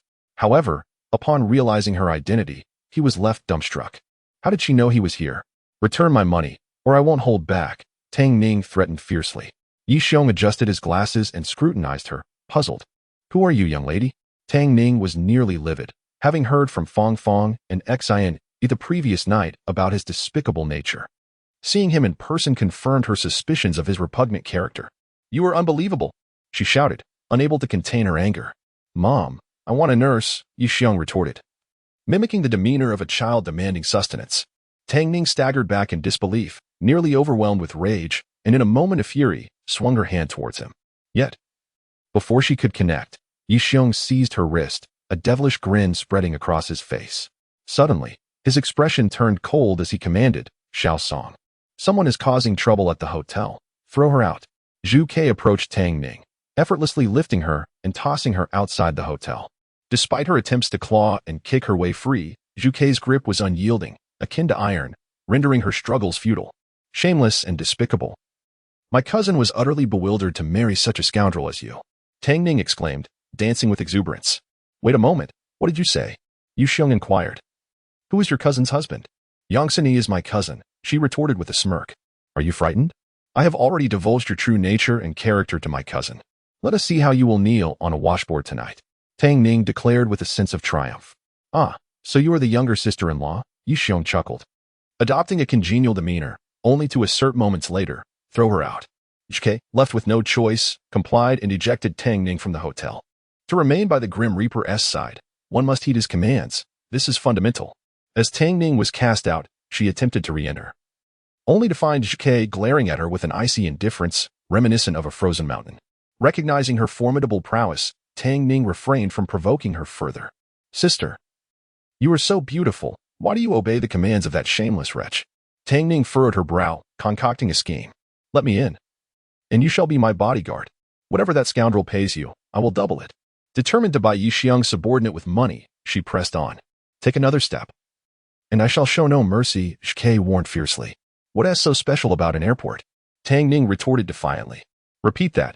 Zhu Chue's expression turned frigid. She despised being ridiculed for her modest bust. It was her greatest vulnerability. Though powerless against Yu Xiong's mockery, Tang Ning's insults were akin to poking a tiger's backside. What of your small chest? An airport, what of it? Upon finishing her taunt, she deliberately flaunted herself. Do you not feel an urge to jump into the river? Zhu Ke strode forward and seized Tang Ning, delivering a resounding slap to her rear. Half an hour later, Tang Ning, clutching her backside, tearfully entered Yang Sini's office, embellishing Yu Xiong's transgressions. Isn't your husband like this? Will you not intervene? She cried. How can I? That man is like a wild stallion, utterly uncontrollable. Besides, their marriage is merely a facade. Neither has any authority over the other. Yet, the pretense of their union was a secret she dared not disclose to this young lady. Aside from Xiao Fang, she feared informing anyone else, lest the news reach her father's ears, which would spell trouble. Do not provoke that lunatic.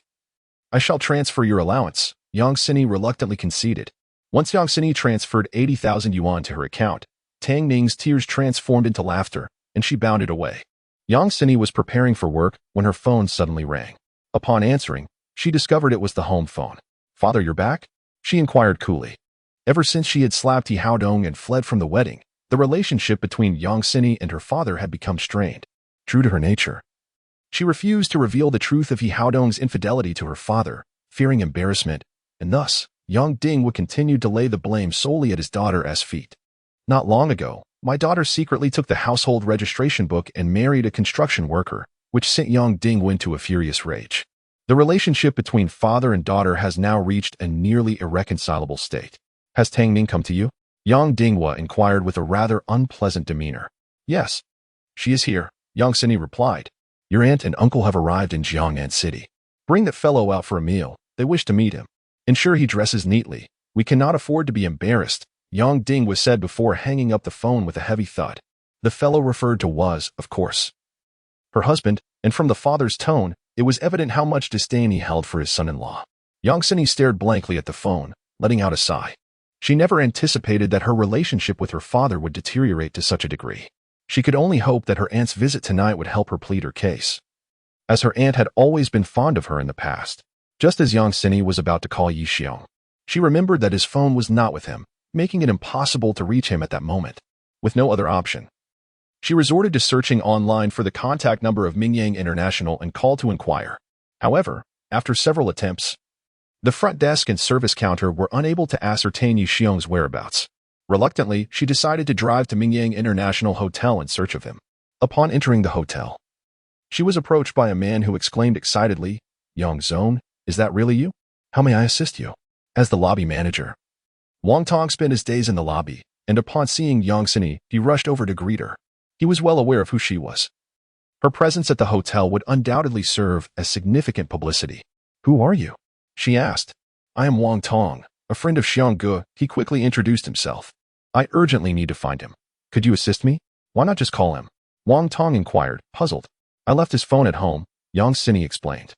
Please wait a moment. I will go find him immediately. Wang Tong hurried off to locate Yi Xiong.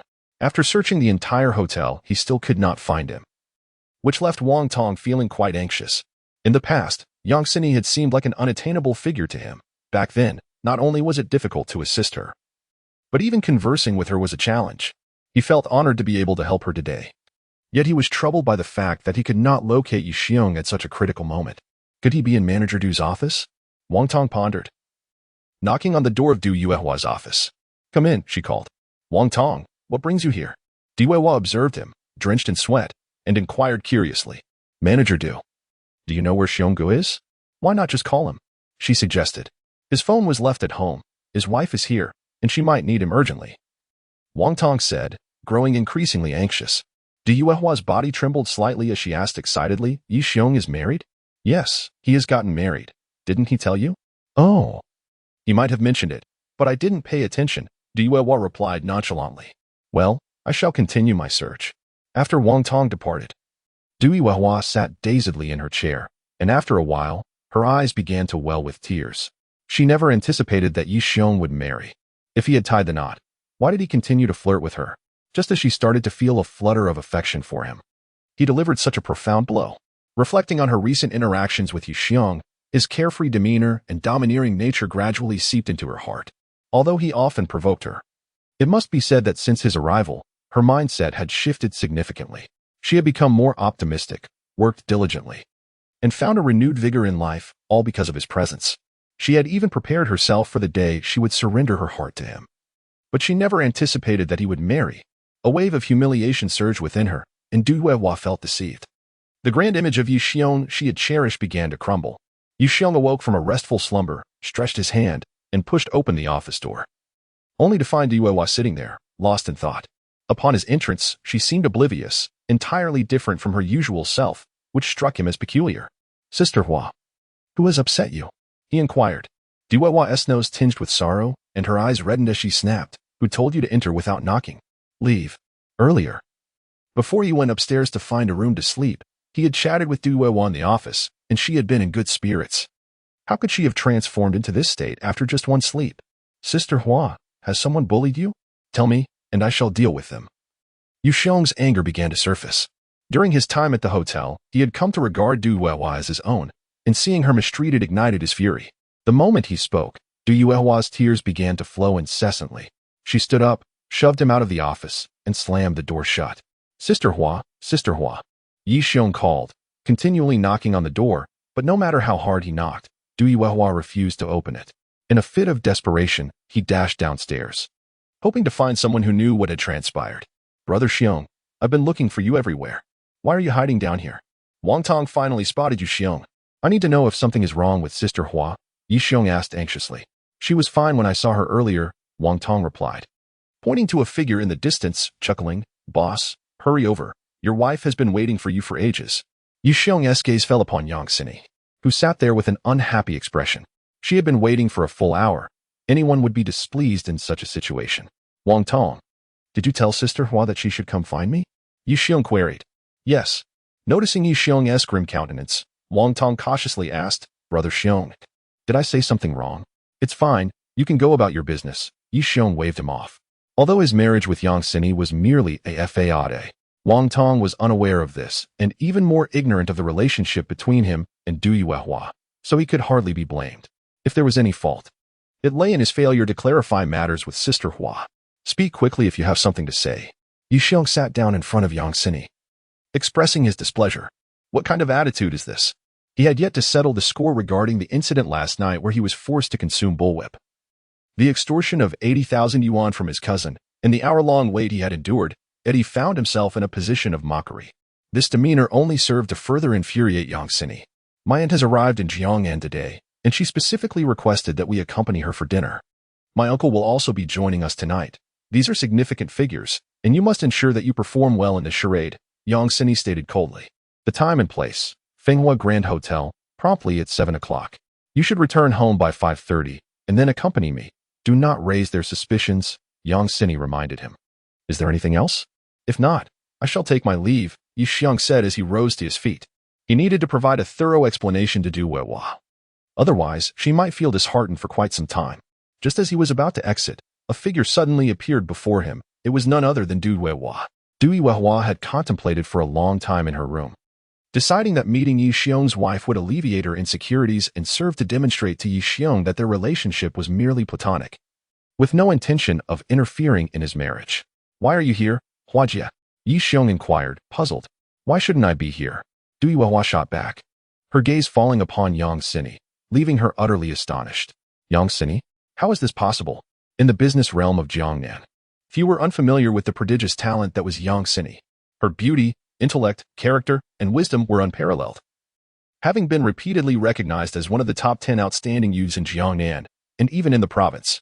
Du Weihua had always considered herself quite accomplished. Yet in comparison to Yang Sini, she felt a stark inadequacy. Having lost to Yang Sini in several business evaluations, she held a profound respect for her. However, she also felt a sense of resignation as she understood that a woman of Yang Sini's caliber was a rarity in Jiangnan. Du Weihua had initially believed that Yi Xiong's wife would be a mere affluent woman, far removed from her own standing. She never anticipated that it would be Yang Sini. At first, she harbored a glimmer of hope, but upon meeting Yang Sini, that hope swiftly transformed into disappointment. She fell short in beauty, wealth, and having been married before. What right did she have to compare herself? In a moment of mixed emotions, she stood frozen, forgetting to greet her.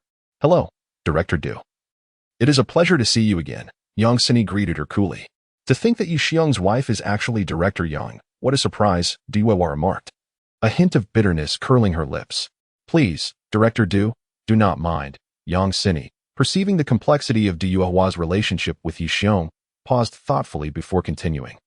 "There is something I wish to clarify with you, and I hope you can keep this matter confidential. My marriage with Yi Xiong is merely a facade, a means to appease my father's insistence on my marrying He Haodong. We have an agreement, thus we are not truly husband and wife." "Really?" Du Weihua was overjoyed, but soon realized she may have been a tad too excited, quickly clarifying, "I simply did not expect there to be such a connection between you two. My apologies for my earlier rudeness." After saying this, she shot a reproachful glance at Yi Xiong, clearly scolding him for not informing her sooner, which had caused her unnecessary distress. Yang Sini, a woman of considerable experience, discerned from their brief encounters that Du Weihua undoubtedly harbored feelings for Yi Xiong, which took her by surprise. She was quite familiar with Du Weihua. Although she had been married, she had always maintained her integrity and dignity. Otherwise, she would not have been able to single-handedly thwart He Haodong, sustaining the hotel for half a year. From what she gathered, Du Weihua was worth at least $1 billion. And countless men, like a flood, sought her affection. Winning her heart was akin to discovering a treasure. To her astonishment, Yi Xiong had somehow captured her interest. Yang Sini felt quite surprised. It seemed her faux husband was not entirely devoid of merit. "I was just about to explain," Yi Xiong chuckled, saying, "Sister Hua, it's getting late. We should be on our way." "Very well, you may leave." Du Weihua nodded in agreement. Once back in Yang Sini's luxurious Porsche, Yi Xiong felt significantly uplifted. He had not anticipated Yang Sini would proactively clarify their relationship to Du Weihua, dispelling any misunderstanding she harbored toward him. This alone deepened Yi Xiong's admiration for Yang Sini. "Thank you for earlier, my dear," he said with a grin. "Rest assured, I will put on a stellar performance and aim for an Oscar." Yang Sini replied, her expression remaining as cold as ever. "Du Weihua is a remarkable woman. If you have feelings for her, cherish her. Gaining her favor is indeed a stroke of fortune," Yang Sini suddenly remarked. "Our relationship is merely that of friends and colleagues." "It's not as complicated as you imagine," Yi Xiong clarified. "I am not as easily deceived as Tang Ning. Du Weihua's gaze cannot mislead me," Yang Sini retorted, somewhat irritated. "My dear, are you feeling jealous?" "With you? Jealous of whom?" Yang Sini scoffed, dismissing the notion as absurd. "My love, I believe you may be afflicted by a rather serious condition." Yi Xiong suddenly adopted a serious demeanor. "In the realm of Western psychology, there exists a term known as love incapacity. Pay attention, it's love incapacity, not sexual incapacity. You might want to look into it when you have the time. You are the one with love incapacity." Yang Sini shot him a glare, rebuking him. "As a man of deep emotion, I am overwhelmed by love," Yi Xiong countered, glancing at her with a smile. "With a young, beautiful, erudite, and wealthy woman like you, how many men are truly worthy? Besides, your obsessive cleanliness makes it quite natural for you to suffer from love incapacity. You are the one with an obsession." Yang Sini glared at him. incredulous at his increasingly absurd assertions. Without any obsession with cleanliness, you would spew forth at the mere taste of my saliva. And even a couple of pieces of beef tendon would send you into a fit of retching. As he spoke, Yang Sini felt her stomach clench anew. This fellow, fully aware of her aversion to such matters, still dared to bring them up. Was he courting disaster? My dear, rest assured that my intentions are solely for your benefit. Last time you ingested my saliva, you retched for half an hour, yet last night, after consuming beef tendon, your retching lasted only a mere 10 minutes. What does this indicate? It signifies that you are gradually acclimating. Obsessive cleanliness is a condition that must be treated, and I am doing this entirely for your own good. Should you ever find yourself enamored with a gentleman, you would not want to embarrass yourself by retching when he kisses you. Once you accept a kiss, the subsequent intimacy will surely seem more palatable, would it not? Yu Xiong rambled on. I must firmly warn you, I do not possess any such obsession, Yang Sini thought, feeling her sanity fray with each passing moment. You are merely avoiding the reality of your condition. If you remain steadfast in your belief of being unwell, prove it by kissing me. If you do not retch, it would be irrefutable evidence of your health. Yang Sini, feeling exasperated, introduced the individual she was to meet to Yi Xiong.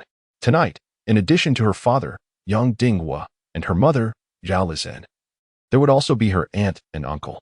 Her aunt, Yang Yuru, was the owner of a prominent enterprise in Kyoto, with a fortune in the billions. Her uncle, Tang Jianjun, was a high-ranking official with considerable influence in the city.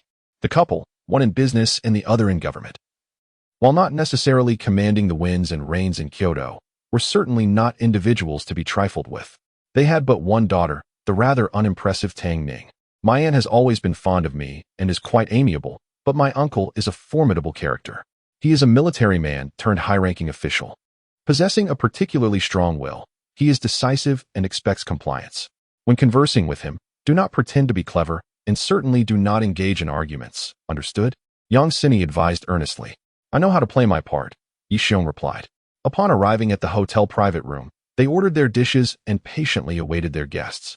The first to arrive were Yang Sini's parents, Yang Dinghua and Zhao Lizhen. As they entered, their gaze immediately fell upon Yi Xiong, scrutinizing him with palpable intensity. Yang Dinghua, around 50, donned glasses and sported a beard, his hair graying, exuding an air of authority that bespoke his business acumen. Beside him, Zhao Lizhen, though nearing 50, retained her allure, her complexion radiant and well-maintained, appearing more like a woman in her 40s. The couple bore little resemblance to one another. Rather, Zhao Lizhen seemed more akin to a cherished mistress of Yang Dinghua. Father, mother, you have arrived, Yang Sini exclaimed, rising quickly. Noticing Yi Xiong still in a daze, she discreetly nudged him under the table. Only then did Yu Xiong rise, awkwardly addressing them. Father, mother, please take a seat. Addressing strangers as one's parents felt undeniably awkward. This was their first encounter with Yi Xiong, and upon observing his handsome demeanor and polite manners, Yang Dinghua and Zhao Lizhen felt somewhat reassured. As they settled into their seats, Yang Dinghua remarked, So, you are Yi Xiong? Here I am, all alone. I am not the one called Yi Xiong. Could it be that you are? Yi Xiong mused inwardly, yet he managed to smile and replied, Indeed, I am Yi Xiong, the husband of XNE. I hear you are now the general manager at Mingyang International Hotel. How is it going? Yang Dinghua inquired. It's all right. Just mediocre, Yi Xiong responded. What is your monthly salary? Does it reach 500,000? Yang Dinghua pressed on. I am not quite certain about my salary, Yi Xiong admitted. He had not received a paycheck lately. His income largely depended on performance. If the hotel did not profit, he earned nothing. If it did, the profits were split with Du Yuehua. Thus, when Yang Dinghua asked about his salary, he genuinely could not provide an answer. Not even aware of your own salary? What kind of general manager are you? Simply living off others. Yang Dinghua scoffed, a look of disdain crossing his face. Initially, Yi Xiong bore the jibes. But as the ridicule continued, he felt that enduring it any longer would be seen as weakness. Chairman Yang, may I ask you, what is your current salary? In his frustration, Yi Xiong altered his address. What a narrow-minded perspective. Yang Dinghua erupted, as the chairman of the esteemed Yang Group. This is my own company. Do I still need a salary? My earnings come from profit dividends of Mingyang International Hotel. Asking me about a monthly salary is utterly pointless. Yi Xiong rolled his eyes, retaliating sharply. He had never bowed his head before anyone, and Yang Dinghua's onslaught was intolerable. Yi Xiong, how can you speak to your father like that? Xine was taken aback by his outburst, hastily kicking him under the table to silence him. You've only just married my daughter, and you speak to me in such a manner? If this continues for another year or two, will you not have the entire XINE group under your thumb? Yang Dinghui's expression darkened, his gaze shifting to his daughter, letting out a huff. I raised you, supported your education, and entrusted the group to you. I cannot fathom why you would choose a mere construction worker over a fine son-in-law like Hao Dong. Have you lost your senses? Don't think I am unaware. How could a construction worker ascend to the role of general manager at Mingyang International? Surely, you must have had a hand in this. Yang Ding was scoffed, his disdain deepening. After hearing this, Yi Xiong suddenly laughed, an eerie smile spreading across his face. If Phoenix were present, she would surely be taken aback. For this was the expression Yi Xiong wore when he was most enraged, signaling severe consequences. Mr. Yang, from addressing him as Dad to Chairman Yang, and now directly by name, it was evident that Yi Xiong's anger was steadily escalating. In his life, Yi Xiong had never endured such humiliation, not even from government officials, who treated him with courtesy. Yet, here was a pretentious father-in-law, a mere buffoon, repeatedly belittling him. If he did not retaliate now, he would indeed be seen as a soft target. At that moment, he suddenly rose to his feet and proclaimed loudly. The Sinew Group was originally named Yuanshan Group when Mr. Young Yuanshan renamed it 23 years ago, and back then, the group's value was approximately 2 billion. 2 decades have elapsed, during which the price of cabbage has surged from 50 cents to 4 yuan per pound, and candies have escalated from 5 cents to 50 cents each. However, under the stewardship of Mr. Yang Dinghua, the Yuanshan Group's worth has ascended from 2 billion to 3 billion over the course of 20 years, a remarkable increase of 1 billion. Mr. Yang Dinghua is indeed a man of exceptional talent. With a resounding bang, Yang Dinghua slammed his palm onto the table, standing abruptly, his face flushed crimson, trembling with fury as he pointed at Yi Xiong. You, what of it? Have I spoken incorrectly? Yi Xiong retorted with a cold laugh. The most significant failure in Yang Dinghui's life was his inability to achieve success in the business arena. Yet, he was not entirely devoid of merit. Having weathered a financial storm during his tenure, merely surviving was commendable. Nevertheless, this remained a source of deep-seated anxiety for him, as no one had ever dared to voice such truths in his presence. To his astonishment, Yi Xiong had struck at the very heart of his vulnerabilities with his words. Yang Sini had not anticipated the ferocity of Yi Xiong's counterattack, which had effectively cornered her father into a state of disarray. She hurriedly kicked him under the table, urging him to remain calm. What are you kicking for? Did I say something wrong? Yi Xiong ignored her, his expression hardening with frost as he continued sternly. In the entire Jiangnan city, who among those familiar with Yi Haodong is unaware of his character, knowing full well what kind of man he is? You still pushed your daughter into the flames, all for the sake of leveraging the influence of Haotian Group to aid Sini Group. Is this not an act of profound selfishness?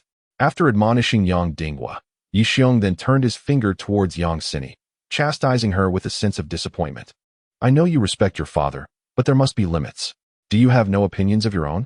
If he were to command you to marry a 60-year-old man, would you comply? Yang Sini felt the heat rise to her cheeks from his scolding and shot him a fierce glare. It's just an act. There is no need to be so convincing. Yet, truth be told, Yi Xiong's words resonated within her, bringing her a sense of comfort. She had long wished to criticize her father's character, but had refrained, daunted by the fact that he was her father. Sini, the man you have chosen lacks refinement. I vehemently oppose your union. You must divorce him immediately, or do not blame me for disregarding our familial ties. Yang Dinghua erupted in anger. That son-in-law possesses character. I like him. Before he could continue, a statuesque woman with an alluring figure entered the room. Her skin was smooth and radiant, exuding an air of mature allure. With willow-like brows, peach blossom eyes, and a cherry-red mouth, she wore a short skirt and stiletto heels, standing approximately 1.68 meters tall. In appearance, she bore a striking resemblance to Yang Sini, albeit with a maturity that surpassed her own. This elegant lady must be Yang Dinghui's sister, Yang Sini's aunt, Yang Yuru. She appeared remarkably youthful, seemingly no older than her 30s. The two individuals who entered next further solidified Yi Xiong's suspicions. On the left stood a man of approximately 45. Tall and imposing in formal attire, exuding an air of authority without uttering a word, a seasoned official. This man was undoubtedly Tang Jianjun, the husband of Yang Sini's aunt. On the other side was Tang Ning, the young woman whom Yi Xiong had deceived out of 80,000, now standing obediently beside the two. Casting a glance at Tang Ning's modest neckline, and then at Yang Yuru's ample bosom, Yi Xiong finally comprehended the source of Tang Ning's fierce demeanor. Such traits were evidently hereditary. "Aunt, uncle, you have arrived. Please, take a seat," young Cindy exclaimed, as if she had found her saviors, promptly rising to rearrange the table. However, Yi Xiong was quicker, gently pressing her shoulder down with a smile, saying, "Darling, you need not move. Allow me to handle it. Little aunt, sit here for a better view of the television." He moved a chair into the prime position. This little aunt, upon entering, immediately displayed her unique character. Such discerning eyes were indeed rare. "Why must I be addressed with that diminutive title?" Young Yuru laughed, her face beaming with delight. "You are hardly my senior by much. Naturally, you are a little aunt to me," Yi Xiong replied sweetly. "And how old are you?" 24. "That makes me a full 20 years your senior." "Really?" Yi Xiong exclaimed, his gaze wandering over Yang Yuru as if to verify her age. In truth, he was discreetly admiring her figure, a fact only evident to Yang Cindy, who was well acquainted with his character. "Little aunt, you appear to be no older than 30. You aren't deceiving me, are you?" Yi Xiong exclaimed dramatically, his expression so animated that he could rival a seasoned actor. Yang Cindy could hardly bear to look, finding his flattery excessively brazen. Given their wealth, Yang Yuru often indulged in beauty treatments, which indeed made her appear considerably younger than her peers. Yet, she bore faint wrinkles on her forehead, suggesting an age of 35 or more. For Yi Xiong to claim she was under 30 was quite the exaggeration, and he was certainly adept at flattery. To his surprise, Yang Yuru found his remarks amusing rather than offensive, bursting into laughter. "Guojun, did you see that? This nephew-in-law is quite the charmer." Though Tang Jianjun regarded Yi Xiong's sycophancy with disdain, he chose to remain silent upon witnessing his wife's delight. Once seated, Yang Yuru's previously cheerful demeanor shifted as she turned to Yang Dinghua, her expression serious. "Brother, do you truly wish for Cindy to divorce Yi Xiong? I do not favor those who lack respect for their elders." Yang Dinghua snorted in response. "What sort of person do you prefer?" Yang Yuru's brows arched, her indignation palpable. "Do you favor the submissive types? Those who dare not express themselves in your presence? Those who obey your every command? I tell you, Yang Dinghua, the type of man I despise most is one devoid of individuality. Even if you were to invite such a man into our family, Cindy would not take a liking to him, nor would I. By the way, what is your name?" Yang Yuru turned to inquire of Yi Xiong. "Yi Xiong," he responded. "Earlier, Xiao Xiong spoke to you, and we all heard him clearly outside. He spoke not a single word amiss. Regardless of your denial, in the business world, you cannot compare to the late father. Otherwise, he would not have renamed the company to Cindy Group, which surpasses you. I shall leave it at that. I have a fondness for this son-in-law. If you force them to divorce, I will be quite upset." Yi Xiong listened nearby, his heart swelling with excitement. How mature, oh no, how considerate of his little aunt. Can one truly not love someone like that? However, could he please refrain from calling himself Xiao Xiong? He is certainly not small in any way. "Aunt, thank you. Cindy and I are deeply in love. No matter what others say or how they try to undermine me, I will never give up, right, Cindy?" After Yi Xiong finished speaking, he reached out and wrapped his arms around Yang Cindy's slender waist, presenting a very intimate demeanor.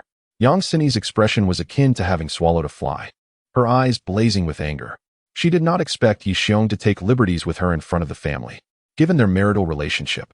Such intimate gestures were quite commonplace, yet she could not push him away, for that would reveal the fade of their marriage to the family.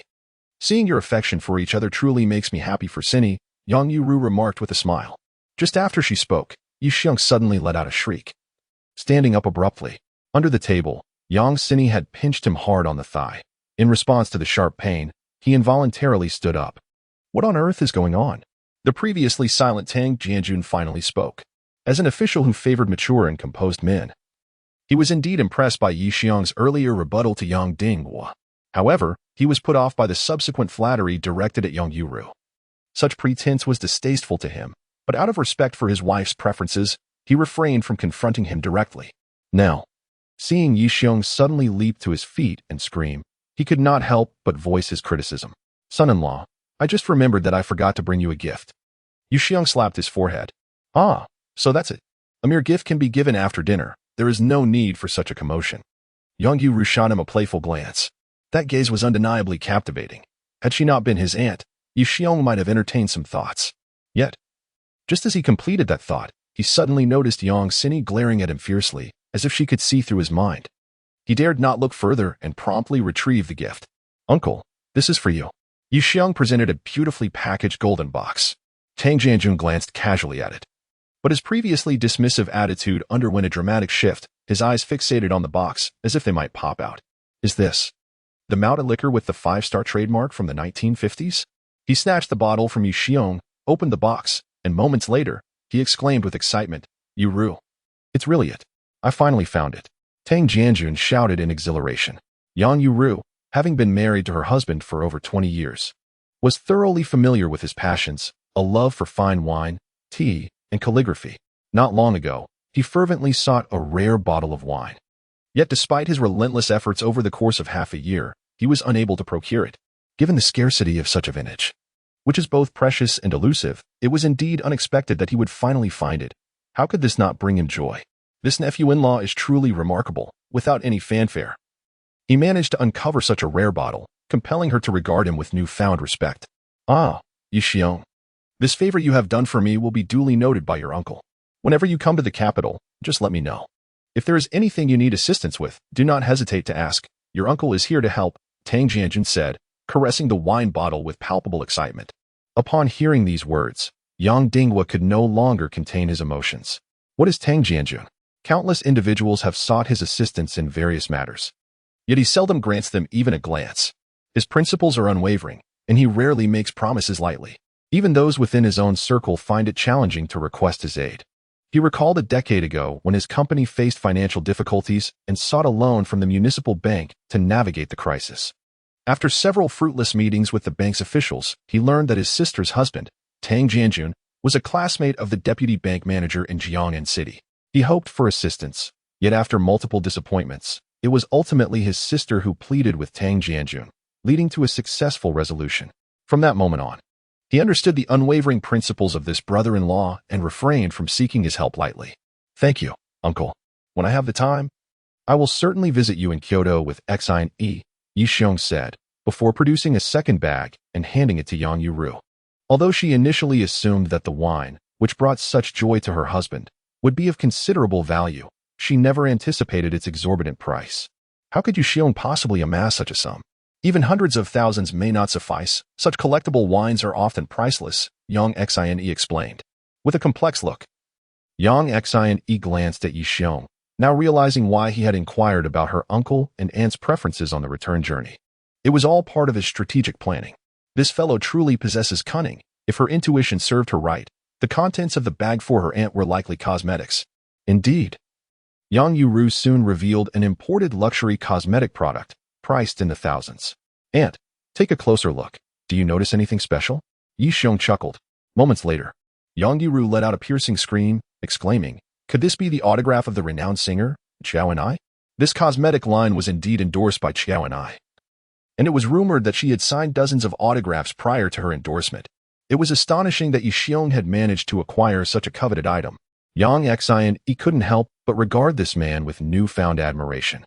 Next, Yi Xiong presented gifts to Tang Ning and Yang Xine's mother, Zhao Hen, all of which were items they cherished, bringing them immense joy. Meanwhile, Yang Dinghua's expression grew increasingly grim. Now that everyone else had received gifts, he was left empty-handed. Surely a testament to Yi Xiong's grudge, deliberately leaving him in an awkward position. His face darkened significantly, recalling how he had embarrassed himself moments earlier. "Father, this is your gift." Just as Yang Dinghua braced for further humiliation from Yi Xiong, the latter presented the final gift. Upon opening the package, he discovered a set of ivory chess pieces, which instantly brought a smile to his face. However, after his moment of joy, he feigned indifference, cleared his throat, and took the gift back. "Dad, I apologize for my earlier outburst. I will certainly temper my stubbornness from now on," Yi Xiong said with a light-hearted chuckle. Displaying a magnanimous demeanor, "Look at your son-in-law, and then at yourself. Both of you are in your 40s, yet your hearts are not as expansive as his. I truly cannot fathom how you have spent all these years." Tang Jianjun, who had remained silent until now, could not help but chastise. While he could endure criticism from others, he never dared to respond when it came from his sister and brother-in-law. The meal was filled with joy and laughter. "Dear, have some meat," Yi Xiong said as he placed a piece of chicken into Yang Xin's bowl. Her expression darkened immediately. Did this man not realize how much she detested the thought of others' saliva on her food? He was well aware of her aversion, yet still used his own chopsticks to serve her. Was he not intentionally putting her in an awkward position? Just as she contemplated discarding the meat, Yi Xiong leaned in, whispering in her ear, "I've put on quite the show. If anything goes awry, don't blame me." Realizing that discarding the chicken would raise suspicions from her parents and aunt, Yang Sini gritted her teeth and forced the meat into her mouth. "Come, eat more," Yi Xiong continued, ignoring her murderous glare as he offered another piece of chicken. Obsessive cleanliness is indeed a condition that requires remedy. After the meal, they conferred and decided to stay at home. Yang Sini's villa, which had previously been her solitary abode, now hosted her aunt and uncle for the night, causing her considerable anxiety. This meant she would have to share a room with Yu Xiong to prevent her aunt from harboring doubts. She felt no trust in him, especially considering how desperately he had tried to entice her relatives to stay. "What are you thinking about, dear?" Yu Xiong asked as he drove. "Don't assume I'm oblivious to your ulterior motives.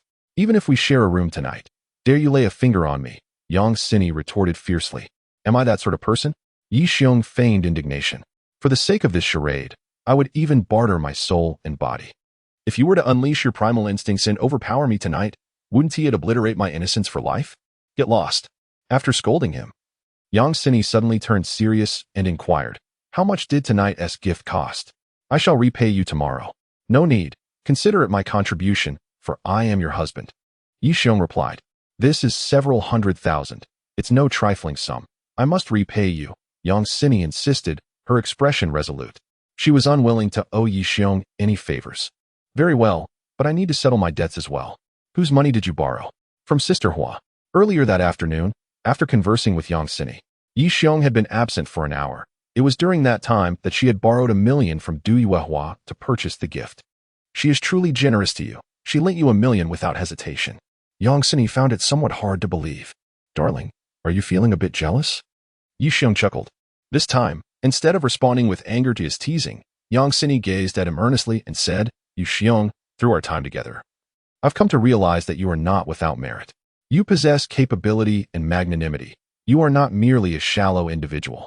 Given your evident depth, why do you choose to work as a construction worker? You could lead a serious life, yet you seem to drift aimlessly through existence. With such an attitude, it is unlikely anyone will genuinely care for you. Even if someone does, they will inevitably be hurt by your demeanor. Have you ever considered the feelings of those who might be fond of you?" This was the first time Yang Sini had opened her heart to converse with Yi Xiong. His behavior that evening had astonished her and brought her a sense of pride, prompting her to express herself so candidly. In the past, she would have long since ignored him. Yi Xiong's gaze fell upon her face, and he noticed the seriousness with which she was observing him, her eyes reflecting a hint of a different perception than before. It seemed that her opinion of him was beginning to shift. "Darling, I have some delightful news to share," Yi Xiong said, earnestly admiring her exquisite beauty. "You might be developing feelings for me, given that you consumed the food I offered without hesitation. Get lost." Yang Sini's face flushed a deep crimson, rendering her even more alluring. The sight of her in this state stirred a wave of desire within Yi Xiong. How wonderful it would be to steal a kiss. Upon returning home, his sister-in-law engaged him in conversation, and Yi Xiong's eloquence elicited peals of laughter from Yang Yuru. It was only at 10 o'clock that she reluctantly excused herself to take a shower. When the living room was left with only Yu Xiong, a figure stealthily approached and sat beside him, her large eyes glimmering with mischief. A sly smile crept across her face. "Should I address you as brother-in-law, or as the Yuehua's kept man?" Tang Ning's gaze held a hint of cunning. "What do you mean by that, little sister-in-law?" Yu Xiong replied with a playful smile. Despite Tang Ning's quiet demeanor throughout the evening, resembling a well-behaved child, it was merely a fade. Her eyes had been darting around, likely concocting some mischievous thoughts. Having extorted 80,000 from him, she was undoubtedly plotting her revenge. "Don't think I am unaware. Your marriage with my sister is merely a fade. You are nothing more than Du Yuehua's kept man," Tang Ning declared triumphantly, fixing her gaze on Yi Xiong. "If you wish to keep this under wraps, you had better return the 80,000 that you owe me." "Who says my marriage with your sister is fake?" Yi Xiong inquired, puzzled. "I discreetly entered my sister's room, and there was not a single item of yours in sight, which indicates that you two have not shared a bed. If you were truly married, how could that be?" Tang Ning continued, her confidence swelling. "Moreover, today I learned at Mingyang International that your relationship with the boss is anything but ordinary. It is clear that you are her kept man. There is no denying it now, is there?" Tang Ning proclaimed. exuding an air of triumph as she seemed to have him cornered. Yi Xiong shook his head and sighed. I can tell you've never had a boyfriend, have you? Who says I haven't? Let me tell you, the line of suitors for me stretches from the front gate to the back. Tang Ning hurriedly explained. Wow, with that many. Can you handle it? Yi Xiong exclaimed, his eyes widening in astonishment. Shameless. Tang Ning retorted angrily. You said it yourself. Suitors line up from the front to the back. I meant, the boys pursuing me are numerous. Tang Ning quickly corrected herself. Then that means you still haven't had a boyfriend. Just because many chase you doesn't mean you have one. Yi Xiong laughed. Who says? Tang Ning was about to protest, when suddenly a clever idea crossed her mind. It doesn't matter whether I have a boyfriend or not. I'll make it clear that if you don't hand over the money, I will tell my uncle and my mom that you're just putting on a show for them with your cousin. Go ahead and tell them. Yi Xiong waved his hand dismissively, feigning indifference. I will, and it will be futile because they won't believe you. Yi Xiong reclined, crossing his legs. They say you've never been in love and know nothing about it. Nowadays, relationships have an expiration date, you know? Expiration date? What do you mean? Tang Ning asked. Her curiosity piqued. There's a love coach named Tuesday. Something. Yi Xiong pondered. Tu Luo? She guessed. Exactly, Tu Luo. He once said that everything has an expiration date, including love. The shelf life of true love is between 18 to 30 months. So getting married within that period is ideal. Otherwise, it's easy to part ways, Yi Xiong stated seriously. Does that have anything to do with you two sleeping separately? Tang Ning inquired, her large eyes blinking in confusion. I meant that even the physical aspect between men and women has its own expiration date. Yi Xiong coughed and clarified. What aspect? Tang Ning leaned closer, intrigued. At her age, being in her senior year of high school, she was at a stage of heightened curiosity about love. And Yi Xiong's words easily sparked her interest. Yi Xiong remained silent, forming a circle with his thumb and forefinger and making a suggestive gesture. Tang Ning instantly understood. Her face flushing crimson, reaching all the way to her neck. Despite her naivety, she grasped the meaning of that wicked gesture. From her expression, Yi Xiong inferred that she was undoubtedly still innocent. Cousin-in-law, you are incorrigible. Tang Ning scolded. Yi Xiong chuckled, resembling a cunning wolf enticing a naive rabbit into a trap. I want to say more. It's time for you to go to bed. He waved his hand, pretending to be proper. Who says I'm still a child? Tang Ning straightened up. I'm already 18. I'm an adult. Yi Xiong ignored her, settling down to play with his phone. Guessing that Tang Ning wouldn't be able to resist asking more. Sure enough, after a moment of contemplation, Tang Ning finally inquired, cousin-in-law. Is there really an expiration date on that thing? Which thing? Yi Xiong feigned ignorance. You know, the gesture you made earlier, Tang Ning said. Her neck flushing with embarrassment. Surely, there must be, otherwise why would I share a bed with your cousin? What is the shelf life? It depends on the frequency. What frequency? If frequent, it lasts merely 2 to 3 years. If infrequent, it can extend to 4 or 5 years. How many times a week is considered normal? Tang Ning timidly inquired. Come here. Yi Xiong beckoned her with a gesture, stating, this question is rather sensitive, so I shall whisper it to you. At that moment, Tang Ning, filled with curiosity, hastily leaned closer. Closer, Yi Xiong called out. Tang Ning lowered her body slightly, for such a topic was exceedingly embarrassing, and it would be unseemly if overheard. Even closer, Yi Xiong swallowed hard. Tang Ning bent down a little further, causing her neckline to reveal itself entirely. Yi Xiong's gaze froze, as if he had turned to stone. A trickle of blood seeped from his nose, cascading to the corner of his mouth, unnoticed by him. After lingering for a while, Tang Ning, seeing that Yi Xiong remained silent, lifted her head to find him fixated on her neckline. Pervert. Deviant. With a resounding slap. Tang Ning struck Yi Xiong's face, her cheeks flushed with embarrassment as she stormed upstairs. I shall inform my cousin about you, you wretched pervert. Echoed Tang Ning's voice from a distance. Yi Xiong wiped away the blood from his nose, and after a moment, he could only utter 2 words. So hi. Yi Xiong was still concerned that Tang Ning might report him to Yang Sini.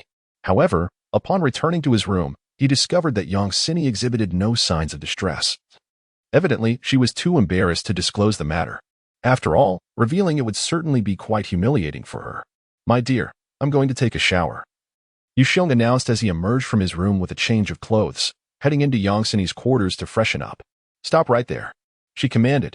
You are not allowed to use my bathtub or any of my belongings. 10 minutes later, Yi Xiong emerged from the bathroom clad in his pajamas and unceremoniously plopped down onto the bed. Get up and sleep on the floor, Yang Sini ordered. pointing to a neatly spread blanket on the ground. My love, the floor is too damp. It could lead to rheumatism, Yi Xiong lamented, his expression one of pitiful pleading. Unfortunately, Yang Sini paid him no heed, climbing into her own bed to sleep. I warn you, if you dare to touch me, one of us will meet a dire fate, Yang Sini declared firmly. Left with no choice, Yi Xiong resigned himself to sleeping fully clothed on the floor. Sharing a room with such a stunning beauty was, to be honest, quite an adjustment for him. Any man would find it difficult to rest soundly in the presence of such allure. Just as he was attempting to force himself to sleep, he suddenly heard the faint sound of footsteps. With his acute hearing, Yi Xiong discerned that someone was eavesdropping at the door. Upon recognizing the familiar footsteps, he couldn't help but chuckle. Tang Ning, in her naivety, actually believed the charade was genuine and had come to listen in. With this thought in mind, Yi Xiong played a short video stored on his phone, filling the room with its sounds. Yang Sini, on the verge of slumber, was roused by the noise.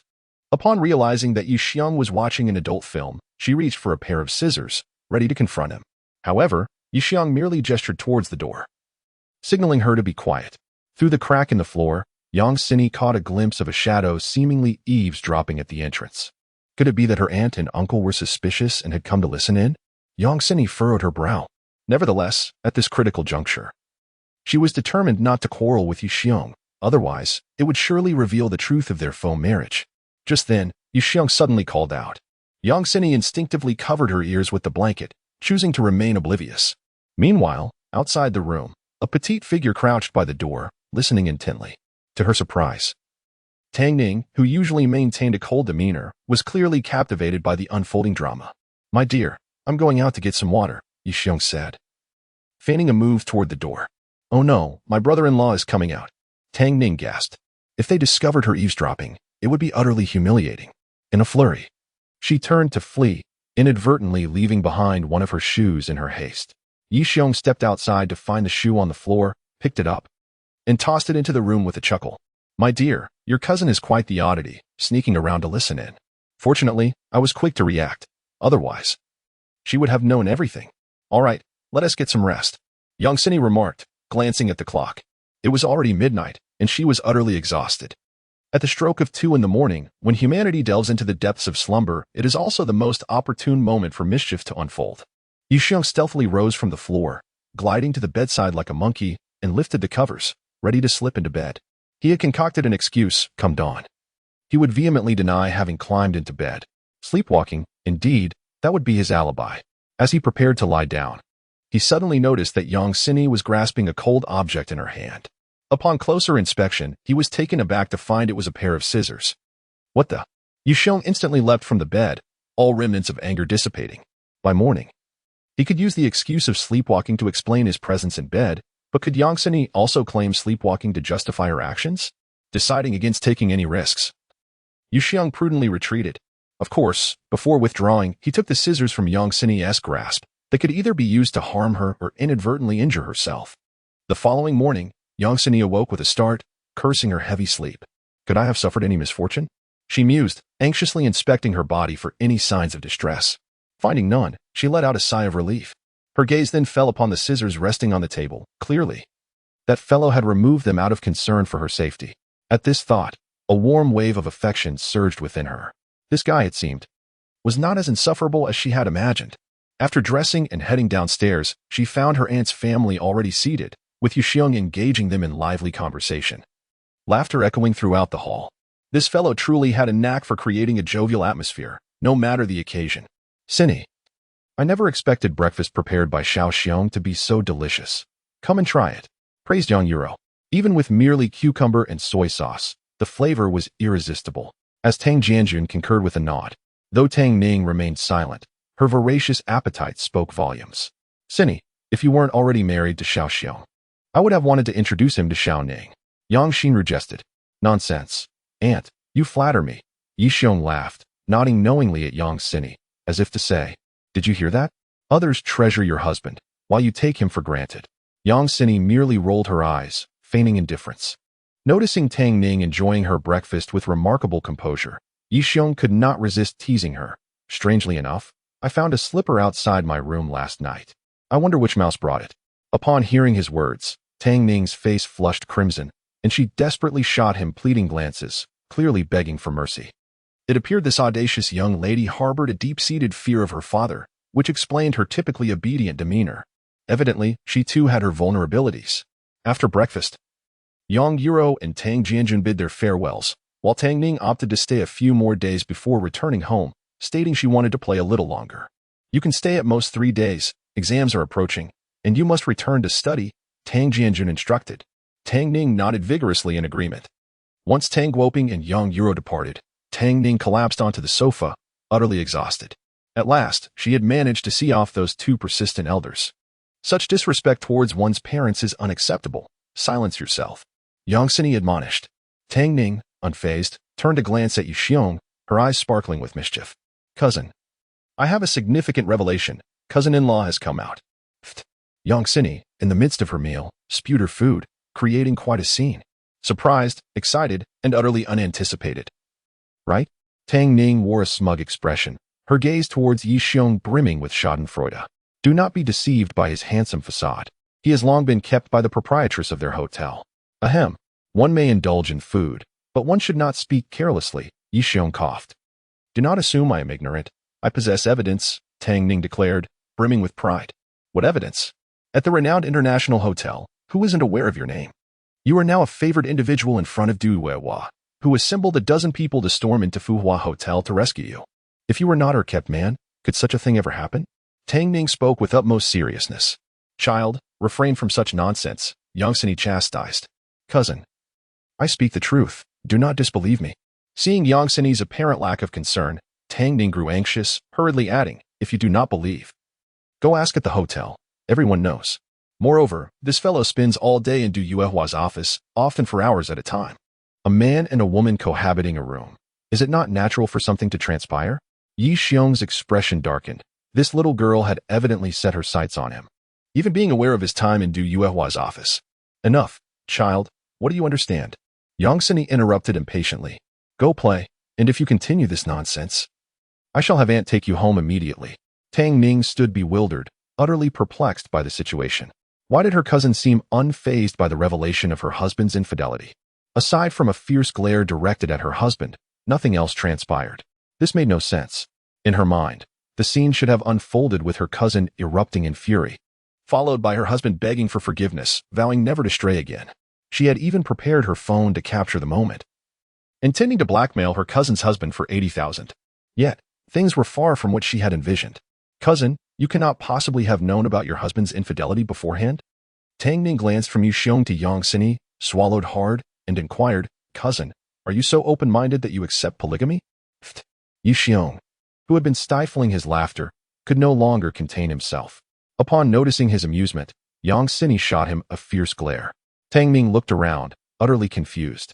After breakfast, Yi Xiong prepared to head to work when suddenly, his phone rang, and an anxious voice came through. Brother Xiong, something dreadful has happened. What is it? Yi Xiong's heart sank. A collective poisoning incident has occurred at the hotel, resulting in chaos throughout the establishment, with numerous individuals succumbing to vomiting and fainting. You must come quickly, someone urged. Remain calm. I shall be there momentarily, replied Yi Xiong, abruptly rising to his feet. What has happened? Inquired Yang Sini with concern.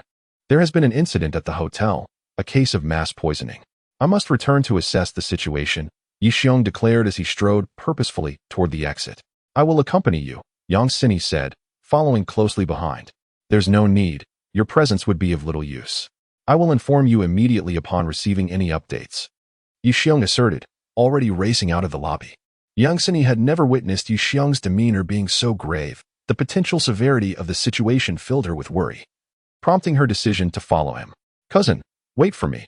I shall go as well.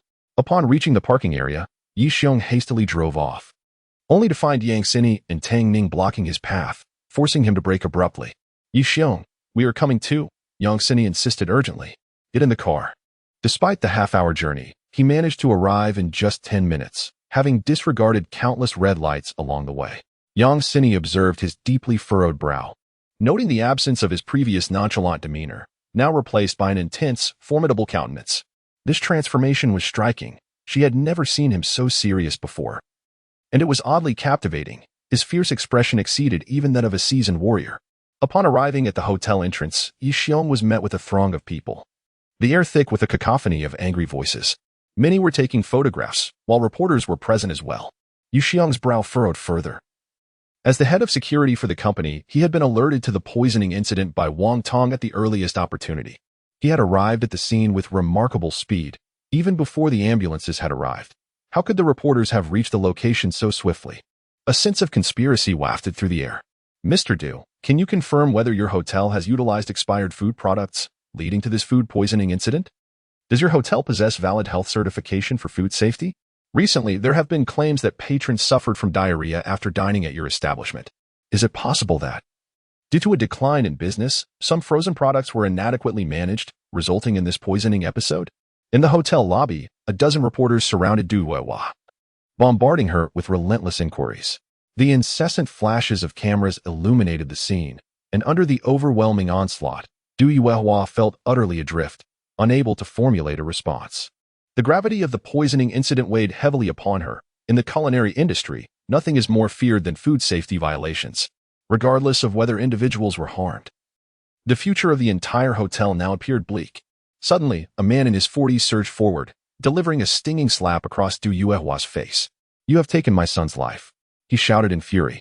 In an explosive eruption akin to a conflagration, the relatives of the poisoned individuals surged forth, directing their ire towards Du Yuehua. Even the hotel security personnel who attempted to intervene, along with the staff, found themselves besieged and overwhelmed, leading to a scene spiraling out of control. Just as Yi Xiong entered the hotel, he chanced upon this tumultuous spectacle, igniting a fire of fury within him. "Xiaosong, destroy all the cameras. Leave not a single one intact. Do not follow me," he commanded. At his behest, Zhu Ke, who had been standing nearby, sprang into action. She deftly maneuvered through the crowd, her hands and feet aflurry, shattering every camera in her path without sparing a single device. Yi Xiong plunged into the throng, seizing the man who had just slapped Du Yuehua, lifting him effortlessly and unleashing a barrage of slaps upon his face, transforming it into a grotesque visage, before sending him flying with a powerful kick. Yet, this was merely the beginning. He approached Du Yuehua, and with swift, merciless strikes, he felled the crowd surrounding her, leaving them sprawled on the ground. In such a dire circumstance, only sheer brutality could halt the escalating chaos. "Look, this is the scene at the Mingyang International Hotel, where the poison victims are being assaulted," shouted a slender man who had been knocked to the ground.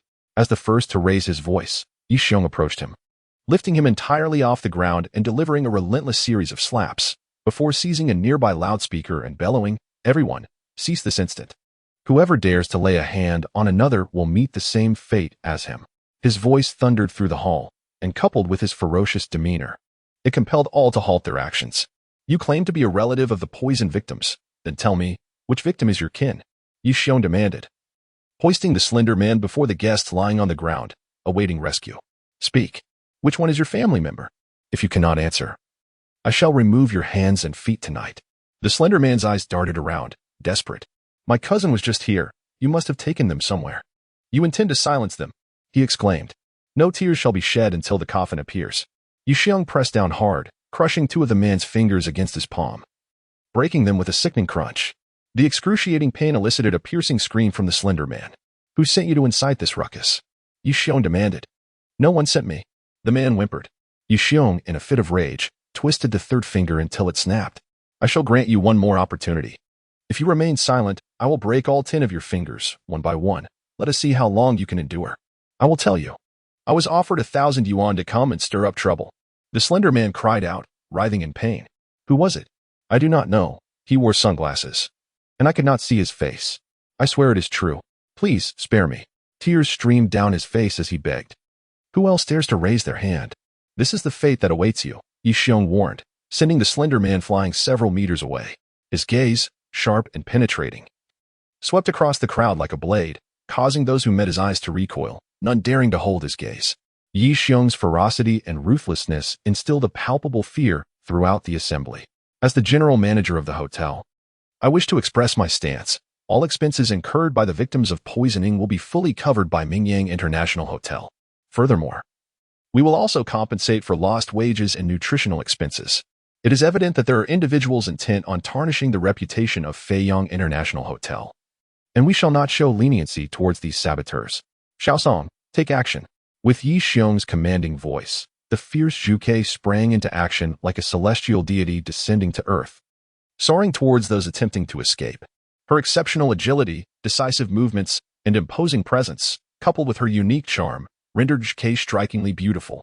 Within less than a minute, the dozen or so troublemakers attempting to flee were either left with broken limbs or incapacitated, groaning on the ground, subdued by Zhu Qiue's prowess.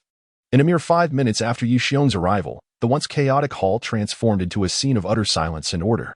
At this moment, Du Yuehua, who had been suppressing her excitement, could no longer contain herself and rushed to Yi Xiong's side, tears brimming in her eyes. "You're here. That is wonderful. I'm late. And I have caused you distress," Yi Xiong replied, his heart aching as he gazed at the 5 distinct marks on her face.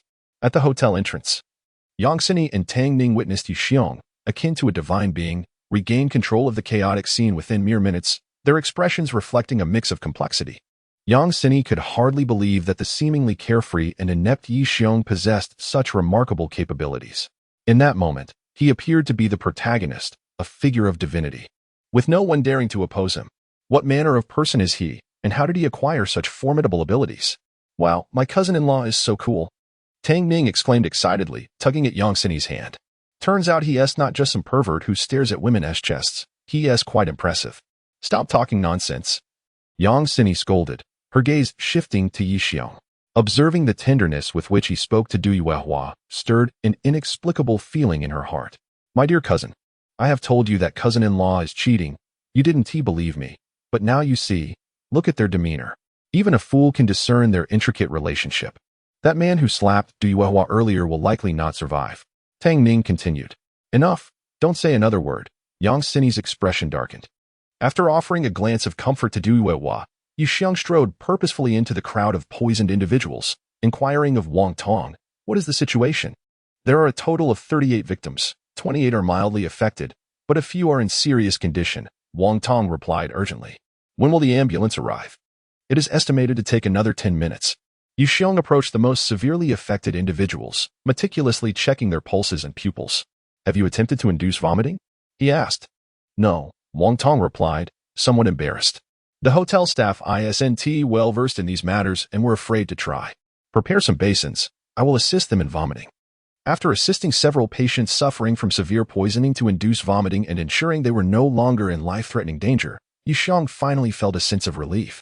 The subsequent ambulances transported all the poisoned individuals to the hospital for treatment. In the afternoon, at the hotel's security control center, Luo Weiwei stood before the surveillance monitor, repeatedly scanning the footage from the hotel lobby. Upon receiving the alarm, she had arrived at the hotel and reviewed the videos time and again, striving to identify the culprit who had poisoned the guests. Unfortunately, despite her diligent efforts, she found herself at a loss. Too many individuals had entered, making it nearly impossible to pinpoint any suspicious behavior. "Officer Luo, have you identified a suspect?" Yi Xiong and Zhuke entered with serious expressions. Earlier that morning at the hospital, Yi had meticulously checked on each poisoned individual, only daring to come over once their conditions had stabilized. Luo Weiwei rarely saw such a grave demeanor on Yi Xiong's face. At that moment, he emanated an aura of authority that was intimidating, a stark contrast to his usual carefree demeanor. Was he a chameleon? Luo Weiwei shot him a glance before replying. "I've reviewed all the footage of individuals who entered the hotel, but I have not discerned anything unusual. This footage is from the hotel lobby. According to the kitchen staff, the back door was not opened at the time, so no one could have entered through there. However, everyone who did enter appeared perfectly normal, making it difficult to identify anyone." "Show me the footage," Yi Xiong commanded. Luo Weiwei complied, opening the video, her mind filled with doubt. She had scrutinized it for an entire morning without gleaning any insights. Could this man truly see something she had missed? "Faster," Yi Xiong urged. The operator accelerated the video playback. "Faster, still keep going." As the screen displayed the dizzying speed of the footage, Luo Weiwei found herself at a loss for words. How could one possibly discern anything at such a rapid pace? Even Zhuke, who had been silent until then, couldn't help but smirk. Despite her awareness of Yi Xiong's formidable identity, it was simply impossible to see clearly at such an extraordinary speed.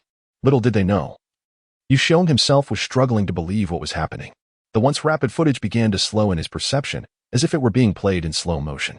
Were anyone to observe him at that moment, they that would notice his eyes, bloodshot and filled with an intense crimson hue, resembling those of a bloodthirsty creature. How could this be? Even Yi Xiong was unaware of how he had suddenly acquired such an extraordinary ability. Suddenly, darkness enveloped his vision, and an excruciating pain surged through his eyes. Yi Xiong covered his eyes, crouching on the ground, groaning in agony. Are you all right? Luo Weiwei noticed the veins on his body bulging, evidently enduring immense suffering. Zhu Ke observed him from the side, her eyes flickering with contemplation. The pain persisted for several minutes before finally subsiding. Yi Xiong stood up silently and walked into the restroom. In the mirror, he distinctly saw a pair of eyes that did not belong to a human, the crimson hue of his pupils still vivid, a sight both shocking and distressing. What on earth is happening? Yi Xiong cursed under his breath. Suddenly, he recalled a statement made by the phoenix. You were buried underground for over half a month and miraculously survived. It is inconceivable for an ordinary person to endure such conditions for so long. The commander suspects they may have implanted genes within you. 10 minutes later, his pupils finally returned to normal, his body feeling as though it had undergone an intense battle. Nearly exhausted, even with his abnormal physical constitution, he could scarcely withstand the side effects of the mutation. Had he been an ordinary individual, he would have likely succumbed long ago, his skeletal structure failing.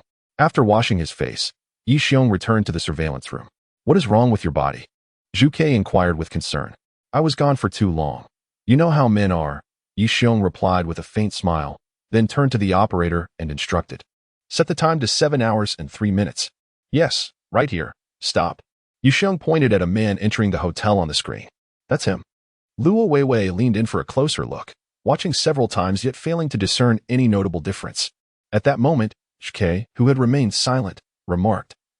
This individual has undergone special training. Observe his gait, steady steps and a measured swing of his arms. This is a habit ingrained in soldiers, difficult to alter. Luo Weiwei scrutinized him again, realizing there was indeed something to it, and was secretly astonished, stealing a glance at Zhu Ke. She had not anticipated that such a formidable character was in Yi Xiong's company. However, her admiration for Yi Xiong deepened. To perceive others' walking patterns at such a rapid pace was truly extraordinary. You can deduce he is the poisoner merely from his gait? Luo Weiwei asked in disbelief. I discerned it from his face, Yi Xiong replied. To identify a villain merely by their visage? Come on. Luo Weiwei was unconvinced, after all. There were no markings on his forehead declaring his malevolence. I encountered him at the Fuhua Hotel. Yi Xiong revealed the truth. Luo Weiwei's expression darkened instantly. Promptly, she accessed the files for the identity of the poisoner. Yin Li, 28 years old, from the eastern district of Jiangnan City, a retired soldier. Currently employed at Tianyu Bar as a night watchman, standing at 178 meters, unmarried. The fact that Tianyu Bar was a family-owned establishment suggested that Yi Xiong's conjecture was indeed plausible. After reviewing the information, Weiwei immediately instructed her subordinate. I will dispatch someone to apprehend Yin Li right away. I will accompany you, Yi Xiong said, turning to Zhu Ke. Shasong, you stay here to watch over the hotel. Notify me immediately of any developments. Zhu Ke nodded gravely and, once Yi Xiong and Luo Weiwei had departed, immediately dialed the number. Commander, we have a situation. It is highly likely that the Grim Reaper has awakened his genetic potential. A voice crackled with agitation from the other end. What is happening? Zhu Ke recounted everything he had witnessed, and after a prolonged silence, the response came. I never expected my greatest fear to materialize. Commander, is the awakening of genetic potential extremely perilous? Zhu Ke inquired anxiously. Genetic warriors are akin to a double-edged sword. When wielded wisely, they serve the people and nation immensely. When mismanaged, the consequences can be catastrophic. Zhu Ke, the burden upon your shoulders is immense. You must ensure he does not stray onto a dark path, the commander admonished sternly. I am not concerned about the dark path, Commander. Through my interactions, I have discerned that although Yi Xiong is unscrupulous and indifferent, he possesses an inner compass that guides him in discerning right from wrong, Zhu Ke replied. His character is undeniable, as he is a choice I made personally. However, my fear lies in the adverse effects of his genetics. Rest assured, Commander, I will diligently watch over him and prevent any reckless actions, Zhu Ke pledged resolutely. Meanwhile, Luo Weiwei and Yi Xiong drove a police car directly to the Tianyu Bar. It was the prime time for the bar's operations, and Yin Li was undoubtedly present. You will stand guard at the back door. If Yin Li attempts to flee, you must subdue him, Yi Xiong instructed before alighting and heading towards the front entrance. You are not a police officer and lack the authority to make arrests. I am accompanying you inside, Luo Weiwei insisted, following suit. With such ample assets and skin intellect, why are we still discussing regulations at a time like this? Regardless, I must accompany you. When you become reckless, there's no telling what might occur. If someone were to die, it would be impossible to resolve, she retorted, rolling her eyes. Are you not afraid I might be the one to be killed? Yi Xiong jested. Please, the kind of person who could take you down has yet to be born. Luo Weiwei scoffed. As they entered the hotel, preparations for the bar's opening were underway. Employees were lazily tidying up, and security personnel were conducting checks. Upon noticing the two unfamiliar faces, a short security guard quickly approached. Halt. What are you two doing here? We are. Luo Weiwei began to retrieve her police badge, but Yi Xiong swiftly grasped her hand and smiled. We are here to find Brotherly. You're looking for Brotherly? What is the matter? The guard inquired. Well, my wife and I borrowed some money from Brotherly and wish to repay him, Yi Xiong responded, intertwining his fingers with Luo Weiwei's elegant hand, grinning. Please inform him. Luo Weiwei's lips twitched. This fellow was perpetually prepared to take advantage. Why not call him? The guard asked suspiciously. If I could reach him by phone, I wouldn't be asking you, Yi Xiong replied. Are you truly a couple? The guard scrutinized them, his skepticism evident. Yi Xiong then pulled Luo Weiwei into an embrace. Leaving her astonished, she had not anticipated Yi Xiong's audacity to press further. At this critical moment, she felt too embarrassed to lose her temper and reluctantly accepted this silent injustice, gritting her teeth as she exclaimed, Indeed, he is my husband. Darling, thank you for agreeing to lend me money to settle my debts. I shall make it up to you tonight, Yi Xiong declared, and abruptly pressed a gentle kiss on Luo Weiwei's pink, supple cheek. Oh my heavens, my first kiss gone. Luo Weiwei's face flushed with rage, and if looks could kill, Yi Xiong would be left utterly devastated. Little did they know, the security guard misinterpreted Luo Weiwei's blush as bashfulness. He swiftly pulled out his phone and dialed Yin Li's number. A resounding ringtone echoed from the second floor. Startled, the security guard braced himself for resistance. But Luo Weiwei swiftly struck his neck with a precise chop, rendering him unconscious. We shall settle this score in due time. She glared fiercely at Yi Xiong before darting up the stairs. The ringing phone indicated that Yin Li must be upstairs. As she reached the second floor, just as she prepared to draw her gun, a hand suddenly grasped her from behind, yanking her backward. Simultaneously, a gleaming machete brushed against her neck. And had she hesitated for even a fraction of a second, her throat would have been severed, sending a chill of terror coursing through her. With such a lack of caution, do you really have to barge in like this? Yi Xiong scolded vehemently. Yi Xiong pulled her behind him, simultaneously seizing the knife-wielding hand and twisting it with force. A sharp crack echoed as the hand broke, the knife clattering to the ground. Luo Weiwei gasped for air, her heart racing as if it might leap from her chest. In that fleeting moment, she had nearly believed she would perish. After years of service in law enforcement, this was the closest she had ever been to the Grim Reaper, and despite her courageous heart, she could not help but feel dazed. I've saved your life. Consider that kiss a balance, Yi Xiong chuckled. Suddenly, a series of loud thuds resonated, and when Luo Weiwei regained her composure, she found 7 or 8 unconscious figures sprawled on the floor. This man was remarkably formidable. Yi Xiong retrieved the phone he had taken from the security guard and dialed a number. Moments later, the phone rang from the adjacent room. They exchanged glances and positioned themselves by the door, one to the left, one to the right. Abruptly, Yi Xiong launched a powerful kick, forcing the door open, with Luo Weiwei swiftly following, gun drawn. Alas, the room was devoid of any presence. On the table, a phone continued to ring incessantly. Indeed, it was the very device Yi Xiong had called. Luo Weiwei scanned the surroundings, confirming the absence of anyone, before approaching the table to pick up the phone. A frown creased Yi Xiong's brow as an unsettling sensation began to stir within him. Ever since entering the bar, this feeling had lingered in his mind. As the strongest warrior of the Dragon Soul, Yi Xiong had faced countless life-and-death moments, repeatedly escaping the clutches of death, a testament to his formidable intuition. This premonition was not tied to strength, but was cultivated through innumerable brushes with mortality. His gaze instinctively drifted toward the window. Across the street, a shadow flitted behind a pillar. Not good. Yi Xiong lunged forward, tackling Luo Weiwei to the ground while rolling to the side of the sofa.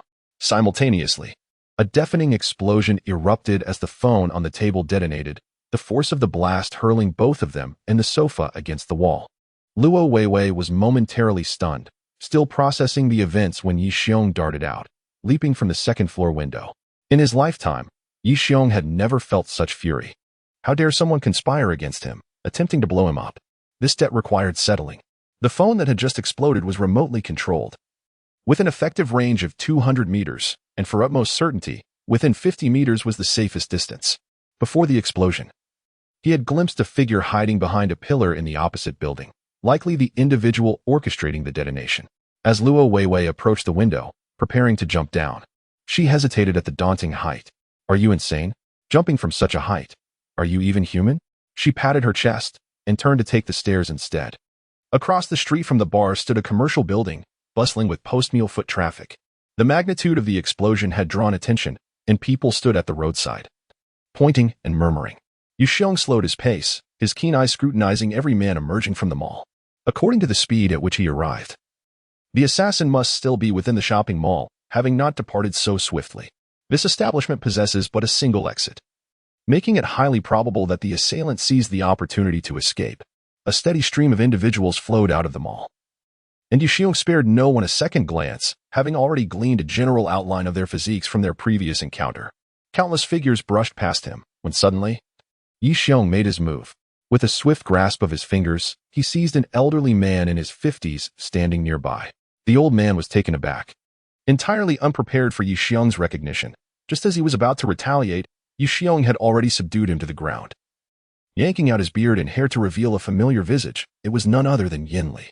To attempt to eliminate me, you are rather inexperienced, Yi Xiong remarked, delivering a few sharp slaps to him. Luo Weiwei approached, producing handcuffs to secure Yin Li before escorting him to the vehicle. Half an hour later, at the Jiangnan City Police Station, Yi Xiong lounged in the office, casually crossing his legs while perusing a newspaper. The officers bustling about could only see it in silence at his nonchalant demeanor. This individual had previously caused a ruckus at the police station, not only snatching the firearms of 2 officers, but also sending them directly to prison before swaggering away. No one in authority would dare to confront him. Thus, it was prudent to avoid provoking him. Luo Weiwei emerged from the interrogation room and returned to her desk, only to find Yi Xiong lounging in her chair, his polished shoes resting atop her desk. Enraged, she seized a folder from her table and forcefully hurled it at his head. Do you take the police station for a playground? Get up. Yi Xiong caught the folder, his gaze landing on Luo Weiwei's flushed face. He smiled. Officer Luo, is this how you treat someone who has saved you twice? Were it not for me, you might have failed to apprehend the culprit. Even if you avoided a fatal throat cutting, you could have been blown to bits. Luo Weiwei's lips twitched, but she remained silent, acknowledging the truth in his words. Though he was indeed brash, his prowess was undeniable. Without him, she would have been incapable of capturing Yin Li. This is a police station. You should exercise some decorum, she said, her tone softening slightly. No, that's more like it. Kindness is the foundation of effective communication, Yi Xiong retorted, straightening his posture. So, what have you uncovered during the interrogation? He confessed to poisoning the hotel and admitted he intended to kill us. Yet he refuses to disclose who orchestrated it from behind the scenes, Luo Weiwei replied. That much was obvious. Even a fool could deduce it. Could it be he Haodong? Luo Weiwei inquired skeptically. Indeed, a fool. You guessed it correctly, Yi Xiong noted, sensing Luo Weiwei's rising irritation and deciding to temper his teasing. It is entirely plausible that he Haodong wishes to eliminate me, but why would he target you? Have you crossed him as well? Luo Weiwei fell silent, deep in thought. By the way, when you rode the motorcycle to bring me back to the police station, we were pursued by an assassin. Could there be a connection between the 2 cases? Yu Xiong continued. A resolute expression crossed Luo Weiwei's face as she declared, no matter their intentions, they shall not deter me from pursuing this investigation. I will see this case through to its conclusion. Indeed, she is a heroine. Yi Xiong raised his middle finger at her, but upon seeing her anger, quickly corrected it to a thumbs up, apologizing. My mistake, haha. Luo Weiwei was rendered speechless. Such an eccentric character is indeed a rarity. With a roll of her eyes, she suddenly remarked, in recent months, the cases of missing children in Jiangnan City have surged, resulting in the disintegration of dozens of families. The police have been striving to resolve the situation, yet they have only managed to rescue a fraction, while many remain unaccounted for. Yi Xiong, although I do not know who you are, I sense your capabilities, and I believe you possess a strong sense of justice. Stop. Yi Xiong made a shushing gesture, gazing at her with a smile. This is the police's responsibility. I am merely an ordinary citizen, lacking such prowess. What will it take for you to assist? Luo Weiwei bit her lip. Getting straight to the point. Discussing lofty ideals with such a heartless individual was akin to playing music to a cow. It was better to simply state her terms. Assisting is not out of the question. Yi Xiong rested his chin on his hand, his gaze drifting to Luo Weiwei's chest, then beckoned her to come closer. With suspicion, she leaned in to listen as he whispered something in her ear. You shameless scoundrel, is this your pursuit? Luo Weiwei erupted in anger upon hearing his words. Officer Luo, I am just a small fry with no grand ambitions, far from the noble ideals you speak of. If you decide on my earlier proposal, do call me. Yu Xiong reclined, grinning broadly. Are you still a man? Luo Weiwei's face flushed with anger. Fulfill my request, and you'll see whether I am a man or not. Yu Xiong laughed heartily and exited the police station. Upon returning to the hotel, Yu Xiong recounted the events to Du Weihua. Hearing that the poisoner had been apprehended, Du Weihua was immensely pleased, as this would mitigate the damage to the hotel's reputation. Fortunately, Yi Xiong had reacted swiftly at the time, smashing all the fake reporters' cameras, thereby minimizing the harm caused by the rumors. Otherwise, it would have been a devastating blow to the hotel. As for the patients, Xiaomei had already calmed their families, and there were no significant issues. This turmoil had seemingly passed. Du Weihua let out a sigh of relief. I will settle the score with He Haodong eventually, Yu Xiong stated coldly. Du Weihua's gaze fell upon Yu Xiong's face, and as she looked at him, a sudden smile broke out. Sister Hua, what is the matter? Yu Xiong approached and sat beside her. This time, it's all thanks to you. Otherwise, I would have been at a loss. Du Weihua expressed her gratitude. So, how does Sister Hua plan to thank me? Yi Xiong chuckled mischievously. Suddenly, Du Weihua's face flushed, as if she had made a significant decision, and leaned in to kiss Yi Xiong on the lips. This initiative ignited Yi Xiong's passion. He transformed from passive to active, lifting Du Weihua entirely and placing her on the sofa beside the office, pressing down upon her. The door remained unlocked. Yi Xiong hurried over to lock the door before continuing their fervor. Du Weihua offered no resistance. She had long prepared for, even anticipated, the arrival of this moment. Closing her eyes, she braced herself to endure the tempest that was Yu Xiong's fervor. Sister Hua, I wish to become your man. Come, love me. Yu Xiong declared as he prepared to unleash his stormy assault. Just then, a sudden knock echoed through the room. Tap, tap, tap. Outside, Xiaomei called out, General Du. I urgently need to speak with you. Du Weihua's expression shifted dramatically. She hastily pushed Yu Xiong away and frantically donned her attire. Ignore her, Yu Xiong insisted, unwilling to halt his advances. Yi Xiong, I beg you, quickly get dressed, Du Weihua pleaded. Understanding her modesty, Yi Xiong realized that if anyone discovered their clandestine rendezvous in the office, it would surely mortify her. In a flurry, he dressed with unprecedented speed. Once attired, Yi Xiong composed himself and approached the door, pulling it open. What are you doing here? Xiaomei inquired, her gaze shifting curiously to Yi Xiong. The sight of a man and woman secluded in an office, with the door locked, surely invited speculation. I am discussing important matters with Yi Xiong, and we are concerned about confidentiality, Du Weihua explained, nervously adjusting her hair. Noticing the lingering blush on Du Weihua's face and casting a glance at Yi Xiong, Xiaomei hesitated, her words caught in her throat. By the way, since you're here, what is the urgent matter? Du Weihua redirected the conversation. After the poisoning incident, our prompt response garnered praise from various media outlets. Now, Jiangyan Television has decided to cover our hotel, which could present a splendid promotional opportunity, Xiaomei announced. That's fantastic. So, the poisoning incident not only failed to tarnish our hotel's reputation but may even enhance our business prospects, Du Weihua exclaimed excitedly. Quickly, contact the media and inform me of the interview schedule, Xiaomei added. The police have also played a significant role, suppressing negative reports and liaising with the television station. I understand. You may leave now, Du Weihua nodded.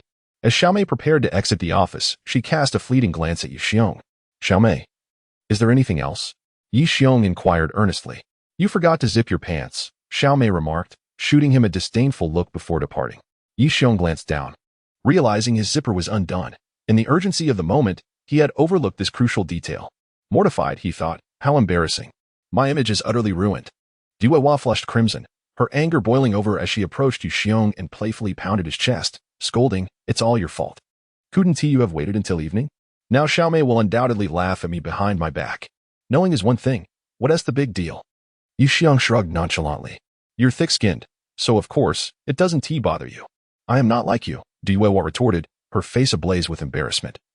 Pacing in agitation. What should I do now?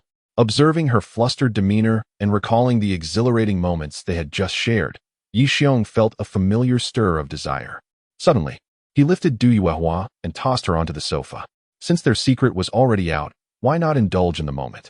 No, you rogue. The door isn't even locked. Du Yuehua retaliated with a swift kick, sending him tumbling off the sofa. Just then, Xiaomei barged in, extinguishing any spark of interest she had. Yi Xiong, feeling utterly defeated, exited the office, cursing Xiaomei's lineage in his mind, had it not been for her intrusion. He would have been with Sister Hua right now. Upon returning to the hotel and taking a brief stroll, Yi Xiong prepared to clock out for the day.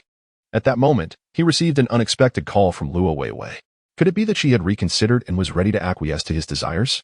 Overwhelmed with excitement, he thought, when one door closes, another opens. Tonight holds promise. Officer Luo, do you have a preferred hotel? Yi Xiong inquired directly. What?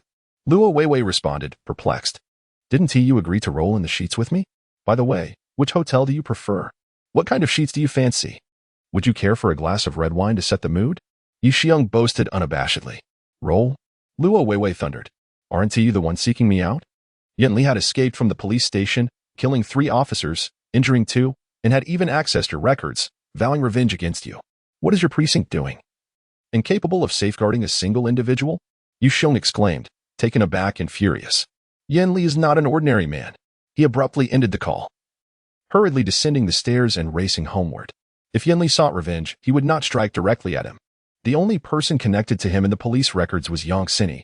If Yan Li truly targeted Yang Sini, the consequences would be dire indeed. Yi Haodong, you toy with me repeatedly. I will settle this score with you. Yi Xiong gritted his teeth as he spoke. Upon arriving home, he fortuitously spotted Yang Sini's car in the parking lot as she emerged. Relieved to see her unharmed, he was about to approach her when his phone rang. I have your wife in my grasp. If you wish to prevent her from being violated and sold into prostitution in Africa, follow my instructions. Came Yan Li's raspy voice from the other end. As Yi Xiong contemplated a cold laugh, he suddenly recalled that within this villa, there was another woman, his voluptuous cousin. Tang Ning. Yan Li wouldn't have made a mistake, would he? Just then, a piercing scream echoed through the phone.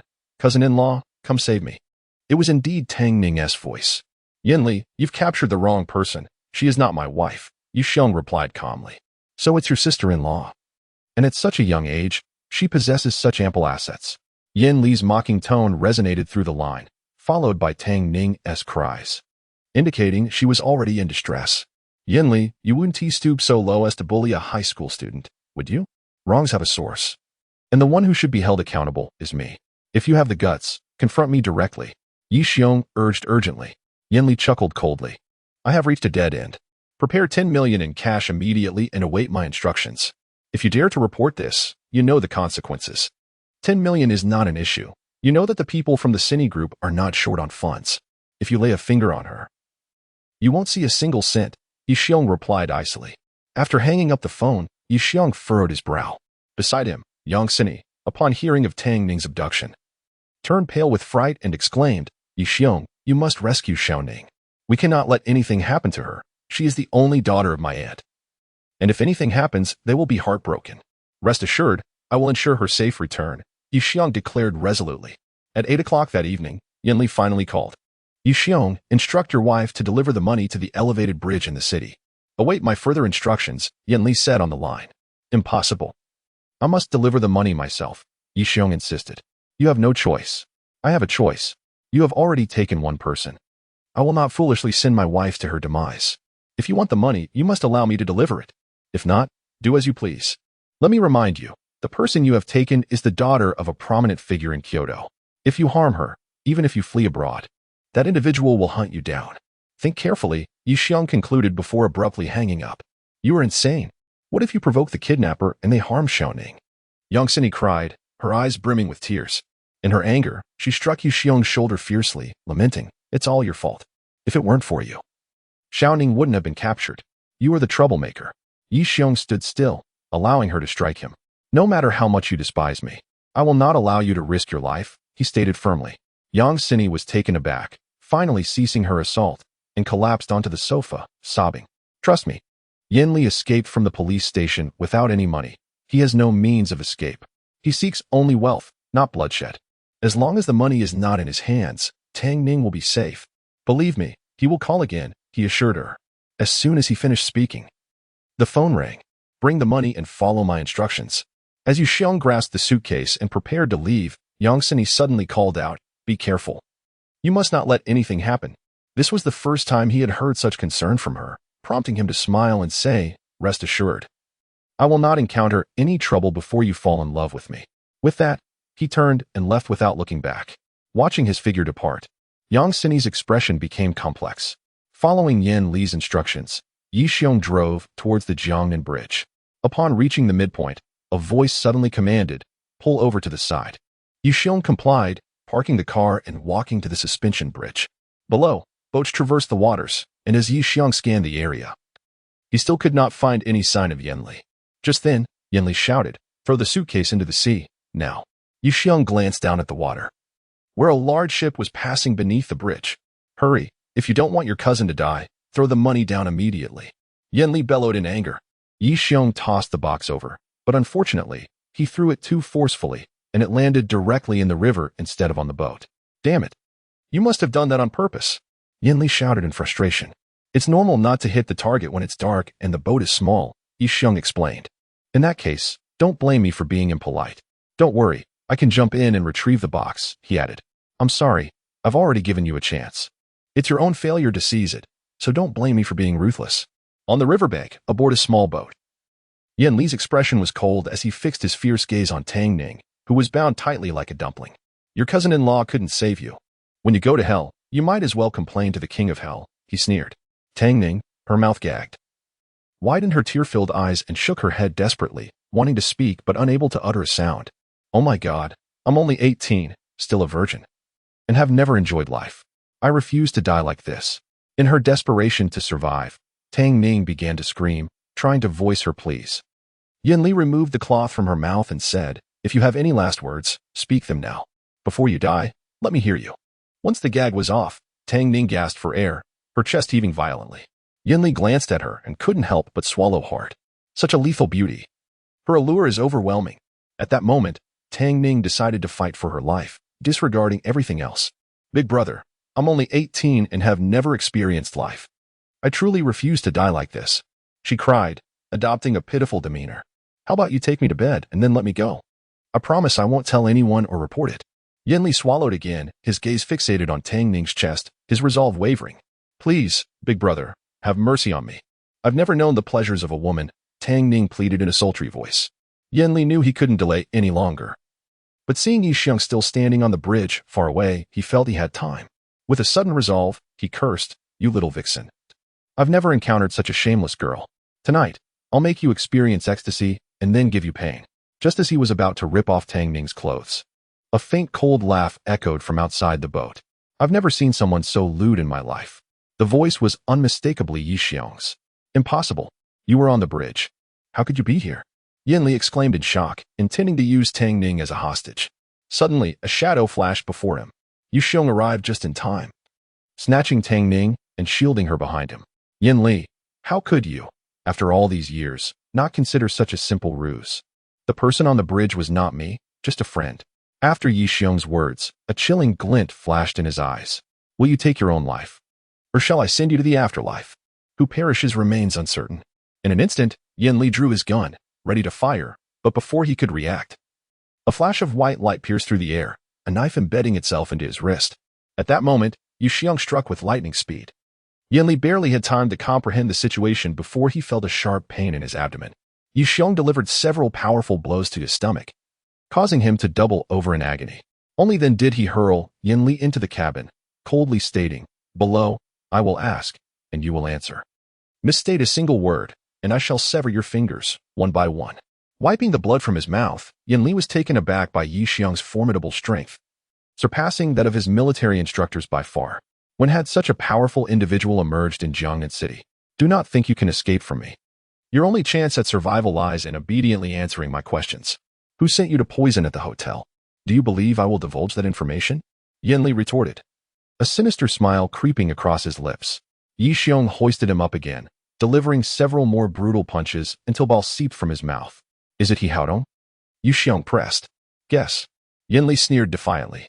Guess my foot. Yu Xiong unleashed a series of vicious kicks upon him. Despite Yu Xiong's relentless inquiries, Yin Li remained tight-lipped. Even as the blade of a dagger grazed his skin, eliciting no truth from him, Yu Xiong found himself somewhat impressed by this man's resilience. His lips were sealed tightly. With no other recourse, he retrieved his phone and dialed Luo Weiwei. Weiwei, I've captured Yin Li. We're on a smuggling vessel by the South River. Yu Xiong. Yin Li is a mutant. Do not underestimate him. You must sever his tendons. Before Luo Weiwei could finish, Yu Xiong's mouth fell agape. His gaze fixed in astonishment.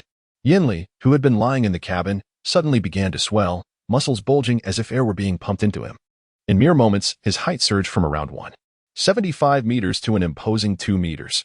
His clothes ripped apart, torn strips hanging grotesquely from his frame. His face was marred with lumps, and his eyes transformed into a muddy hue, resembling serpent-like rings. Damn it, why didn't you warn me sooner? Yu Xiong hastily ended the call. At that moment, the transformed Yin Li lunged at him with a ferocious punch, the force slicing through the air. Yu Xiong swiftly leapt to the riverbank, narrowly evading the attack, and glared at the giant Yin Li, exclaiming, What kind of monster are you? A genetic warrior. Have you never heard of us? Yin Li laughed boisterously, pounding his chest like a colossal bear. Dare to torment me? What is ideal with you? To me, it is merely a transformation from an ant to a cockroach. Yu Xiong sneered coldly. Underestimate me, will you? I shall witness your demise. With that, Yin Li charged forward with tremendous force. Yu Xiong's figure flickered as he advanced, delivering a series of powerful punches that landed heavily upon Yin Li's body. To his surprise, the force of his blows did not bring the giant down. It appeared that the phoenix had not deceived him. Such monsters indeed existed. Yu Xiong smirked. Prepare to meet your end. Yin Li, towering like a colossus, brought down his hands like enormous fans. In response, Yu Xiong drew a sleek black dagger, its surface glistening with a cold sheen. When the ink soldier emerges, all things shall be severed. My old friend, it has been too long since we have tasted blood. Gently caressing the dagger, Yu Xiong suddenly sprang into action. His speed was beyond description, and in a flash, 4 icy streaks cut through the air as his body brushed against Yin Li's. Then, they both came to a halt. Yin Li stood frozen, staring in disbelief at his own wrist, from which his palm had fallen. Next, his legs crumpled, severed at the ankles, and his massive frame collapsed to the ground with a thunderous crash. Impossible. Absolutely impossible. I am a genetic warrior. How could I lose to you? Yin Li bellowed. Attempting to rise, but with one foot severed, he could do nothing but flounder. His body gradually shriveled, quickly reverting from the towering giant to an ordinary form. Yu Xiong wiped the dagger clean, and, glancing at the stunned Tang Ning in the distance, asked flamboyantly, What do you think, little Ning? Is your brother-in-law cool or what? So cool. You're amazing, brother-in-law. You even defeated an alien. Tang Ning exclaimed excitedly. Have you been watching too many sci-fi movies? Yu Xiong approached Yin Li's side, observing his pitiful state, and remarked, Why choose to be a monster when you could be a decent person? Even surviving is futile. At this, Yin Li's anger surged, causing him to faint. Moments later, the sound of police sirens echoed near the riverbank as Luo Weiwei rushed over.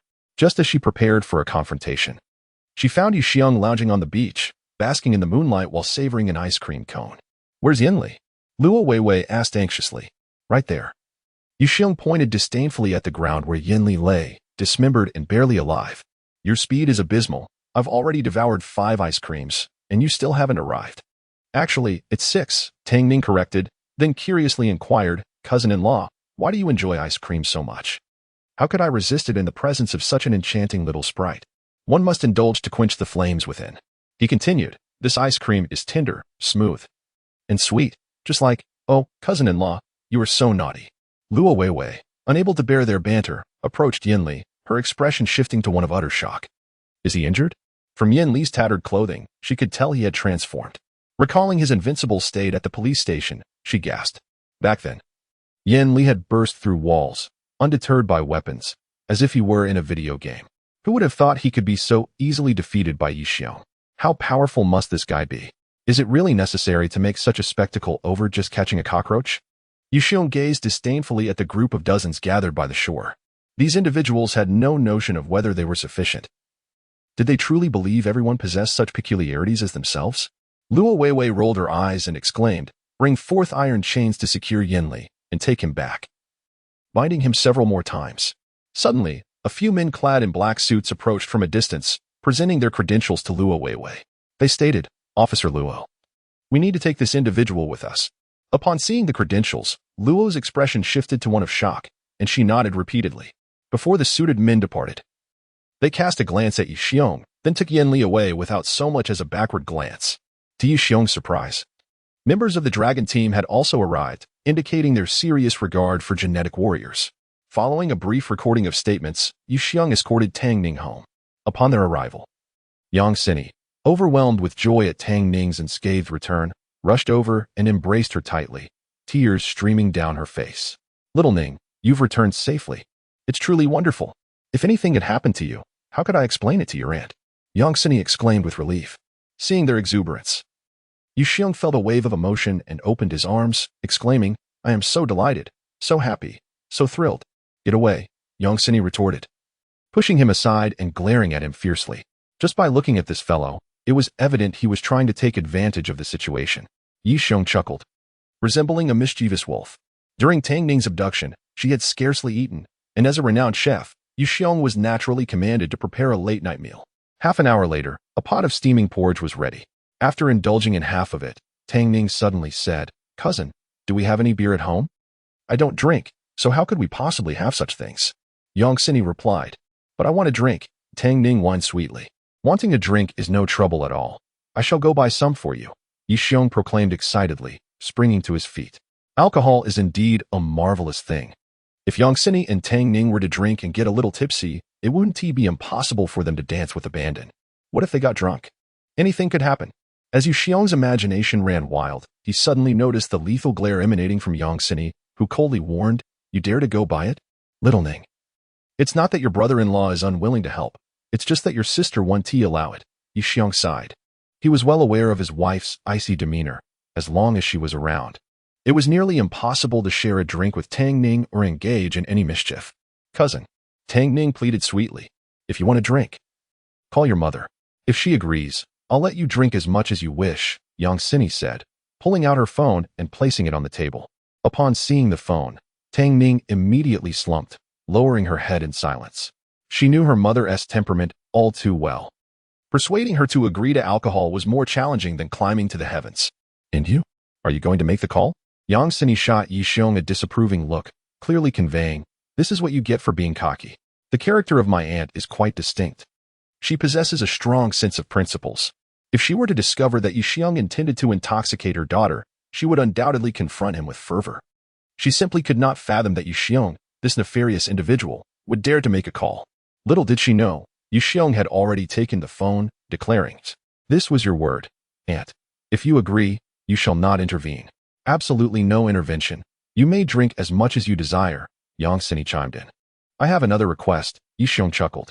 "What request?" "Not only must you refrain from stopping us, but you must also join us in drinking." Yi Xiong grinned. "Then let us drink," Yang Sini replied. She had no belief that Yi Xiong would actually call her aunt at this late hour. It was well past 10 o'clock. And any reasonable parent would surely intervene upon hearing that someone was drinking with their child. "You must all remain silent." Yi Xiong cleared his throat and made a gesture for quiet before dialing Yang Yuru's number. "Sini, why are you still awake at this late hour?" Came Yang Yuru's distinctive voice from the other end. "Aunt, it's me, Yu Xiong." "Oh, little Xiong, what prompted you to call me?" Her voice was filled with surprise. "Nothing significant. I just wanted to check if you had returned home. I've been home for a while. Thank you for your concern." Her laughter echoed through the line. "Why are you still awake? Don't be lazy. Put in some effort and hurry up to bring a little bear for your aunt to cuddle." As Yang Sini listened, her face turned crimson. Her aunt seemed overly eager. "The emperor is not anxious, but the eunuch is," she thought. Besides, what were the chances that she would ever bear a child with this man? Yi Xiong glanced at Yang Sini and chuckled. "Rest assured, aunt, we are working diligently day and night to fulfill your wish." "That's good to hear. I have faith in you. This is a must." As Yang Sini listened, her embarrassment grew. She could not comprehend why her usually composed aunt was so chatty with this man. If she were not aware that the other party was her own aunt, she might have mistaken her for a lovesick woman. "Aunt, the reason I called is that I wish to discuss something with you," Yu Xiong said after a lengthy conversation. "What is it?" "I would like to teach Xiao Ning how to drink beer," he responded directly. "That is out of the question. She is still in high school." "Indeed. I also believe that high school students should not be drinking, especially girls, as it has detrimental effects. However, upon further reflection, I realized that not learning to drink could pose an even greater issue. Yi Xiong continued, recently, I read a report about a gathering where some women became dizzy after just half a glass of wine. Consider this. Tang Ning has classmates and will attend gatherings where she may need to drink a couple of glasses. If she cannot handle even 2 sips without getting lightheaded, it would be quite embarrassing for her among friends. Therefore, I wish to take this opportunity in the next few days to teach her how to drink beer. At least enough to manage 3 glasses, so she can hold her own in social situations, don't you think? On the other end of the phone, Yang Yuru fell silent for a moment before saying, All right, then do teach her well, but ensure you do not indulge in excessive drinking, or I shall hold you responsible. How could I allow her to get intoxicated? Even if she wishes to, my wife would never agree. Yi Xiong winked at Tang Ning with a smile, then added, Auntie, it's almost 10:30. You should retire early. Sleep is the ultimate adversary of beauty. I'll head to bed now. Goodbye. Goodbye. As soon as Yi Xiong hung up the phone, Zhang Ning threw herself onto him, her body pressing against his back as she exclaimed, Brother-in-law, you are simply magnificent. Even my mother, that old relic, has been swayed by you. It's truly remarkable. Tang Ning jumped up and down while clutching Yi Xiong's neck tightly, leaving him feeling quite overwhelmed.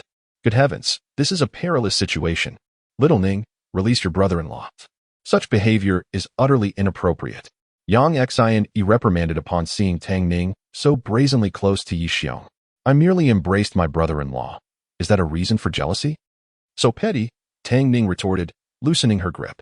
Indeed, you are quite stingy. Good things ought to be shared, Yi Xiong quickly concurred. This little sister-in-law truly understood the essence of generosity. Witnessing their antics, Yang Xian felt a headache coming on. I'm going to fetch some beer, Yi Xiong announced as he stood up and dashed out. Half an hour later, he returned with 24 beers and a large bag of barbecue. We have something to eat. Tang Ning stretched her long fingers and grabbed a skewer of lamb, savoring it as she exclaimed, spicy enough, absolutely delightful. Yi Xiong had chosen the finest barbecue place in the vicinity, a spot he frequented with Wang Tong, and the flavors were indeed exquisite. Don't just focus on eating. Come and drink. Yi Xiong quickly opened a bottle of beer and pushed it toward her. Tang Ning, still invigorated by the spice, eagerly seized the beer and took a hearty gulp. Puffed. As soon as the beer hit her throat, she spat it out, splattering Yi Xiong's face. This is beer? How utterly dreadful, Tang Ning complained, spitting out the remnants. A stream of foam trickled down Yi Xiong's face, rendering him a picture of disarray. Who was it that said alcohol is a good thing? Indeed, it is. Even Yang Xian, who typically maintained a serious demeanor, could not help but burst into laughter at the sight of Yi Xiong's predicament. Cousin-in-law, I didn't mean to. I'm so sorry, Tang Ning said, her voice filled with faux innocence. It's quite all right. Yi Xiong reached for some tissues to wipe his face clean, graciously stating, I'll go wash up and be back to continue drinking shortly. Goodness, what a significant loss. Yi Xiong sighed, trudging upstairs. He swiftly took a shower and changed his clothes, returning 10 minutes later. Upon seeing the table littered with empty skewers, he was taken aback. Have you 2 ravenous creatures devoured all the barbecue already? It hasn't been long since I returned from driving several kilometers to retrieve it. His sharp eyes caught sight of a large chicken wing remaining in front of Yang Xian, and he dashed over eagerly. Little did he know that before he could even approach, Yang Xian had already devoured the last chicken wing. She took a bite and exclaimed, Yi Xiong, where did you buy this barbecue? It's utterly delicious. Yi Xiong felt a wave of despair wash over him. This was truly humiliating. Dear, street food is notoriously unsanitary. Those vendors rarely wash their hands, and their sweat drips onto the meat. The oils are likely from dubious sources, and the meat is of questionable origin. In short, it's as filthy as can be. How can you eat this? Yi Xiong lamented, disparaging the barbecue as if it were refuse. He was nearly nauseated at the thought of consuming it, yet he couldn't compel her to regurgitate what she had already consumed. To his surprise, Yang Xian not only continued eating, but seemed to relish it even more. Go on, keep talking, I'm listening, she retorted. Aren't you concerned about the filth? Yi Xiong asked skeptically. With a man as dirty as you, whom I face every day, what do these barbecues even compare to? Her implication was clear. Yi Xiong was far filthier than the food he criticized. Wasn't Yang Xian supposed to be a germaphobe? Yet, in this moment, there was no trace of her usual fastidiousness. Yi Xiong felt deeply wounded as he glanced at the untouched beer on the table. He had originally intended to take advantage of the opportunity to intoxicate both his wife and sister-in-law for some reckless fun, but instead, he found himself at a loss. His stomach grumbled with hunger, and with no other option, he reluctantly opened a bottle of beer and drank in frustration. Suddenly, Tang Ning, unable to contain her laughter, chimed in, "Cousin-in-law, look here, Tada." She pulled out a bag from under the table, revealing more than 20 skewers of barbecue. "Tang Ning, you're the best. You deserve a reward. I'll take you flying tomorrow," Yu Xiong exclaimed with excitement. "These are leftovers from my cousin. I'm not that generous. If she hadn't stopped me, I would have devoured them all," Tang Ning replied. Yi Xiong turned to Yang Sini and said, "Dear, you're simply wonderful." Those 3 simple words stirred something within her. Throughout a woman's life, what she ultimately seeks can be encapsulated in those few words. Due to societal expectations, women cannot prioritize their careers as men do. They crave love, the stability of home, and the nurturing of children. Even the most formidable career women secretly yearn for a strong shoulder to lean on. Despite his shamelessness, as they spent more time together, she began to see his redeeming qualities. At times, he had indeed touched her heart, like when he gently moved her hair aside while she slept, or when he rushed back to her side with a single phone call when she fell ill, ensuring she received immediate medical attention. Without him, she shuddered to think of her current predicament. This man possessed remarkable abilities. His adept handling of the poisoning incident at the renowned international hotel, which had been on the brink of closure, was a testament to his competence. Furthermore, his swift rescue of Tang Ning showcased his resourcefulness and capability. He was not lacking in female admirers. Even Di Weihua and her close friend, Xiao Fong, seemed to harbor feelings for him. If only his character were not so reprehensible. "Why are you looking at me like that, dear? Have you perhaps begun to develop a fondness for me?" Yu Xiong joked. "Get lost," she replied dismissively. Yang Sini's previously rising affection plummeted abruptly. "Cousin-in-law, isn't that stating the obvious? Your cousin is none other than the renowned beauty of Jiangnan, a paragon of allure. One that even I feel dwarfed in comparison. If it weren't for her affection for you, would she have chosen to marry you?" Tang Ning interjected. "I liked her before, but now I adore her even more," Yu Xiong chuckled, his eyes glinting mischievously. Suddenly, he remarked, "Your cousin is indeed exceptional. She possesses 2 admirable qualities. Yet as a woman, she is not without her shortcomings. As for you, cousin-in-law, you have a particular strength that perfectly compensates for her flaws. Together, we are an impeccable match." "What 2 strengths? What flaw? What strength?" Tang Ning, perplexed, inquired. "Cousin-in-law, your words sound rather profound. I fail to comprehend them. Do you truly not understand? Once you are married, it will become clear." Yi Xiong laughed heartily. With a resounding slap on the table, Yang Sini erupted in anger. "Go to your room and sleep immediately." The force of her outburst startled the 2 men, leaving Tang Ning bewildered as to why her cousin was so incensed. "I'll go right away." Yu Xiong hastily stood, slipping out of the room while calling, "Wife, I'll be waiting for you in bed." Yang Sini nearly choked on his words. Soon after, Tang Ning was also ushered upstairs to sleep. Yang Sini began to tidy the mess on the table. In the past, she would have loathed handling such dirty and greasy items, reluctant even to touch them. Yet now, she felt no aversion and found it perfectly natural for a woman to engage in such tasks. After all, these were duties she would have to embrace once married. As she organized the items, she reminisced about the earlier events, a smile blossoming on her face, radiating happiness. Upon returning to her room, she prepared for a shower, only to discover a man lying on the floor, none other than Yi Xiong. "What are you doing in my room? Get back to your own," Yang Sini scolded. Tang Ning had not yet left, and she knew that if it were revealed they were sleeping apart, suspicions would arise. Yu Xiong replied with conviction. "You wouldn't want her to tell your aunt or your father, would you? Besides, you know how mischievous this girl is. She loves to gossip." Yang Sini conceded, reasoning that Tang Ning would return home in a couple of days, so enduring a little longer was manageable. After clearing the mess, she felt a light sheen of perspiration on her skin and decided to step into the bathroom for a shower. However, with Yu Xiong still in the room, it was inconvenient, so she said, "I need to shower now. Please step outside and return in half an hour." "Wife, go ahead. I promise I won't peek," Yu Xiong assured. "Are you leaving or not?" Yang Sini's icy demeanor resurfaced. "I'll go. Is that not acceptable?" Yu Xiong replied, a frown on his face as he reluctantly exited, closing the door behind him. Yang Sini entered the bathroom, only to discover that the greasy residue was quite stubborn, taking considerable time to wash away. After her shower, she realized, to her dismay, that she had forgotten to bring her sleepwear. Thankfully, she had acted swiftly to send Yu Xiong away. Otherwise, it would have been a significant embarrassment. Yang Sini felt fortunate for her attentiveness as she pushed open a crack in the door, only to find Yu Xiong absent from the room. Bear. She swiftly dashed towards the entrance, intending to lock the door behind her before donning her attire. Just as she was halfway there, the door suddenly swung open. Yu Xiong's mouth hung agape, as if he could fit an egg within. A high-pitched scream escaped her lips, prompting Yang Sini to hastily retreat into the bathroom. In the adjacent room, Tang Ning was startled awake by the commotion, exclaiming in astonishment, "Cousin-in-law is truly remarkable. He has managed to elicit such a scream from my cousin." It seems the books were right. Those who appear the most composed are often the most passionate. And my cousin really scream like that, and how can one possibly sleep? With that, she pressed her ears tightly shut. Yi Xiong stood there, momentarily dazed, murmuring to himself, "So large, so fair." Regrettably, his fleeting glance had not allowed him to take in the entirety of the scene. There were vital details he had missed. Yet, even this brief sighting had left him utterly captivated. Nevertheless, he pondered, why had she rushed into the bathroom? Wouldn't she eventually have to emerge unclad? Indeed, when startled, women often lose their wits. "My dear, you cannot blame me," Yu Xiong hastened to explain. "You instructed me to enter in half an hour. I arrived neither early nor late, precisely at the moment you had indicated. You cannot hold me accountable." "You think you're Zhang ailing?"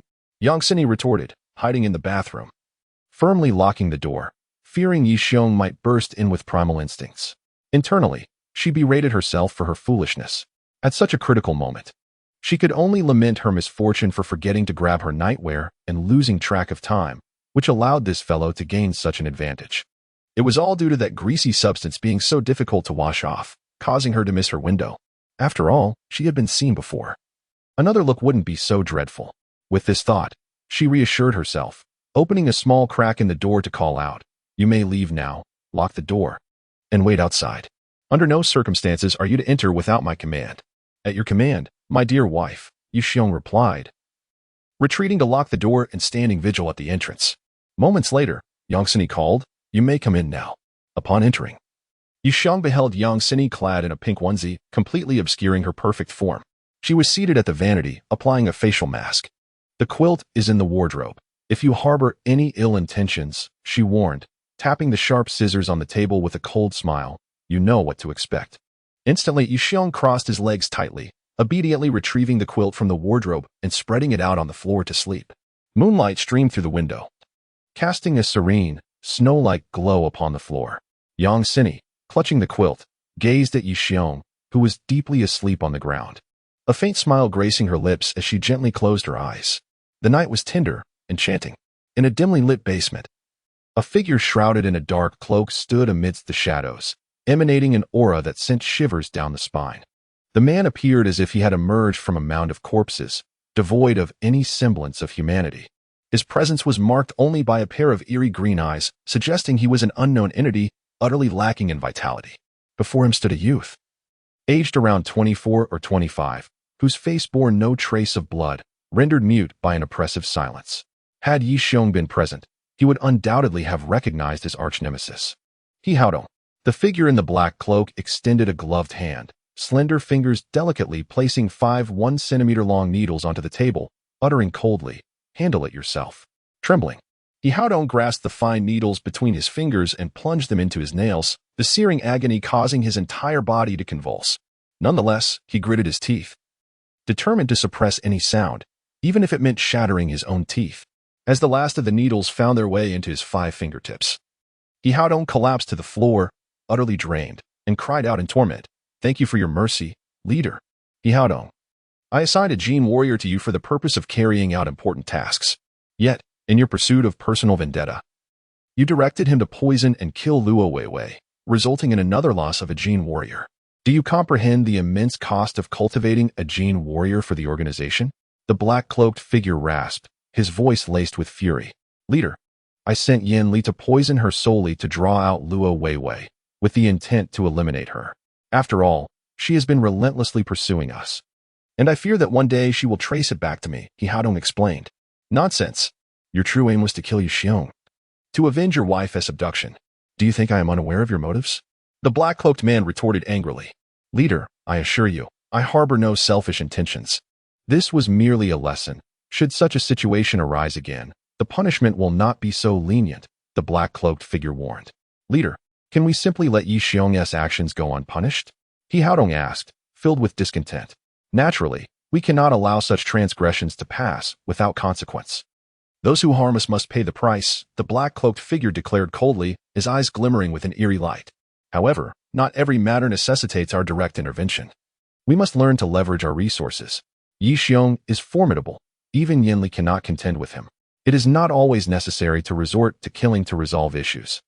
The highest realm of a great leader lies in controlling rather than destroying. Please guide me, leader. Yi Xiong has a friend named Wang Tong, a critical vulnerability for him. Wang Tong has a sister. Upon hearing this, He Haodong's eyes brightened. Wang Shu had recently fallen into a string of misfortunes. Ever since her dismissal by Yang Xinyi, she had spent the following month desperately searching for employment, only to be rejected at every final interview.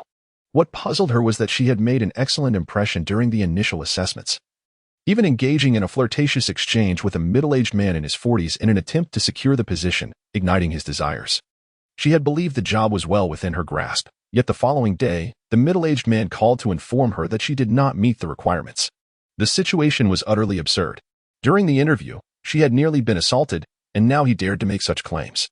Wang Shu felt as though she had reached the nadir of her existence. Her heart was heavy with resentment towards Yi Xiong, a torrent of hatred surging within her like an unending river. Had it not been for Yi Xiong's phone call demanding Yang Xinyi to dismiss her, she would still be donning high heels, impeccably attired, comfortably reclining in her office, earning a monthly salary of 10,000 yuan. I shall surely avenge this grievance against you. Yi Xiong, Wang Shu seethed through clenched teeth. After a long, exhausting day, Wang Shu disembarked from the bus and made her way towards her rented accommodation. Just as she had traversed a short distance, a small-time thug with dyed red hair suddenly appeared in her path, blocking her way. The thug, reeking of alcohol, leered at her as he beheld her revealing attire, a smirk plastered on his face. Miss, how much for a night? He leered. You have mistaken me for someone else. I am not a lady of the night, Wang Shu replied, her anxiety prompting her to attempt an escape. However, the thug stepped forward, obstructing her path, and leered. With an outfit like that, how could you not be? Do you think I lack money? Let me tell you, I may be missing many things, but money is not one of them. Get away from me. If you continue this, I will call the police. Wang Shu exclaimed in a panic. Call the police? I can have my way with you right now. Let us see how you report me then, the thug sneered, seizing Wang Shu and dragging her into a dark alley. Let go of me. I will call the police. Wang Shu cried out desperately. Suddenly, she felt the cold steel of a knife pressed against her face as the thug menacingly warned. Try calling for help, and I will carve a mark on your face. Let's see how you attract customers after that. Fear rendered Wang Shu immobile as the thug pulled her deeper into the shadows. Moments later, the sound of tearing fabric echoed through the alley. A tear slipped down her cheek as she felt her world crumbling around her. Though she had resorted to dubious means to ascend the social ladder, engaging with several influential men, they had all been respectable and clean. Now, the man looming over her, reeking of alcohol and filth, filled her with revulsion. Most distressing was the thought of his potential diseases. Should she contract an incurable illness, her life would be irrevocably shattered. As the thug tore away her clothing and pinned her down, he placed the knife on the ground and began to unbuckle his pants. Just as Wang Shu resigned herself to her fate, her gaze fell upon the knife lying nearby. Seizing the opportunity, she snatched it up and thrust it with all her might. It was only when the thug collapsed in a pool of blood that she realized the gravity of her actions, dropping the knife in shock and crouching down, trembling uncontrollably. I have killed someone. What am I to do? Wang Shu stammered in terror. Quaking, she reached for her phone to call the authorities, when suddenly, a figure approached. Calling out, Wang Shu, is that you? She turned to see a former classmate standing before her. The student in question is Zhao Jun, who once fervently pursued Wang Shu during their middle school years. Unfortunately, at that time, Wang Shu harbored no feelings for him, mainly due to Zhao Jun's humble financial circumstances. However, at a recent class reunion, upon witnessing Zhao Jun's impressive transformation into a successful lawyer, Wang Shu felt a twinge of regret. Zhao Jun, I have committed murder. Wang Shu exclaimed, collapsing into despair before him, weeping uncontrollably. What? Murder? Zhao Jun was taken aback and approached her with concern. What on earth happened? Wang Shu recounted the harrowing ordeal, her anxiety palpable. What should I do now? Wang Shu, you must not report this to the authorities, Zhao Jun insisted. Seizing her phone with urgency, he attempted to assault me. I was merely acting in self-defense. Wang Shu replied. Trust me, I am studying law. If you had merely wounded him, you could have fled, but now, having killed him, you may face imprisonment for excessive self-defense. I cannot go to prison. I absolutely cannot go to prison, Wang Shu exclaimed, gripping Zhao Jun's hand tightly. There is a solution, but it requires courage, Zhao Jun said. A glint of resolve in his eyes. What solution? He leaned in close and whispered a plan into her ear. After absorbing his words, Wang Shu vehemently shook her head. No, absolutely not. If discovered, I would be doomed. If executed discreetly, there is no chance of being found out, Zhao Jun argued, passionately grasping her hands. Wang Shu, for years I have dreamed of being with you. I fear nothing, not even hell. Despite your misstep, I am willing to shoulder the burden with you. Trust me. We will be fine. Wang Shu pondered for a moment before nodding gravely. That night, in a secluded forest, a vehicle stood still. Xiao Shu, wait here while I bury the body, Zhao Jun instructed. Thank you, Zhao Jun, Wang Shu replied, her voice trembling with emotion. For you, I would do anything. Even if it leads me to hell. Zhao Jun, having shouldered the body from the car, made his way up the hill. Midway, as shadows enveloped them, the corpse on his back suddenly stirred. All right, the woman is out of sight. A ruffian dismounted from Zhao Jun's back, tossing a blood-soaked bag onto the ground. Brother, your method of wooing women is truly remarkable. I am in awe. She will surely be bound to you from now on. Mind your words, Zhao Jun replied coldly. Rest assured, as long as there is money involved, my lips will remain sealed, the ruffian said, rubbing his fingers together. Can I have the remaining payment? Zhao Jun retrieved his wallet and handed over several hundred bills, accidentally dropping one on the ground. As the ruffian bent to pick it up, a sharp pain suddenly pierced his chest. A dagger had plunged mercilessly into his heart.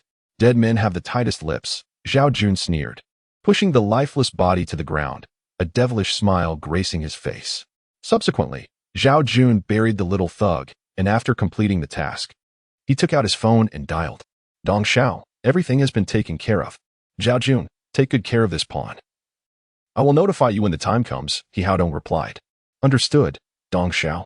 After hanging up, Zhao Jun returned to the car. At that moment, Wang Shu sat inside, trembling like a frightened kitten. Seeing this, Zhao Jun held her close and kissed her.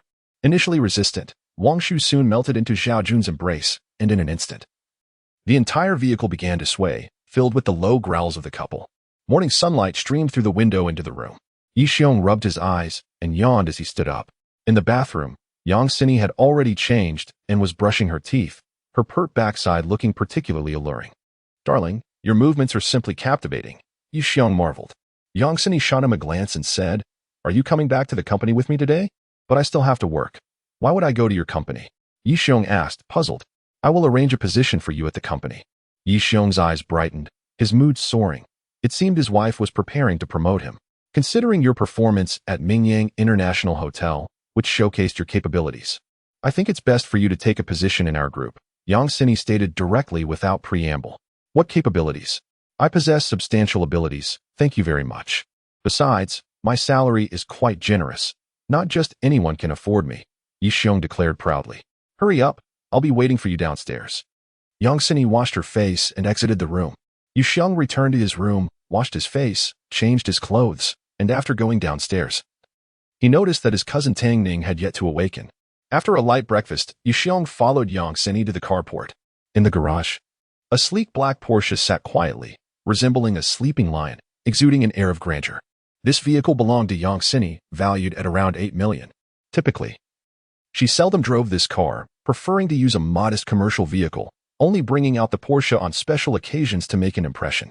Besides the Porsche, there was also a red Mercedes parked in the garage, the very one Yi Xiong had encountered when he had a mishap with Tang Ning, valued at approximately 3 million. Yi Xiong glanced at the two luxurious cars, then at his own dilapidated Jetta worth merely a few thousand, feeling an overwhelming urge to never drive that old heap again. Darling, which one shall we take? Yi Xiong inquired, pointing at the two luxury vehicles. We'll take the Porsche. Today, I need to meet a foreign client. I've heard your English is quite good, so accompany me to the airport to receive the guests, Yang Sini replied. Who said my English was good? Yi Xiong asked. Surprised. Stop being coy and get in the car. Yang Sini tossed him the keys and moved to the back seat. Yi Xiong had never experienced such exhilaration in his life as he did when he first sat behind the wheel of an extravagant luxury car. He eagerly ran his hands over its polished surfaces, clearly enamored with it. What a splendid tool for romantic pursuits. Imagine parking this vehicle in front of Jiangnan University, where innocent young women aged 18 to 20 would undoubtedly flock to it like moths to a flame, ensuring a successful rendezvous every time. Yixiong silently resolved to seize any opportunity to borrow this magnificent car. My dear wife, may I discuss something with you? As you are aware, I am the general manager of the Mingyang International Hotel. If you wish for me to join your company, the position must be commensurate with my status. What role do you envision for me? He inquired. What do you believe you could do aside from security? Yang Sini replied with a scornful glance. Yixiong pondered momentarily, struggling to identify any other potential roles. He mused that sitting in an office would not suit his temperament, while other tasks seemed too burdensome.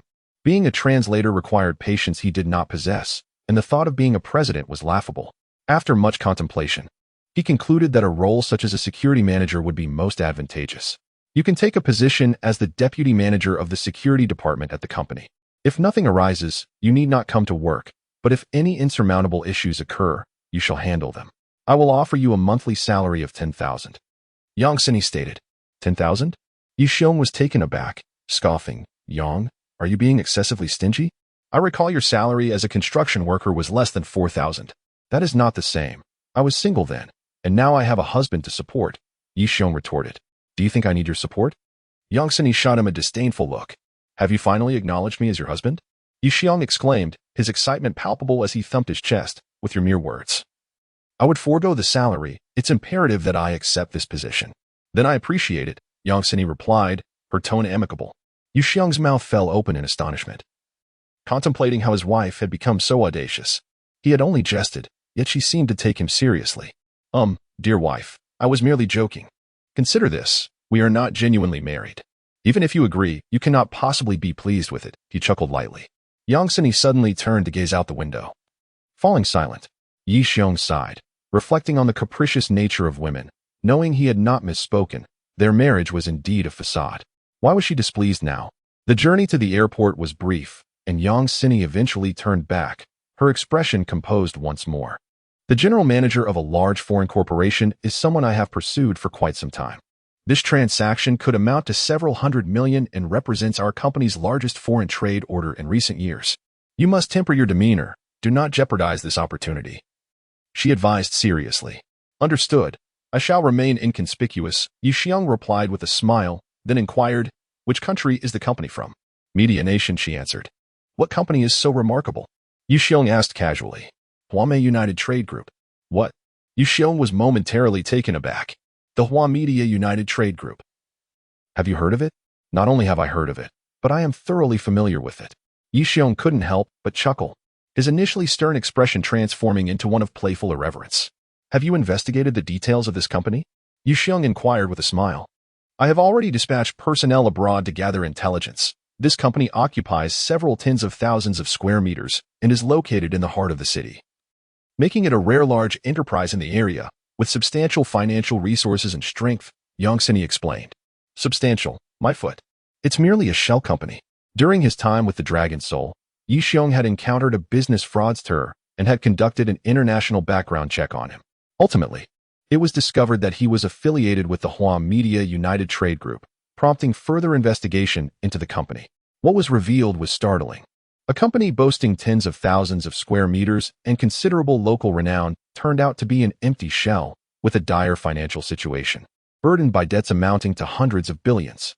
While many in the local region were aware of this, few in Huaxia knew, and numerous individuals had fallen victim to their schemes, only to be left empty-handed. It was surprising that Yang Sini had crossed paths with them. One cannot entirely fault Yang Sini. The company was exceedingly cunning and seemed to have significant local connections. Upon discovering this, Yixiong learned that the organization had previously reported the matter to the diplomatic authorities, believing the company to have been shut down, only to find it still operational. Clearly, this company maintained an extraordinary relationship with the local government. Since we have encountered this situation tonight, it is imperative to address it properly. What is the name of the person attending today? Yusef, the company's representative in China. Be cautious in your conversation. Do not offend anyone, Yang Sini warned earnestly. The vehicle halted at the airport, and Yang Sini raised a sign emblazoned with warm words of welcome for Yusef in English, awaiting his arrival. After a brief wait of several minutes, a foreigner in his 40s, short in stature and with a pronounced belly, emerged. Trailing closely behind him were two towering bodyguards, each over 6 feet tall, clearly exuding an air of formidable protection. This appearance certainly commanded respect. A company representative accompanied by two former special forces as bodyguards is indeed a rarity. You must be Ms. Yongsini. You are truly stunning. It is an honor to meet you, Buzef exclaimed, his eyes gleaming with delight akin to a wolf spotting its prey upon seeing Yongsini. He then opened his arms, preparing to envelop her in a grand embrace. Having heard of the peculiar customs of foreigners, Yongsini was somewhat familiar, and although it repulsed her internally, she restrained her discomfort and leaned in slightly. Just then, a figure stepped in front of her, arms outstretched, welcoming Buzef with fluent English. Dear Mr. Buzef, it is a tremendous honor to meet you. Welcome to the beautiful land of Huaxia. Though Yongsini had been informed of Yi Xiong's proficiency in English, she never expected him to be so fluent. His pronunciation was so impeccable that one could only surmise he had spent considerable time abroad engaging in conversation. This fellow must have traveled abroad. He is becoming increasingly enigmatic. Who is this gentleman? Although Buzef was quite displeased, he felt it inappropriate to refuse Yu Xiong's enthusiastic approach. Just as he was about to step forward, a thunderous sneeze erupted. Yu Xiong, suddenly caught in a fit, sprayed saliva all over Buzef's face. This incident startled Yongsini immensely. Sorry, it was unintentional, Yu Xiong exclaimed, wiping the drool from the corner of his mouth, feigning urgency. I heard Mr. Buzef was coming, and I was so excited that I couldn't sleep all night. I might have caught a cold. Here, please wipe this off quickly. It would be troublesome if I infected you. Buzef, pulling out a tissue, disdainfully dabbed at the spittle on his face. He was on the verge of losing his temper. But considering the substantial deposit he could secure, he restrained himself. We should hasten our pace, Buzef feigned impatience, addressing Yongsini. We have booked our flight for tonight, and we must visit another company tomorrow. Time is of the essence. Yongsini shot Yi Xiong a fierce glare, her voice laced with irritation. Hurry up and drive. With a smile, Yi Xiong approached the driver's seat. His earlier sneeze had confirmed his suspicion that Buzef was a cunning business swindler. It appeared that today would yield an unexpected financial gain. A sly grin crept across Yu Xiong's face. Working at Cine Group was indeed fortuitous, as he had encountered a con artist on his very first day. The vehicle soon arrived at Cine Group, accompanied by bodyguards. Buzef first toured the company before visiting several key subsidiaries and sales venues under Cine Group. By the end of the day, Yi Xiong had gained considerable insight into his wife's company. To his astonishment, he discovered that his wife had amassed considerable wealth, with interests spanning real estate, dining, hardware, and fast-moving consumer goods, showcasing significant financial prowess. However, in partnership with Huamei United Trade Group, the focus was primarily on the hardware sector. In recent years, the domestic hardware industry has faced a grim downturn, and Cine Group's hardware exports had hit a plateau. Compared to other sectors of the company, the profits from hardware were minimal, often resulting in losses. This was why Yongsini placed such importance on this collaboration. Securing this order could potentially reverse the hardware division's dismal profit margins, bringing it in line with the performance of other sectors. At 3 in the afternoon, the group returned to the company to commence negotiations. Yi Xiong, you may leave, Yongsini instructed, as the upcoming discussions involved commercial confidentiality. Hank, Mark, you two may exit. Buzef waved dismissively. The two bodyguards departed, yet Yi Xiong remained behind, casting a peculiar smile at Buzef. During the earlier introductions, Yongsini had mentioned Yi Xiong as her driver, which had clearly displeased Buzef. Initially, he had assumed Yi Xiong to be a significant figure within the company or someone of importance to Yongsini. Had he known Yi Xiong was merely a driver, he would have undoubtedly reacted with anger, delivering a sharp reprimand for the earlier incident. Now this fellow dares to provoke me with his gaze, and Mr. Buzef instantly felt displeased. President Yang, is this the caliber of your company's employees? Where did this fellow even come from? Does he have any sense of decorum? Yi Xiong, unable to comprehend why his wife was still standing there, felt a surge of frustration. It was time to teach her a valuable lesson so that she would know how to deal with such fraudsters in the future. Mr. Buzef, having spent the entire day with us, what are your thoughts on our company? Yi Xiong suddenly inquired. Buzef feigned anger and retorted. What thoughts could I possibly share with you, a mere chauffeur? I would only discuss my impressions with Miss Yang. Now, leave quickly, or I shall reconsider signing with your company. Yi Xiong, get out. Did you hear me? If you don't leave now, I shall be very angry. Yongsini's eyes widened with fury. Yixiong, seemingly oblivious to her glare, approached Buzef and suddenly snatched the notebook from his hands. Upon glancing at its contents, he slammed it down onto Buzef's head. This action startled not only Yang Sini, but also left Buzef in a state of confusion. After all the introductions by President Yang, Buzef had pretended to take notes, leading Yixiong to believe he was documenting important information. Instead, he had been secretly sketching a portrait of their president. If you want to draw, by all means do so, but our President Yang, who is as beautiful as a flower, deserves far better than this mockery. Yixiong declared vehemently, tossing the notebook onto the table to reveal a portrait of none other than Yang Sini. Yang Sini felt a twinge of displeasure. After her arduous introductions, she had assumed Buzef was diligently recording information to discuss with her later, only to discover he had been clandestinely sketching her likeness. Buzef's face turned crimson as he was caught red-handed. Aside from his nefarious schemes, he harbored a penchant for beautiful women and drawing. The moment he laid eyes on Yang Sini, her enchanting beauty captivated him, and he could not resist the temptation to sketch her, all the while maintaining a facade of seriousness, unaware that he would be found out. President Yang is the most stunning Oriental woman I have ever encountered. It is only natural to appreciate beauty. What is wrong with that? Buzef stammered, attempting to defend himself. With a resounding slap, Yixiong seized the notebook from the table and struck Buzef 3 times, his anger boiling over. How could Huamei United Commerce Group employ someone like you? The company hires you to seek partners, not to pursue women. Without proper notes, how will you report back to the company? Buzef, already feeling guilty, became even more flustered under Yixiong's onslaught. I am well aware of your company's circumstances. I have it all clear in my mind, he faltered. What kind of Chinese did you learn? Yixiong snapped. Yes, clear in my mind. I can prepare the materials at my leisure, Buzef hastily explained. I ask you, what type of hardware does the Sini Group manufacture in its factories? Yixiong pressed on. Scissors, beauty sets, ovens, kitchenware. Nonsense, we do not produce kitchenware. Oh, the kitchenware belongs to the previous company. I got it mixed up, Buzef hastily replied. Our company not only manufactures hardware kitchen tools, but also plays a crucial role in the industry. After Yixiong finished speaking, he suddenly chuckled. By now, even if Yang Sini were naive, she would recognize that the person before her was not here to discuss business, but was, in fact, a blatant con man. The smile that once adorned her face was instantly replaced by an icy demeanor as she coldly inquired, Mr. Buzef, shouldn't you provide me with an explanation? Business is built on mutual consent. If Miss Yang Sini has no intention of collaborating, I shall take my leave, Buzef stated, rising to his feet. At that moment, he realized that the ruse could no longer continue and had no choice but to make a hasty exit. Just as he reached the door and was about to pull it open, a hand suddenly pressed down on the doorknob ahead of him.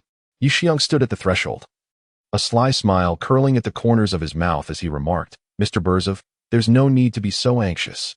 I happen to be quite good friends with your associate, Mr. Dulick.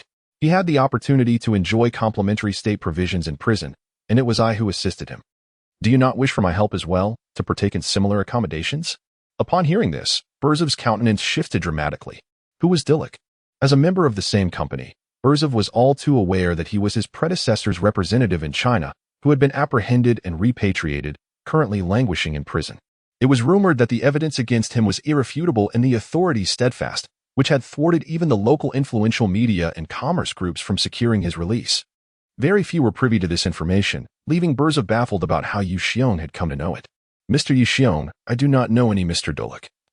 Nor are we friends. You must be mistaken, Buzef retorted, attempting to assert bravado. If you are unacquainted, then you may leave. I wish you a safe journey. Yixiong waved his hand, a cold smile gracing his lips. I hope you won't find yourself detained like Dulick when boarding your flight. Buzef staggered, nearly losing his footing. How was it possible that this man knew of Dulick's apprehension at the last moment before his departure? Very few were aware of this incident. What kind of person was Yixiong? Was there a connection between him and Dulick's capture? Come now, we must hurry. You wouldn't want to miss your flight. Yixiong urged, pulling out his phone as if to make a call. The more he acted this way, the more anxious Buzef became. He found himself caught in a dilemma. Neither able to leave nor stay, he was trapped in a whirlpool of uncertainty. Yang Sini had already discerned that Buzef was not genuinely interested in collaboration. After being exposed by Yixiong, he should have promptly exited, yet now he hesitated. Mr. Yixiong, shall we discuss this privately? Buzef contemplated before ultimately deciding against taking that risk. Very well, Yi Xiong replied, turning to Yang Sini. Miss Yang, could you kindly step outside for a moment? I need to discuss the order with Mr. Burzov. What order can you discuss when you don't even know the company's product prices? However, Yang Sini rose from her seat and departed from the office. She lingered at the doorway for a considerable half-hour when Yi Xiong emerged, grinning. General Manager Yang, you ought to reward me with a generous red envelope. I have successfully negotiated a deal worth 10 million. What? 10 million? Yang Sini was taken aback. Surely, Yi Xiong had lost his senses. Buzafu was evidently a fraud. Engaging in business with him was tantamount to courting disaster. This is the contract. Take a look, General Manager Yang. If you have no objections, please sign it. Yi Xiong handed over a document. With the contract already prepared, Yang Sini thought it prudent to inspect the order.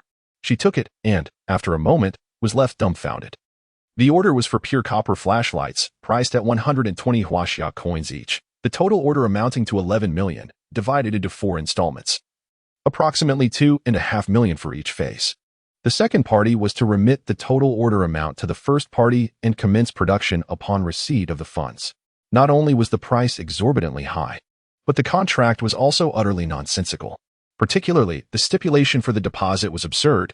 Reputable foreign companies never demand full payment before production. Nowadays, such companies are incredibly assertive, often adhering to a pay-on-delivery policy. This contract was sheer madness. You mean to say they pay in full before production? Am I mistaken?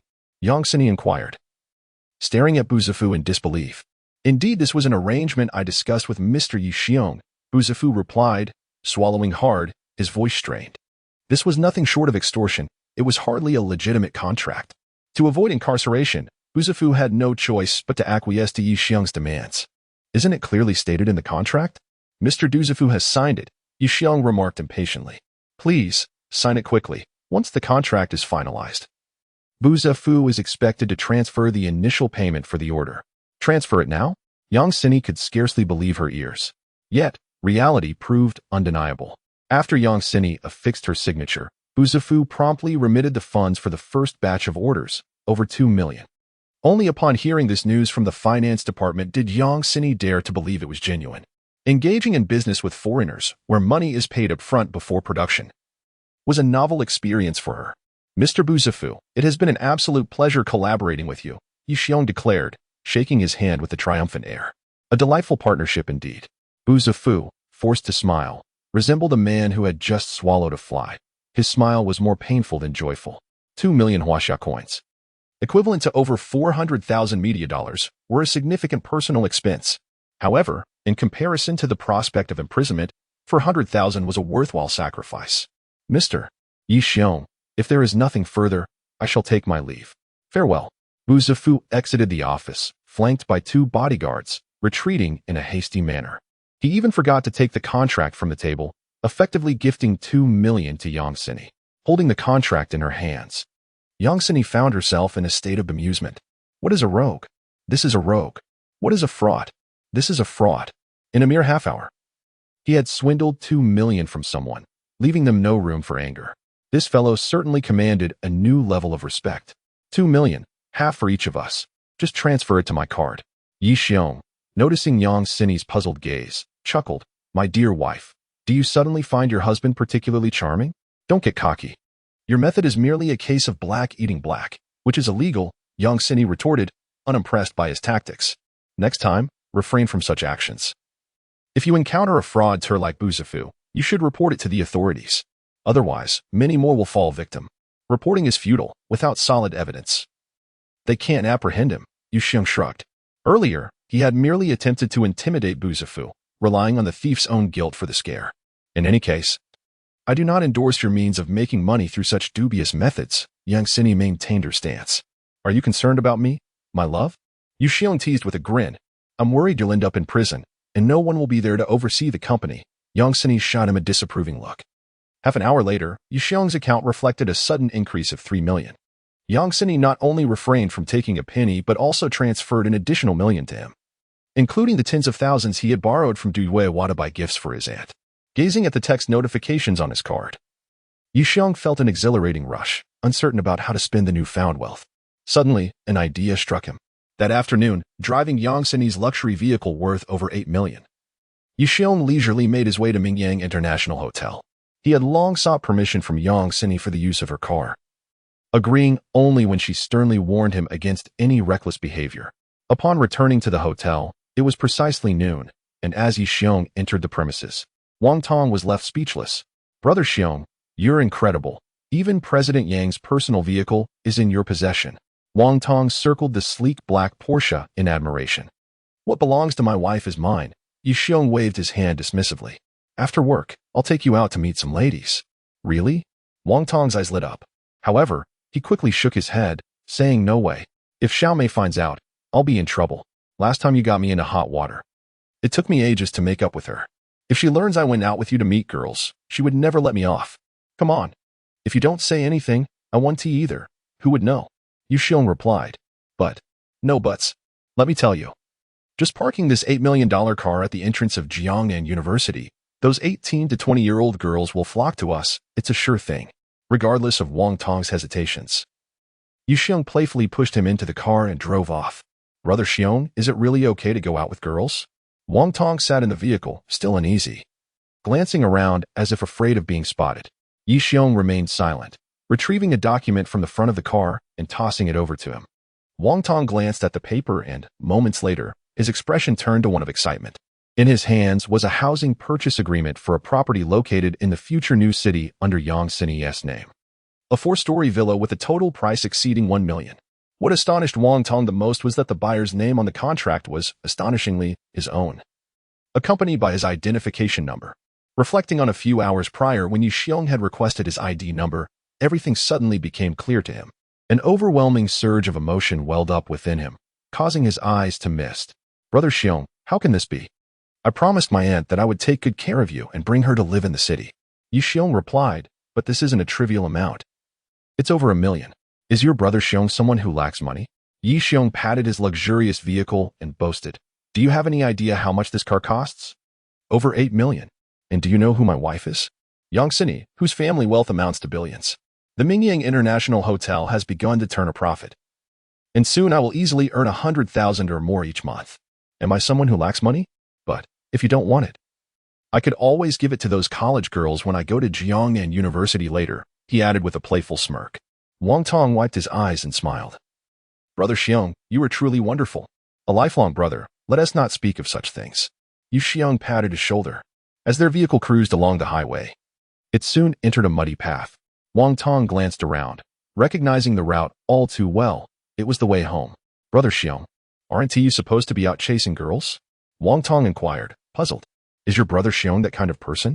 With one at home and another at the office? I can barely keep up as it is. How could I possibly pursue girls? If I run out of resources, it would be a dead end." Yi Xiong chuckled. "You are truly impressive, Brother Xiong," Wang Tong remarked, giving him a thumbs up and laughing. "Xiaomei told me that you were in the office with General Du. What is so surprising about that? It's not the first or second time. Brother Xiong, aren't you afraid of being discovered if you're doing it in the office? Wouldn't it be better to find a different place? What do you know? Doing it in the office is entirely different from at home or in a hotel. If you don't believe me, try it with Xiaomei. By the way, Xiaomei has her own office. You too should give it a go." "I'm not as bold as you," Wang Tong admitted sheepishly. In their light-hearted banter, they quickly arrived at their hometown. Wang Tong had already surmised Yu Xiong's primary purpose for this visit, to bring their mother out. "Let Annie pack her things quickly, just take the essentials. And leave the rest behind. We can buy new items outside," Yu Xiong instructed. "Understood, Brother Xiong, time is of the essence," Wang Tong replied. They parked at the village entrance and walked towards the house. Just as they stepped inside, a figure suddenly emerged, carrying a water bucket. "Sister, what are you doing here?" Upon seeing the figure, Wang Tong could hardly believe his eyes.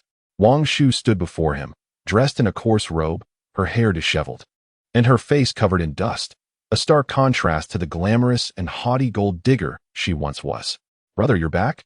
Wang Shu said, her expression instantly turning awkward. A fleeting coldness flashed in her gaze as she glanced at Yu Xiong. "Sister, how could you be like this?" Wang Tong asked, struggling to comprehend the transformation. "Since the last time I was dismissed, I had a falling out with Yang Bin. He later approached me, asking me to be his mistress.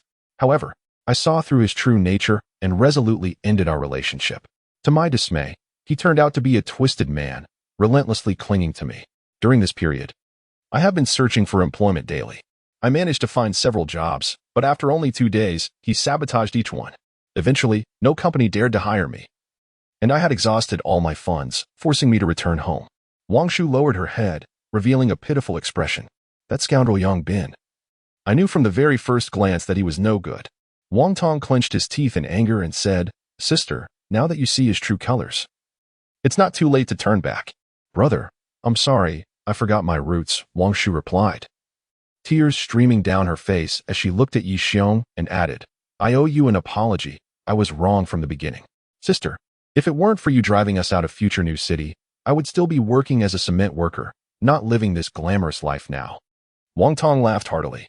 Brother, have you struck it rich, dressed so splendidly? Wang Shu asked in surprise.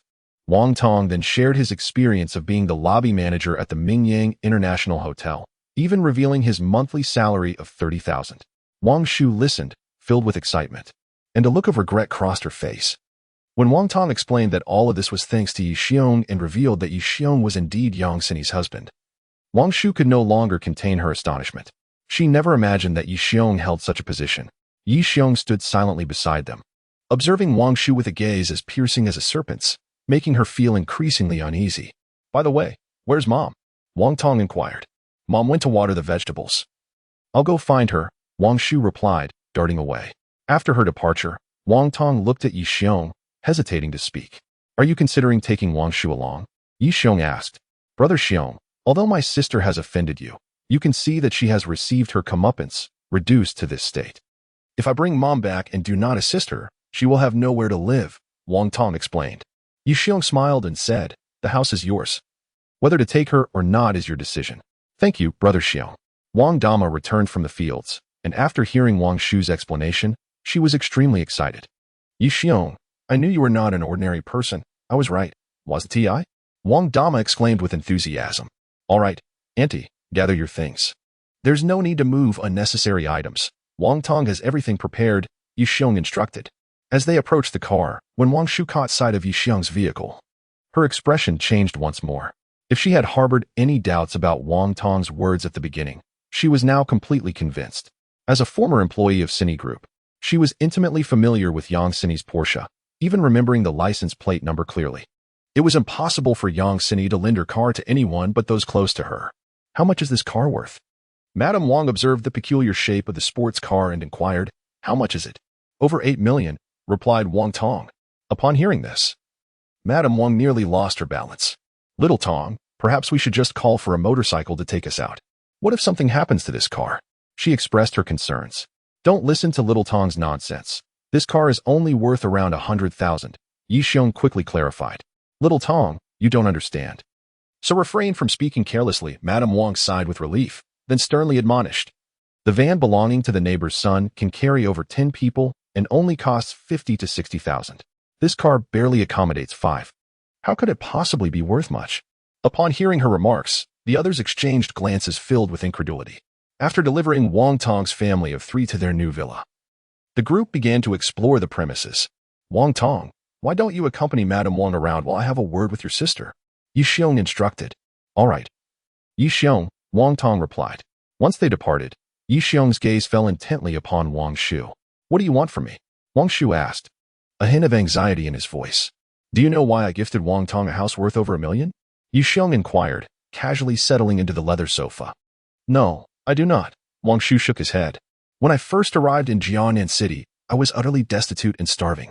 It was your brother who offered me a bun and introduced me to a construction site where I could work as a cement worker, thus alleviating my hunger. The answer is that simple. Noticing Wang Shu's silence, Yi Xiong continued, I have few friends in Jiangnan, and Wang Tong is one of the few I consider a true friend. I am unaware whether you are genuinely struggling or if you harbor ulterior motives. If you sincerely wish to turn over a new leaf, Wang Tong would be more than willing to assist you. However, should you have sinister intentions and cause harm to Wang Tong and Madame Wang, let me be clear, I will not spare you. They are my brother and my mother. How could I ever harm them? Wang Shu hastily replied. If that is indeed the case, then that is for the best. Is Mingyang International still hiring? I currently have no job and do not wish to be a burden on my brother. I am willing to do any work, as long as it provides me with 3 meals a day, Wang Shu suddenly inquired. Mingyang International has already filled all positions and is not hiring at the moment. Yi Xiong coldly declined. He had no intention of keeping ill-intentioned individuals close. Forgive me for the disturbance, Wang Shu politely responded. Please inform Wang Tong that I have matters to attend to and must take my leave. After saying this, Yi Xiong departed from the villa. Once outside, Wang Shu immediately took out his phone and dialed a number. Zhao Jun, Yi Xiong gifted my brother a house worth $1 million. I am currently living with him. It seems Yi Xiong has grown suspicious of me. I asked him to arrange a job at Mingyang International, but he refused. Zhao Jun, perhaps it's best to let this go. I cannot contend with him, especially since he treats my brother well. Please, do not use this matter to coerce me. All right, I promise to find another opportunity to get close to him. On the roadside, in the car, Yi Xiong, equipped with earplugs, listened intently to Wang Shu's words resonating clearly in the living room. Before leaving, he had discreetly installed a listening device beneath the sofa. Eager to discern the true nature of Wang Shu, upon overhearing her conversation, it became evident that her intentions were nefarious, a glint of cold light flashing in his eyes. Human nature is notoriously difficult to alter. From the very first moment he laid eyes on Wang Shu, he sensed that her remorse was insincere and that her struggles were but fade, concealing ulterior motives. From their exchange, he discerned that she was being manipulated as a pawn against him. It appeared to be yet another of He Haodong's underhanded tactics. In Jiangnan City, no one harbored such animosity towards him but he. Setting aside the earplugs, Yi Xiong started his car. Individuals like Wang Shu were hardly worth his concern. Rather, it was her clandestine backers that warranted vigilance. While overt attacks are easy to counter, covert ones are insidious and difficult to evade. With the knowledge of Wang Shu's intentions to undermine him, he felt little apprehension. Before picking up Yongxini, Yi Xiong made a stop at the care center to service his vehicle, cognizant of his wife's obsessive cleanliness. If she discovered he had driven her car to pick someone up, borrowing it in the future would become a challenge. Upon returning to Cine Group, the clock struck just past 6 in the evening. Yi Xiong entered Yang Xini's office, finding her still engrossed in her work. He knocked lightly on the door and cheerfully remarked, "Darling, it's time to clock out." While at the office, "Refrain from calling me that," Yang Xini replied, raising her eyebrows at him before resuming her tasks. "What about at home?" he inquired. "Casual," she replied. "Then I suppose I shall return home to call you that." Yi Xiong chuckled, settling into a chair to await her completion of work. Today, Yang Xini donned a professional short-sleeve blouse, the V-neck revealing a delicate necklace embellished with a lake blue diamond, clearly of considerable value. She was wholly absorbed in her work, exuding an intellectual beauty with her earnest demeanor. However, she possessed a habit that left Yi Xiong exasperated. With her long hair, she would push the strands aside while walking to avoid obstructing her view. Yet when focused on her tasks, a wayward lock would often fall across her face. This prompted her to repeatedly brush it aside. Yi Xiong counted, and within a mere minute, she had adjusted her hair over a dozen times. Good heavens, this foolish woman. Can she not simply tuck that strand behind her ear? Once Yang Xini finished, she noticed Yi Xiong's unwavering gaze upon her and placed her pen down, her expression shifting to one of annoyance. "Do you realize that staring at someone like that is quite impolite? I've seen you without clothes. What is so fascinating about you in them?" Yi Xiong retorted with a smirk. No sooner had he spoken than a folder was hurled in his direction.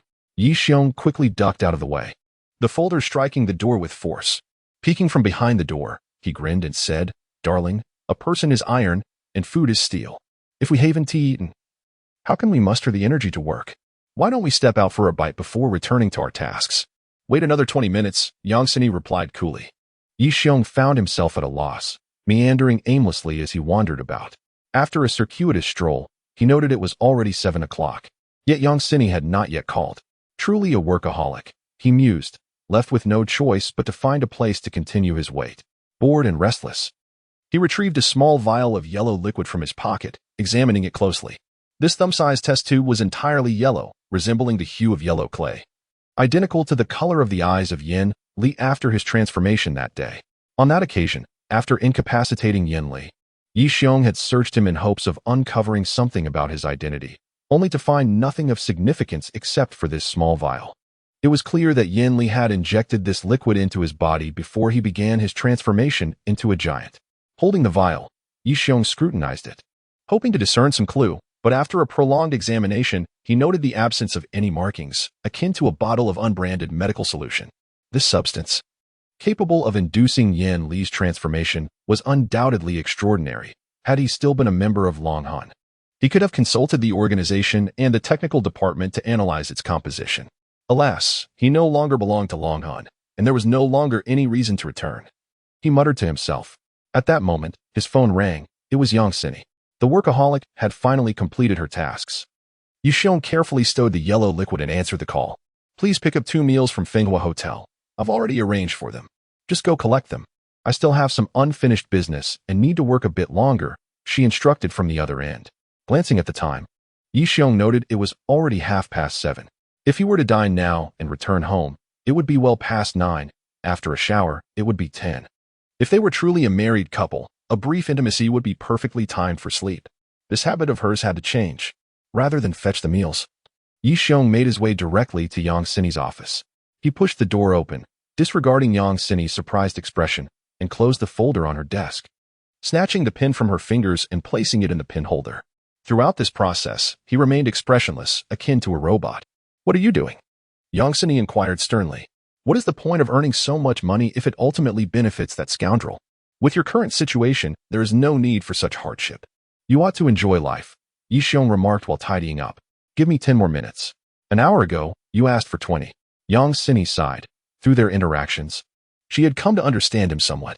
Once he made a decision, it was difficult to alter, and she could only acquiesce to his whims.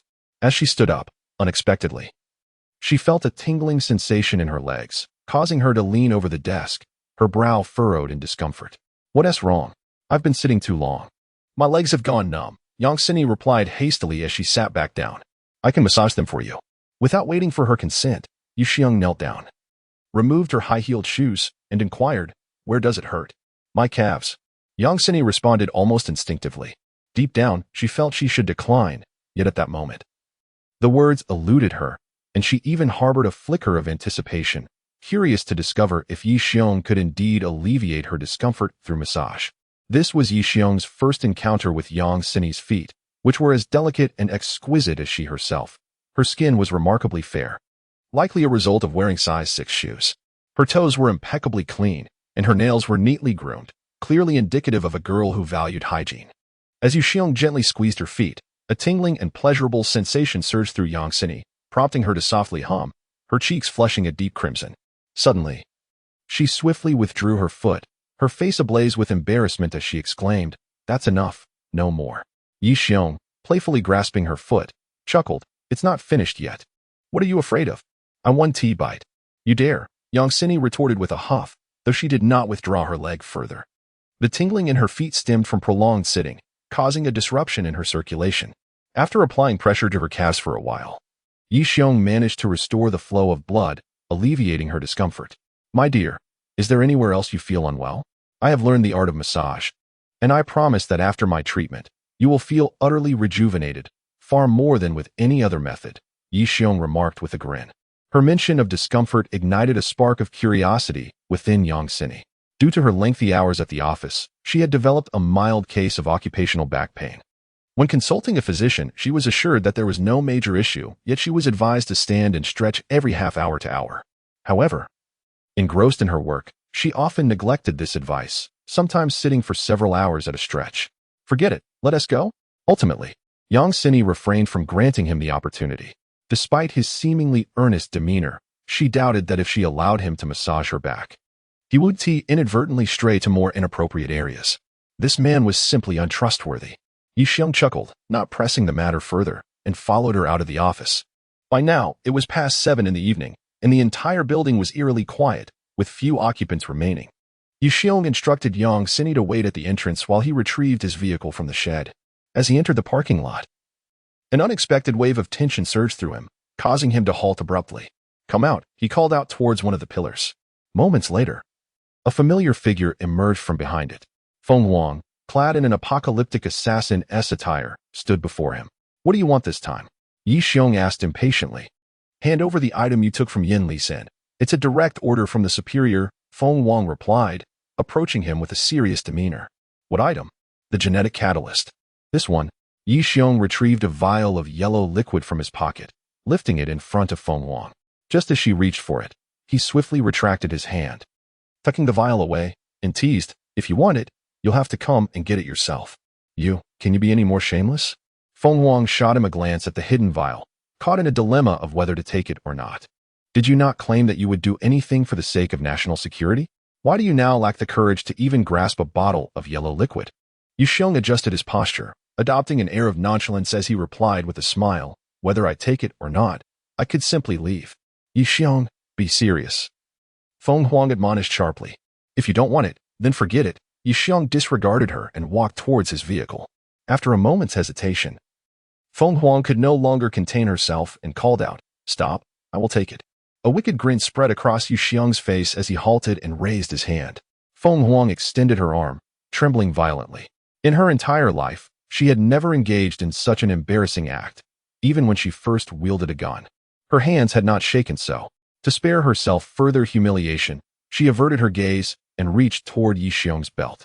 Ah, your face is flushed, he exclaimed, as he observed the rare blush on Feng Huang's usually stoic face, as if he had discovered a new continent. The moment she spoke, her embarrassment deepened. Were it not for his status as the Grim Reaper and the debt of gratitude she owed him, she would have seized the opportunity to snatch it away. To alleviate the awkwardness, Feng Huang hastened her movements, preparing to reach into his belt.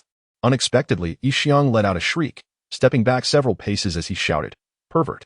Rogue! Do you think I am that kind of man? Let me tell you, I am not so easily taken advantage of. Feng Huang's expression darkened. Who, indeed, was the one at a disadvantage here? Do not insult me further. My patience has its limits. She retorted angrily, unable to endure such a slight. Recall how I was tormented for 3 days and nights, buried underground for half a month. After enduring that, I refrained from shooting you. This is your idea of humiliation? Yixiong's face morphed into a cold mask. Feng Huang, who had been furious, suddenly found herself at a loss, staring blankly at him. Yixiong withdrew the yellow liquid from his trousers and placed it on the ground, stating, You may take the yellow liquid, but you must tell me what it is and its purpose. This substance is known as a gene catalyst, a biochemical experimental agent primarily used to enhance the combat capabilities of gene warriors. The specific components have yet to be determined. This is vital for us, which is why the commander instructed me to bring it back, Feng Huang elucidated. If it is something you desire, I might consider giving it to you. But if it is what he wants, Yixiong abruptly lifted his foot and forcefully crushed the bottle, shattering it and spilling the yellow liquid everywhere. You return and inform Long Tianya that the item he sought has been accidentally destroyed, Yixiong declared, before returning to his vehicle and departing swiftly. Feng Huang stood in stunned silence for a long while before letting out a sigh and retrieving her phone to make a call. As she drove out of the parking lot, Yixiong pulled another bottle of yellow liquid from his clothing, a smile playing at the corners of his mouth. From the moment he discovered the yellow liquid on Yinli, he had anticipated that the Dragon Soul would surely dispatch someone to retrieve it. Thus he had secretly crafted an identical one. If the Phoenix were to take him back, they would undoubtedly discover that the yellow liquid had been swapped. If they were to crush it, he would no longer be aware that the liquid still resided within him. As for the genetic catalyst, he pondered whether its injection would bring about any alterations. Such thoughts merely flickered in his mind. In reality, he lacked the courage to act on them. He certainly did not wish to transform into a grotesque giant monster. Of course, whether he could even change remained an enigma. And he could not even ascertain if he harbored any genetic material within himself. Why has it taken you so long? Yang Sini inquired, bemused by his tardiness. I bumped into a beautiful woman in the parking lot and struck up a conversation. Yixiong replied with a smile. How charming. Yang Sini retorted with a roll of her eyes. By the way, where do you plan to dine? Yixiong asked. After a moment's contemplation, Yang Sini replied. There's a Western restaurant in the north of the city, serving authentic French cuisine. It's quite delightful. It has been ages since I savored French cuisine. Yixiong chuckled. Will it be your treat or mine? What do you think? Yang Sini shot him a disapproving glance, incredulous that he would even ask such a question. With a mischievous grin, Yixiong pressed the accelerator towards the restaurant. Next time you need to pick someone up from the countryside, just let me know. Don't take this car, Yang Sini suddenly remarked. How did you know I was picking someone up? Yixiong was taken aback, but quickly realized that the car must have a tracking device. My dear, do you not trust me? You've lent me the car. Yet you fear I might misuse it? If I drove this vehicle to Jiangnan University, I could attract countless beautiful students with ease. Arranging encounters would be effortless. How could I possibly put your mind at ease? Yang Sini replied coldly. You're joking, right? It's all a jest. Yixiong laughed awkwardly, feeling a bit embarrassed. Goodness, this car not only has a tracking system, but also possesses eavesdropping capabilities. It's fortunate I didn't go out with Wang Tong. Otherwise, I would have been caught in the act. Some topics are best left unspoken in the future, Yang Sini warned. I was not speaking recklessly. Yi Xiong protested. Don't deny it. You mention me and Du Yuehua, one during the day, the other at night. Neither could be satisfied. Yang Sini's expression oscillated between irritation and anger, rendering her particularly captivating. Feel free to do as you please with Du Yuehua, but do not tarnish my reputation. You are my legitimate wife. If I were to tell Wang Tong that we had not been intimate, would he believe me? Henceforth, you must refrain from such indiscreet remarks, especially regarding distasteful subjects. What is distasteful about it? The union of man and woman is entirely natural, Yi Xiong proclaimed with feigned righteousness, sneaking a glance at her radiant face. If your father had not engaged in anything distasteful, would you even exist? How dare you? Yang Sini exclaimed, her eyes wide with indignation. My dear, with that expression, I suspect you might be afflicted with the infamous condition of sexual indifference, Yi Xiong said, adopting a serious demeanor. Too weary to engage with you, Yang Sini decided, dismissing his increasingly absurd remarks. Originally, it was presumed that her silence would render Yi Xiong disinterested. However, to his surprise, when the conversation shifted to those indecorous topics, he became animated as if invigorated, speaking incessantly. He declared, My dear wife, I have cured your obsessive cleanliness. You no longer spit out the chicken soaked in my saliva. I have also remedied your lack of affection. You have now fallen for me. As for this current emotional detachment, perhaps I should find time to address it. Do not glare at me. This emotional coldness is far more perilous than mere lack of affection, as it pertains to the future generation. I might as well assist you with it tonight. One cannot shy away from ailments. If there is a problem, it must be treated. Listening to his increasingly shameless remarks, Yang Sini chose to ignore him, donning earplugs to immerse herself in music, opting for silence over annoyance. Indeed, Yi Xiong's fervor waned. And as he spoke, his words diminished.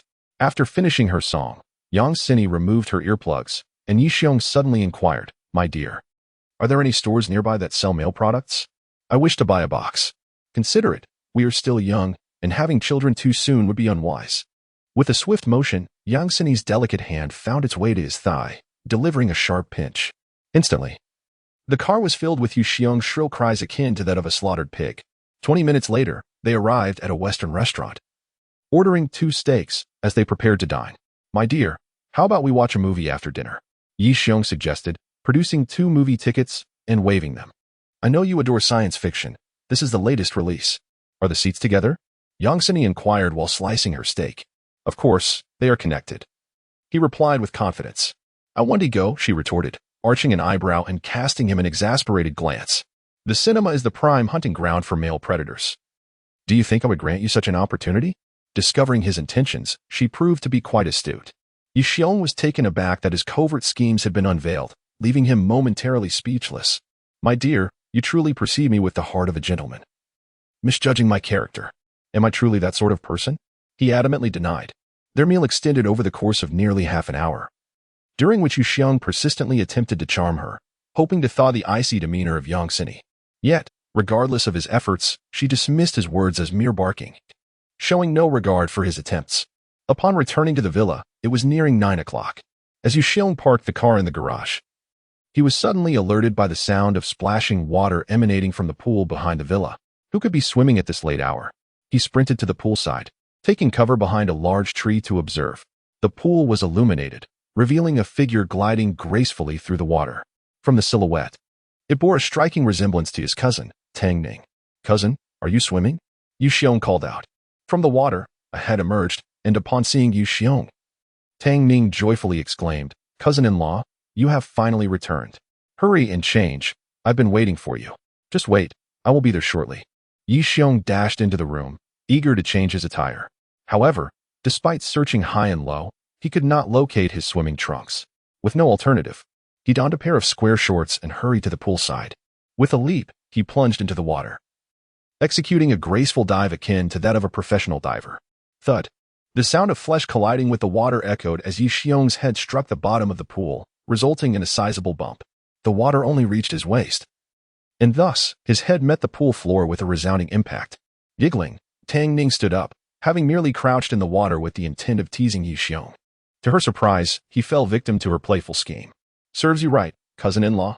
She laughed, her mirth causing ripples in the water.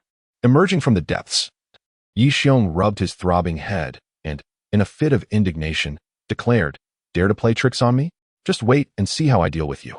With that, he charged towards Tang Ning, intent on exacting his playful revenge. "Help! Cousin-in-law is bullying me!"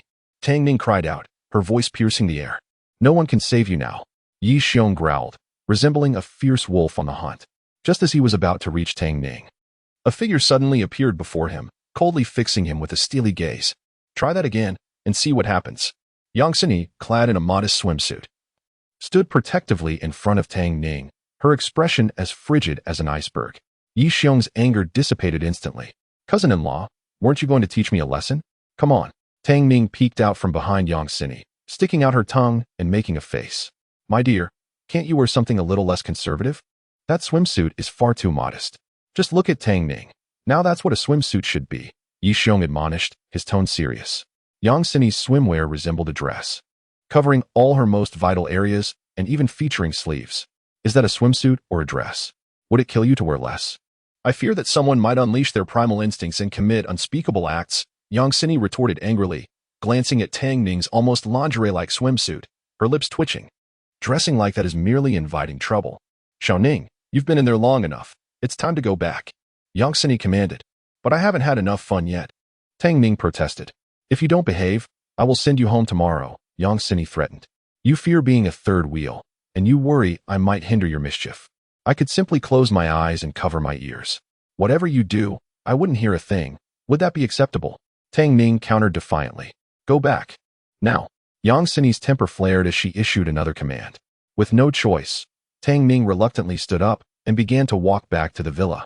Yi Xiong's gaze followed her until she vanished from sight, his eyes lingering with reluctance. Such a captivating view was indeed a rare occurrence. "What are you staring at? Be careful, or you might get a needle in your eye," Yang Sini scolded tersely. "Naturally, I look," Yi Xiong retorted, rolling his eyes. "What else would I gaze upon? I've seen all there is to see of you. I have no interest left. Get lost." After Yang Sini had finished scolding, Yi Xiong suddenly leaped out of the pool and swiftly darted behind a large tree. To his surprise, the fellow was so obedient, which secretly pleased Yang Sini. Indeed, he was a wretch, needing to be scolded. However, as Yi Xiong lunged towards the tree, a shadow darted out and leaped over the wall. Alarmed, Yang Sini quickly stood up from the pool and rushed back to the villa, fearing for Tang Ning's safety. Yi Xiong did not expect the intruder to be so fast, far surpassing any adversary he had encountered before. The figure was shrouded entirely in a black cloak, with not a single inch of skin visible. Even the hands were covered with black gloves, resembling a devil. A pair of eerie green eyes seemed to belong to no human. Just the sight of this figure sent shivers down Yi Xiong's spine, indicating that this person was certainly formidable. Propelling himself off the fence, he darted after the cloaked figure, who did not take the main road but instead vanished into a dark alley, quickly disappearing from sight. This narrow alley lay between two towering buildings, shrouded in darkness, untouched by streetlights, creating a foreboding atmosphere. Most would feel a chill down their spine at the sight of such a place and would dare not enter. Yet, Yi Xiong was different. He was the Grim Reaper, and darkness was his domain. Barefoot on the ground, he heightened his senses, inching closer, instinctively aware that the figure was surely lurking in some corner of the alley, waiting for the right moment to strike. "Come out, you wretched creature. How about a one-on-one with your grandfather?" he taunted, hiding beneath that cloak. "Are you disfigured and unfit to face the light? If you dare, engage with me directly instead of lurking in the shadows. With such cowardly tactics, how can you even think to challenge me?" As he walked, profanity spilled from his lips. Suddenly, a faint rustle echoed from behind him, and Yi Xiong reacted instantaneously, vanishing from where he stood. The cloaked figure, ready to launch a sneak attack, found himself confronted with an empty space, only to be overwhelmed by a sense of danger approaching from behind. "Taste my fist," Yi Xiong bellowed, his bones cracking like dry beans as he moved without a breeze, unleashing a powerful punch imbued with a fierce energy towards the back of the cloaked figure. In a state of panic, the cloaked figure hastily countered with a palm strike. Their fists collided, yet Yi Xiong remained steadfast, while the cloaked figure was sent reeling backward, staggering for 7 or 8 steps before spitting out a mouthful of blood. Dragon swirl, inner power, impressive technique. "We shall meet again," the cloaked figure said, wiping the corner of his mouth before vanishing into the darkness. Yi Xiong longed to pursue but quickly dismissed the thought, worried about potential trouble at the villa. Upon returning, He found Yang Sini and Tang Ning already changed and hastily approaching him. Did you catch the peeping Tom? Tang Ning asked excitedly. Yi Xiong's expression darkened. Have you ever encountered such a formidable voyeur? The individual from earlier, who endured a strike infused with the dragon spiral internal technique, astonishingly managed to escape. Such prowess is undeniably remarkable, a person of considerable stature even within the realm of Huaxia. A sense of unease crept over him.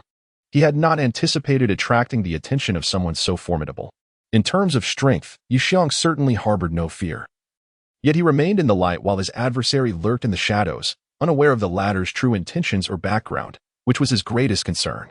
Having let the individual slip away, Yi Xiong remarked, I can't even apprehend a mere thief. I truly fail to comprehend how you are managing as my brother-in-law. Tang Ning scoffed.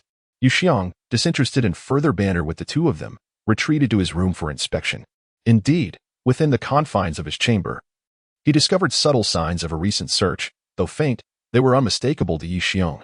Exiting the living room, he rummaged beneath the sofa and retrieved the vial of gene catalyst, grasping it firmly in his hand.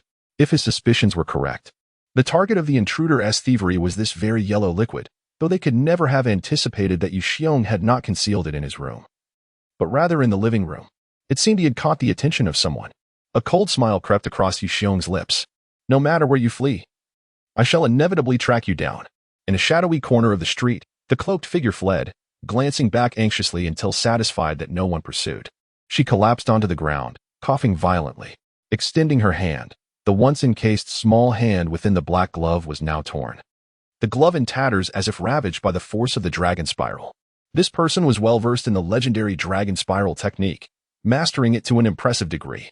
It was unexpected that someone so young could possess such formidable skill, indicating a complex background. The cloaked figure, Yinan, murmured to herself, her emerald eyes deepening with intensity. Wait for it. We shall meet again. After a fierce cough, she rose and vanished into the darkness. The following day, after escorting Yang Sini back to the company, Yi Xiong drove back to the hotel. Upon his return, Wang Tong hurried over, exclaiming, Brother Xiong, do you have time tonight? My mother wishes to invite you to dinner. With such warmth from Wang Yang, I shall undoubtedly attend. Yi Xiong replied with a smile. We'll go together after work. I must attend to some matters first. Wang Tong said before resuming his tasks. It was Saturday, and the morning business was particularly buoyant, with guests bustling about and the staff appearing exceptionally busy. The company should be on the brink of profitability. Sister Hua had wagered with me that if the hotel turned a profit within 3 months, she would grant me a sweet kiss, an important matter indeed. Yi Xiong surveyed his surroundings before swiftly making his way to the finance department.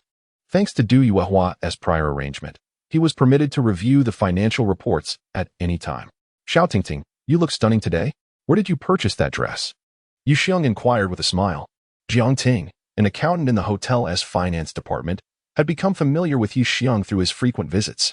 You arrived just in time. Last month's financial report has been finalized, Jiang Ting announced, handing over the prepared report. Yi Xiong glanced at her and immediately leapt up in excitement. Suddenly, he forcefully held Jiang Ting's face and planted a kiss on her forehead before darting away. Yi Xiong, you are too much. She already has a boyfriend. Jiang Ting's angry voice echoed from a distance. As Yi Xiong walked, he perused the report, his heart racing with exhilaration. Last month, the profit was 85 cents. 85 cents. Just for a fragrant kiss from Huajie, this was an incredible bargain. Yi Xiong, clutching the report, made a beeline for Du Yueme's office. He had been so busy with the hotel matters and his role at Yang Sini's company that he hadn't spoken with Du Yueme for several days, and he was anxious to catch up. Come in. Yi Xiong pushed the door open and locked it behind him, a mischievous grin spreading across his face, akin to that of a cunning wolf as he approached slowly. Du Yueme looked up at him, startled by the sound of the locking door. Yi Xiong, what are you planning? This is an office. Don't do anything reckless. Her implication was clear. Outside the office, anything goes? Huajie, I've come to collect my reward. Yi Xiong chuckled. What reward? Yi Xiong placed the report on her desk and replied, This is the financial department statement. Last month, the hotel earned 85 cents. Upon hearing this, Du Yueme couldn't help but smile and nodded. Congratulations. This month, you can collect half of the bonus, which amounts to 42 cents. And a fragrant kiss, Yi Xiong reminded her. What kiss? Du Yueme feigned ignorance, her face flushing a deep red. You said it yourself. If we turned a profit in 3 months, you would kiss me. You cannot go back on your word. Yi Xiong leaned in closer, grinning. A life for a life. A debt repaid with a kiss. If you refuse to give it, I shall have to claim it myself. With that, he leaned over the desk towards Du Yume's face. Don't move. I'll do it myself, Du Yume quickly interjected. Haha, then I shall wait. Du Yume's face turned crimson as she steeled herself and swiftly planted a kiss on Yi Xiong's cheek. However, unexpectedly, Yi Xiong scooped her up and pressed her onto the sofa. Du Yume was taken aback, not anticipating his fervor, and she struggled to break free. Yi Xiong was not one to let her escape easily. He kissed her passionately. Last time in the office, they were interrupted by Xiao Mei, and this time, he would not allow a repeat. Yi Xiong, we can't do this here. Du Yume pushed him away, tousling her disheveled hair. Her face flushed as she said, Tonight, come to my house, all right? One here first, then tonight, he proposed. No, here I can't fully engage, Du Yume replied, her embarrassment causing her to lower her head. Her words suggested that at home later, she would be more open to it. Yu Xiong's eyes sparkled with excitement as he suppressed his inner desires and stood up. This would be an unforgettable night. Yu Xiong sighed against the wall, completely unaware that a droplet of saliva had escaped from the corner of his mouth, falling to the floor. After finishing work, Yu Xiong promptly sought out Du Yuehua. The two of them, accompanied by Wang Tong and Xiao Mei, drove to the home of Aunt Wang. Brother Xiong, I have wonderful news. Wang Tong whispered when Xiao Mei was out of earshot. I'm planning to marry Xiao Mei. We'll be getting our marriage license tomorrow. Is it happening so soon? Yu Xiong was taken aback. Yes, expecting, so you understand. Wang Tong chuckled, scratching his head. Impressive. You certainly are quite the man, Yu Xiong exclaimed, raising his finger in admiration. After over 20 years of being single, you've hit the jackpot. Honestly, I didn't plan on it happening this fast. I wanted to enjoy life a little longer. But now that Xiao Mei is pregnant, there is no turning back, Wang Tong said, seriously reminding him, Brother Xiong, I'm just sharing my lesson learned. Safety measures are absolutely essential. This reminder came just in time, as Yi Xiong had intentions for a romantic encounter that very evening. If he neglected safety measures, he could inadvertently become a father. A shiver ran down his spine. He could barely take care of himself, let alone a little one. Besides, a child would only compete with him for milk. Absolutely not. He had to prioritize safety. While the two men whispered among themselves, Du Yuehua and Xiao Mei were engaged in their own hushed conversation. When Xiao Mei mentioned her condition, Du Yuehua shared in her joy. Suddenly, Xiao Mei asked, Hua, tell me, do you have feelings for Yi Xiong? Though Du Yuehua was Xiao Mei's superior, their long-standing relationship had fostered a genuine friendship, allowing for candid discussions. There might be a bit of that, Du Yuehua replied, blushing slightly and feeling a bit awkward. Do you want to marry him? Xiao Mei pressed on. That guy is quite the playboy. It won't be easy to tie him down, Du Yuehua sighed. To secure a man, one must first ensure he is anchored. Xiao Mei leaned closer and whispered, although Yi Xiong's character may be questionable, he is still responsible. If you were to accidentally become pregnant, he would undoubtedly shoulder the responsibilities of fatherhood. What do you mean? Be resolute about not employing full precautions. Otherwise, don't let him near you, Xiao Mei declared, standing tall as one who had navigated similar waters.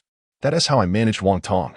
Du Yuehua nodded in agreement, firmly stating, I'll heed your advice.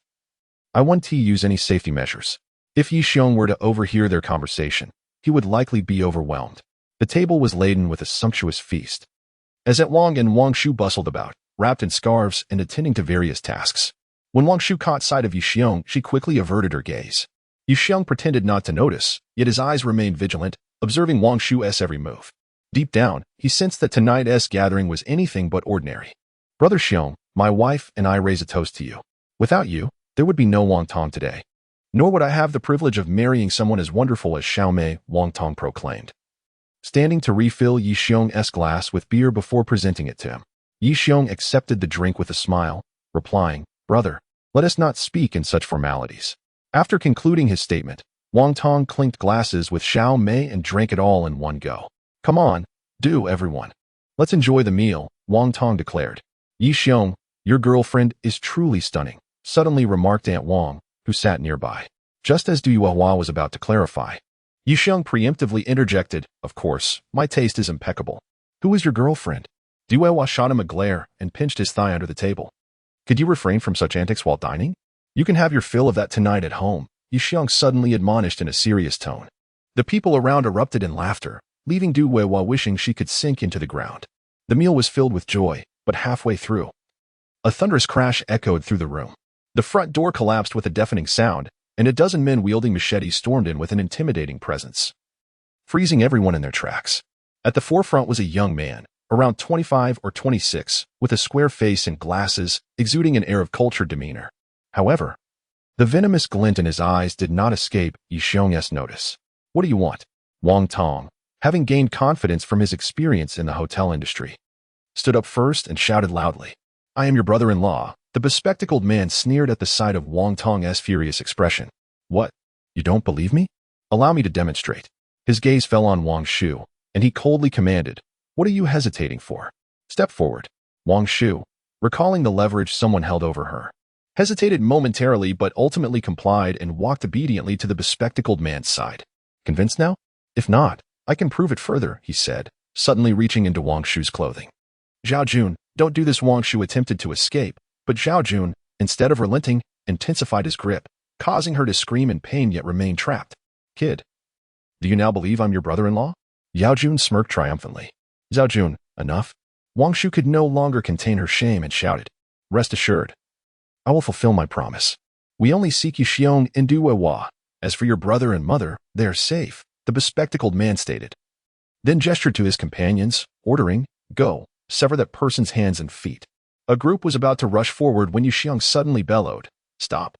His piercing gaze fixed on the man named Zhao Jun as he coldly asserted, "Who gave you the audacity to provoke me?"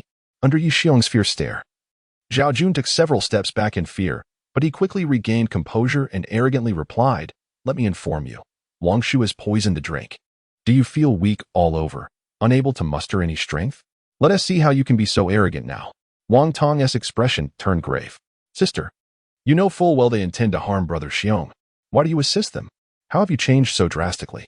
Wang Shu stood beside Zhao Jun, her gaze piercing as it fixated on Yi Xiong, her eyes ablaze with hatred. "I have become this way solely because of him. If it weren't for him, would I find myself in such a dire situation?" Wang Shu seethed through gritted teeth. "That is your own doing. It has nothing to do with Brother Xiong."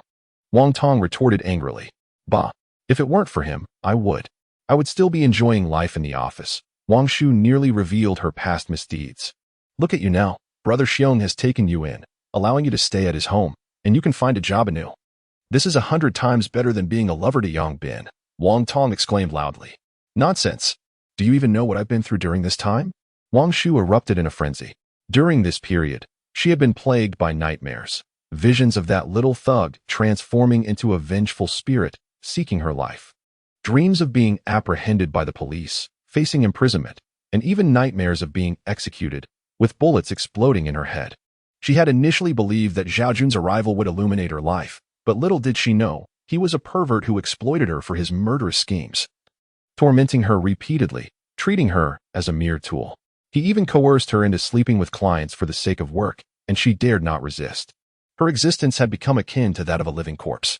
All of this was tied to Yi Xiong. If he hadn't forced her to leave future New City, she would still be in the office, relishing the leisurely life of a white-collar woman. Yi Xiong stood still, quietly listening to Wang Shu's outburst, a cold smirk curling at the corner of his lips. Heaven's punishment can still allow for survival, but self-inflicted harm leads to demise. I warned you. Yet you chose not to heed my advice, so do not blame me for my lack of mercy. You are now a useless wretch. Kneel and beg for mercy, and I may grant you a swift end. Otherwise what? Otherwise, I shall ensure that your limbs are severed, and you will spend your life confined to a bed." Zhao Jun's expression darkened as he gestured sharply. "Proceed, sever his hands and feet." Immediately, several thugs approached, brandishing knives aimed at Yi Xiong. Du Yuehua and Xiao Mei, terrified, shut their eyes and screamed loudly, just as the blades were about to strike. Yi Xiong moved with astonishing swiftness. In an instant, the hands gripping the knives were pinned to the table. Yi Xiong seized 2 chopsticks from nearby and plunged them down forcefully, nailing the hands to the tabletop.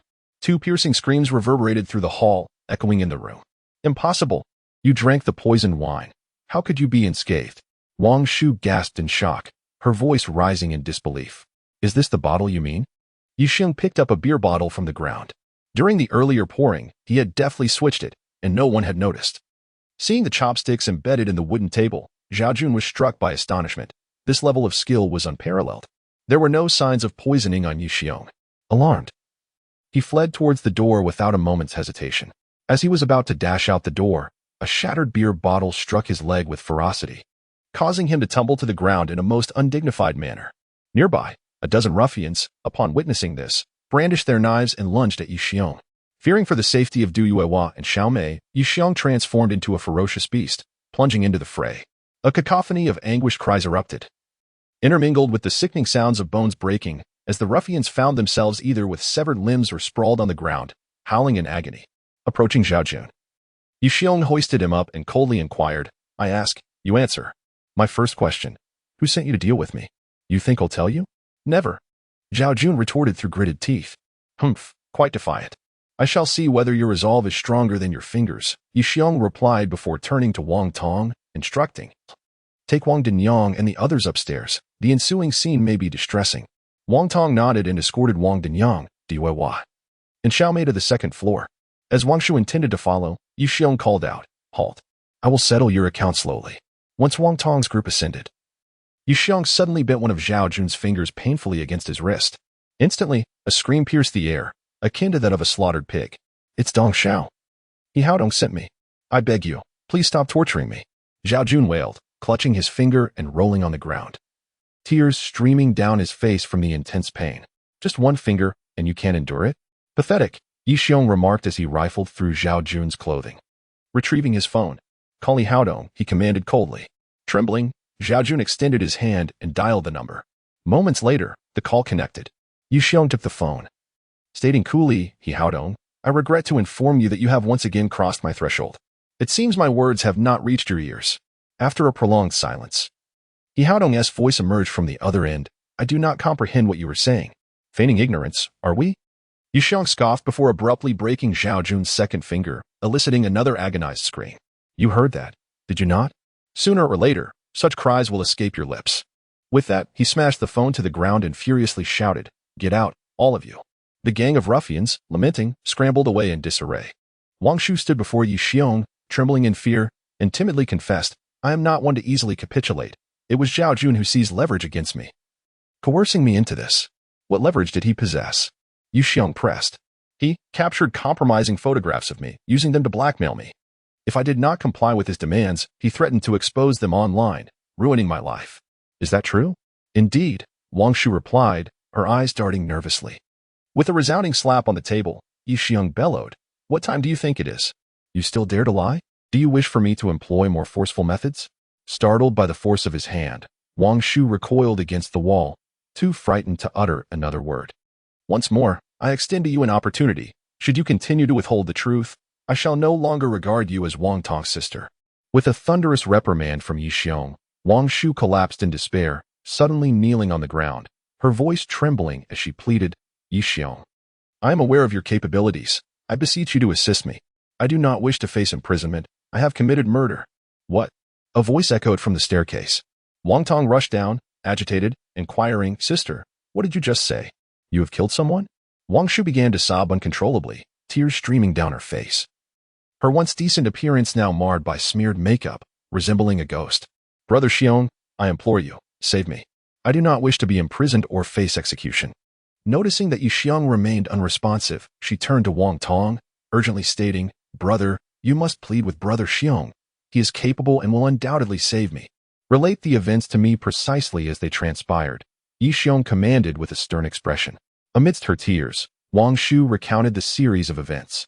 Upon hearing her tale, Yixiong furrowed his brow and after a moment of contemplation remarked, "If my assumptions are correct, you did not commit murder at all. But I clearly stabbed him. Zhao Jun could have coerced you into administering poison, just as easily as he could have set a trap for you to fall into," Yixiong asserted before abruptly standing and striding toward the exit. "Brother Xiong, where are you going?" "To ascertain the truth." Zhao Jun had just been incapacitated by Yixiong. He should not recover swiftly. Given his cowardly nature, extracting information from him should prove simple.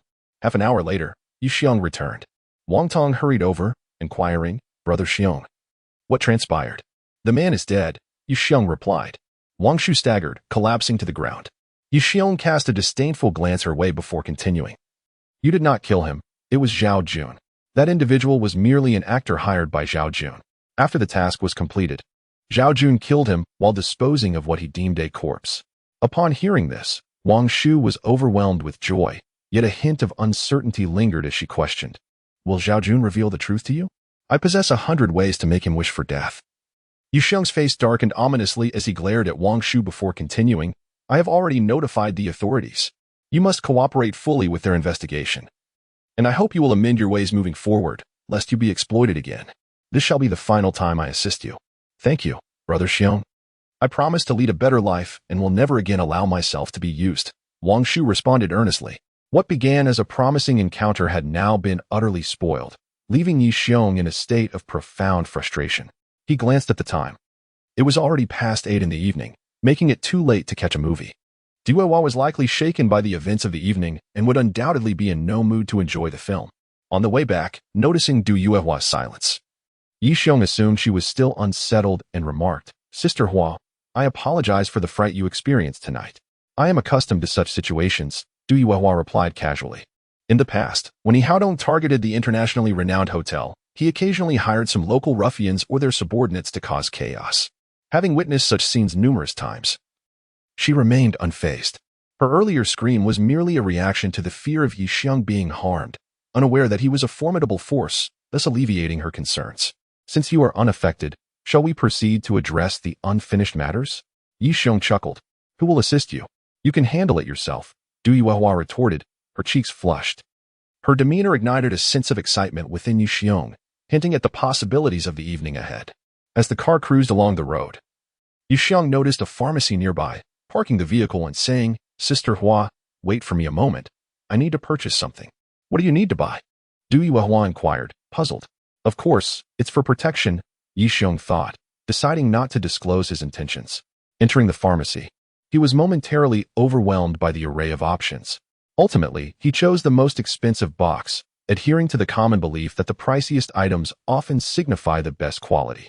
Upon returning to the car, Yi Xiong felt a surge of exhilaration after 2 failed attempts with Sister Hua. The prospect of finally savoring her mature and alluring form was thrilling. Du Yuehua seemed to sense something, her gaze fixed outside the window, avoiding Yi Xiong's eyes. The blush on her profile rendered her irresistibly enchanting. The car came to a stop once more at the entrance of Du Yuehua's villa. The time and place were the same as before, yet this time, he had silenced his phone to avoid interruptions like the last time when Yang Sini called. Is everything set for the evening? Sister Hua, I'm a bit thirsty. Would you invite me up for a cup of tea? He asked as he parked the car. Du Yuehua's body tensed. We are all adults here. This statement was almost a test of her resolve. Isn't there mineral water in the back seat? She countered. My stomach isn't well. Cold water might not sit right, Yi Xiong replied quickly. Once we're inside, you'll have to stick to water. Any misconduct. And I'll throw you out, she retorted, suddenly adopting a more playful tone. Once we're in, you're at my mercy, Yi Xiong thought, amused. Modern women often care about appearances. He doubted she was oblivious to his intentions, merely seeking a graceful exit. Sister Hua, where are your thoughts wandering? I simply wish to enjoy a cup of tea, he laughed. As they entered the villa, they ascended to the second-floor hall, where Du Yuehua pointed to the tea set on the table and said, If you want tea, it's over there. Help yourself. With that, she turned to leave. Yi Xiong suddenly grasped her hand, his gaze intense. Du Yuehua bowed her head, nervously asking, What do you intend to do? In a swift motion, she pushed him away and dashed into her room, exclaiming, I need to shower first. Yi Xiong followed her inside. Du Yuehua's room was spacious, measuring over 30 square meters. By the bedside stood a grand 1.8-meter bed, adorned with pink curtains, a pink quilt, and pink pillows, creating a remarkably alluring ambience. Yi Xiong felt a surge of excitement, yet he remained somewhat apprehensive, haunted by the interruptions of the past. The first disruption occurred at the villa's entrance when Yang Sini called. The second happened in the office, interrupted by Xiaomei. A woman's interest can be fleeting, easily extinguished by the slightest misstep, and he could not afford another mishap this time. It was imperative that everything proceeded flawlessly, with the vigilance of a radar. Yi Xiong scanned the room, meticulously assessing for any potential hazards. Soon, he had stowed away all extraneous items. Half an hour later, the bathroom door swung open. Upon seeing the figure emerge, Yi Xiong's mouth fell agape, momentarily rendered speechless. She was breathtakingly beautiful, graceful, and elegant, as if only an emperor were worthy of her presence. In that instant, Yi Xiong felt like a sovereign, and she, his cherished consort. Du Yuehua glanced at him and coyly remarked, Time for a shower. Today is a fortuitous day. All my wishes shall come true. As Yi Xiong washed, he sang jubilantly, the lyrics igniting a blush upon Du Yuehua's cheeks. Truly, he was incorrigible. Later, at 11 o'clock in the evening, in the Yang family villa's main hall, Tang Ning exclaimed, "Ha, cousin, I've finally won a game against you." He swiftly captured a red piece, beaming with pride. Yang Xini glanced at the chaotic board, shaking her head in disbelief. Had she not witnessed it herself? She would have never believed she could play so haphazardly. It's late. We should retire for the night. We need to head to the airport tomorrow. Yang Xini stated as she rose from her seat. Your husband is likely frolicking with Du Yuehua. After dozens of unanswered calls, when he returns, you must give him a proper scolding, or he will only become more audacious. Tang Ning huffed, clearly dissatisfied.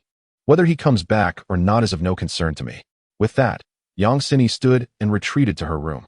Observing her distracted demeanor, Tang Ning pulled out his phone once more and dialed, finding joy as the call connected this time. A wicked smile crept across her face as she gritted her teeth.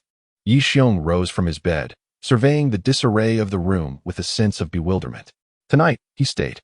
Du Yuehua, bare-skinned, clung to him from behind, as if her release would cause him to vanish. A clear tear streamed down her cheek. She was aware that this man was a libertine, and she understood the uncertainty of holding him captive. Having crossed the boundaries of their relationship, she had mentally prepared herself, treating it as a fleeting affair, believing that possessing it, even momentarily, was sufficient. However, upon truly transcending that barrier, she realized she could not remain so composed.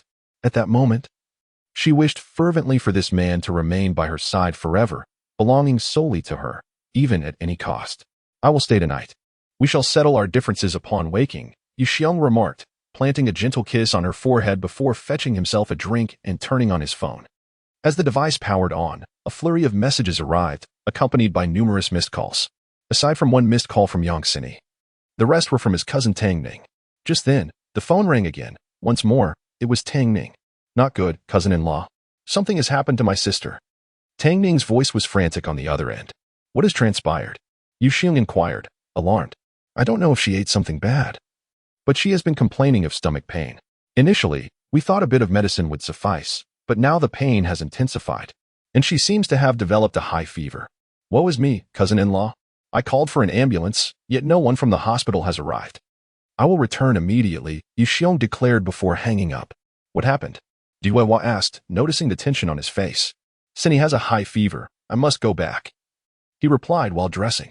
Seeing her displeasure, Yu Xiong hastened to explain. Xini is my employer. She is in need, and I cannot turn my back on her. Rest assured, our relationship is merely a transactional one. In my heart, her standing shall never surpass yours. Then go back, and be careful on your way, Du Yuehua advised. After donning his clothes, Yi Xiong kissed her on the cheek and dashed out. Once he had left, Du Yuehua sighed and murmured, her position may be inferior to mine now, but the future remains uncertain. What man like you could avoid captivating a multitude of women? With that thought, she rose from the bed, walked to her bag on the table, and retrieved the contraceptive pill she had prepared earlier, consuming it. She understood that binding a man through manipulation would not secure his heart. Meanwhile, Yu Xiong sped home at a breakneck pace. Upon entering the living room, he found Tang Ning lounging on the sofa, playing a mobile game with her legs crossed. Upon noticing his return, she smirked. You're quite fast. You're back in just 20 minutes. Yu Xiong's expression darkened, realizing he had been played. Anger surged within him. Damn it. I could have been peacefully sleeping beside a beautiful woman until dawn, yet here I am, being toyed with. Who wouldn't be furious? In a swift motion, Yi Xiong seized Tang Ning from the sofa and delivered 3 resounding slaps to her posterior. Overwhelmed by anger, he struck with more force than intended. Tang Ning yelped in pain, tears streaming down her cheeks as she hurried upstairs to lodge a complaint.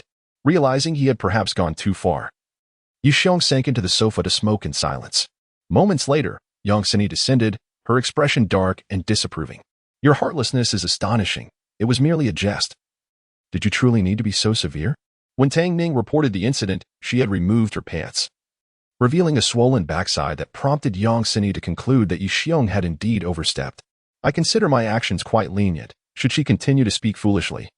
I shall make her other cheek blossom, Yi Xiong retorted menacingly. Tang Ning, instinctively clinging to Yang Xini's back, pleaded, Cousin, you must advocate for me. You will apologize to Tang Ning, Yang Xini commanded. On what grounds? Yi Xiong scoffed. Because you are a grown man, and she is but a young girl.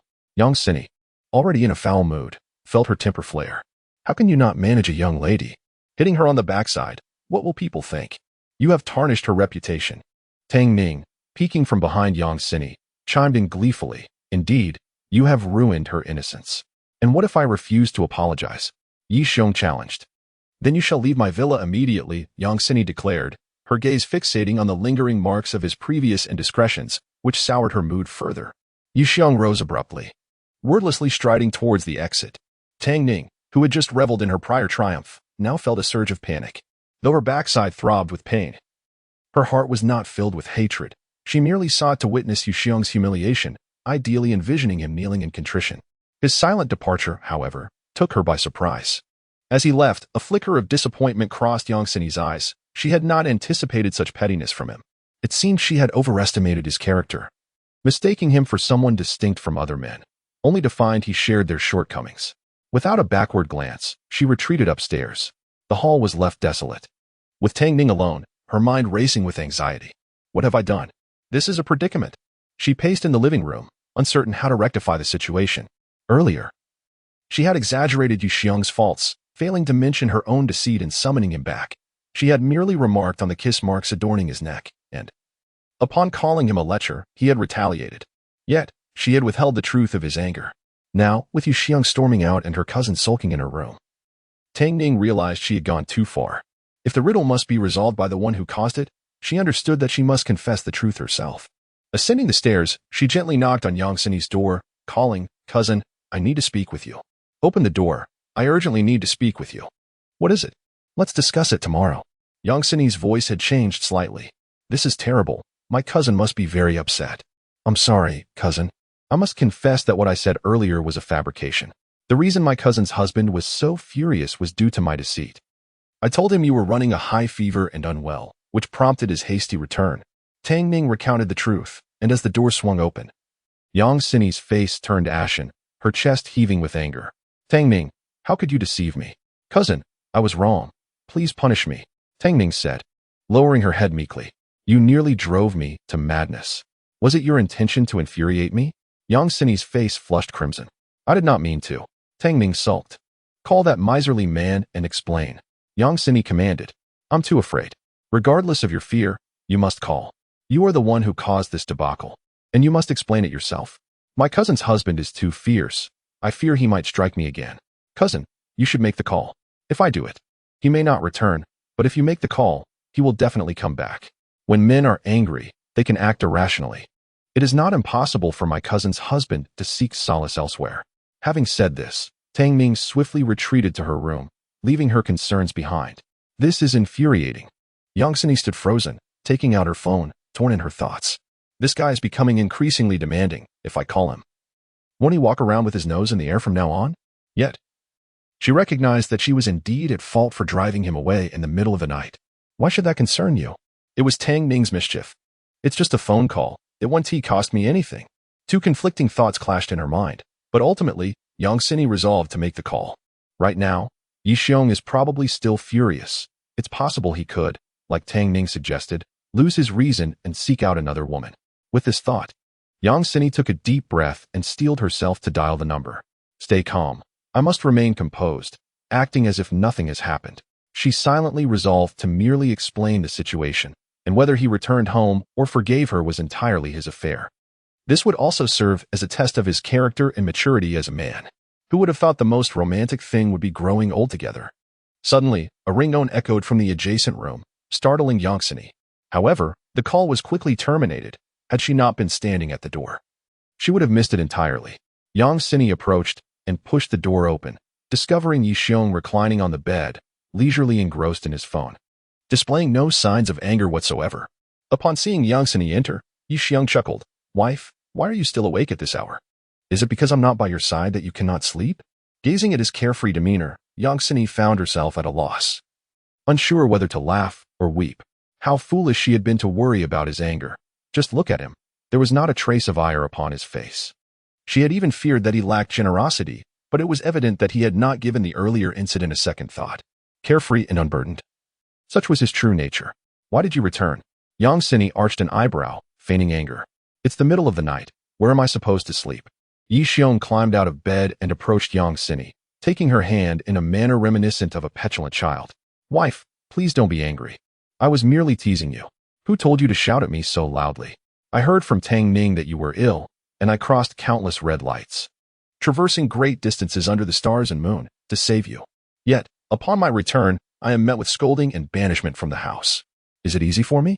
Upon finishing, Yi Xiong wore an expression of profound grievance. Stop pretending. Does that look like a face of grievance? Yang Sini shot him a disdainful glance. I'm not the one feeling wronged. It's like June snow, a whirlwind of emotions. Enough with your grandiloquent expressions. Perhaps you should study for a few more years. Yang Sini nearly lost her composure. As she prepared to leave, she suddenly realized that he had taken her hand, clutching it tightly, as if it were a prized possession. Ah, my wife's hand is truly exquisite, smooth and tender, with long, delicate fingers. Yi Xiong's mind wandered into endless fantasies. What are you doing? Let go. Yang Sini felt her temper flare. It became apparent that his earlier boasting and wordplay were mere distractions, intended to capture her attention for the sake of his inappropriate fondling. Yi Xiong quickly released her hand, chuckling. Wife, why don't you stay here tonight instead of returning to your room? You can take the bed. I'll sleep on the floor. I'm ill and have a cleanliness obsession. I fear that sleeping in your bed would turn my world upside down, casting the sun and moon into darkness. Yang Sini rolled her eyes, mimicking his ostentatious expressions before finally stepping out the door. Indeed, it was no wonder he was a top student. His command of idioms was nothing short of masterful, transforming the very essence of language. Yi Xiong gave a thumbs up in admiration. Yang Sini's legs weakened, nearly causing her to topple in exasperation. The next morning, Yi Xiong descended promptly for breakfast. Upon seeing him, Tang Ning's head drooped, unable to meet his gaze. A travel bag lay at her feet, indicating that she would be heading to the airport after breakfast, returning to her home in Kyoto. Little cousin, are you reluctant to leave your brother-in-law? Yi Xiong asked with a smile. As soon as he spoke, Tang Ning's eyes reddened. Her lips pursed in a display of palpable sorrow. Enough of the theatrics. Your brother-in-law forgives you for last night's incident. Yi Xiong thought it beneath him to engage in a quarrel with a girl who had yet to graduate high school. I apologize. It was wrong of me to spank you, he said, addressing her with sincerity. Upon hearing his words, Tang Ning's previously pouting lips immediately curled into a smile. An apology will suffice, but do you realize the extent of the physical and psychological harm I have endured? What do you wish to do? Yi Xiong chuckled. 80,000. As compensation for my mental and physical suffering. Tang Ning promptly replied. It appeared that this young lady had not forgotten the matter of the 80,000 she had lost to him. Her recent antagonism towards him was evidently a means to reclaim her money. Yi Xiong retrieved his wallet, extracted a bank card, and tossed it onto the table. 80,000. Neither more nor less. Tang Ning leapt forward, clutching the card in her hands, and in a moment of excitement, planted a sweet kiss on Yi Xiong's cheek. Yang Sini, witnessing this, raised an eyebrow in disapproval. Xiao Zhang, you're not a child anymore. How can you act so recklessly? He is my cousin-in-law. What is wrong with a kiss? You're not jealous, are you, big sister? Tang Ning teased with a giggle. Give me that card back. Yang Sini extended her hand. No, this is compensation from my cousin-in-law. Tang Ning clutched the card tightly, refusing to let go. Your sister has already compensated you with 80,000. Now you wish to take another 80,000? You're just a high school student. What do you need so much money for? Yang Sini's tone grew stern as she reached for her phone. If you don't comply, I'll call Aunt. Upon hearing that a call would be made to her cousin, Tang Ning immediately wilted, lowering her head as she reluctantly returned the card. Yang Sini confiscated it and then addressed Yi Xiong. Take her to the airport. Her flight is at noon. Mission accomplished. Yi Xiong saluted. Not pleased, are you? Do you believe I will confiscate your 80,000 as well? Yang Sini noticed Tang Ning still in a daze and adopted a serious expression. You can't confiscate what S already spent. It's all gone. Tang Ning pouted. What? Spent it all? Yang Sini almost lost her composure. Had she truly squandered the money in just a few days? Cousin-in-law, let us go. Tang Ning, fearing Yang Sini would delve deeper, hastily pulled Yi Xiong away. Tell me, cousin-in-law, where did you spend the 80,000? Once in the car, Yi Xiong could not contain his curiosity. It's just 80,000. It doesn't last long. Tang Ning shrugged, counting on her fingers. 32,000 2 days ago, 21,000 yesterday, and with what I spent earlier, I barely have a few hundred left. Goodness. How did you manage to spend so much in a single day? Yi Xiong was taken aback. Tang Ning extended her fingers, revealing that each of her 10 fingers adorned with a ring platinum, gold, and diamond, creating a dazzling display. Cousin-in-law, aren't they beautiful? Tang Ning asked proudly. Why buy so many? You can't wear them to school. Yi Xiong thought it wasteful. Who says I can't wear them? You don't understand. The girls in our class are so pretentious, flaunting their expensive rings. Once I wear all 5, let us see how they compare to me.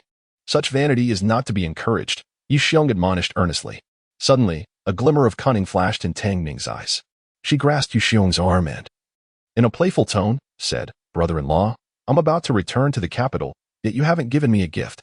Feeling a soft, ticklish sensation on his arm, Yi Xiong inhaled sharply. This young girl, despite her tender age, could be so flirtatious when she pouted. Given time, she would surely become quite the distraction. As a brother-in-law lacking in wealth, he could manage a modest gift, but anything extravagant was beyond his means. Clearing his throat, he replied, Sister-in-law, do you think I'm lacking something? Pointing to the area beneath her collar, Tang Ning continued to pout. Yi Xiong cast a glance in that direction and gulped hard. Responding, it seems you might be missing something. Can you tell? A missing piece of ham, he replied earnestly. Brother-in-law, you're so naughty. Tang Ning's face flushed crimson as she gently swatted Yi Xiong's arm. Don't you think this area could use a bit more adornment? All right then, what do you wish to buy? Yi Xiong conceded, feeling outmatched. Which man could withstand the charms of such a lovely young girl? Moreover, he was not particularly concerned about money. I found a diamond necklace at the shopping center. It's quite affordable, just around 800,000 squeak. The car came to an abrupt halt, causing Tang Ning to collide with the windshield. 800,000. Do you think I'm made of money? Yi Xiong flatly rejected. Despite his indifference to wealth, he couldn't justify such extravagant spending. He only had 300,000 on hand. Having already spent over 100,000 on a house for Wang Tong and repaying 100,000 to Du Yuehua for gifts, plus the 80,000 just mentioned. That left him with less than 90,000. If he were to part with 800,000, he would be left with a mere 10,000. What if he quarreled with Yang Sini one day and wanted to escape for a night with a pretty girl? He would be at a loss. Brother-in-law, you bought hundreds of thousands worth of wine for my father. Surely you can spare a little something for me? Tang Ning leaned against Yi Xiong, her captivating fragrance and playful tone incessantly assaulting his senses. This was surely a temptation pushing him into perilous territory. 800,000 it is. But only if you agree to spend a night with me. Yi Xiong nearly uttered this wicked thought. No, at most 20,000. He must resist. Yea, long live brother-in-law. Tang Ning suddenly leaped toward him, planting a kiss on his cheek, overjoyed. Please, stop tempting your brother-in-law. My willpower is quite feeble. Yi Xiong grimaced. What a pity you are my brother-in-law. If not, I would certainly make you my backup, Tang Ning said with a triumphant smile. Backup? Could he ever endure such a humiliating role? Yi Xiong twitched his lips, too weary to argue. He truly did not comprehend the whimsical world of this young girl. Subsequently, they ventured to the shopping mall, where he purchased a necklace worth over 190,000, along with 2 sets of clothing. Realizing that time was of the essence, Yi Xiong finally escorted Tang Ning to the airport. Upon their arrival, an unexpected silence enveloped Tang Ning. Her previously incessant chatter ceased, and she resembled a melancholic young girl. It's time to board the plane. Yi Xiong gently tapped her shoulder. With her eyes reddening and her lips pouting, Tang Ning suddenly embraced him tightly, unwilling to let go. It was only when the announcements urged passengers to board that she reluctantly released him. Cousin-in-law, you must visit me in Kyoto when you have the chance, she implored. Certainly, now hurry along, he replied. Goodbye, Brother Xiong, Tang Ning said, turning away. Yi Xiong felt a twitch at the corner of his mouth, perplexed as to why she had called him by his name rather than addressing him as cousin-in-law. Finally, he had seen off this little enchantress. Yi Xiong touched his cheek, where she had planted a kiss, and couldn't he help but smile wryly. It seemed his self-control was improving. Had this been in the past, he would have longed to devour her without a second thought. This was indeed a troubling predicament. With trivial matters concluded, it was time to attend to more serious affairs. The once cheerful expression on Yi Xiong's face suddenly turned icy, his eyes radiating a chilling glare. Half an hour later, the car came to a halt in the parking lot of the Fuhua Hotel. As he alighted, 2 security guards monitoring the parking lot exchanged anxious glances and spoke urgently into their walkie-talkies. A cold smile crept across Yi Xiong's lips as he strode directly toward the hotel lobby. Ever since he had exposed Yi Haodong's infidelity at the wedding, they had become sworn enemies. First, there were attempts to capture him, then disruptions at the Mingyang International Hotel, followed by poisoning the hotel's water supply, and finally, hiring Yin Li to assassinate him, along with coercing Wang Shu to poison him. This debt needed to be settled. So Yi Haodong would understand who the real soft target was. As he stepped into the lobby, several security personnel rushed over, their expressions tense. "What do you want?" "I warn you, if you cause any trouble, we will call the police," one of them said. Since the last uproar at the Fuhua Hotel, the security staff regarded Yi Xiong as if he were a ghost. None dared to approach him now. "Inform Yi Haodong that I am waiting for him in the restaurant," Yi Xiong instructed, making his way toward the busiest dining area. Selecting a table, he called out to a bewildered waitress, "What are you dawdling for?" "Serve the tea." "What kind of service is this?" "Oh, may I ask what kind of tea you would like, sir?"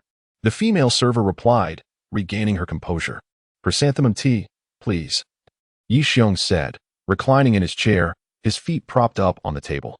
His demeanor was quite uncouth, yet none of the waitstaff or security dared to approach him, as if he were a harbinger of misfortune. Minutes passed, and Yi Haodong still had not appeared, evidently too intimidated to face him. It seemed that a commotion was inevitable.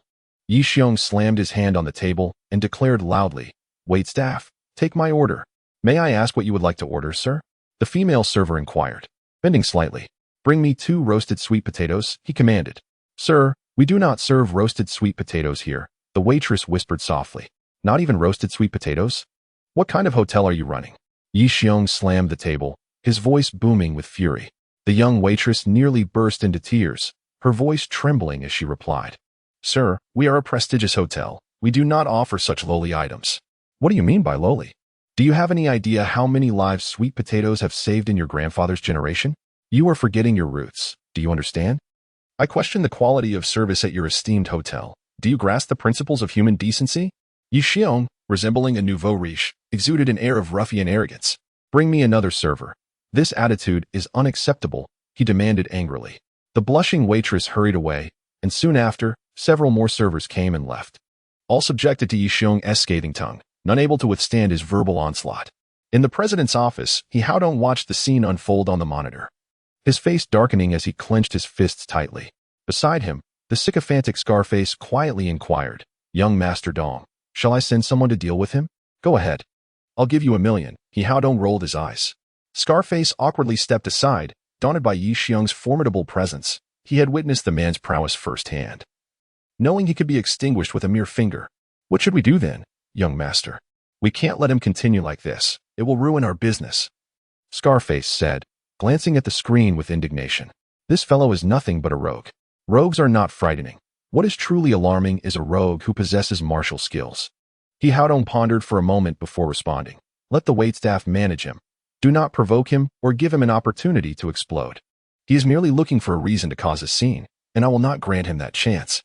At that moment, Yi Haodong noticed Yi Xiong had begun to order dishes, and after several changes in waitstaff, finally found one he deemed satisfactory.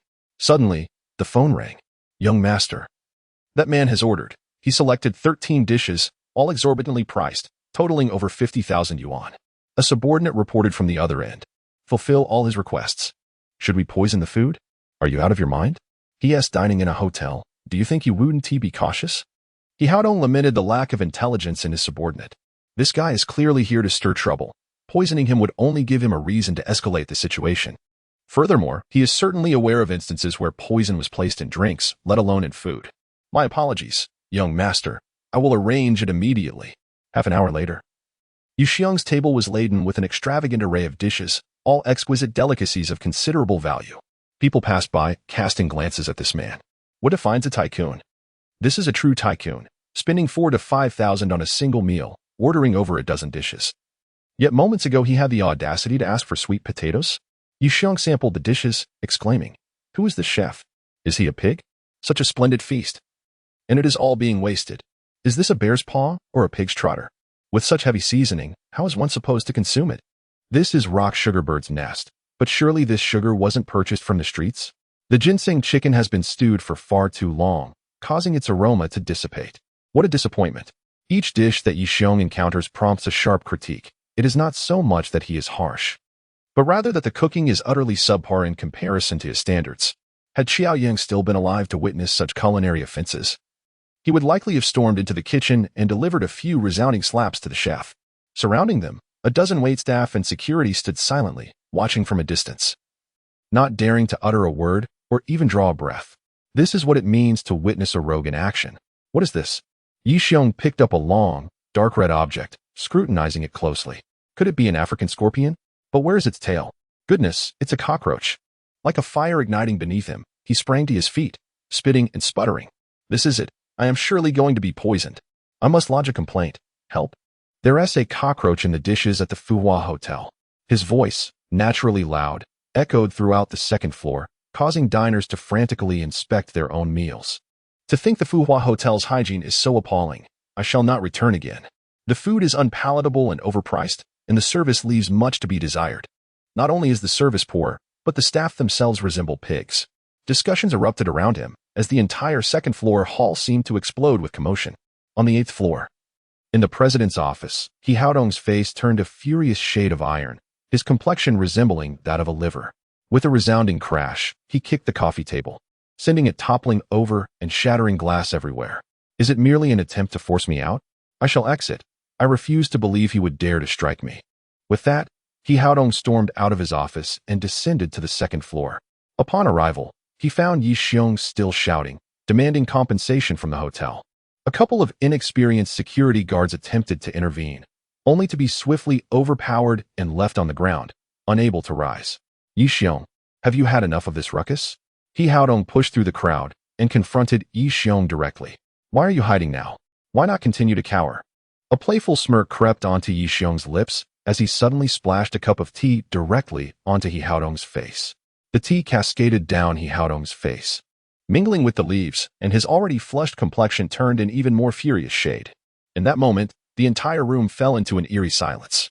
The sound of a pin dropping would have been audible in the stillness. My heavens, the young master of Haotian Group has been splashed in the face. What is he Haotian, you ask? He is the president of the Haotian Group, one of the most prominent conglomerates in Jiangnan, renowned for his handsome youth. They had never witnessed anyone speak so boldly to He Haodong, let alone douse him with tea, especially in the Fuhua Hotel, under the scrutiny of many eyes. Who on earth is this person?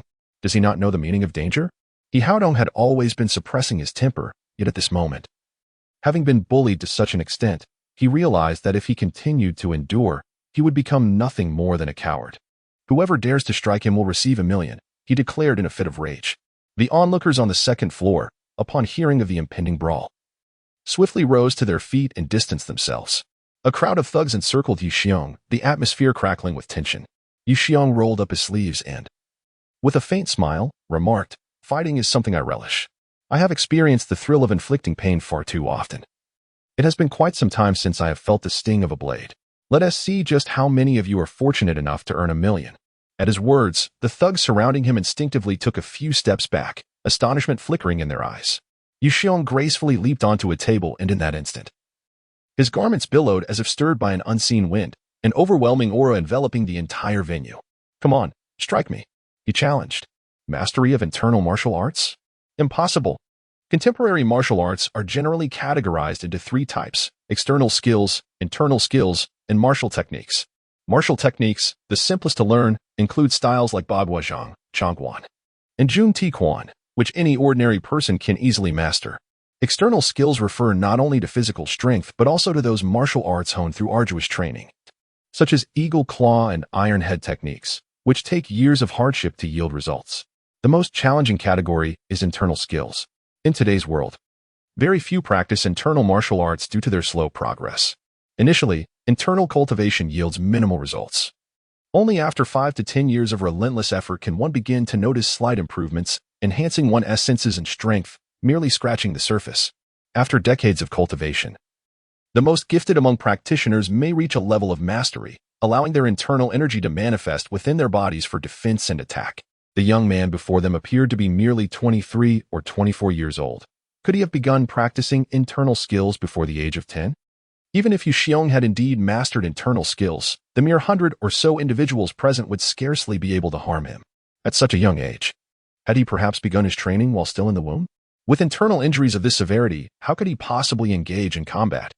A group of thugs voiced their uncertainty, forming several layers of encirclement, all hesitant to advance. The glint of their blades illuminated the hall, the tension palpable. Yu Xiong stood atop the table, the energy within him surging once more, causing his clothes to swell dramatically. Observing his apparent enhancement of internal energy, the thugs retreated a few more steps. At that moment, a startling sight unfolded. A small black object suddenly fell from Yu Xiong's attire, and as it did, the once bulging fabric deflated instantly. When the crowd finally discerned the fallen object, they were left utterly dumbfounded. It was a palm-sized miniature fan. He understood nothing of internal energy. He was simply cheating. Strike him. 1 million for a hit.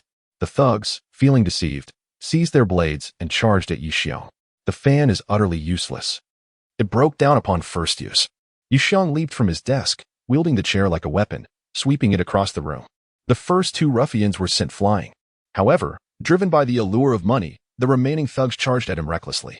With the chair in hand, Yu Xiong plunged into the crowd, striking down like a fierce tiger descending from the mountains, leaving cries of despair in his wake. Suddenly, a sharp pain pierced his back as he was struck with a blade, his shirt tearing instantly. "Haha, I've earned 1 million. I've struck it rich," exclaimed a short thug, elated. The warmth spreading across Yu Xiong's back ignited his fury. With eyes resembling those of a beast, he fixed his gaze on the jubilant thug and charged at him. In mere moments, he had the thug in his grasp. The sound of bones cracking filled the air as the thug let out a horrific scream, his limbs brutally torn apart, skin barely clinging to shattered bones. This meant he would spend the rest of his life confined to a bed. Who still wants 1 million? Yu Xiong kicked the unconscious thug aside and surveyed the room. The remaining thugs were paralyzed with fear, retreating hastily. They had never encountered someone as ruthless as Yu Xiong, who would trade 1 million for a lifetime in a wheelchair. They were merely trying to make a living. Who would risk their life? Suddenly, a knife was thrown, and a cacophony of clattering ensued. In a matter of moments, not a single thug remained with a weapon. They fled far away. Yu Xiong strode purposefully towards He Haodong. Panic-stricken, He Haodong dashed for the exit. Yu Xiong unleashed a powerful kick, sending a chair flying, crashing into him. He then approached and lifted him effortlessly. "What do you want? I warn you. Murder entails a price. If you dare lay a finger on me, you will not enjoy a moment of peace," He Haodong stammered nervously. "Have you ever provided me with peace?" Yu Xiong slammed him against the wall with such force that his body nearly crumbled. Coldly, he remarked, "How many times have I warned you? Have my words fallen on deaf ears? It seems you require a harsh lesson to remember." With that, Yu Xiong pressed his hand against the wall, forcefully bending one of He Haodong's fingers. The sound of bone snapping echoed, and his pinky was wrenched painfully back. Immediately, He Haodong's screams pierced the air, akin to a slaughtered pig. Yu Xiong bent a second finger back. He Haodong trembled in agony, tears streaming down his face. Onlookers outside were paralyzed, instinctively clenching their fists, as if Yu Xiong were breaking their own fingers. This was merely a lesson. Should he send others to harm me again, I will ensure you vanish from this world. After Yu Xiong spoke, an aura of death emanated from him as he coldly declared, "Whether you believe it or not, I can still walk down the street with my head held high after ending your life." He unceremoniously tossed the dying He Haodong onto the ground before departing from the Fuhua Hotel. He Haodong lay there, trembling in pain, his eyes revealing a gaze filled with hatred. "Yu Xiong, just wait. I, He Haodong, will not rest until I avenge this grievance." He shouted angrily at a group of thugs. "What are you still standing there for? Hurry and take me to the hospital." As Yu Xiong exited the hotel, his phone rang. It was a call from Du Yuehua. Yu Xiong had long been aware of her placing a spy in the Fuhua Hotel. Otherwise, she wouldn't have known so swiftly about Krine's capture during the previous incident. It seemed that her informant had alerted her about the commotion he had caused at the hotel. He was curious about the identity of the spy Du Yuehua had stationed there. "Yu Xiong, why did you cause trouble at the Fuhua Hotel again?" Du Yuehua inquired anxiously from the other end of the line. Hearing her concerned tone stirred excitement within Yu Xiong. He realized that Du Yuehua had unwittingly become a figure of great significance in his life. "It's nothing, just a little scratch," he replied nonchalantly. "What? Is it serious?" Du Yuehua asked, her voice filled with concern. "It's just a minor injury, merely a surface wound. A little ointment will suffice, though it's on my back. So it's a bit inconvenient for me to apply," he explained.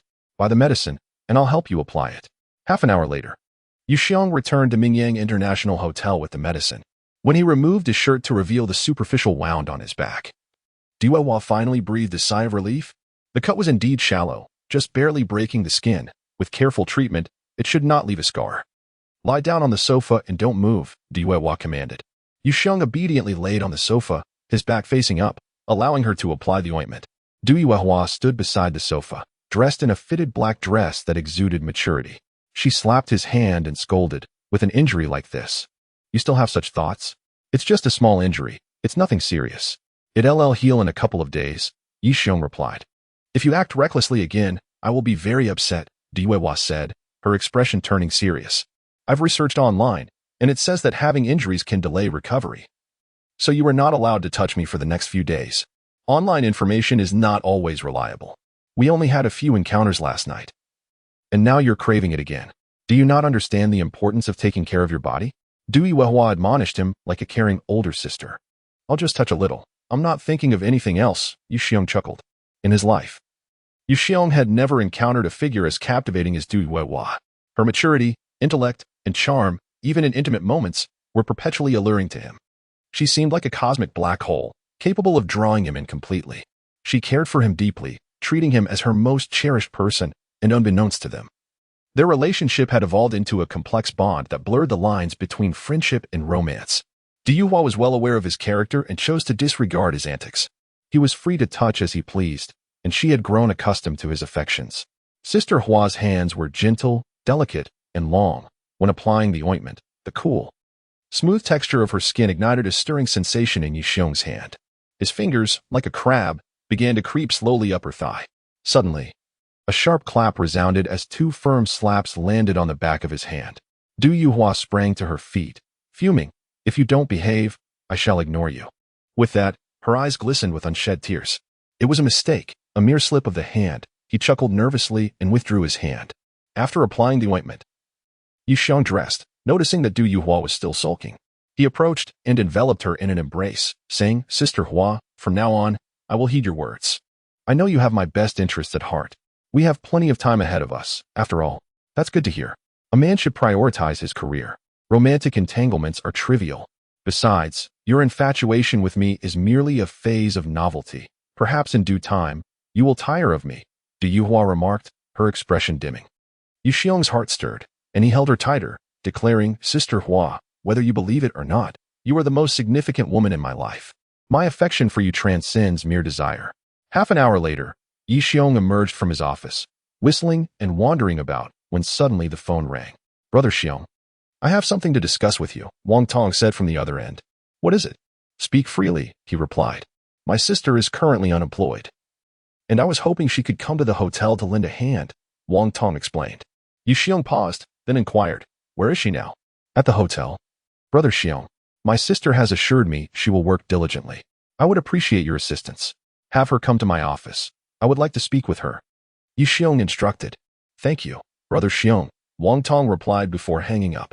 After ending the call, Yi Xiong returned to his office, settling into his desk chair and crossing his legs. The office spanned approximately 40 to 50 square meters, lavishly decorated, second only to Du Yuehua's office within the hotel. He rarely sat in this office, sometimes going days without entering. However, as the second in command, just below Du Yuehua, the office was regularly cleaned, maintaining an expansive and bright appearance, exuding luxury. "Knock, knock," a voice called from outside. "Come in." The door swung open, revealing Wang Shu, dressed in a skirt. Her face bore a light application of makeup, and her long hair had been cut short, giving her a more refined appearance. Compared to her previous haughty and vain demeanor, she now seemed considerably more agreeable, at least on the surface. With a heart-shaped face, willow leaf brows, and peach blossom eyes, her pink lips were striking. Despite her vanity and cruel nature, Wang Shu could still be considered a beauty overall. Otherwise, countless men would not have been captivated by her, including Wang Bin, who lost his position as vice president for her sake. However, in terms of the essential qualities that define a woman, she fell short when compared to Sister Hua. Wang Shu, with her head lowered, dared not raise her gaze and softly greeted, "Hello, President Yi." "Lift your head," Yu Xiong replied calmly. As she mustered her courage to meet his piercing eyes, her lips quivered, hesitant to speak. "If you have something to say, do not hold back. What you articulate now may influence my decision regarding your employment, so contemplate your words carefully," Yi Xiong preemptively declared. Taking a deep breath, Wang Shu raised her head, her gaze locking onto Yi Xiong. Tall, handsome, and commanding, his eyes were as sharp as blades, seemingly capable of piercing through one's very soul. Had she not witnessed it firsthand, Wang Shu could scarcely believe that within a mere 2 months, the filthy construction worker she once scorned, one she couldn't even bear to glance at, had transformed into someone she now revered. As the husband of Yang Sini and the general manager of Mingyang International Hotel, each of these titles left her astounded. His ability to single-handedly contend with the local titan, Haotian Group, while revitalizing the struggling Mingyang International Hotel, stood as a testament to his prowess. Regret washed over her as she reflected on her earlier transgressions against him. President Yi, I apologize. I was wrong, Wang Shu declared with conviction. Pray tell, in what manner did you err? Yi Xiong retorted with a sardonic smile. Having been born into poverty, I was accustomed to suffering, which fostered my aspirations towards wealth. In the past, I held the affluent in high esteem while looking down upon the impoverished, befriending only those of worth. I even exploited my beauty to ascend the social ladder. I recognize my past misdeeds, which offended you, President Yi. Here, I humbly admit my faults, and I assure you, I shall work diligently and will not impose any further troubles upon you, Wang Shu articulated earnestly after much contemplation. Is that all? Yu Xiong reclined in his seat, his gaze penetrating. That's all, Wang Shu replied, her heart racing with anxiety. Yu Xiong remained silent, fixated on her for several minutes. Under his intense scrutiny, Wang Shu felt a wave of shame. She had never envisioned a day when she would find it impossible to raise her head before a man she once deemed beneath her. It felt as though needles pricked at her back, and she yearned to escape his disdainful gaze. What sort of person do you believe I truly require? Yu Xiong inquired. Loyalty and obedience, Wang Shu answered immediately. Yi Xiong nodded thoughtfully, considering that Wang Shu, having recently graduated, managed to secure a position as a sales assistant at Future New City, indicating that she possessed some degree of capability beyond mere charm. After all, among the many vainly beautiful women, why had he chosen her? Since her arrival at the hotel, she must have conducted her research, otherwise, she would not have accurately articulated the qualities he sought in an employee. You are mistaken. Loyalty and obedience characterize ordinary staff. For pivotal positions, the most crucial attribute is capability, Yi Xiong stated earnestly. Upon hearing this, Wang Shu's heart raced as she excitedly asked, President Yi, does this mean you agree to hire me? To her ears, his words hinted at a possibility of being valued. The hotel is preparing to establish a public relations department to handle matters related to public relations, including media and press affairs. This department existed previously, but was disbanded due to staff reductions before my arrival. Now that the hotel is back on track, it is time to reinstate this department. I am entrusting the public relations department to you. Your probationary salary will be 15,000. After the probation period, your salary will be adjusted based on your capabilities. The company has allocated 5 positions under your department, and you will be responsible for the recruitment. Now, please proceed to the Human Resources Department to commence your employment. Yu Xiong concluded, waving his hand to dismiss her. Wang Shu was momentarily stunned, as if struck by a falling pie from the heavens. A wave of excitement surged within her, and she suddenly felt as though her former self was utterly worthless. When she arrived, she had worried that Yu Xiong would hold grudges from the past and would be reluctant to employ her, even if he did hire her. She feared she would be relegated to the role of a mere hostess or a server. To her astonishment, he not only refrained from mocking or blaming her, but instead bestowed upon her such a significant position, with a salary exceeding that of the new city sales center. And this was merely the probationary period. After its conclusion, earning 20,000 a month seemed within reach. Wang Shu felt a sudden sting in her nose, and, overwhelmed, she knelt down. Yu Xiong was taken aback, utterly unprepared for Wang Shu to prostrate herself before him. What are you doing? I'm not dead yet, he exclaimed in anger. Wang Shu stifled a laugh but quickly suppressed her amusement upon seeing the fury etched on Yu Xiong's face. With utmost seriousness, she replied, Mr. Yi, I was blind to your virtues and judged you with a narrow mind. I am deeply grateful for your generosity. I assure you that I will work diligently to repay this opportunity you have given me. Enough, you may leave now. Yu Xiong waved his hand again. Wang Shu stood and exited the office. Outside, Wang Tong was pacing anxiously, and as soon as he saw her, he hurried over, asking, Sister, what did Brother Xiong say? He has hired me as the manager of the public relations department, and I am in charge of the entire department with a probationary salary of 15,000. Wang Shu replied, her face alight with excitement at the unexpected salary. Sister, this is a significant opportunity that Brother Xiong has given you. You must seize it and repay his kindness, Wang Tong said earnestly. Brother, I will certainly work hard and not bring you shame, Wang Shu affirmed resolutely. Meanwhile, In the office, Yi Xiong reclined on the sofa, lost in contemplation. Wang Shu had made quite a good impression on him today, given his friendship with Wang Tong. Providing her with a job was certainly no issue, and her capabilities should suffice for the role. However, he harbored concerns that Wang Shu might have ulterior motives. I hope she is genuinely remorseful, he mused. Setting aside his complex thoughts, Yi Xiong began to reflect on recent events, the most pressing of which was his own health condition and the so-called Jin warriors. Yan Li was merely a simple soldier, yet his strength after transformation was formidable.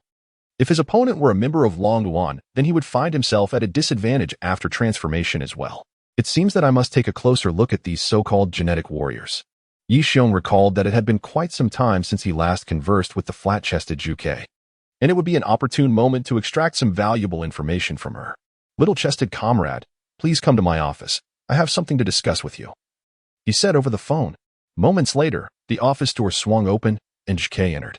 She wore a form-fitting black t-shirt under a sleek black jacket, paired with tight leather pants and black high-heeled shoes. Her shoulder-length, softly curled hair was dyed a pale red, and her exquisitely featured face bore no expression, reminiscent of the icy waters of a winter lake. This woman, perhaps having spent too long away from the Phoenix, had adopted her own dismal habits. Must she always maintain an air of aloofness? As she stepped into the office, it felt as if the temperature had dropped several degrees. Please close the door, Yi Xiong instructed, pointing towards it. Zhu Ke hesitated but did not move. Afraid I might assault you? Yi Xiong quipped, glancing at her remarkably flat chest and chuckling. Rest assured, I have never been fond of such matters, especially not with you. What brings you to summon me? Zhu Ke asked, her patience with his shamelessness waning. Nothing much. It's been a long time since I last saw you, and I wanted to see if you've grown any, Yi Xiong replied, his gaze sweeping over her chest before shaking his head. It appears you remain hopeless. You. Zhu Ke took a deep breath, suppressing her anger, and coldly retorted. If you are merely here to exchange such trivialities, I shall take my leave. Hold on, Yi Xiong called out, his tone nonchalant. I wish to inquire about the genetic warriors. Why do you ask such things? Is something wrong with your body? Zhu Ke questioned, her concern evident. I am perfectly well. What could possibly be wrong with me? Yi Xiong rolled his eyes, uninterested in providing an explanation. Just tell me what you know about genetic warriors. Hearing this, Zhu Ke became increasingly convinced that something must indeed be amiss with Yi Xiong's health. Otherwise, he would not pose such questions. This matter had already been addressed by their superiors and did not require concealment from him. Thus, without hesitation, she began to elucidate the concept of genetic warriors. Genetic warriors are mutants developed through research conducted over the past 2 years. These individuals, having undergone the infusion of biochemical genes, can experience a manifold enhancement in their physical capabilities, be it strength, size, or destructive power, often exceeding tenfold or even several dozen times. The sole detriment, however, lies in their intellect and control. Upon transformation, their cognitive abilities plummet, leading to heightened emotional volatility and a diminished capacity to regulate their feelings. Consequently, their existence poses a significant threat. Presently, nations worldwide harbor a strong aversion towards genetic warriors. Upon discovery, they are swiftly eradicated. Nonetheless, some countries have commenced their own research into these genetic warriors. Yi Xiong listened intently, reminiscing about his encounters with Yan Li. At that time, after injecting the gene catalyst and transforming, he had indeed experienced uncontrollable fits of rage. Are there any distinctive traits of these gene warriors? Yi Xiong inquired after hearing the account. The gene warriors, prior to transformation, exhibit no differences from ordinary individuals. However, once they undergo transformation using the catalyst, the distinctions become apparent, most notably through their eyes, came the response. Yellowish, beast-like pupils?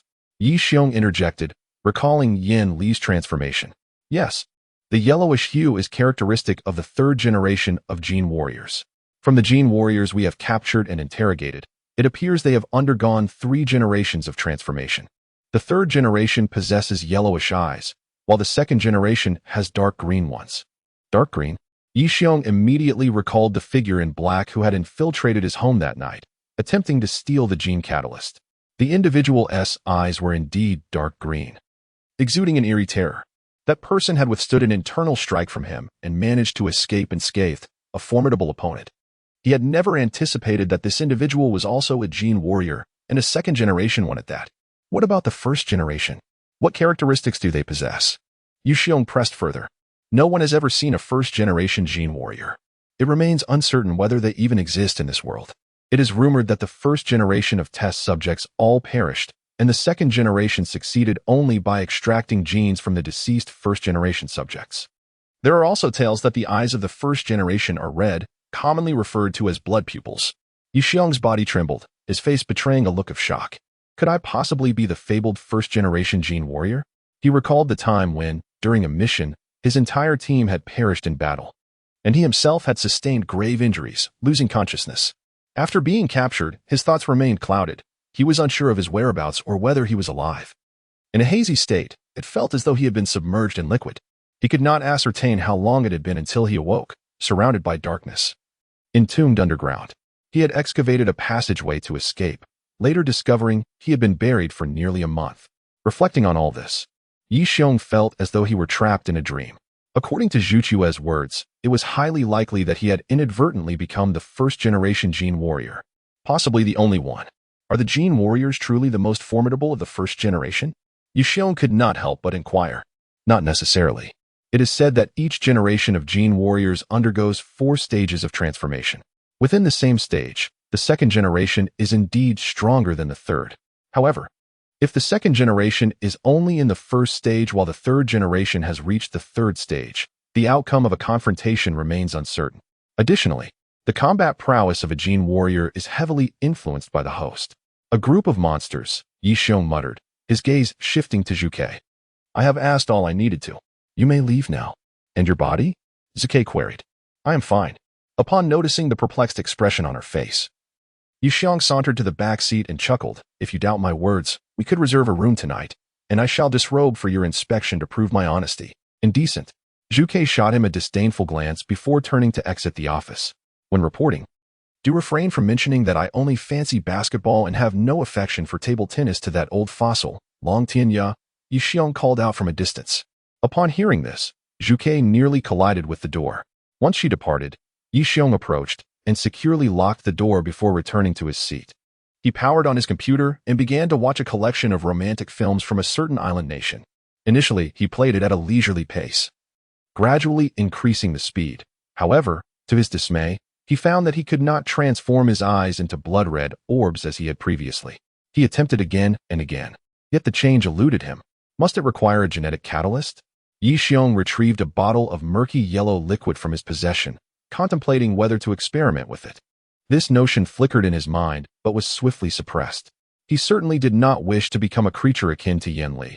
That would be utterly frightful. Just then, his phone rang. Upon seeing the name Big-Breasted Sister on the screen, a smirk crept across Yixiong's lips. Officer Luo, have you made up your mind? Is it 7 days or home in? He inquired with a grin. What time is it? You still have the gall to jest? Prepare to wash your backside and sit in jail, came the serious voice of Luo Weiwei from the other end. Officer Luo, don't scare me. I am timid. What if I become an idiot from fright? Will you support me in your next life? Yixiong replied playfully. Enough with the banter. I need to discuss serious matters. Luo Weiwei said, her tone tense and grave. I must ask you, did you create a ruckus at the Fuhua Grand Hotel and assault He Haodong, injuring numerous security personnel? Indeed, that transpired. He Haodong has repeatedly sent people to harm me. If I do not show him some resistance, he might think I am too easy to bully. Yixiong responded coldly. You've landed yourself in serious trouble. I've just received word that Director Huang Weifu of the Municipal Bureau has been contacted from above and is now leading dozens of armed officers to Mingyang International Hotel in search of you. You still have time to leave. Otherwise, if they capture you, it will be a dead end, Luo Weiwei said anxiously. I have faced death many times in my life. It is not so easy to extinguish me, Yixiong replied with a cold smile, a fierce glint in his eyes. Officer Luo, thank you for the warning. Do not worry, I won't encounter any mishaps before you decide between Home Inn and the 7 Days Hotel. After concluding the call, he heard the distant wail of police sirens. At the entrance of Mingyang International Hotel, several police vehicles came to a halt, and dozens of armed officers disembarked, startling everyone in the lobby. Surround both the front and back entrances of the hotel. Upon sighting the target, apprehend immediately, and if there is any resistance, shoot to kill, ordered Director Huang Weifu in a commanding voice. A dozen police officers formed 2 groups, tightly encircling both the front and back entrances of the hotel. The remaining officers, under the leadership of Huang Weifu, proceeded directly into the lobby.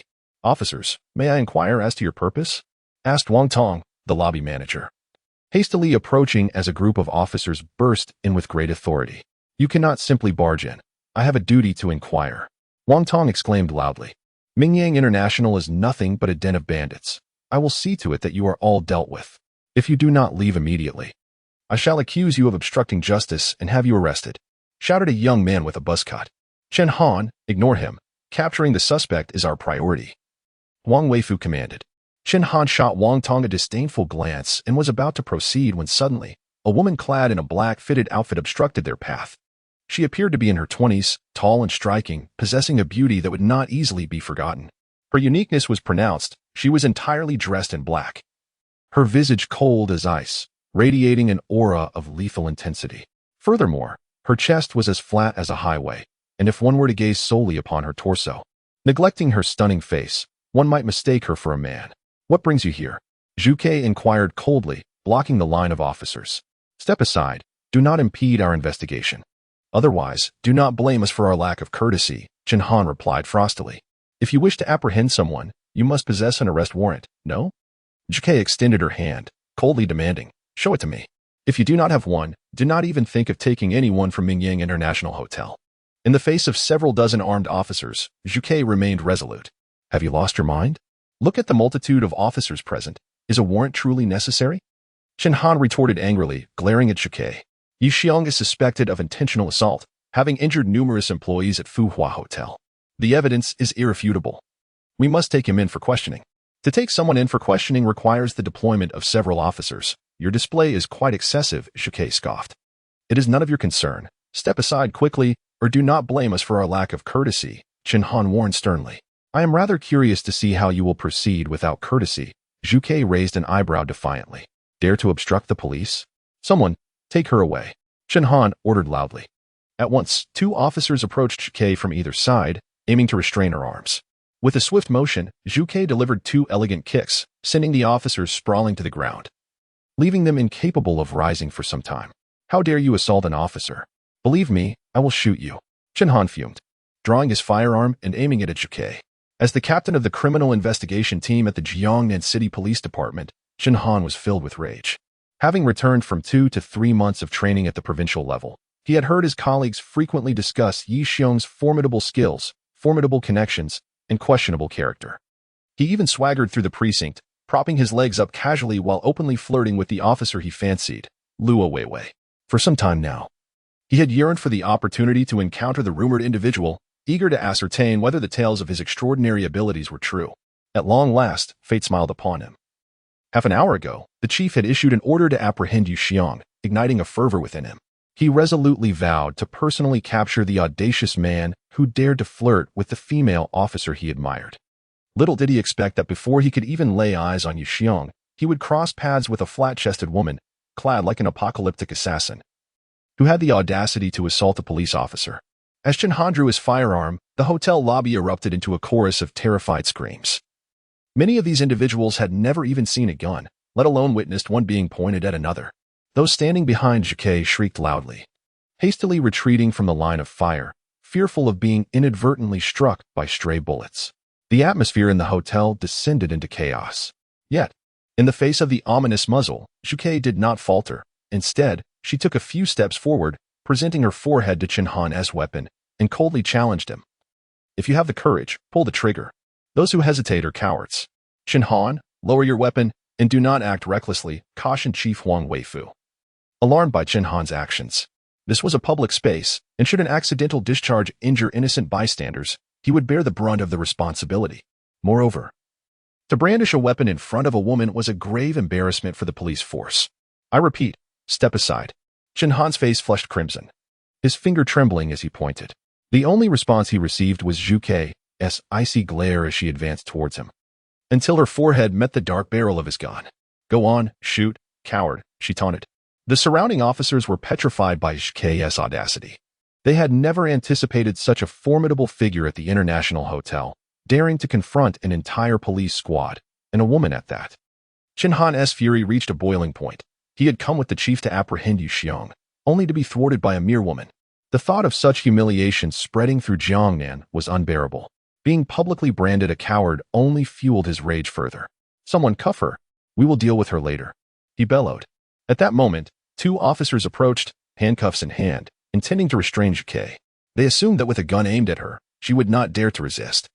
However, before they could reach her, she executed a swift kick, sending them sprawling to the ground, incapacitated like the two officers before them.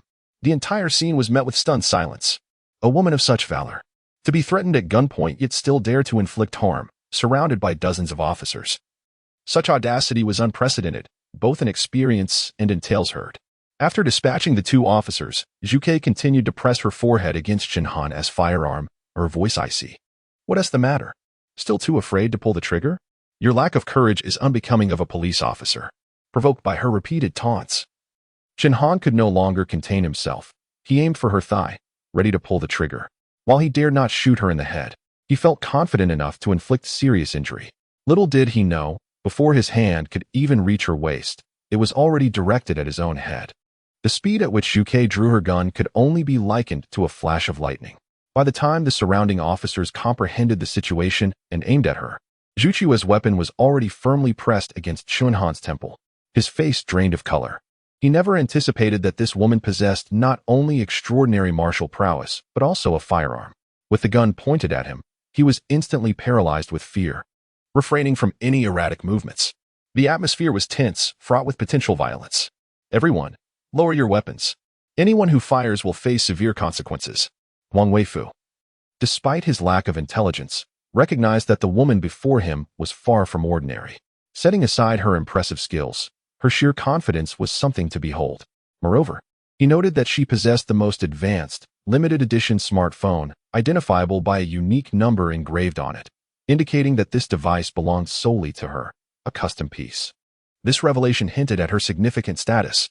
Though he could not ascertain her exact identity, he was certain of one thing. This woman commanded respect. "Ma'am, I apologize for the actions of my subordinate," Huang Weifu said as he approached her, producing an arrest warrant which he presented with utmost deference. The shift from you to ma'am in his address signified a notable change in his demeanor. The onlookers were left astounded. The hotel staff could hardly fathom that this seemingly unassuming woman, who typically obeyed Yi Xiong, held such stature. Chenhan, pale as a ghost, was no fool. He began to grasp the implications of the situation. Zhuke examined the arrest warrant closely, her brow furrowing with concern. "Sir, this is all procedural," Huang Weifu murmured, his tone exceptionally conciliatory. "Yi Xiong deliberately harmed someone, and the evidence is irrefutable. We are merely following protocol." As Zhuke hesitated, a calm voice resonated from the upper floor. "Xiaosong, bring me the arrest warrant." Yi Xiong appeared slowly at the top of the stairs. The officers instinctively raised their weapons, each on high alert. "Do not be hasty. Be careful not to discharge your weapons," Yi Xiong cautioned. Many of the officers had rarely fired their guns, and a careless discharge could lead to disastrous consequences. "Lower your weapons," Huang Weifu commanded sharply. Zhuke stepped forward to Yi Xiong, handing him the arrest warrant. "The warrant is legitimate. Do not resist, and return with them for the time being." Her primary concern was Yi Xiong's potential refusal to comply, as a confrontation could lead to dire repercussions. "I can handle my own affairs. I do not need that old fool interfering," Yi Xiong retorted, glancing at the arrest warrant with a frown. This document had been directly issued from the provincial office, transmitted to the city bureau via fax, which explained Huang Weifu's elaborate preparations and the multitude of officers dispatched to apprehend him. It seemed that a mere feather had been mistaken for a command. "It appears that Yi Haodong's connections within the province are rather formidable. I have truly pressed him into a corner, prompting desperate measures. Director Huang, I assure you, I am a law-abiding citizen, fully cooperating with the police." Yi Xiong stepped into the center, extending his hands in a gesture of submission, mimicking the act of being handcuffed. Zhuke breathed a sigh of relief. She had genuinely feared that Yi Xiong might resist, and the consequences of such defiance could be unthinkable. However, Yi Xiong waited with his hands raised for an extended period, yet none of the officers dared to approach him. Who could tell if he was merely feigning compliance? Ultimately, it was Chenhan who rose from the ground, retrieving a pair of handcuffs from his waist, securing Yi Xiong's wrist with a fierce glare. "Brother officer, we are strangers. Is that gaze of yours not a tad excessive?" Yi Xiong mocked. "My name is Chenhan, the captain of the Municipal Criminal Police Unit. Remember it well," Chenhan declared with an air of arrogance. I generally do not concern myself with such lowly ranks. Unless they are directors like Huang Weifu or notable officers like Luo Weiwei, whose names I might actually recall, Yu Xiong scoffed. You. Chen Han pointed at Yu Xiong, pausing before continuing. Once you arrive at the police station, let's see how obstinate you can remain. Dealing with you will be a piece of cake. Yi Xiong's lips curled into a cold smirk. We shall see. Chen Han shot Yi Xiong a piercing glare. At that moment, Huang Weifu's phone rang. Upon seeing the familiar number, he immediately adopted a serious demeanor and stepped aside to take the call. After a brief conversation, he returned, his expression grave. Chen Han, come here, Huang Weifu ordered. Once Chen Han approached, Huang Weifu lowered his voice, saying, I just received a call from above. Yi Xiong cannot be detained in the city. You must take a dozen elite officers and drive him directly to the provincial bureau, handing him over to the designated individual. Rest assured, Director, I will ensure his safe delivery to the destination, Chen Han replied, a smug smile creeping onto his face. This time, Luo Weiwei will accompany you. Make sure to take her along, Huang Weifu instructed. That may be problematic. We are on a mission. Chen Han hesitated slightly. Have you not always wanted to work alongside Luo Weiwei? This is a splendid opportunity, and I am specifically providing you both the chance to go together, Huang Weifu added, patting his shoulder. Perform well on this mission. Do not botch it. The provincial authorities are watching closely, and this could be a significant opportunity for you to become deputy director. Director, I guarantee the task will be completed, Chen Han asserted resolutely. He promptly selected 10 elite officers on site, summoned 3 vehicles, and personally escorted Yu Xiong into one of them. Moments later, Luo Weiwei arrived, clad in her police uniform. She exuded a commanding presence. Before entering the vehicle, she shot Yu Xiong a disdainful glance, as if she did not recognize him, and then took a seat beside Chen Han. Ah, you've arrived. It's been quite some time, Chen Han exclaimed, his eyes lighting up at the sight of Luo Weiwei. Since returning from studying in the province over 2 months ago, he had not seen Luo Weiwei for 3 months. To his surprise, upon his return, he found her even more beautiful and alluring than before. Luo Weiwei nodded slightly, acknowledging him. She glanced at the rearview mirror and noticed Yu Xiong grinning mischievously at her, prompting her to roll her eyes. Xiao Zhang, let's depart. Chen Han called out to the officer behind the wheel. The 3 vehicles set off simultaneously, one leading the way, the one transporting Yi Xiong in the middle, and another trailing behind. These 3 vehicles were well-equipped, reminiscent of a convoy escorting a dangerous criminal. Officer Luo, where are you taking me? Yi Xiong inquired playfully from his cage in the back seat. Shut your mouth and sit quietly, Chen Han shouted before Luo Weiwei could respond. Officer Luo, I wonder if there are any 7 days or home and hotels in the provincial city. Yu Xiong continued to ask, disregarding Chen Han's reprimand entirely. Luo Weiwei's lips twitched. At such a moment, this man still had the audacity to ponder trivial matters. Chen Han was infuriated, unable to believe that Yu Xiong dared to ignore him. Enjoy your moment of arrogance. Soon enough, you'll know your fate, Chen Han thought to himself. The journey from Jiang'an City to the provincial capital of Guangzhou City would take approximately 4 hours. Throughout the ride, Chen Han attempted to engage Luo Weiwei in conversation. But unfortunately, she remained distant, responding only briefly, which left him feeling embarrassed to continue. He assumed that her aloofness was due to her task and the presence of others. But little did he know that Yi Xiong in the back seat had begun to recite poetry. Fallen flowers have intent, while flowing water is heartless. How tragic, truly tragic. Yi Xiong lamented, shaking his head with a sigh. Earlier, Chen Han had asked Luo Weiwei a few inconsequential questions. But Yu Xiong had discerned that this so-called chief of the criminal police seemed to have taken a liking to the well-endowed lady. Unfortunately, Luo Weiwei showed no interest whatsoever. Shut up, Chen Han shouted in anger. A toad wishing to eat swan meat. How pathetic, how pitiful. Yu Xiong continued unabated, with his face flushed with rage. Chen Han thought that if it weren't for the mission, he would have dragged Yi Xiong out and given him a good beating. The most tragic aspect of humanity is the lack of self-awareness. One may be a pile of manure yet still hope for a flower to bloom amidst it. How is that even conceivable? Yu Xiong continued his unrelenting chatter like a robot. This flower is truly beautiful, healthy, and upright. Especially its pair of buds, so full, so enticing. Such a stunning blossom could never be placed amidst manure. This exquisite flower deserves to bloom in a 7 days or home and hotel. Fallen petals are not without feeling. They transform into spring mud to nurture the flower. Yi the poet swayed his head, immersed in his musings. Shut up. Luo Weiwei could no longer contain herself at this point. Can you be any more shameless? Wei Wei, ignore him. This guy clearly has a screw loose, spouting nonsense, Shinhan retorted. Is this nonsense? This is outright sexual harassment. Wei Wei had grown weary of this individual, having become numb to his antics after numerous encounters. It would indeed be a strange day if Yu Xiong ever refrained from his usual teasing. 2 hours later, as the vehicle traversed through a tunnel, the car ahead suddenly decelerated. Report, a traffic accident has occurred ahead. The situation is unclear, came the alert from the front vehicle. Caution, continue to observe and heighten our vigilance, Chen Han commanded into the microphone. Instinctively, Wei Wei drew her firearm, her eyes scanning the surroundings.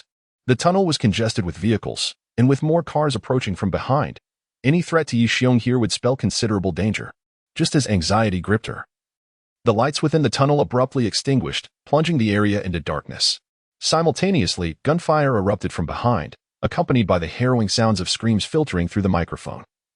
It was evident that the vehicle behind them was under attack. Enemy attack, stay alert. Wei Wei shouted. Xiao Zhang, Wei Wei, get out of the car and run. Chen Han bellowed. Wei Wei swiftly exited the vehicle, rushing towards the back seat to rescue Yu Xiong. Chen Han, the keys, she cried out. Chen Han patted his body and exclaimed, oh no, the keys are left in the car.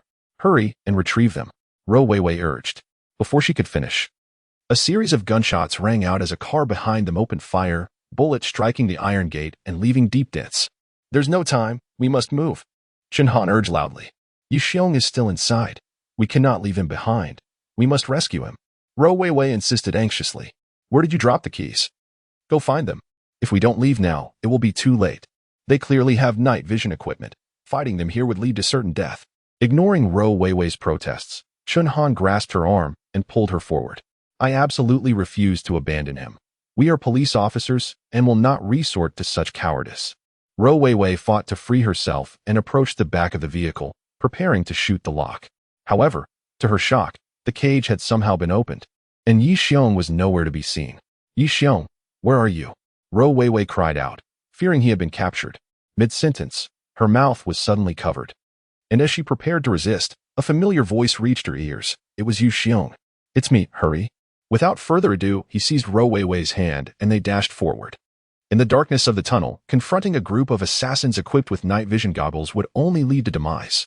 The sole escape route was to flee the tunnel to evade danger. At that moment, chaos ensued within the tunnel.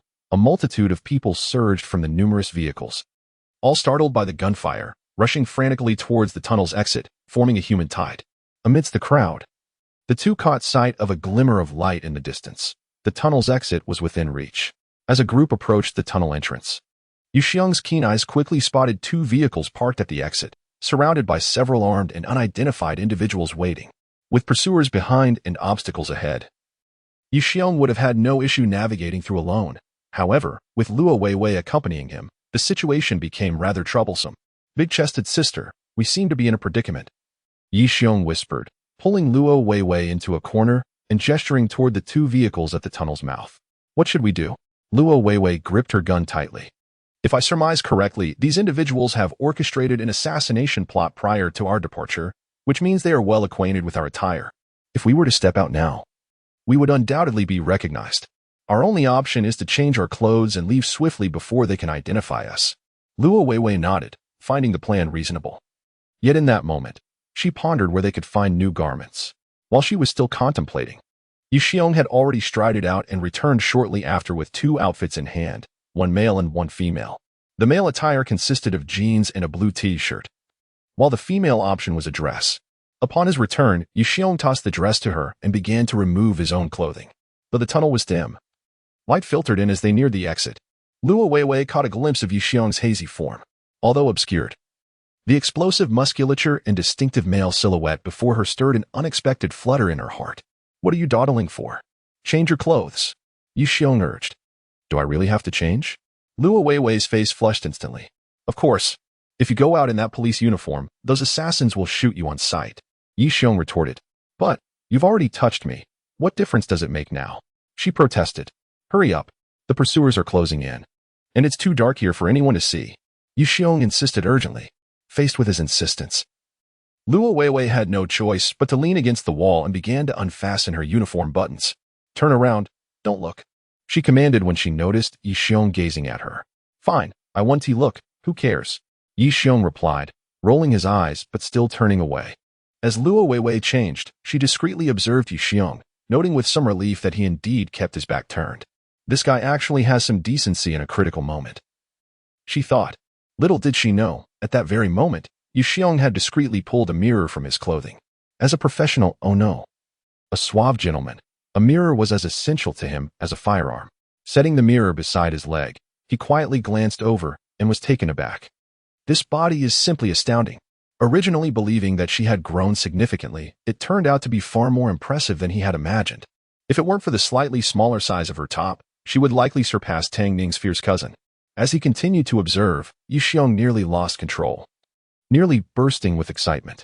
Could this truly be the legendary enchantment? He never anticipated such fervor lurking within, a testament to the adage that one should not judge by appearances. As Luo Weiwei donned her attire, she kept a watchful eye on Yi Xiong, wary of any indiscretions.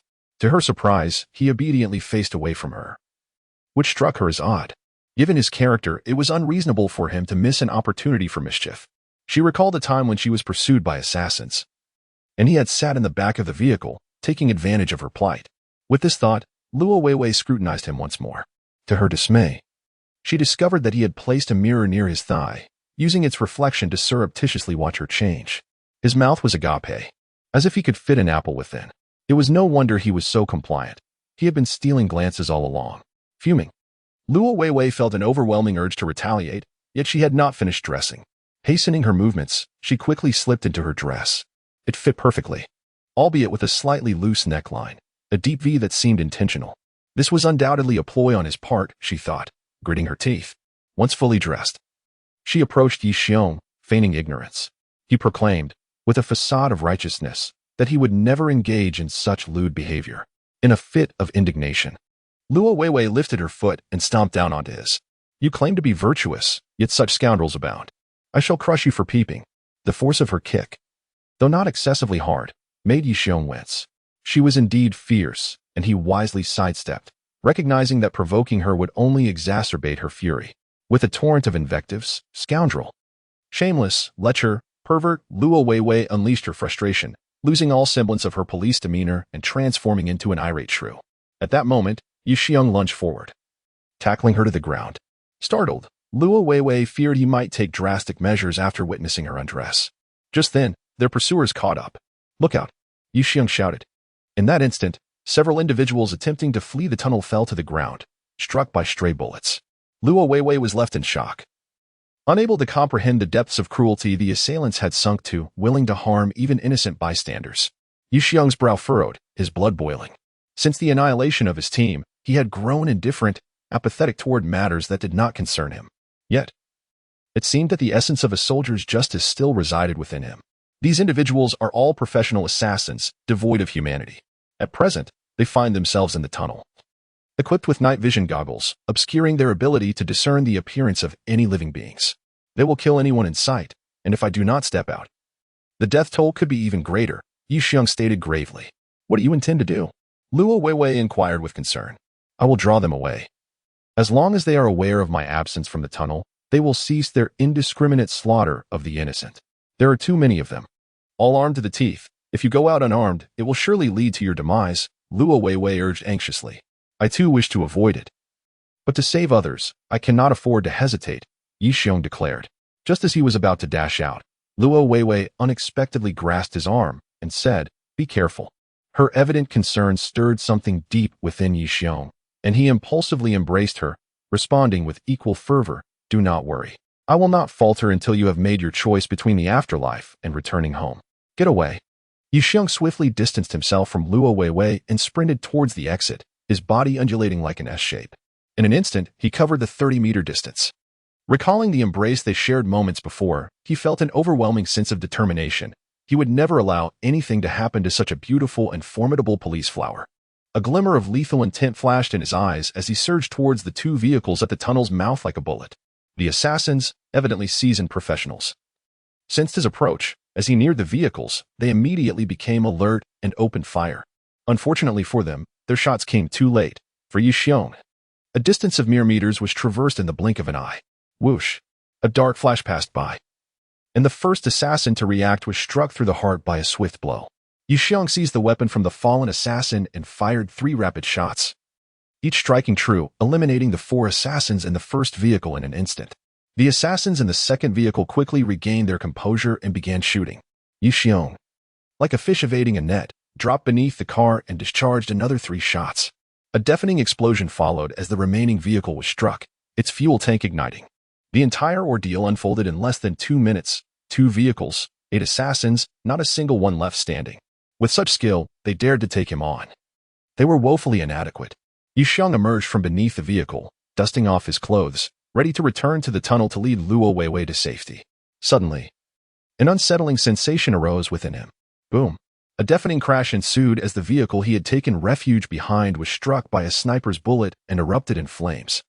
In the tunnel, Luo Weiwei witnessed this harrowing scene, momentarily frozen in shock. She rushed out, firing 3 or 4 shots into the forest. Damn it, rogue. Don't you dare die. Luo Weiwei disregarded her own safety and ran to the site of the explosion, scanning the area desperately for Yi Xiong's body. Unfortunately, the surroundings were littered with debris from the wreckage, and Yi Xiong's body was nowhere to be seen. It's over. This fool has likely been blown to who knows where, Luo Weiwei said anxiously. She leapt off the highway, searching fervently, determined to recover even a fragment of his body. It is accomplished. 5 million is now in hand. A petite figure clad in camouflage leapt from a tree on the mountainside, swiftly disappearing into the depths of the forest, hastily vacating the scene. As a professional assassin renowned for her marksmanship, the first imperative after completing a mission is to vacate the premises without delay. Just as the sniper had traversed a mere few dozen meters, she unexpectedly encountered a silhouette ahead, casually leaning against a tree while engrossed in their mobile device. Upon noticing her approach, the figure's eyes glimmered with disdain. Such an escape velocity is only suitable for a second-rate killer. However, considering her gender, one might concede her a passing grade. How could you possibly be here? Alive and unscathed? The female assassin was taken aback, drawing her weapon in preparation to fire, yet before she could react, the man was swifter. In the blink of an eye, she found herself pressed against a large tree, her neck firmly ensnared. How could this speed be possible? The sniper, well acquainted with the world of skilled fighters, recognized that this adversary was no ordinary individual, but rather an unparalleled master, perhaps even of the caliber of an organizational leader, far beyond her league. Cursed be it. Was he not merely an ordinary fellow? How could he possess such formidable prowess? Alas, she realized it was too late. TSK. I have encountered many assassins, yet never a female one, and she appears rather appealing. His gaze fell upon the female assassin's face, noting her exquisite features, willow-like brows, and apricot eyes, her delicate lips slightly parted in excitement, evoking a certain imagination. With proper training, her oral skills would surely be remarkable. Might those eyelashes be false? He observed that her lashes were exceptionally long, gently curling, which made her eyes appear particularly large and enchanting, imbued with an alluring charm. He could not resist the urge to tug at her lashes, attempting several times to no avail. They were astonishingly real. He found this quite amusing. Angel, in a state of exasperation, had been prepared for death since her first day as an assassin. Now, with her eyes closed, she braced herself for the impending demise, never anticipating such an encounter. From the moment she received the photograph of this man, she sensed he was somewhat extraordinary, though she could not pinpoint why, merely conjecturing.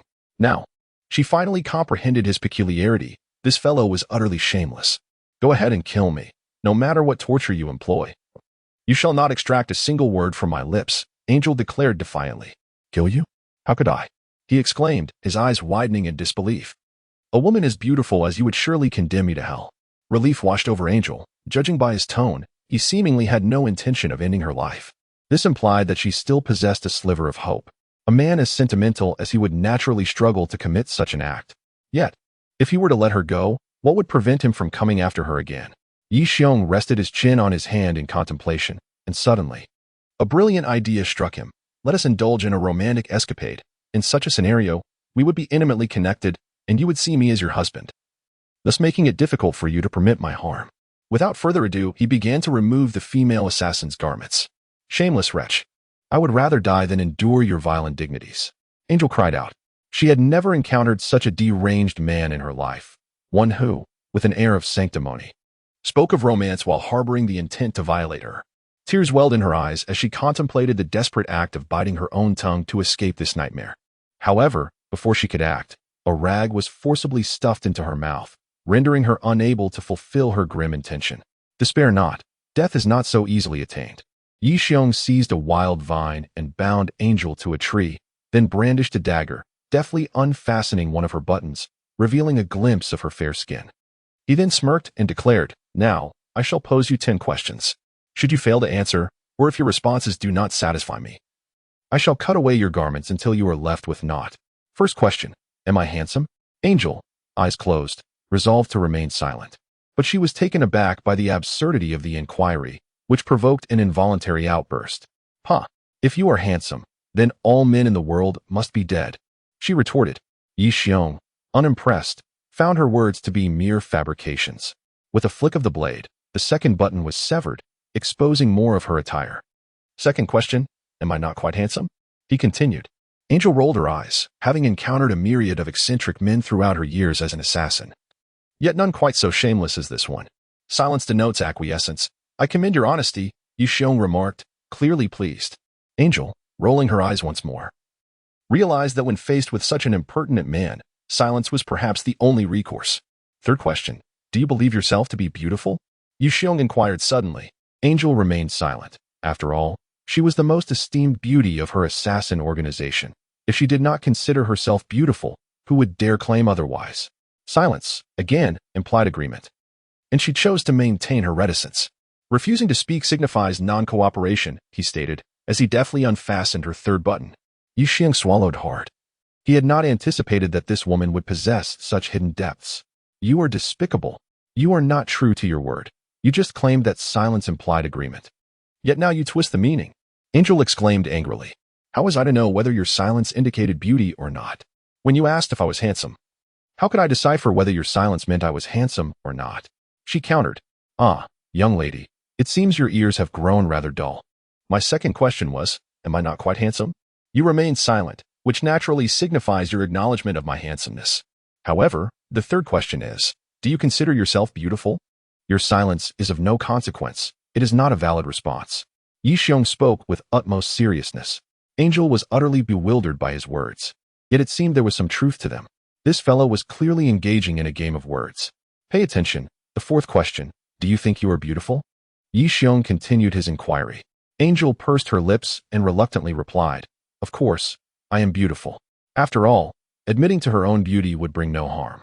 This fellow had previously stated that if she answered 10 questions, he would release her, for had already been addressed, leaving only 6 remaining. This question is valid, indeed. "You are beautiful," Yi Xiong nodded in acknowledgement. The fifth question, "What are your measurements?" Angel nearly lost her composure. Shouldn't he be asking about her name? Which organization she belonged to, who had sent her to kill him, and how many were dispatched? Instead, he posed such a vulgar question. 85, 61, 84, Angel responded.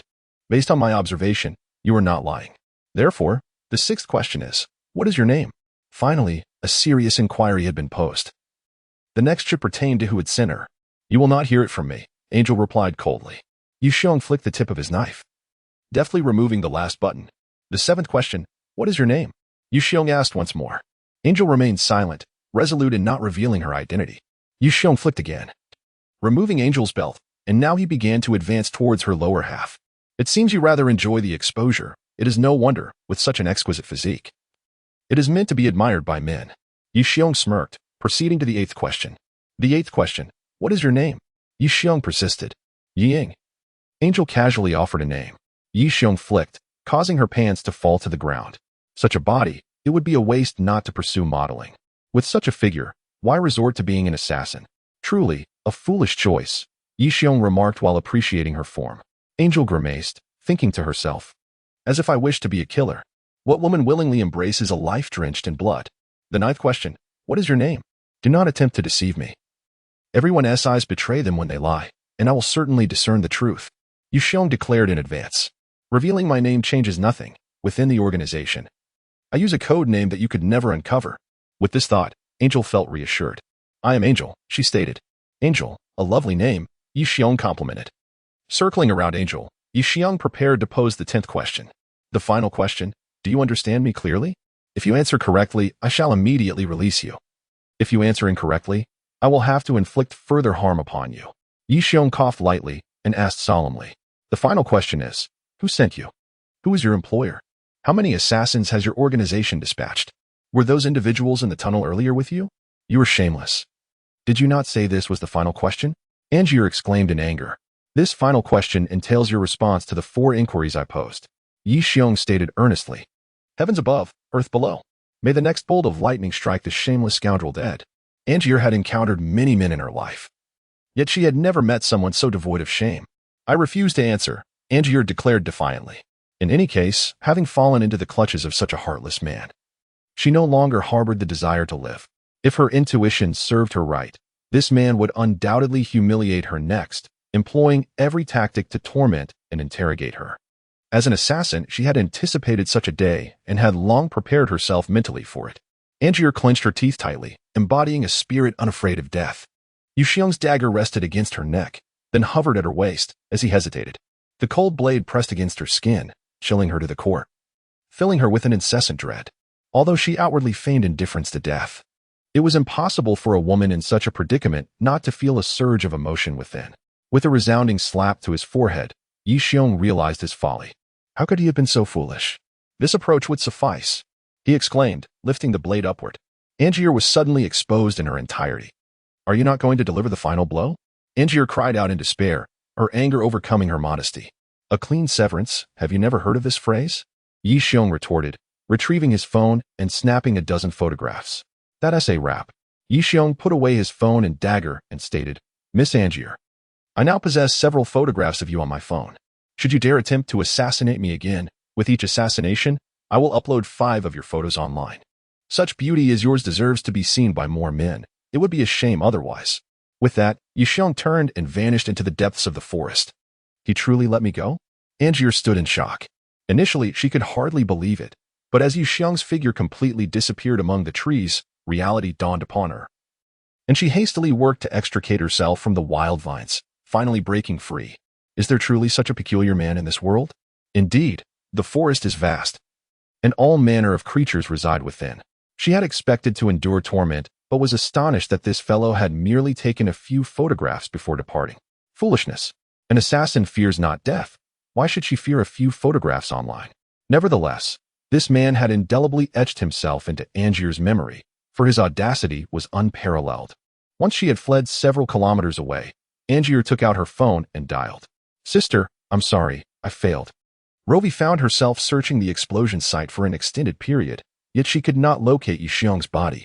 Initially, she was filled with concern, but soon after, a sense of relief washed over her. If Yi Xiong had perished in the blast, remnants of flesh would surely be scattered across the scene. The absence of such evidence suggested he had survived. Where could he possibly be? As she glanced around, her eyes suddenly caught sight of a figure emerging from the bushes ahead. It was none other than Yi Xiong. Are you all right? Rovi inquired, her gaze fixating on his knee. Yi Xiong lowered his head to inspect his knee, recalling that during his confrontation with the 8 assassins, blood had inadvertently splattered on him, creating the illusion of an injury. I was fine until I saw you, he replied. The recent explosion sent shrapnel flying, and now my entire leg feels numb. Yi Xiong limped forward, feigning pain as he gritted his teeth. Noticing his serious demeanor, Rovi felt no doubt and hurried to his side, offering her support. What should we do? Perhaps we should head to the hospital right away. Given that Rovi was already shorter than Yi Xiong, as she propped him up, she naturally bent forward, making it easy for him to catch a glimpse of her neckline. Yi Xiong nearly lost his composure, his heart racing and nose bleeding. We're not far from the provincial city. We should hasten back, he thought, reminding himself to maintain decorum, uncertain if it was the perfume Rovi wore or her natural scent. The delicate fragrance intoxicated him. What are you doing looking like that? Rovi asked with concern. It was evident from her worried expression that she cared for him deeply. Recalling the moment before the police arrived to apprehend him, Rovi had called to warn him. If she hadn't been anxious about him, would she have gone to such lengths? Yi Xiong suddenly felt a pang of guilt. Rovi had been so kind to him, and here he was pretending to be injured just to gain her sympathy. Was that too much? Yet, whether he feigned or not, he had to maintain the act. Everything is fine. Let us go, Yi Xiong said. Observing the pain etched on his face as he walked, Rovi could no longer bear to watch. She stepped in front of him, bent down, and exclaimed, Get on my back. You want to carry me? Yi Xiong questioned in disbelief. He had expected her to assist him with her arm, not to offer her back. Wouldn't that bring them uncomfortably close? That might not be appropriate, he hesitated. What are you waiting for? Come on, Rovi urged. I'm quite heavy, he protested. Recalling how during training, he had effortlessly carried over 100 pounds. But, are you getting on or not? If you choose not to, don't blame me for not helping you in your time of need. All right, I must get on, until you are satisfied, until you're exhausted. Seeing her unwavering determination, Yi Xiong had no choice but to wrap his arms around her neck, resting on her back. With a firm grip, Rovi effortlessly lifted him. Where are you taking me? Yi Xiong found it peculiar that she did not head towards the road but instead ventured into the mountains. The road was in disarray, a chaotic mix of individuals, and he could not ascertain whether assassins lurked among them. Given her current state, it was perilous for her to return. I plan to cross this mountain, find a vehicle on the other side, and take you to the hospital, Luo Weiwei replied. To his surprise, her thoughtfulness indicated she was not merely a woman of superficial beauty. Yi Xiong shared this sentiment. Luo Weiwei had grown desensitized to Yi Xiong's provocative remarks and was disinclined to engage with him. Initially, she felt somewhat at ease, but after walking several dozen meters, perspiration began to bead on her forehead, and her back was drenched with sweat, soaking her dress. Will this lead to my damnation? Yi Xiong, despite his thick skin, could no longer allow her to carry him and said, Weiwei, put me down. I can walk on my own. Don't fidget. I assure you, I can manage. Luo Weiwei obstinately replied, I can handle it. Exhausted and drenched, breathing heavily, her stubbornness was remarkable. In his life, Yi Xiong had committed many shameless acts. Yet never had he felt so uneasy. However, he was in a precarious situation. If Luo Weiwei discovered his deceit, her fiery temper would surely lead to his undoing. With no other option, he had to maintain his facade. Yet, allowing her to carry him any longer was out of the question. I urgently need to relieve myself. Please let me down. Yi Xiong resorted to fabricating a lie. You wouldn't be doing this on purpose, would you? Why is it that you only feel the urge now? Luo Weiwei suspected he was lying to avoid being carried. Can't you feel it? Yi Xiong inquired. Why is it that you feel the need to go now? Luo Weiwei finally set him down and walked a distance away. Yi Xiong then limped into the bushes to relieve himself. After a while, Luo Weiwei returned, accompanied by Chen Han. Upon seeing Yi Xiong unharmed, Chen Han's expression morphed into one of surprise, his gaze complex. Captain, Yi Xiong is injured. His knee was struck by a stray bullet. You need to carry him. Luo Weiwei said, wiping her brow. Chen Han harbored no doubts. Surviving such an explosive scenario was a stroke of luck, and sustaining an injury was only to be expected. Previously, when Luo Weiwei mentioned Yi Xiong's injury, Chen Han had assumed it was severe, not realizing it was merely a foot injury. This guy was indeed fortunate. What about the others? Yi Xiong inquired. Aside from the three of us, all the other officers have bravely sacrificed their lives, Luo Weiwei said, her eyes reddened, clearly distressed by the loss of her colleagues. They will be honored as martyrs, Yi Xiong offered comfort. It's all your fault. If it weren't for protecting you, they wouldn't have perished. Chen Han bellowed, suddenly throwing a punch at Yi Xiong's face. The attack was so swift that Yi Xiong barely had time to react. Due to his injured leg, he could not evade it, nor did he intend to. The punch landed squarely on his face, sending him sprawling to the ground. Chen Han, what are you doing? Luo Weiwei exclaimed, taken aback by Chen Han's aggression towards Yi Xiong, and hurried over to intervene. Did I err? This scoundrel must have offended someone to provoke such an array of assassins against him. If it weren't for this, would our brothers have perished in vain? Chen Han exclaimed with righteous indignation. Luo Weiwei, initially incensed, refrained from further comment upon hearing his words. Instead, she approached and helped Yi Xiong to his feet. Her expression tinged with melancholy. Chen Han's assertion rang true. Had it not been for Yi Xiong, would so many police officers have lost their lives? I am sorry. It is I who have brought them harm, Yi Xiong confessed, guilt-ridden, to Luo Weiwei. As police officers, we have long prepared for the day we might sacrifice ourselves. Their deaths were honorable.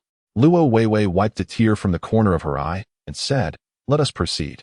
Only by escorting you to the provincial capital can our mission be deemed complete. Throughout their acquaintance, Luo Weiwei had always struck Yi Xiong as a formidable and imperious policewoman. Never had he anticipated such a sensitive side to her. In this moment, she appeared particularly enchanting. One day you will avenge them, Yi Xiong declared with unwavering resolve. Luo Weiwei nodded and called out to Chen Han, Captain, you must carry Yi Xiong. I absolutely refuse to carry such a person, Chen Han retorted. Given his current state, how long would it take him to walk on his own? Luo Weiwei raised her voice passionately. Chen Han, you are a soldier. The chief has entrusted us with the mission of safeguarding Yi Xiong to the provincial capital. Given his condition, is it not entirely reasonable for you to carry him? The chief tasked us with escorting him, not merely protecting him. I have already contacted the municipal bureau. They will dispatch personnel shortly. And we shall await them here, Chen Han stated. That will not suffice. I do not trust them, Luo Weiwei firmly rejected. Then let him walk on his own. He has already come this far, Chen Han replied coldly. Luo Weiwei's chest heaved with anger as she approached Yi Xiong, crouched down, and exclaimed, Yi Xiong, I will carry you. We will go together. Chen Han rushed over to block her, exclaiming urgently, Luo Weiwei, he is merely a prisoner. Must you treat him this way? He is our mission. You once escorted a murderer who was severely injured along the way, yet I did not see you carry him. Why this urgency for this man? Are you perhaps fond of him? Chen Han's eyes flared with anger. Luo Weiwei's reaction was exceedingly unusual. Her demeanor hardly resembled that of one addressing a mere prisoner. Her kindness surpassing even that shown to family. I am merely executing my duties, Luo Weiwei replied, her face flushed with embarrassment. As the two argued, Yi Xiong observed silently. Seeing Luo Weiwei cornered like this, he felt compelled to speak. Officer Luo, I once inadvertently saved her life during a mission. Is it wrong for her to act thus towards her savior? Unlike you, who behaves like a cold-blooded creature. Yi Xiong scoffed. Silence. Chen Han shouted, pointing an accusatory finger at Yi Xiong. Did I hit a nerve? It is no surprise that someone as cold-hearted as you would find no affection. Yi Xiong retorted with a disdainful huff. Seeing Luo Weiwei's unusual attitude towards Yi Xiong, Chen Han had long found him displeasing. Now, witnessing Yi Xiong daring to insult him, he could not contain his fury and threw a powerful punch towards Yi Xiong's face. Chen Han, no? Luo Weiwei exclaimed in alarm. Chen Han was a skilled fighter. Had Yi Xiong not been injured, he might have stood a chance, but with a limp, victory was nearly impossible. To his astonishment, a resounding crack echoed as Chen Han's large frame was sent flying, bloodied teeth falling from his mouth as he descended from the air. Luo Weiwei could hardly see how Yi Xiong had retaliated before Chen Han collapsed. Trash like you, don't even think about winning. Even if I broke both my legs. Crushing you would be as effortless as squashing an ant, Yi Xiong coldly remarked, clapping his hands. Chen Han rose, wiping his mouth, blood staining his hand along with fragments of teeth. He could hardly fathom that despite Yi Xiong's injury, he was still so formidable. Had Yi Xiong been unscathed, he would have been no match at all. A glint of murderous intent flashed in Chen Han's eyes as he swiftly drew a gun, aiming it at Yi Xiong. Luo Weiwei gasped, fearing Chen Han was provoked by Yi Xiong and had drawn his weapon. She hurriedly positioned herself in front of Yi Xiong, exclaiming, Chen Han, have you lost your mind? Do you realize what you are doing? Protecting Yi Xiong is our duty. Chen Han spat vehemently, gun trained on both of them, and coldly retorted, duty my foot. Do you even understand what you're saying? Luo Weiwei replied sharply.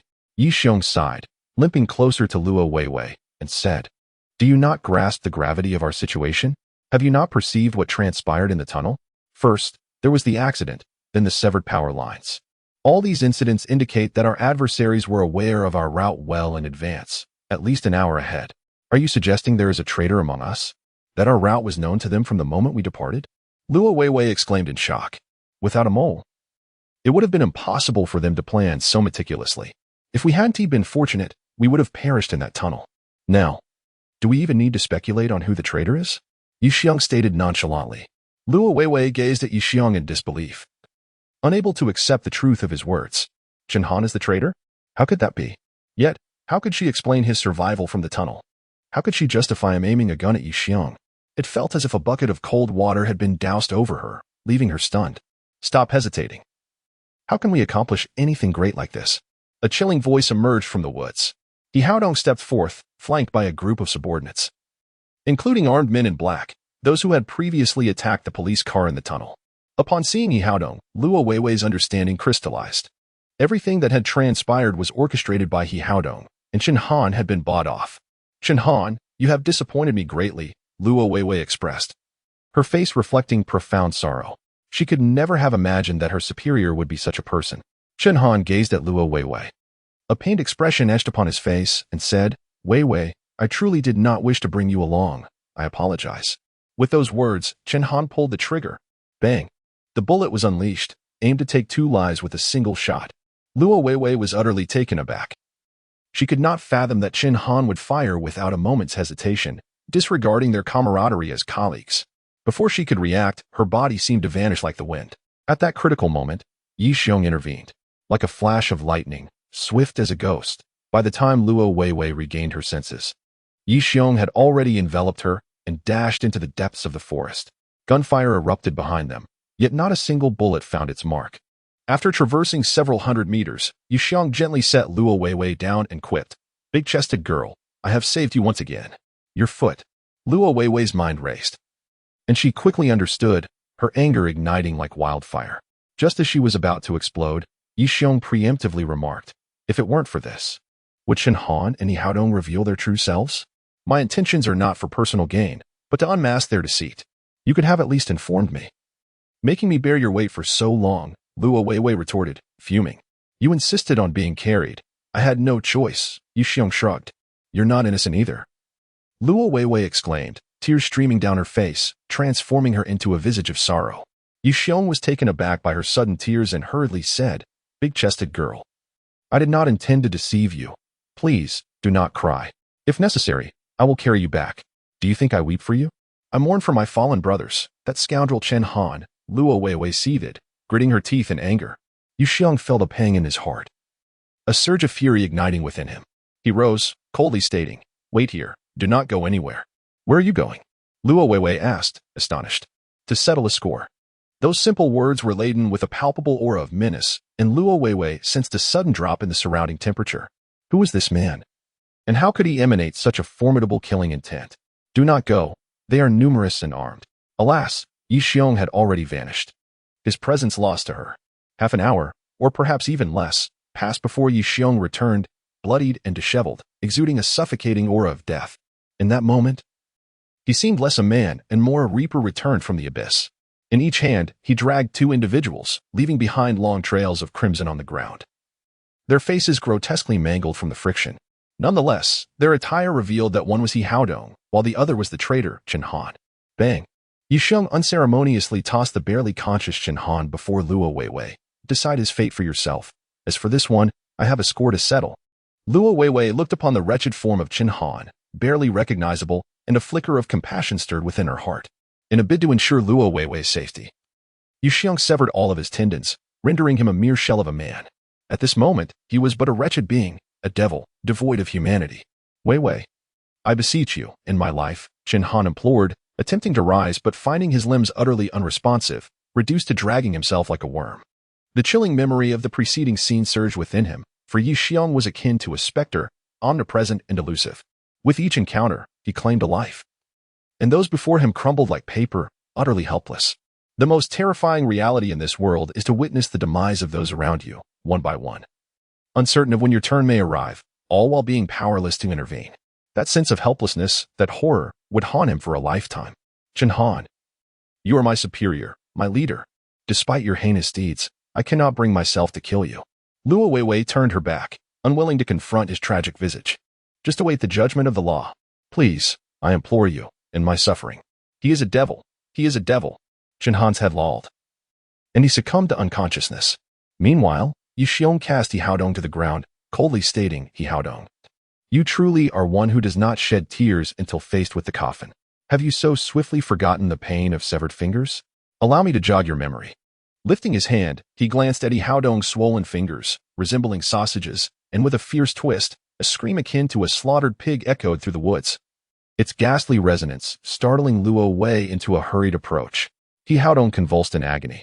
After having his fingers severed by Yi Xiong the previous day, he endured a night of torment, requiring multiple anesthetic injections to alleviate the pain, which had only just begun to subside. He had come prepared to exact a brutal revenge on Yi Xiong for his mutilation, having spent a fortune to enlist numerous assassins, including the elite of the Northwest Gang.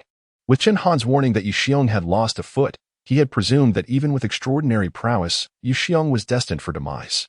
Little did he know, Yi Xiong's leg had not been broken. It was all a ruse. What terrified him most was Yi Xiong's formidable strength. Faced with dozens of assassins, he resembled a reaper returned from the abyss, effortlessly dismantling them as if they were mere straw, devoid of any capacity to resist. It dawned upon him that the previous incarnation of Yi Xiong had never unleashed his full potential. What had just been revealed was his true might. Yi Haodong's face turned ashen, racked with pain. I warned you yesterday, provoke me again, and I shall erase you from this world. It appears you have forgotten. Yi Xiong declared, drawing a dagger. Panic consumed Yi Haodong as he cried out, You cannot kill me. If you do, the He family will not spare you. Nor will the Situ family in Kyoto. The Situ family, Situwegwa?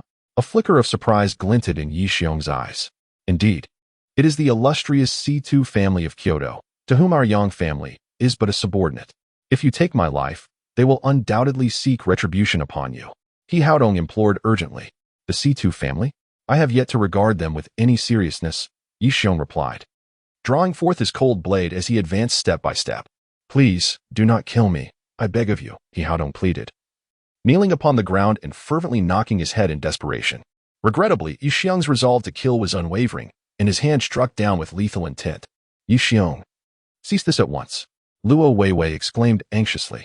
Upon seeing Luo Weiwei, Yi Haodong seemed to grasp at a lifeline, exclaiming, Officer Luo, I beseech you, persuade him to spare my life. If you do, I shall reveal to you a monumental secret.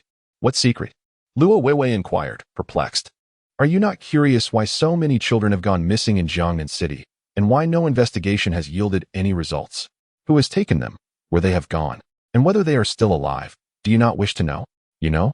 Luo Weiwei was instantly electrified with excitement. As a detective in Jiangnan City, her foremost concern was the cases of the missing children, yet despite her relentless pursuit, she had uncovered naught but dead ends, even facing threats to her life multiple times. This matter had strained her relationship with her father, Luo Guozhong.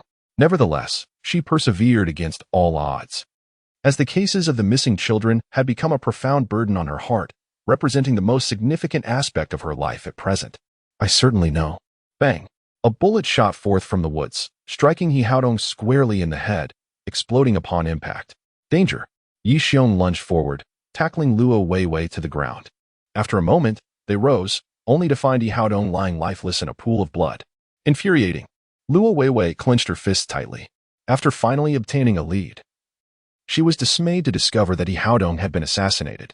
Just as she contemplated pursuing the assailant, Yi Xiong grasped her arm, saying, Do not pursue. Doing so would only lead to your demise. Though she felt a deep sense of indignation, Luo Weiwei recognized the truth in his words. Who could have killed Yi Haodong? Could this assassination be linked to the cases of the missing children? Luo Weiwei inquired, her voice tinged with suspicion. How should I know? Yi Xiong shrugged nonchalantly. Yi Xiong, could you assist in uncovering the mastermind behind the missing children? More children have gone missing recently, and if this continues, countless families will be torn apart. Today, Luo Weiwei witnessed firsthand Yi Xiong's formidable prowess. Single-handedly, without a weapon, he had dispatched dozens of ruthless killers. This strength was unparalleled among the men she had ever encountered. If he were to lend his aid, the chances of solving the case would increase exponentially. Yi Xiong fell silent. It was not that he was unwilling to help, but rather that this matter was far from simple. During this period, Feng Wang had frequently appeared in Jiangnan City. And aside from attempting to persuade him to return to the fold, her other mission was likely to investigate the missing children. There is also Shke, who ostensibly remains at the hotel to monitor her own situation, yet often disappears without a trace, likely engaged in other tasks. The captain of the Dragon Soul, Phoenix, along with her comrade Shke, have been unable to unravel the mystery for quite some time, indicating that the matter is certainly more complex than it appears. Seeing his hesitation, Luo Weiwei, who seemed to have made a momentous decision, stated, As long as you assist me in solving the child abduction case, I will fulfill your request. What request? Yi Xiong inquired, perplexed. Upon noticing Luo Weiwei's flushed cheeks, he suddenly realized. When Luo Weiwei had previously sought his help at the police station, he had made a rather shameless suggestion, asking her to choose between a week at a hotel or a night at a homestay, to share a bed with him. At the time, it was merely a jest, but it seemed she had taken it seriously.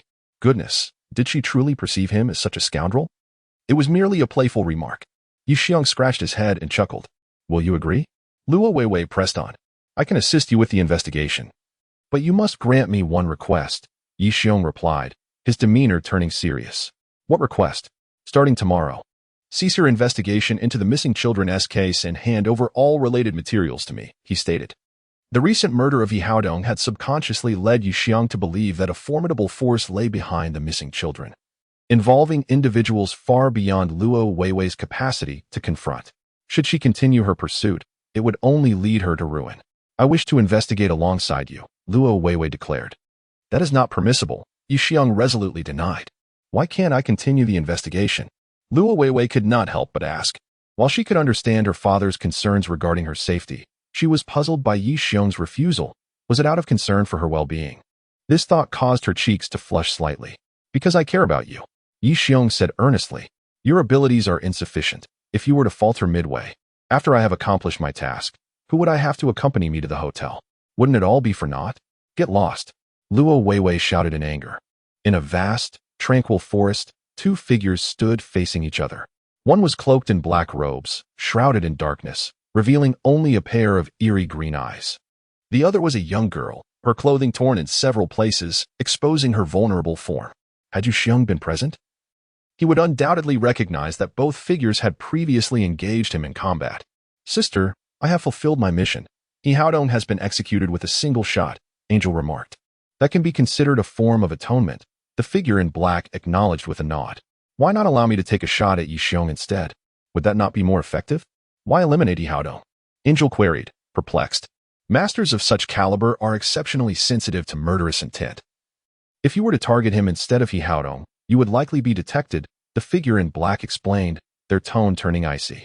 I have granted Yi Haodong numerous opportunities, yet he has failed to eliminate Yi Xiong and has instead fallen into his grasp time and again. He has begun to expose himself, and doubts regarding his capabilities have arisen, prompting a search for a replacement. Is there truly anyone more suited than him? Angel inquired, perplexed. Of course there is. The question is whether we can persuade her to take the role. Now that Yi Haodong is deceased, He Mingji must believe her brother was killed by Yi Xiong, which amplifies our opportunity, provided we can win her over. The figure in the black robe chuckled ominously. Angel had never witnessed such admiration from her sister towards anyone, and she found herself increasingly curious about the individual poised to supplant Yi Haodong. Sister, have we uncovered any details about Yi Xiong? Angel could not help but ask. The figure in the black robe shook her head, stating, The records indicate he is an orphan from Jiangnan City, yet our inquiries have yielded no substantial information about his background, as if he emerged from the shadows of this world. However, his remarkable skills suggest he is no ordinary person. We have already dispatched individuals to intensify our investigation, and I trust results will surface soon. When I meet him next, I shall not let him escape, Angel declared fiercely, noticing a rare flush on her face. The figure in the black robe furrowed her brow and said solemnly, Angel, do not be deceived by this man's facade. While he appears jovial and reluctant to harm you, it is merely a tactic of feigned vulnerability. When next you encounter him, you must strike decisively and without mercy. Understood, sister. I will not be misled by his outward demeanor, Angel replied resolutely. Meanwhile, in a European-style villa located in a Middle Eastern country, a loud crash echoed as a corner of a solid wood piece of furniture was cleaved off, blood dripping from the young woman's hands. Brother, rest assured. I will avenge you, He Mingji vowed, her fist clenched tightly, tears streaming down her cheeks before falling to the ground. The He family was widely recognized as the foremost family in the city, since their patriarch, He Feng, mysteriously vanished in an accident 5 years prior. Only the 20-year-old Yi Haodong and 18-year-old He Mingji remained. At that time, many doubted the He family's prospects, believing their business would undoubtedly decline and they would be expelled from the ranks of Jiangnan City's prominent companies. Little did they know, in just 5 years, the siblings' prowess would astonish all. Under their leadership, the He family not only survived but emerged as one of the city's largest enterprises, experiencing exponential growth. Most attributed this success solely to Yi Haodong, who was known for his ruthlessness and cunning, adept at fortifying himself, which led to the current triumph of Haotian Group. Only those in the know understood that the actual driving force behind Haotian Group's success was a woman, renowned as a strategist in the Middle East. No one knew where she hailed from or her name. All that was known was that she had amassed considerable wealth through war profiteering in the region, ultimately leading to the establishment of Haotian Group. 13. Book me the fastest flight available, immediately. He Mingji instructed a young man with a buzz cup beside her. The young man nodded and was about to leave when He Mingji suddenly called out, Wait, book 2 tickets. You should return with me. Miss, we still need personnel stationed in the Middle East. If neither of us is here, the buzz-cut youth replied. Leave it to Badu, she interjected. That brute Badu? Is he capable of handling it? If he isn't, let them fend for themselves. A cold expression flickered across Yimingji's face as she lamented, 13, my beloved brother, was the driving force of my life. Now that he is gone, what is the purpose of my relentless efforts? I deeply regret not staying by his side. Had I done so, I could have protected him and shielded him from harm. Miss, I will avenge your brother, 13 said icily. Upon my return, I shall ensure that everyone understands the consequences of offending the He family, Yimingji declared vehemently. In the International Fame Hotel, in the chairman's office, Duewa sat on the sofa, appearing utterly despondent. Ever since learning of Yi Xiong's arrest, she had been inconsolable, exhausting all her means to ascertain his whereabouts. Upon discovering he had been taken to the provincial city, her anxiety intensified. Yet, despite her concerns, she was merely a businesswoman, a woman devoid of any influential background. Utterly powerless to assist him. In her desperation, she resorted to making that call. If it were not for dire necessity, she would have preferred never to make that call. Flipping through the unfamiliar phone number, she dialed, and after a moment, the call connected. General Manager Yang, it's me, Du Yuehua. Hello, Director Du, came the professional voice of Yang Sini from the other end of the line. Although Du Yuehua was aware that the marriage between Yang Sini and Yi Xiong was a mere facade, a transactional arrangement, the veracity of their feelings remained uncertain. Now that she had become involved with Yi Xiong, he had become an integral part of her life. Thus, regardless of the cost, Du Yuehua was determined to find a way to save him. General Manager Yang, you must be aware of Yi Xiong's arrest? Du Yuehua asked directly. I haven't heard anything. What happened? Yang Sini replied calmly, devoid of any discernible emotion. Du Yuehua recounted the incident at the Fuhua Hotel where Yi Xiong had caused a disturbance, injuring a hotel security guard and wounding He Haodong. She recounted the subsequent arrival of armed police to take Yi Xiong away in full detail. Following her narrative, there was a silence on the other end that left Du Yuehua uncertain of Yang Sini's stance. You called to ask me to rescue him, didn't you? Yang Sini inquired coolly. Indeed, I hope you can assist him. Why should I save him? Our relationship is merely a transaction. And now that he has created such a significant mess, wouldn't my involvement only bring trouble upon myself? Yang Sini replied, her tone indifferent. Although your marriage is just a transaction, he has helped you in the past, and you have lived under the same roof for a time. That must count for something. I implore you to extend a helping hand and save his life. Du Yuehua, hearing his refusal to assist, was instantly engulfed in anxiety. I am aware that you have connections in the capital. As long as you are willing to help him, I am prepared to pay any sum. Are you willing to do anything for him? Yang Sini inquired. I am, Du Yuehua replied resolutely. Yi Xiong had become an integral part of her existence. His presence breathed new life into her, and without him, she could scarcely fathom the fate that awaited her. I wish to acquire your hotel. If you consent, I will seek assistance to rescue him, Yang Sini suddenly declared. Du Yuehua fell silent. The Mingyang International Hotel was the fruit of her late husband's labor after his passing. It had become her own passion. Over the past 6 months, despite He Haodong's relentless assaults and attempts to annihilate her, even to the point of sending assassins, she had never wavered.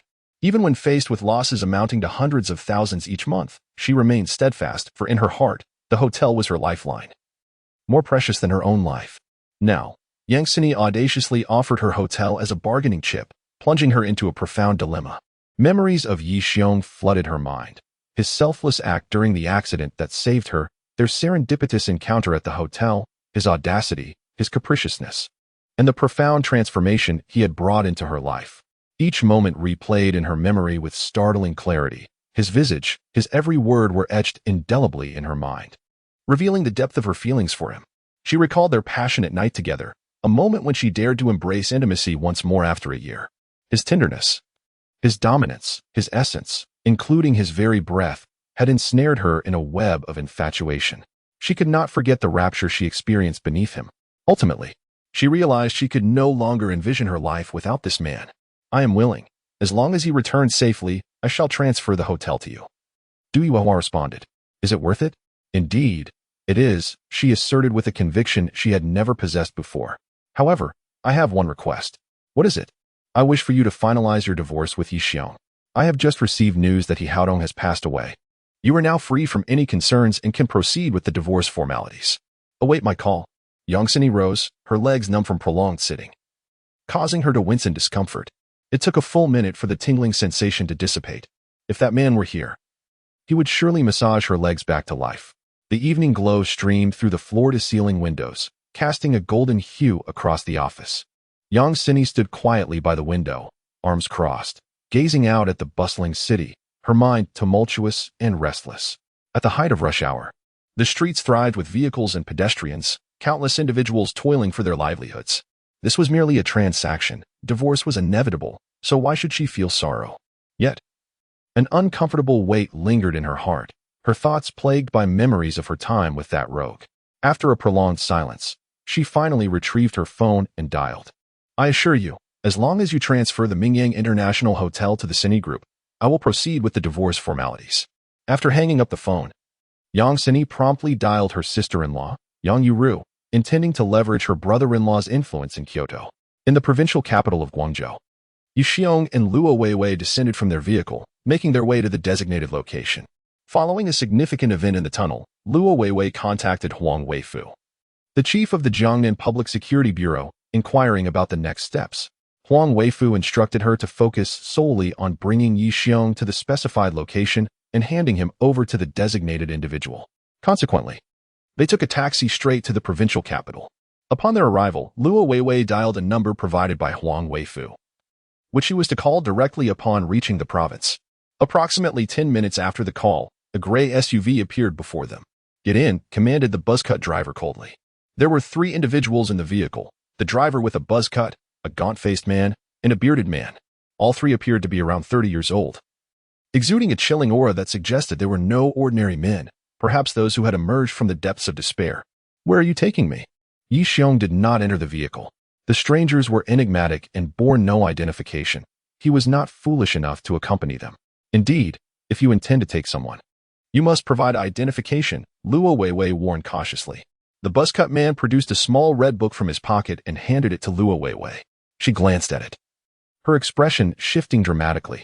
It was unmistakably a police badge, accompanied by a hostage transfer document issued by the Provincial Public Security Department. Turns out we are all colleagues.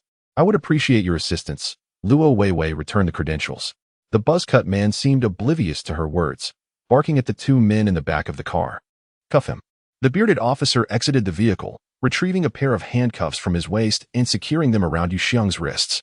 Officer Luo, please inform Sister Hua that I will be fine. Yu Xiong extended his hands for the cuffs, smiling as he spoke. Rest assured, if they dare to malign you, I will certainly testify on your behalf, Luo Weiwei replied. Enough chatter, get in the car, the bearded officer urged, shoving Yu Xiong into the vehicle. The buzzcut driver slammed on the gas, and the car sped away. Inside, Yu Xiong scrutinized the 3 men, attempting to glean any insight from their expressions. Unfortunately, they had not uttered a single word since entering, remaining vigilant as though anticipating a sudden act of defiance from him. Who were these individuals that sought to meet with him? What was their intended destination? The fact that he could be transferred from the Jiangnan Public Security Bureau to the provincial capital with a mere phone call indicated a formidable background.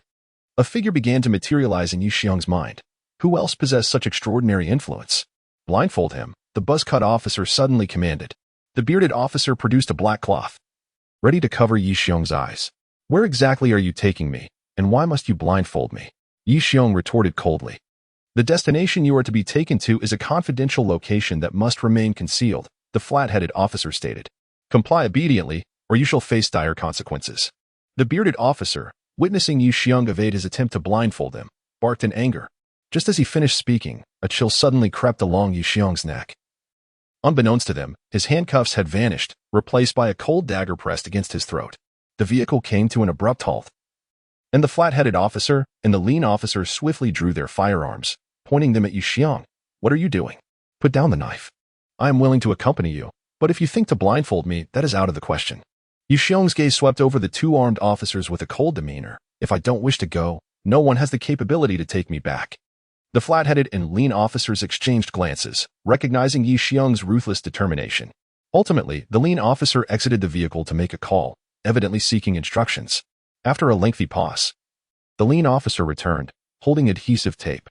He proceeded to cover all the windows with it, dividing the front and back seats with a curtain, ensuring that even without a blindfold, Yi Xiong could not see outside. Yi Xiong then sheathed his dagger with a huff and settled into a corner.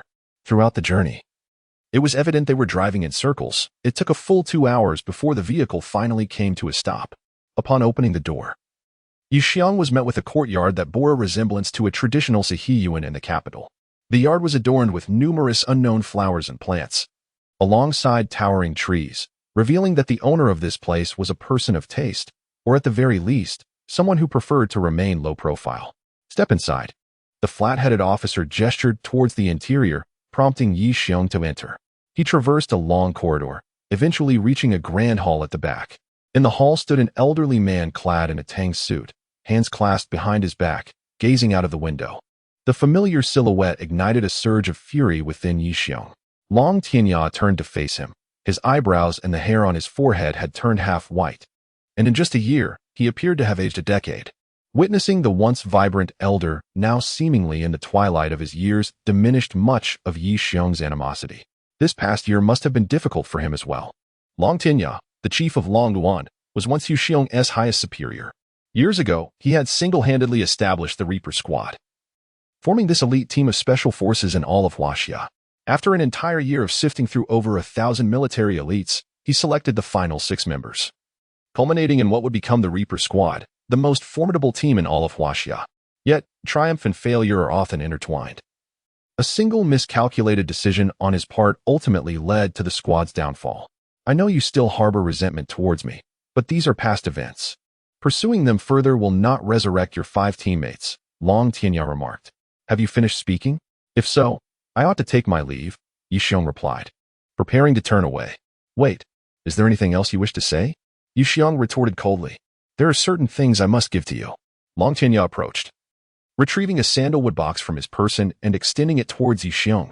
Yi Xiong had not answered the call when Long Tianya opened the box, revealing a dagger of deep ebony hue. The dagger, crescent-shaped with a surface resembling fish scales, bore a dragon's head engraved on the hilt, alongside inscriptions that Yi Xiong could not decipher.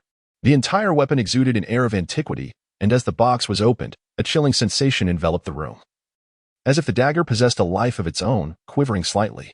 The solitary star blade, cold ink, murmured Yi Xiong, unable to suppress his exclamation despite his simmering anger. Indeed, it is the legendary weapon of the dragon soul, cold ink. The weapon you wield is but a replica, Long Tianya replied calmly. A fervor ignited in Yi Xiong's gaze. As a former esteemed member of the dragon soul, he had long heard whispers of the cold ink dagger. It was said to be an unparalleled weapon, a legacy of the dragon soul, reserved solely for the mightiest and most revered warriors. The fact that Long Tianya had suddenly bestowed cold ink upon him raised questions. Was there a crisis within the organization? Has something happened to the dragon soul? Yi Xiong inquired abruptly. Truly, you are the strongest warrior of the dragon soul, the one I, Long Tianya, hold in highest regard. Long Tianya nodded, a satisfied smile gracing his face. Since the mission's failure a year ago, the entire Grim Reaper squad has been posthumously honored as martyrs. In this world, only 3 individuals know of your survival. Myself, Phoenix, and Zhuke. What has transpired? Yi Xiong pressed further. Do you genuinely wish to know? Long Tianya's eyes reflected an unexpected expression. Yi Xiong nodded emphatically.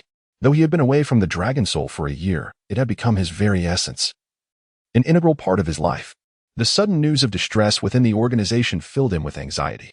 The dragon soul will no longer exist, Long Tianya responded. Disbanded? How can that be? Yi Xiong exclaimed in shock. Not exactly disbanded, merely restructured under a different name. As for what that name is, I cannot disclose, Long Tianya explained. A wave of inexplicable emotions surged within Yi Xiong, leaving him feeling constricted. If he had no attachment to the dragon soul, he would not feel such distress. If he bore no gratitude towards Long Tianya, he would not have chosen to hide rather than confront him directly about the organization's misjudgment. He understood that even if he sought Long Tianya, he could not hold him accountable. After all, he was the one who had nurtured him, an irrefutable truth. Now, Yi Xiong finally comprehended why Long Tianya appeared to have aged a decade within a mere year. It seemed his own experiences within the dragon soul had been fraught with hardship. Long Tianya extracted a document from his possession and handed it over, stating, "This confidential file pertains to the demon hunting operation issued by the intelligence department. It bears their seal. I reviewed the intelligence before deciding to mobilize the Grim Reaper squad." Yi Xiong took the document and glanced at it. It clearly recorded the reports of 4 agents from the intelligence department, which meant that Long Tianya's decision at that time was entirely in accordance with protocol. He could not be blamed, but rather the erroneous intelligence. The members of the Grim Reaper squad were my utmost dedication. Do you think I desire to send them to their demise? Do you think I do not wish for their survival? As Long Tianya spoke, a look of anguish crossed his face. They sacrificed themselves for the nation. Their deaths are a source of pride. Yixiong realized that from that moment on, he had completely forgiven Long Tianya. After the demon hunting operation, I intended to locate the 4 agents from the intelligence department to clarify matters, but they vanished overnight, and even the department could not trace their whereabouts. Thus, I understood that someone was orchestrating this conspiracy from the shadows, aiming to eradicate the Grim Reaper squad. Long Tianya produced a dagger and handed it over. Yixiong grasped it, only to feel his hand tremble, causing the dagger to clatter to the ground. Observing this, disappointment flickered across Long Tianya's face. What is this dagger made of that it feels so frigid? Yixiong inquired in astonishment. It is not the dagger that is cold, but your heart that has grown cold, Long Tianya sighed, his voice laced with disappointment. Are you aware of the origins of this cold ink dagger? Yixiong shook his head, having only heard tales of the cold ink dagger as a relic of the dragon soul, yet never having witnessed it himself. Nor knowing its origins. Cold ink, originally named dragon scale, was said to have been forged by the renowned swordsmith Oyezi during the spring and autumn period. Once completed, it was used as an instrument of execution in the imperial courts. After decades of serving as a tool of death, the dagger became stained with blood, accumulating countless grievances, rendering it as frigid as ice. The dragon scale dagger, passed down through generations, brought misfortune to all who possessed it, leading to the belief among the people that it was a harbinger of doom, transforming its bearers into malevolent beings, a wicked weapon, in a twist of fate. The commander had inadvertently acquired this dagger, not only refraining from hiding it away, but instead designating it as a relic of the dragon soul. He proclaimed that the dagger bore no inherent good or evil. It was the wielder's righteousness that determined whether it became an instrument of justice or a tool of wickedness. Yixiong gazed blankly at the dagger on the ground, still reeling from the sensation of holding it moments ago.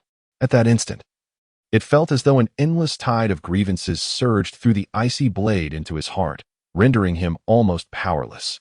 I refuse to believe I cannot master you, Yixiong declared, gripping the dagger once more. A bone-chilling sensation surged through him, piercing his very soul, evoking a myriad of indescribable emotions intertwined with an overwhelming sense of dread. The cold ink dagger vibrated ominously, as if yearning to escape his grasp. Within him, the dragon spiral inner power surged forth, his fingers tightening around the dagger like iron clamps, bracing against its force. Time seemed to stretch indefinitely until, at last, the dagger ceased its tumult, obediently resting in Yixiong's hand.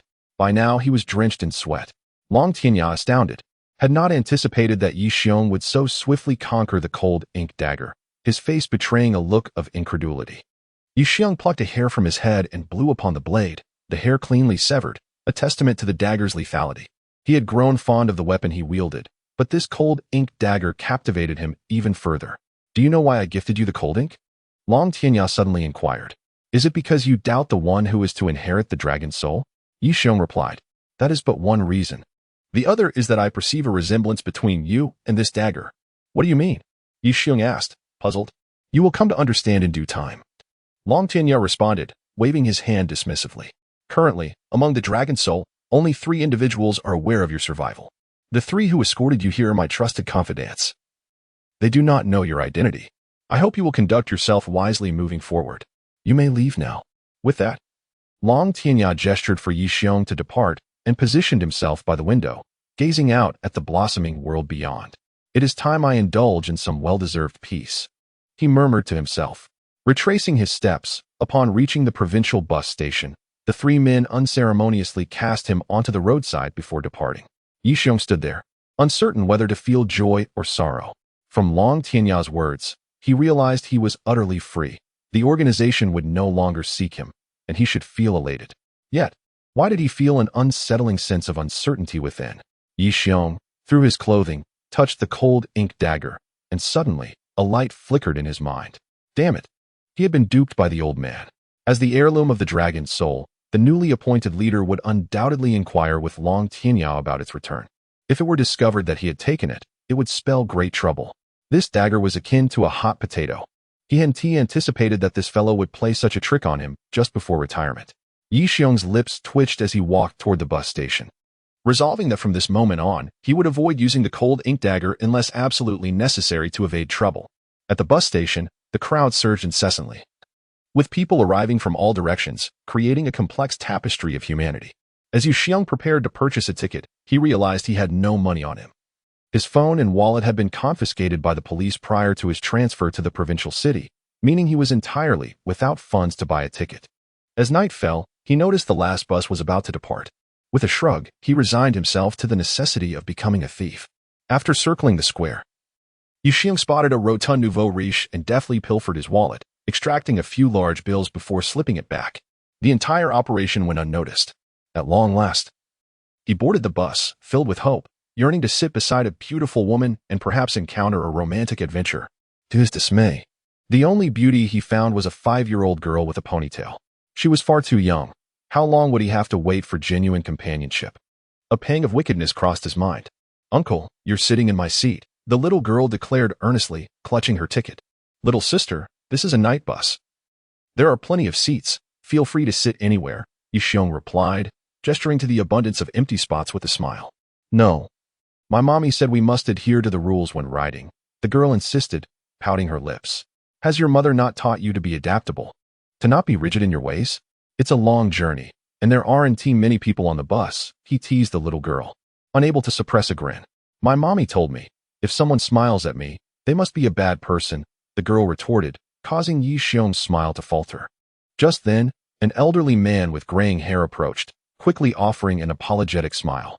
"Sir, I'm sorry. My granddaughter is still young and doesn't understand. Please don't take offense."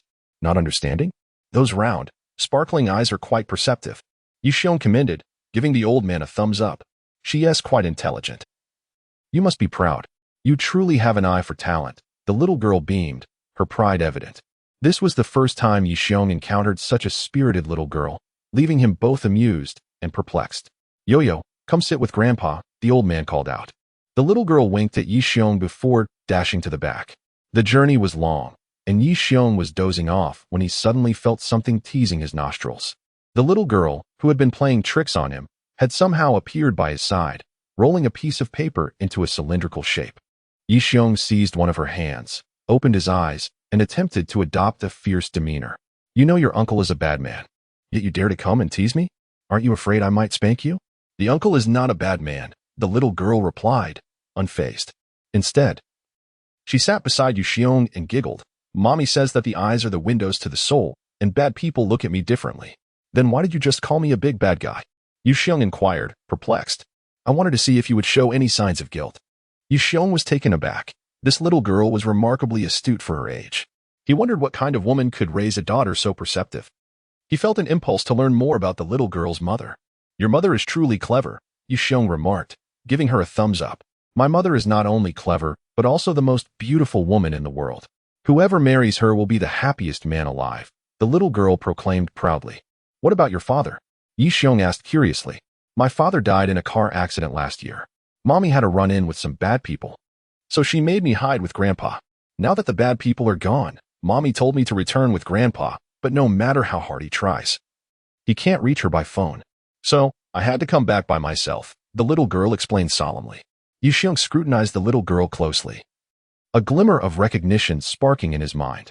Before boarding the vehicle, he had felt that she appeared familiar, but he couldn't quite place where he had seen her. Upon closer inspection, she bore a striking resemblance to Du Yuehua. Those eyes, that gaze, and even her small mouth and eyelashes, everything about her was reminiscent of Du Yuehua, except for her slightly rounder face. Only a woman like Du Yuehua, driven to desperation by He Haodong, would instill such a sense of crisis in a child so young. "Are you not afraid that your mother will stop loving you if she remarries?" Yu Xiong teased with a smile. "Mommy says she won't remarry until I grow up. But I think she should find a nice uncle while she's still young. It won't be easy when she gets older," the little girl replied. "Goodness, who told you that?" Yu Xiong marveled, scarcely believing such words could come from a child not yet 6 years old. "I heard it when Grandpa was on the phone with Mommy," she said, her big eyes sparkling as she looked at Yu Xiong.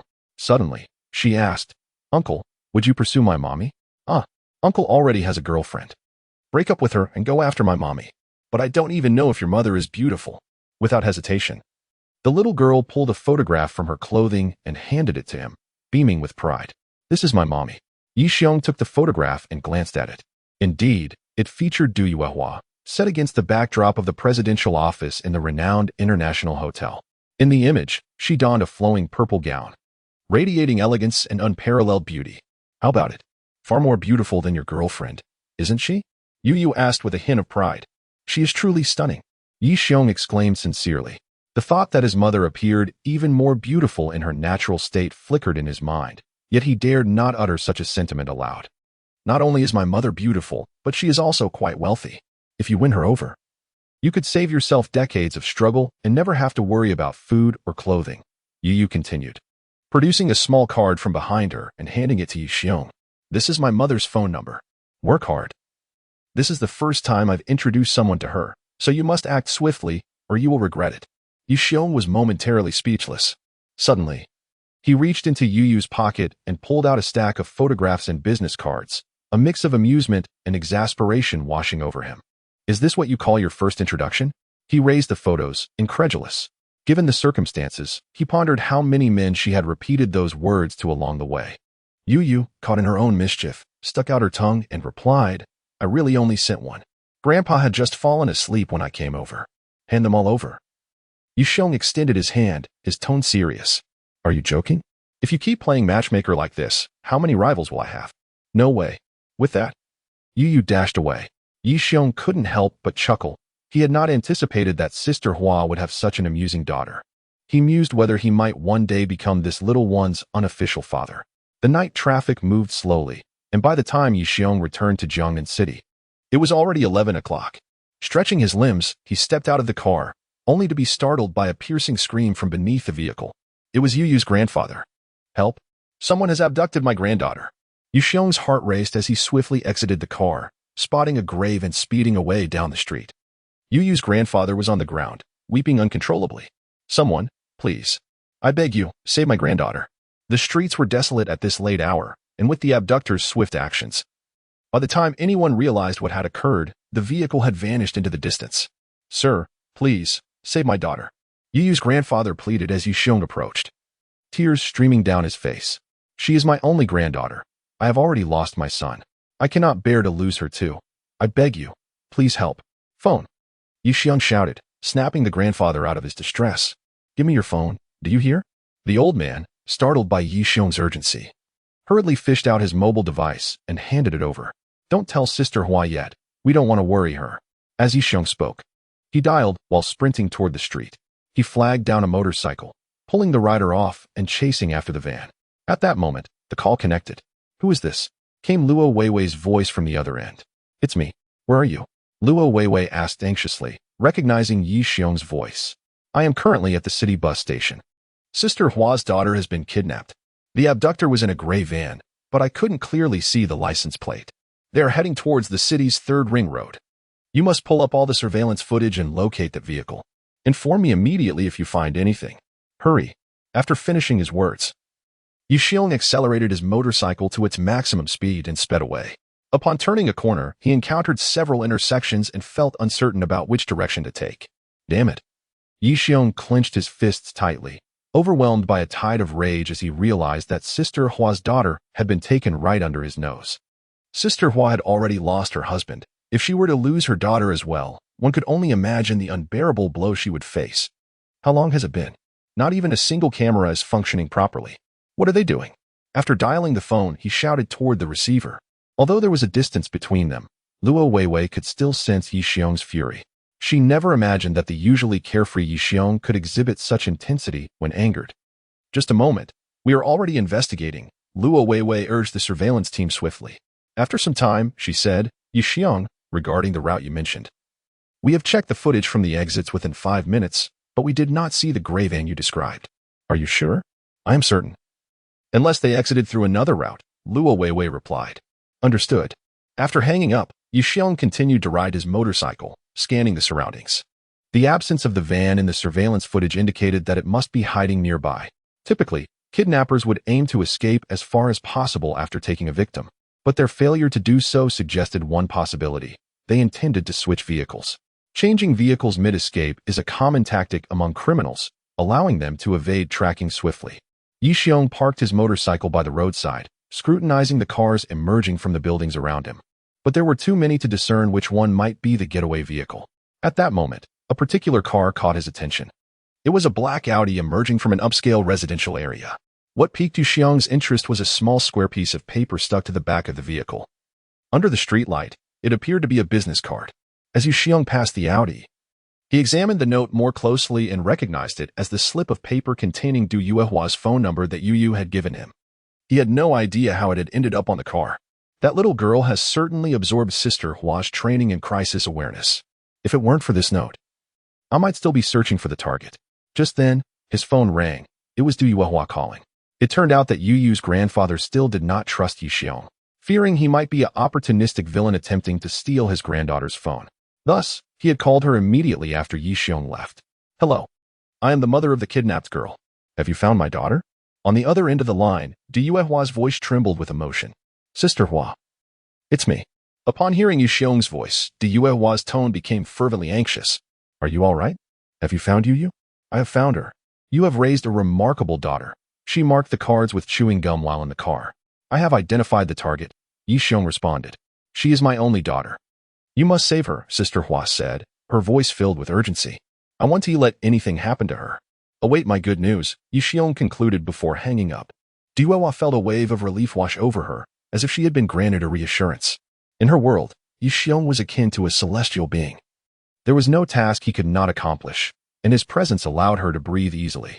After disconnecting the call, Yu Xiong turned the car around and sped towards a crossroads, crashing directly into the front of a black Audi. "What kind of driver are you?" A man in a suit emerged from the Audi, storming towards Yu Xiong, and began to curse loudly. "Do you think you're impressive just because you drive a fancy car? Pay for the damages, or I'll call dozens of people to come and deal with you," Yu Xiong retorted. Rising from the ground and adopting the demeanor of a street thug, "You're lucky to be alive." The suited man reached towards his waist, revealing a glimpse of a handgun. Just then, a middle-aged man with long hair and glasses exited from the passenger seat, resembling an artist. Stop." The bespectacled man approached Yu Xiong, surveying the scene before him. "My apologies, sir, for the inconvenience. We will compensate you for the damages." With that, he pulled out his wallet and handed Yu Xiong a thick stack of cash, amounting to at least 4,000 or 5,000 yuan. Initially concerned that Yu Yu was not in the car, Yu Xiong found it reassuring that the other party not only did not retaliate, but was willing to compensate him, further solidifying his confidence. At that moment, a series of thuds emanated from the trunk of the car, as if someone were banging against it. Yu Xiong was about to take action when he recalled what Luo Weiwei had mentioned. Recently, there had been multiple cases of missing children in Jiangnan City. With Yu Yu's abduction, could it be linked to these incidents? He restrained his impulse to rush to Yu Yu's aid, approached the Audi, and pounded on it, pointing at the suited man in the driver's seat. "What are you staring at? Drive more carefully next time. Not everyone is as accommodating as I am." After saying this, Yu Xiong helped the fallen motorcycle back up and departed. Once he left, the suited man spat angrily, cursing Kuan. "Why didn't you let me deal with this bastard? It's getting tense, and the toy will soon be in play. Don't complicate matters now." "Let it go for now," the man referred to as Kuan replied. "I've taken note of that kid. I'll make sure to skin him alive next time." The suited man seethed. After their conversation, the two individuals boarded their vehicle and sped away. Yu Xiong, riding his motorcycle, stealthily followed behind while dialing Luo Weiwei's number. "I have identified the target. The license plate number is XXXXX. Please ensure continued surveillance. Should I send reinforcements? I don't trust your police personnel. Wait for my call." He concluded before hanging up. At the same time, he connected to the internet and accessed a mysterious website. After entering the password, his phone screen transformed into a map, with a blinking dot indicating the location of the Audi vehicle. Fearing he might lose them, Yu Xiong had discreetly attached a tiny tracker beneath the car earlier. As he followed the vehicle, it soon arrived at the foot of a mountain. Along the way, the Audi had switched vehicles several times, and even the personnel had changed, with the original group replaced by others. Had he not been adept at tracking and counter-tracking, Yu Xiong would have lost them long ago. The organization was remarkably tight-knit. He never anticipated that this group of child abductors could rival professional soldiers in their caliber. After several twists and turns, the car reached the base of a mountain known as Dukuan Mountain, located in the western part of Jiangnan City. Midway, Yu Xiong abandoned his motorcycle and continued on foot to follow them from a distance. Upon entering the forested area, he noticed the signal abruptly vanish. clearly indicating the presence of jamming devices in the vicinity. This signified that he had truly penetrated the heart of the mysterious child abduction organization. Shrouded by the cover of night, he pressed on, encountering a temple guarded by 3 or 4 individuals dressed as monks. Occasionally, someone would carry a sack into the temple, which evidently contained people. 2 of the criminals who had captured Yu carried her bag from the vehicle and entered the temple as well. Yi Xiong understood that he could no longer wait. Like a specter, he surged forward.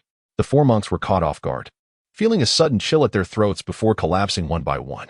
The 2 men carrying Yu heard the thud of their comrades falling and quickly turned around. But alas, they too met their demise without even catching a glimpse of their assailant.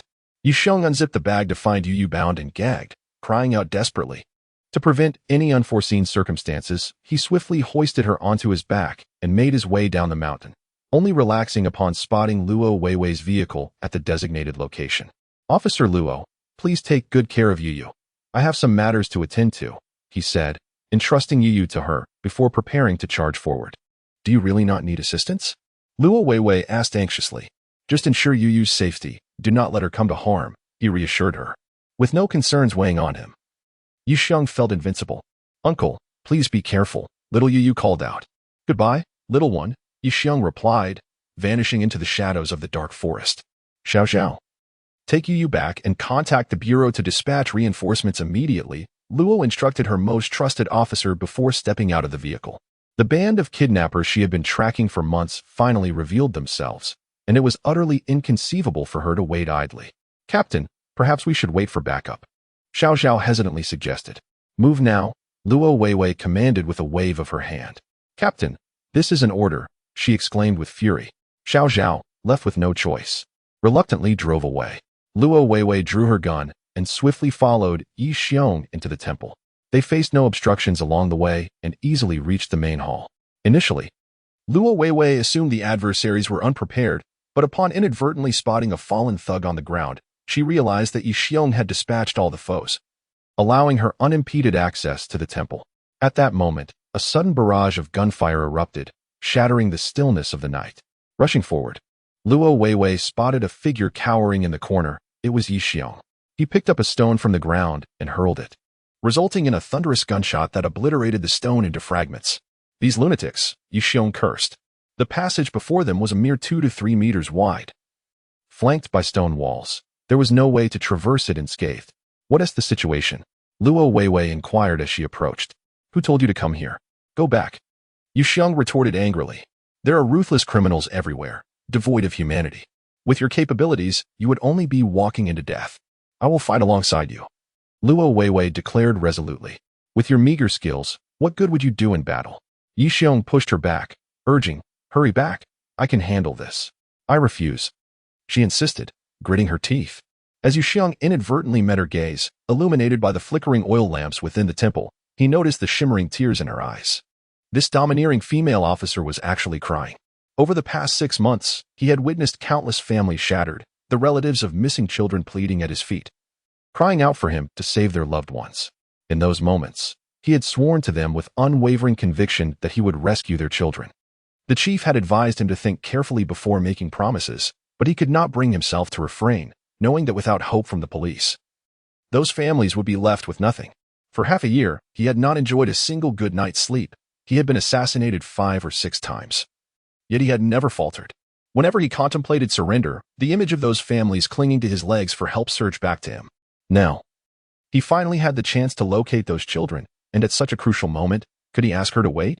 Luo Weiwei's large eyes, adorned with long lashes, made her gaze particularly enchanting. Her slender brows arched like crescent moons above a delicate, high-bridged nose, forming a graceful line between her eyes. Her thin lips, perhaps habitually turned upwards, gave her an expression that seemed perpetually stern, yet there was an undeniable wildness to her beauty. Every time Yi Xiong gazed upon Luo Weiwei, he habitually scrutinized her ample bosom, scarcely paying attention to her face. However, upon closer inspection, he was pleasantly surprised to discover her visage was indeed strikingly beautiful. Yet, what truly captivated Yi Xiong was the revelation that Luo Weiwei possessed not only outer beauty but also an exquisite inner charm. "You may stay, but you must heed my commands and refrain from recklessly charging in like last time, as if you were merely endowed with physical attributes," Yi Xiong admonished. You are the one who lacks intellect, Luo Weiwei retorted, spitting at him. Hand me the gun. Yi Xiong extended his hand. Do you even know how to use a firearm? Luo Weiwei hesitated, questioning him. Despite Yi Xiong's formidable martial prowess and his status as one of the most skilled fighters she had encountered, she had never witnessed him wield a gun. Mastery in martial arts does not equate to proficiency with firearms. The finest marksmen are sculpted through rigorous practice with bullets. In Huaxia, firearms and ammunition are strictly regulated. Today, as sharpshooters are either athletes or military personnel, while ordinary citizens may not have even held a gun. Thus, she remained skeptical regarding Yi Xiong's aptitude with firearms. Nevertheless, out of trust for him, she reluctantly surrendered her sidearm. This weapon is subpar, but it will suffice, Yi Xiong remarked as he retrieved a mirror from his possession, glancing at his reflection before suddenly propelling himself forward. Bang! Bang! Bang!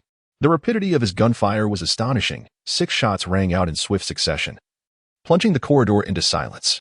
Luo Weiwei rushed forward, only to find 6 gunmen lined up at the corner, each one struck down with a single shot to the head. The precision of Yi Xiong's marksmanship left her breathless. What kind of monster is he, emerging from another realm? Not a single bullet wasted. Yi Xiong picked up a submachine gun from the ground and continued his relentless advance. With a firearm in hand, he swept through the ranks of thugs with ease.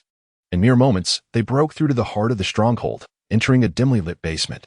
Inside the basement, 2 soundproof chambers were constructed, and as they stepped in, the thunderous cries of children echoed throughout the space. Luo Weiwei dashed forward, discovering more than 30 children confined within, all shouting and desperately pounding against the iron door. Lu Xiaobin, Yang Yu, Chun Lide, Zhao Wushuang. Recognizing their familiar faces, tears streamed down Luo Weiwei's cheeks. Weiwei, step aside. Yi Xiong unsheathed his dagger, striking the iron door's chains with precision until they shattered. Everyone, come out. No need to rush, one at a time, Luo Weiwei called out. As they led the 30-plus children out of the basement, Yi Xiong exhaled a sigh of relief, only to suddenly sense an impending threat. Everyone, step back. He shouted urgently. Bang! Bang! 2 colossal figures descended from above, landing where Yi Xiong had just stood. Had he not escaped in time, the impact would have surely crushed him. Before him loomed 2 towering monstrosities, their swollen faces and grotesque bodies marred by tumors, a sight both horrifying and repugnant. Damn it, more abhorrent creatures, he muttered. These 2 genetic warriors were even larger and more grotesque than the transformed Yan Li he had encountered previously. In their hands, each wielded a formidable machete over a meter in length, presenting an image that sent chills down the spine.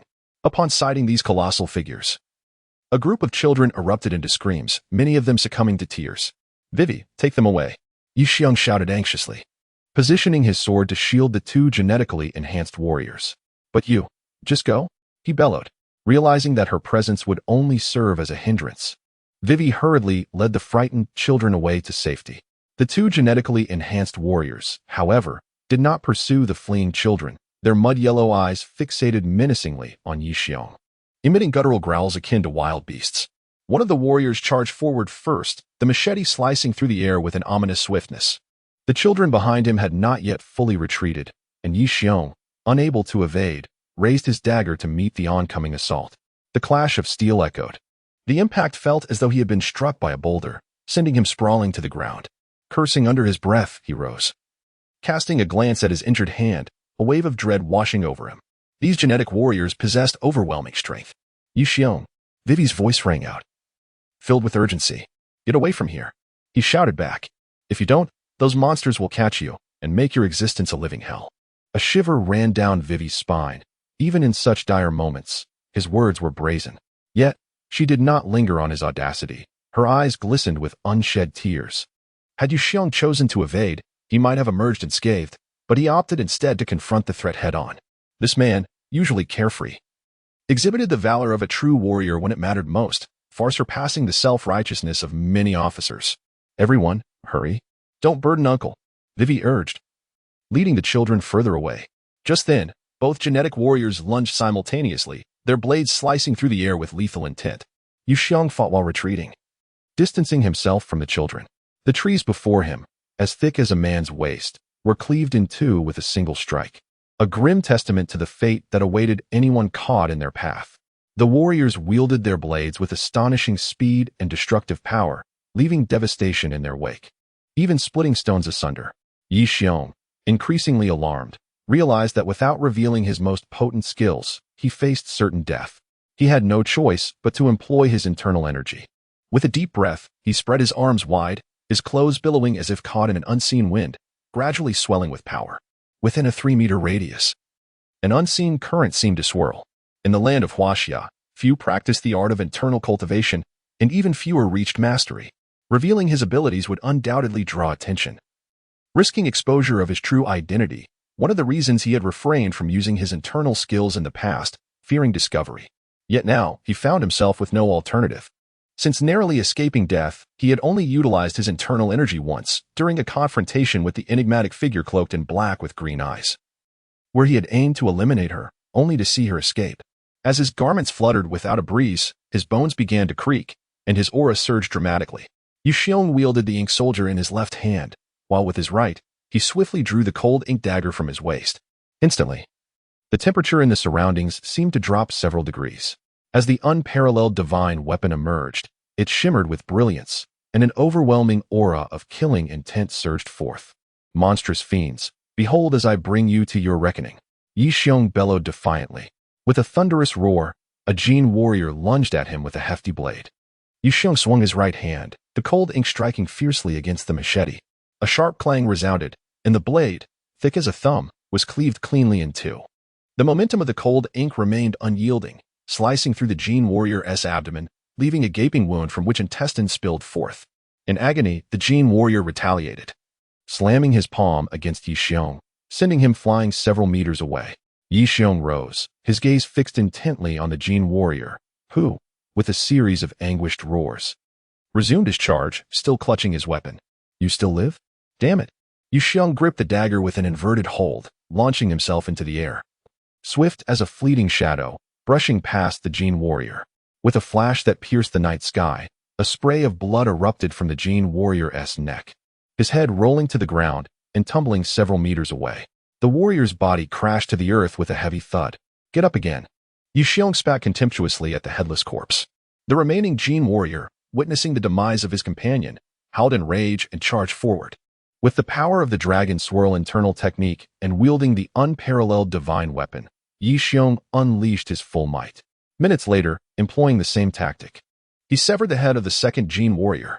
Thus, both Jin warriors lay defeated. After surveying his surroundings and confirming no one else approached, he finally sat down, gasping for breath. These two Jin warriors were significantly stronger than the transformed ones he had encountered before, had it not been for the divine weapon, cold ink, bestowed upon him by Long Tianya. Victory would have demanded a far greater struggle. It was wise to avoid such monsters in the future. Moreover, as Zhu Ke had informed him, these appeared to be mere third-generation Jin warriors. Had he faced the green-eyed, black-robed figure from that fateful night, he would undoubtedly have fared poorly. As he caught his breath, Yi Xiong stood and wearily made his way down the mountain. Half an hour later, the night was pierced by the wailing of police sirens as hundreds of officers, led by Deputy Chief Luo Guizhong, surrounded the entire mountain. When Luo Weiwei appeared before the officers, accompanied by over 30 missing children, the thunderous applause celebrated the valiant female officer who, after months of relentless pursuit, had finally cracked the case. Weiwei, you have worked tirelessly, Luo Guizhong approached, enveloping his daughter in a warm embrace. Her triumph was his pride. Deputy Chief, we must dispatch a team to rescue. Luo Weiwei began, but was interrupted by the sudden ringing of her phone. Seeing Yu Xiong's number flashing on the screen brought tears to her eyes. He had survived. He was still alive. That rascal truly had the luck of the heavens. Overwhelmed with emotion, Luo Weiwei exclaimed, Are you all right? Before you decide whether to stay at a 7-day hotel or a home-like accommodation, I won't hang up, Yu Xiong gasped with a smile. At such a time, you still have the mood to joke. Luo Weiwei laughed through her tears. I will rest for a moment. You can fabricate whatever you wish with the police. Just do not reveal my identity, Yu Xiong concluded and ended the call. Luo Weiwei understood that Yu Xiong's insistence on maintaining his anonymity was for a reason. Dragging his weary body back to the city, Yu Xiong was about to find a suitable place to sleep when the phone rang. Checking his phone, he saw it was a call from Du Yuehua. Sister Hua, has Yu returned home? Yu Xiong inquired. She has arrived and is already asleep, Du Yuehua responded excitedly, expressing her gratitude to Yi Xiong for his help. Where are you now? I just returned to the city and am looking for a place to spend the night. It was already past 3 in the morning. In a few hours, dawn would break. He felt reluctant to disturb Yang Sini at home, so he planned to find a random place to sleep for a few hours. "Come to my house and rest properly," Diwewa said softly, and even through the phone. Yi Xiong could sense her blush. "Is that appropriate? With such noise, if we wake Yu and her grandfather, it would be quite embarrassing." Yi Xiong chuckled. "Nonsense. I invited you to my home to rest. Do you think I meant something else?" Du Yuehua retorted angrily. Half an hour later, Yi Xiong arrived at Du Yuehua's home. After showering and settling into bed, it was already around 4 in the morning. Uncharacteristically, he did not sneak into Du Yuehua's room for mischief, as he was utterly exhausted. The events of the day had been overwhelming. First, he was escorted to the provincial city, then engaged in a fierce battle with Yi Haodong and a group of assassins, followed by a daring rescue mission. Despite his strength, he succumbed to sleep as soon as he hit the bed. When he awoke, it was already afternoon. Feeling a gentle touch on his face, Yi Xiong opened his eyes to see Du Yuehua standing beside the bed, smiling at him. "Where are Yu and her grandfather?" He was most concerned about them. It would be quite awkward if they discovered he had been sleeping there. "My dad took her out to look for a kindergarten. They are preparing for her schooling," Du Yuehua replied. "Heaven helps me," Yi Xiong exclaimed as he flipped over and pinned Du Yuehua beneath him. "Your breath stinks. Go brush your teeth." Du Yuehua pushed him away and turned her head. Yi Xiong quickly dashed to the bathroom to brush his teeth, wash his face, and relieve himself. Just as he was about to return for another round, he discovered that Du Yuehua had already left the room. Feeling frustrated, Yi Xiong was about to confront her when Du Yuehua entered with a tray laden with milk, bread, and ham, a sumptuous lunch. "Let us eat first," Du Yuehua said gently. After their meal, another round of playful antics ensued. "I am considering transferring the hotel," Du Yuehua lay on the bed and remarked. "The hotel is currently on an upward trajectory, operating quite well. Why would you want to pass it on?" Yi Xiong asked, puzzled. "I sought out Yang Sini to rescue you. She set a condition that the hotel must be transferred to her." Du Yuehua explained, "I am not captured, so why would I need her rescue?" Yi Xiong pinched her cheek and chuckled. "The hotel has only just begun to turn a profit. If you dare to sell it, I shall be quite displeased." "I still wish to transfer it," Du Yuehua insisted. "Why?" "Yang Sini has agreed to fulfill one of my requests. If I transfer the hotel to her, she will consent to divorce you immediately." Du Yuehua clung tightly to his neck, pressing her face against him, whispering, "Yo has returned. She speaks of you incessantly. It is evident that she adores you." For a woman like Du Yuehua, having a daughter, possessing wealth, and being with her most cherished man, the hotel pales in comparison. The money she has saved is sufficient for their family of 3 to live comfortably for a lifetime. "Thank goodness you raised such a clever little imp. Had she not marked the car, I would not have so easily pinpointed my target." Yi Xiong recounted the encounter he had with Yo in the car. Upon hearing that her daughter had used her photograph and business card to introduce him to strangers, Du Yuehua erupted in fury. "No wonder I've been receiving incessant calls from strangers. It turns out this little rascal has been causing mischief. When she returns tonight, we shall see about discipline." She seethed. "Yo is just as precocious as you." Yi Xiong laughed. "You are the one who is precocious," Du Yuehua retorted, spitting playfully at him. As they basked in their tender moment, a loud cry echoed from downstairs. "Mom, Mom, Yo is back." Upon hearing this, both Yi Xiong and Du Yuehua sprang to their feet, their expressions shifting dramatically. "We must not let Yo discover you are here. She is still so young. And if she finds out, it could leave her with lasting trauma," Du Yuehua urged anxiously. Yi Xiong understood this truth. Although he had already accepted Yo in his heart, and she cherished him as well, now was not the time for introductions. After dressing, he intended to exit the room.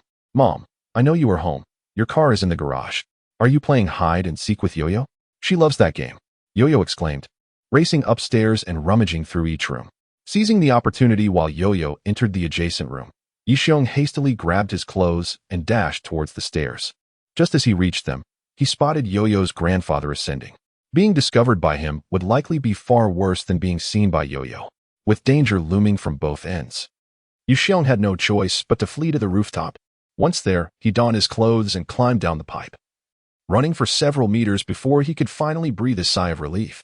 "This is nothing more than a fleeting encounter, making me feel like a covert operative," Yi Xiong mused. His stomach growled, reminding him that he had not eaten all day, so he wandered into a nearby snack shop. It was midday, and the establishment was bustling, with a mother and daughter attending to the customers. Yi Xiong inadvertently glanced at the young girl, and as he withdrew his gaze, it was instantly drawn back to her, as if he had glimpsed something extraordinarily beautiful in passing. This was the sensation Yi Xiong experienced in that moment. The gaze once again fell upon the young girl, and Yi Xiong's eyes sparkled with interest. The girl, around 20 years of age, wore long, intricately braided hair.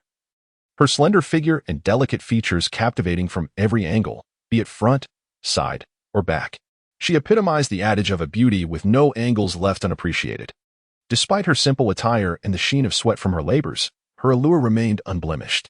An idiom suddenly crossed Yi Xiong's mind: good wine needs no bush, suggesting that the bustling business of this modest eatery might be attributed, at least in part, to the charm of this unpretentious beauty. What would you like to eat? The plain girl approached and inquired. How much are the dumplings per serving? Yi Xiong blurted out instinctively. The modern vernacular had ensnared him. The moment his words left his mouth, the girl's initially courteous expression morphed into one of palpable disdain, yet she maintained her composure, responding coldly, 6 yuan. And how much for a bowl of wonton noodles? Yi Xiong pressed on. 7 yuan, the plain beauty replied. I'll have a bowl of Gillan rice noodles, Yi Xiong ordered. The plain girl seemed momentarily taken aback. As she regained her composure, she noticed the strikingly handsome young man before her, his eyes glinting with an almost predatory intensity, which only heightened her aversion. Please wait. Without a backward glance, she departed. Yi Xiong couldn't help but chuckle to himself, reveling in the thrill of teasing the girl. While he waited, 2 burly men strode in and settled into the central seats. One of them struck Yi Xiong as familiar. He was a former member of the Northwest Gang. A scar marring his face, the very lackey of Lu Bao.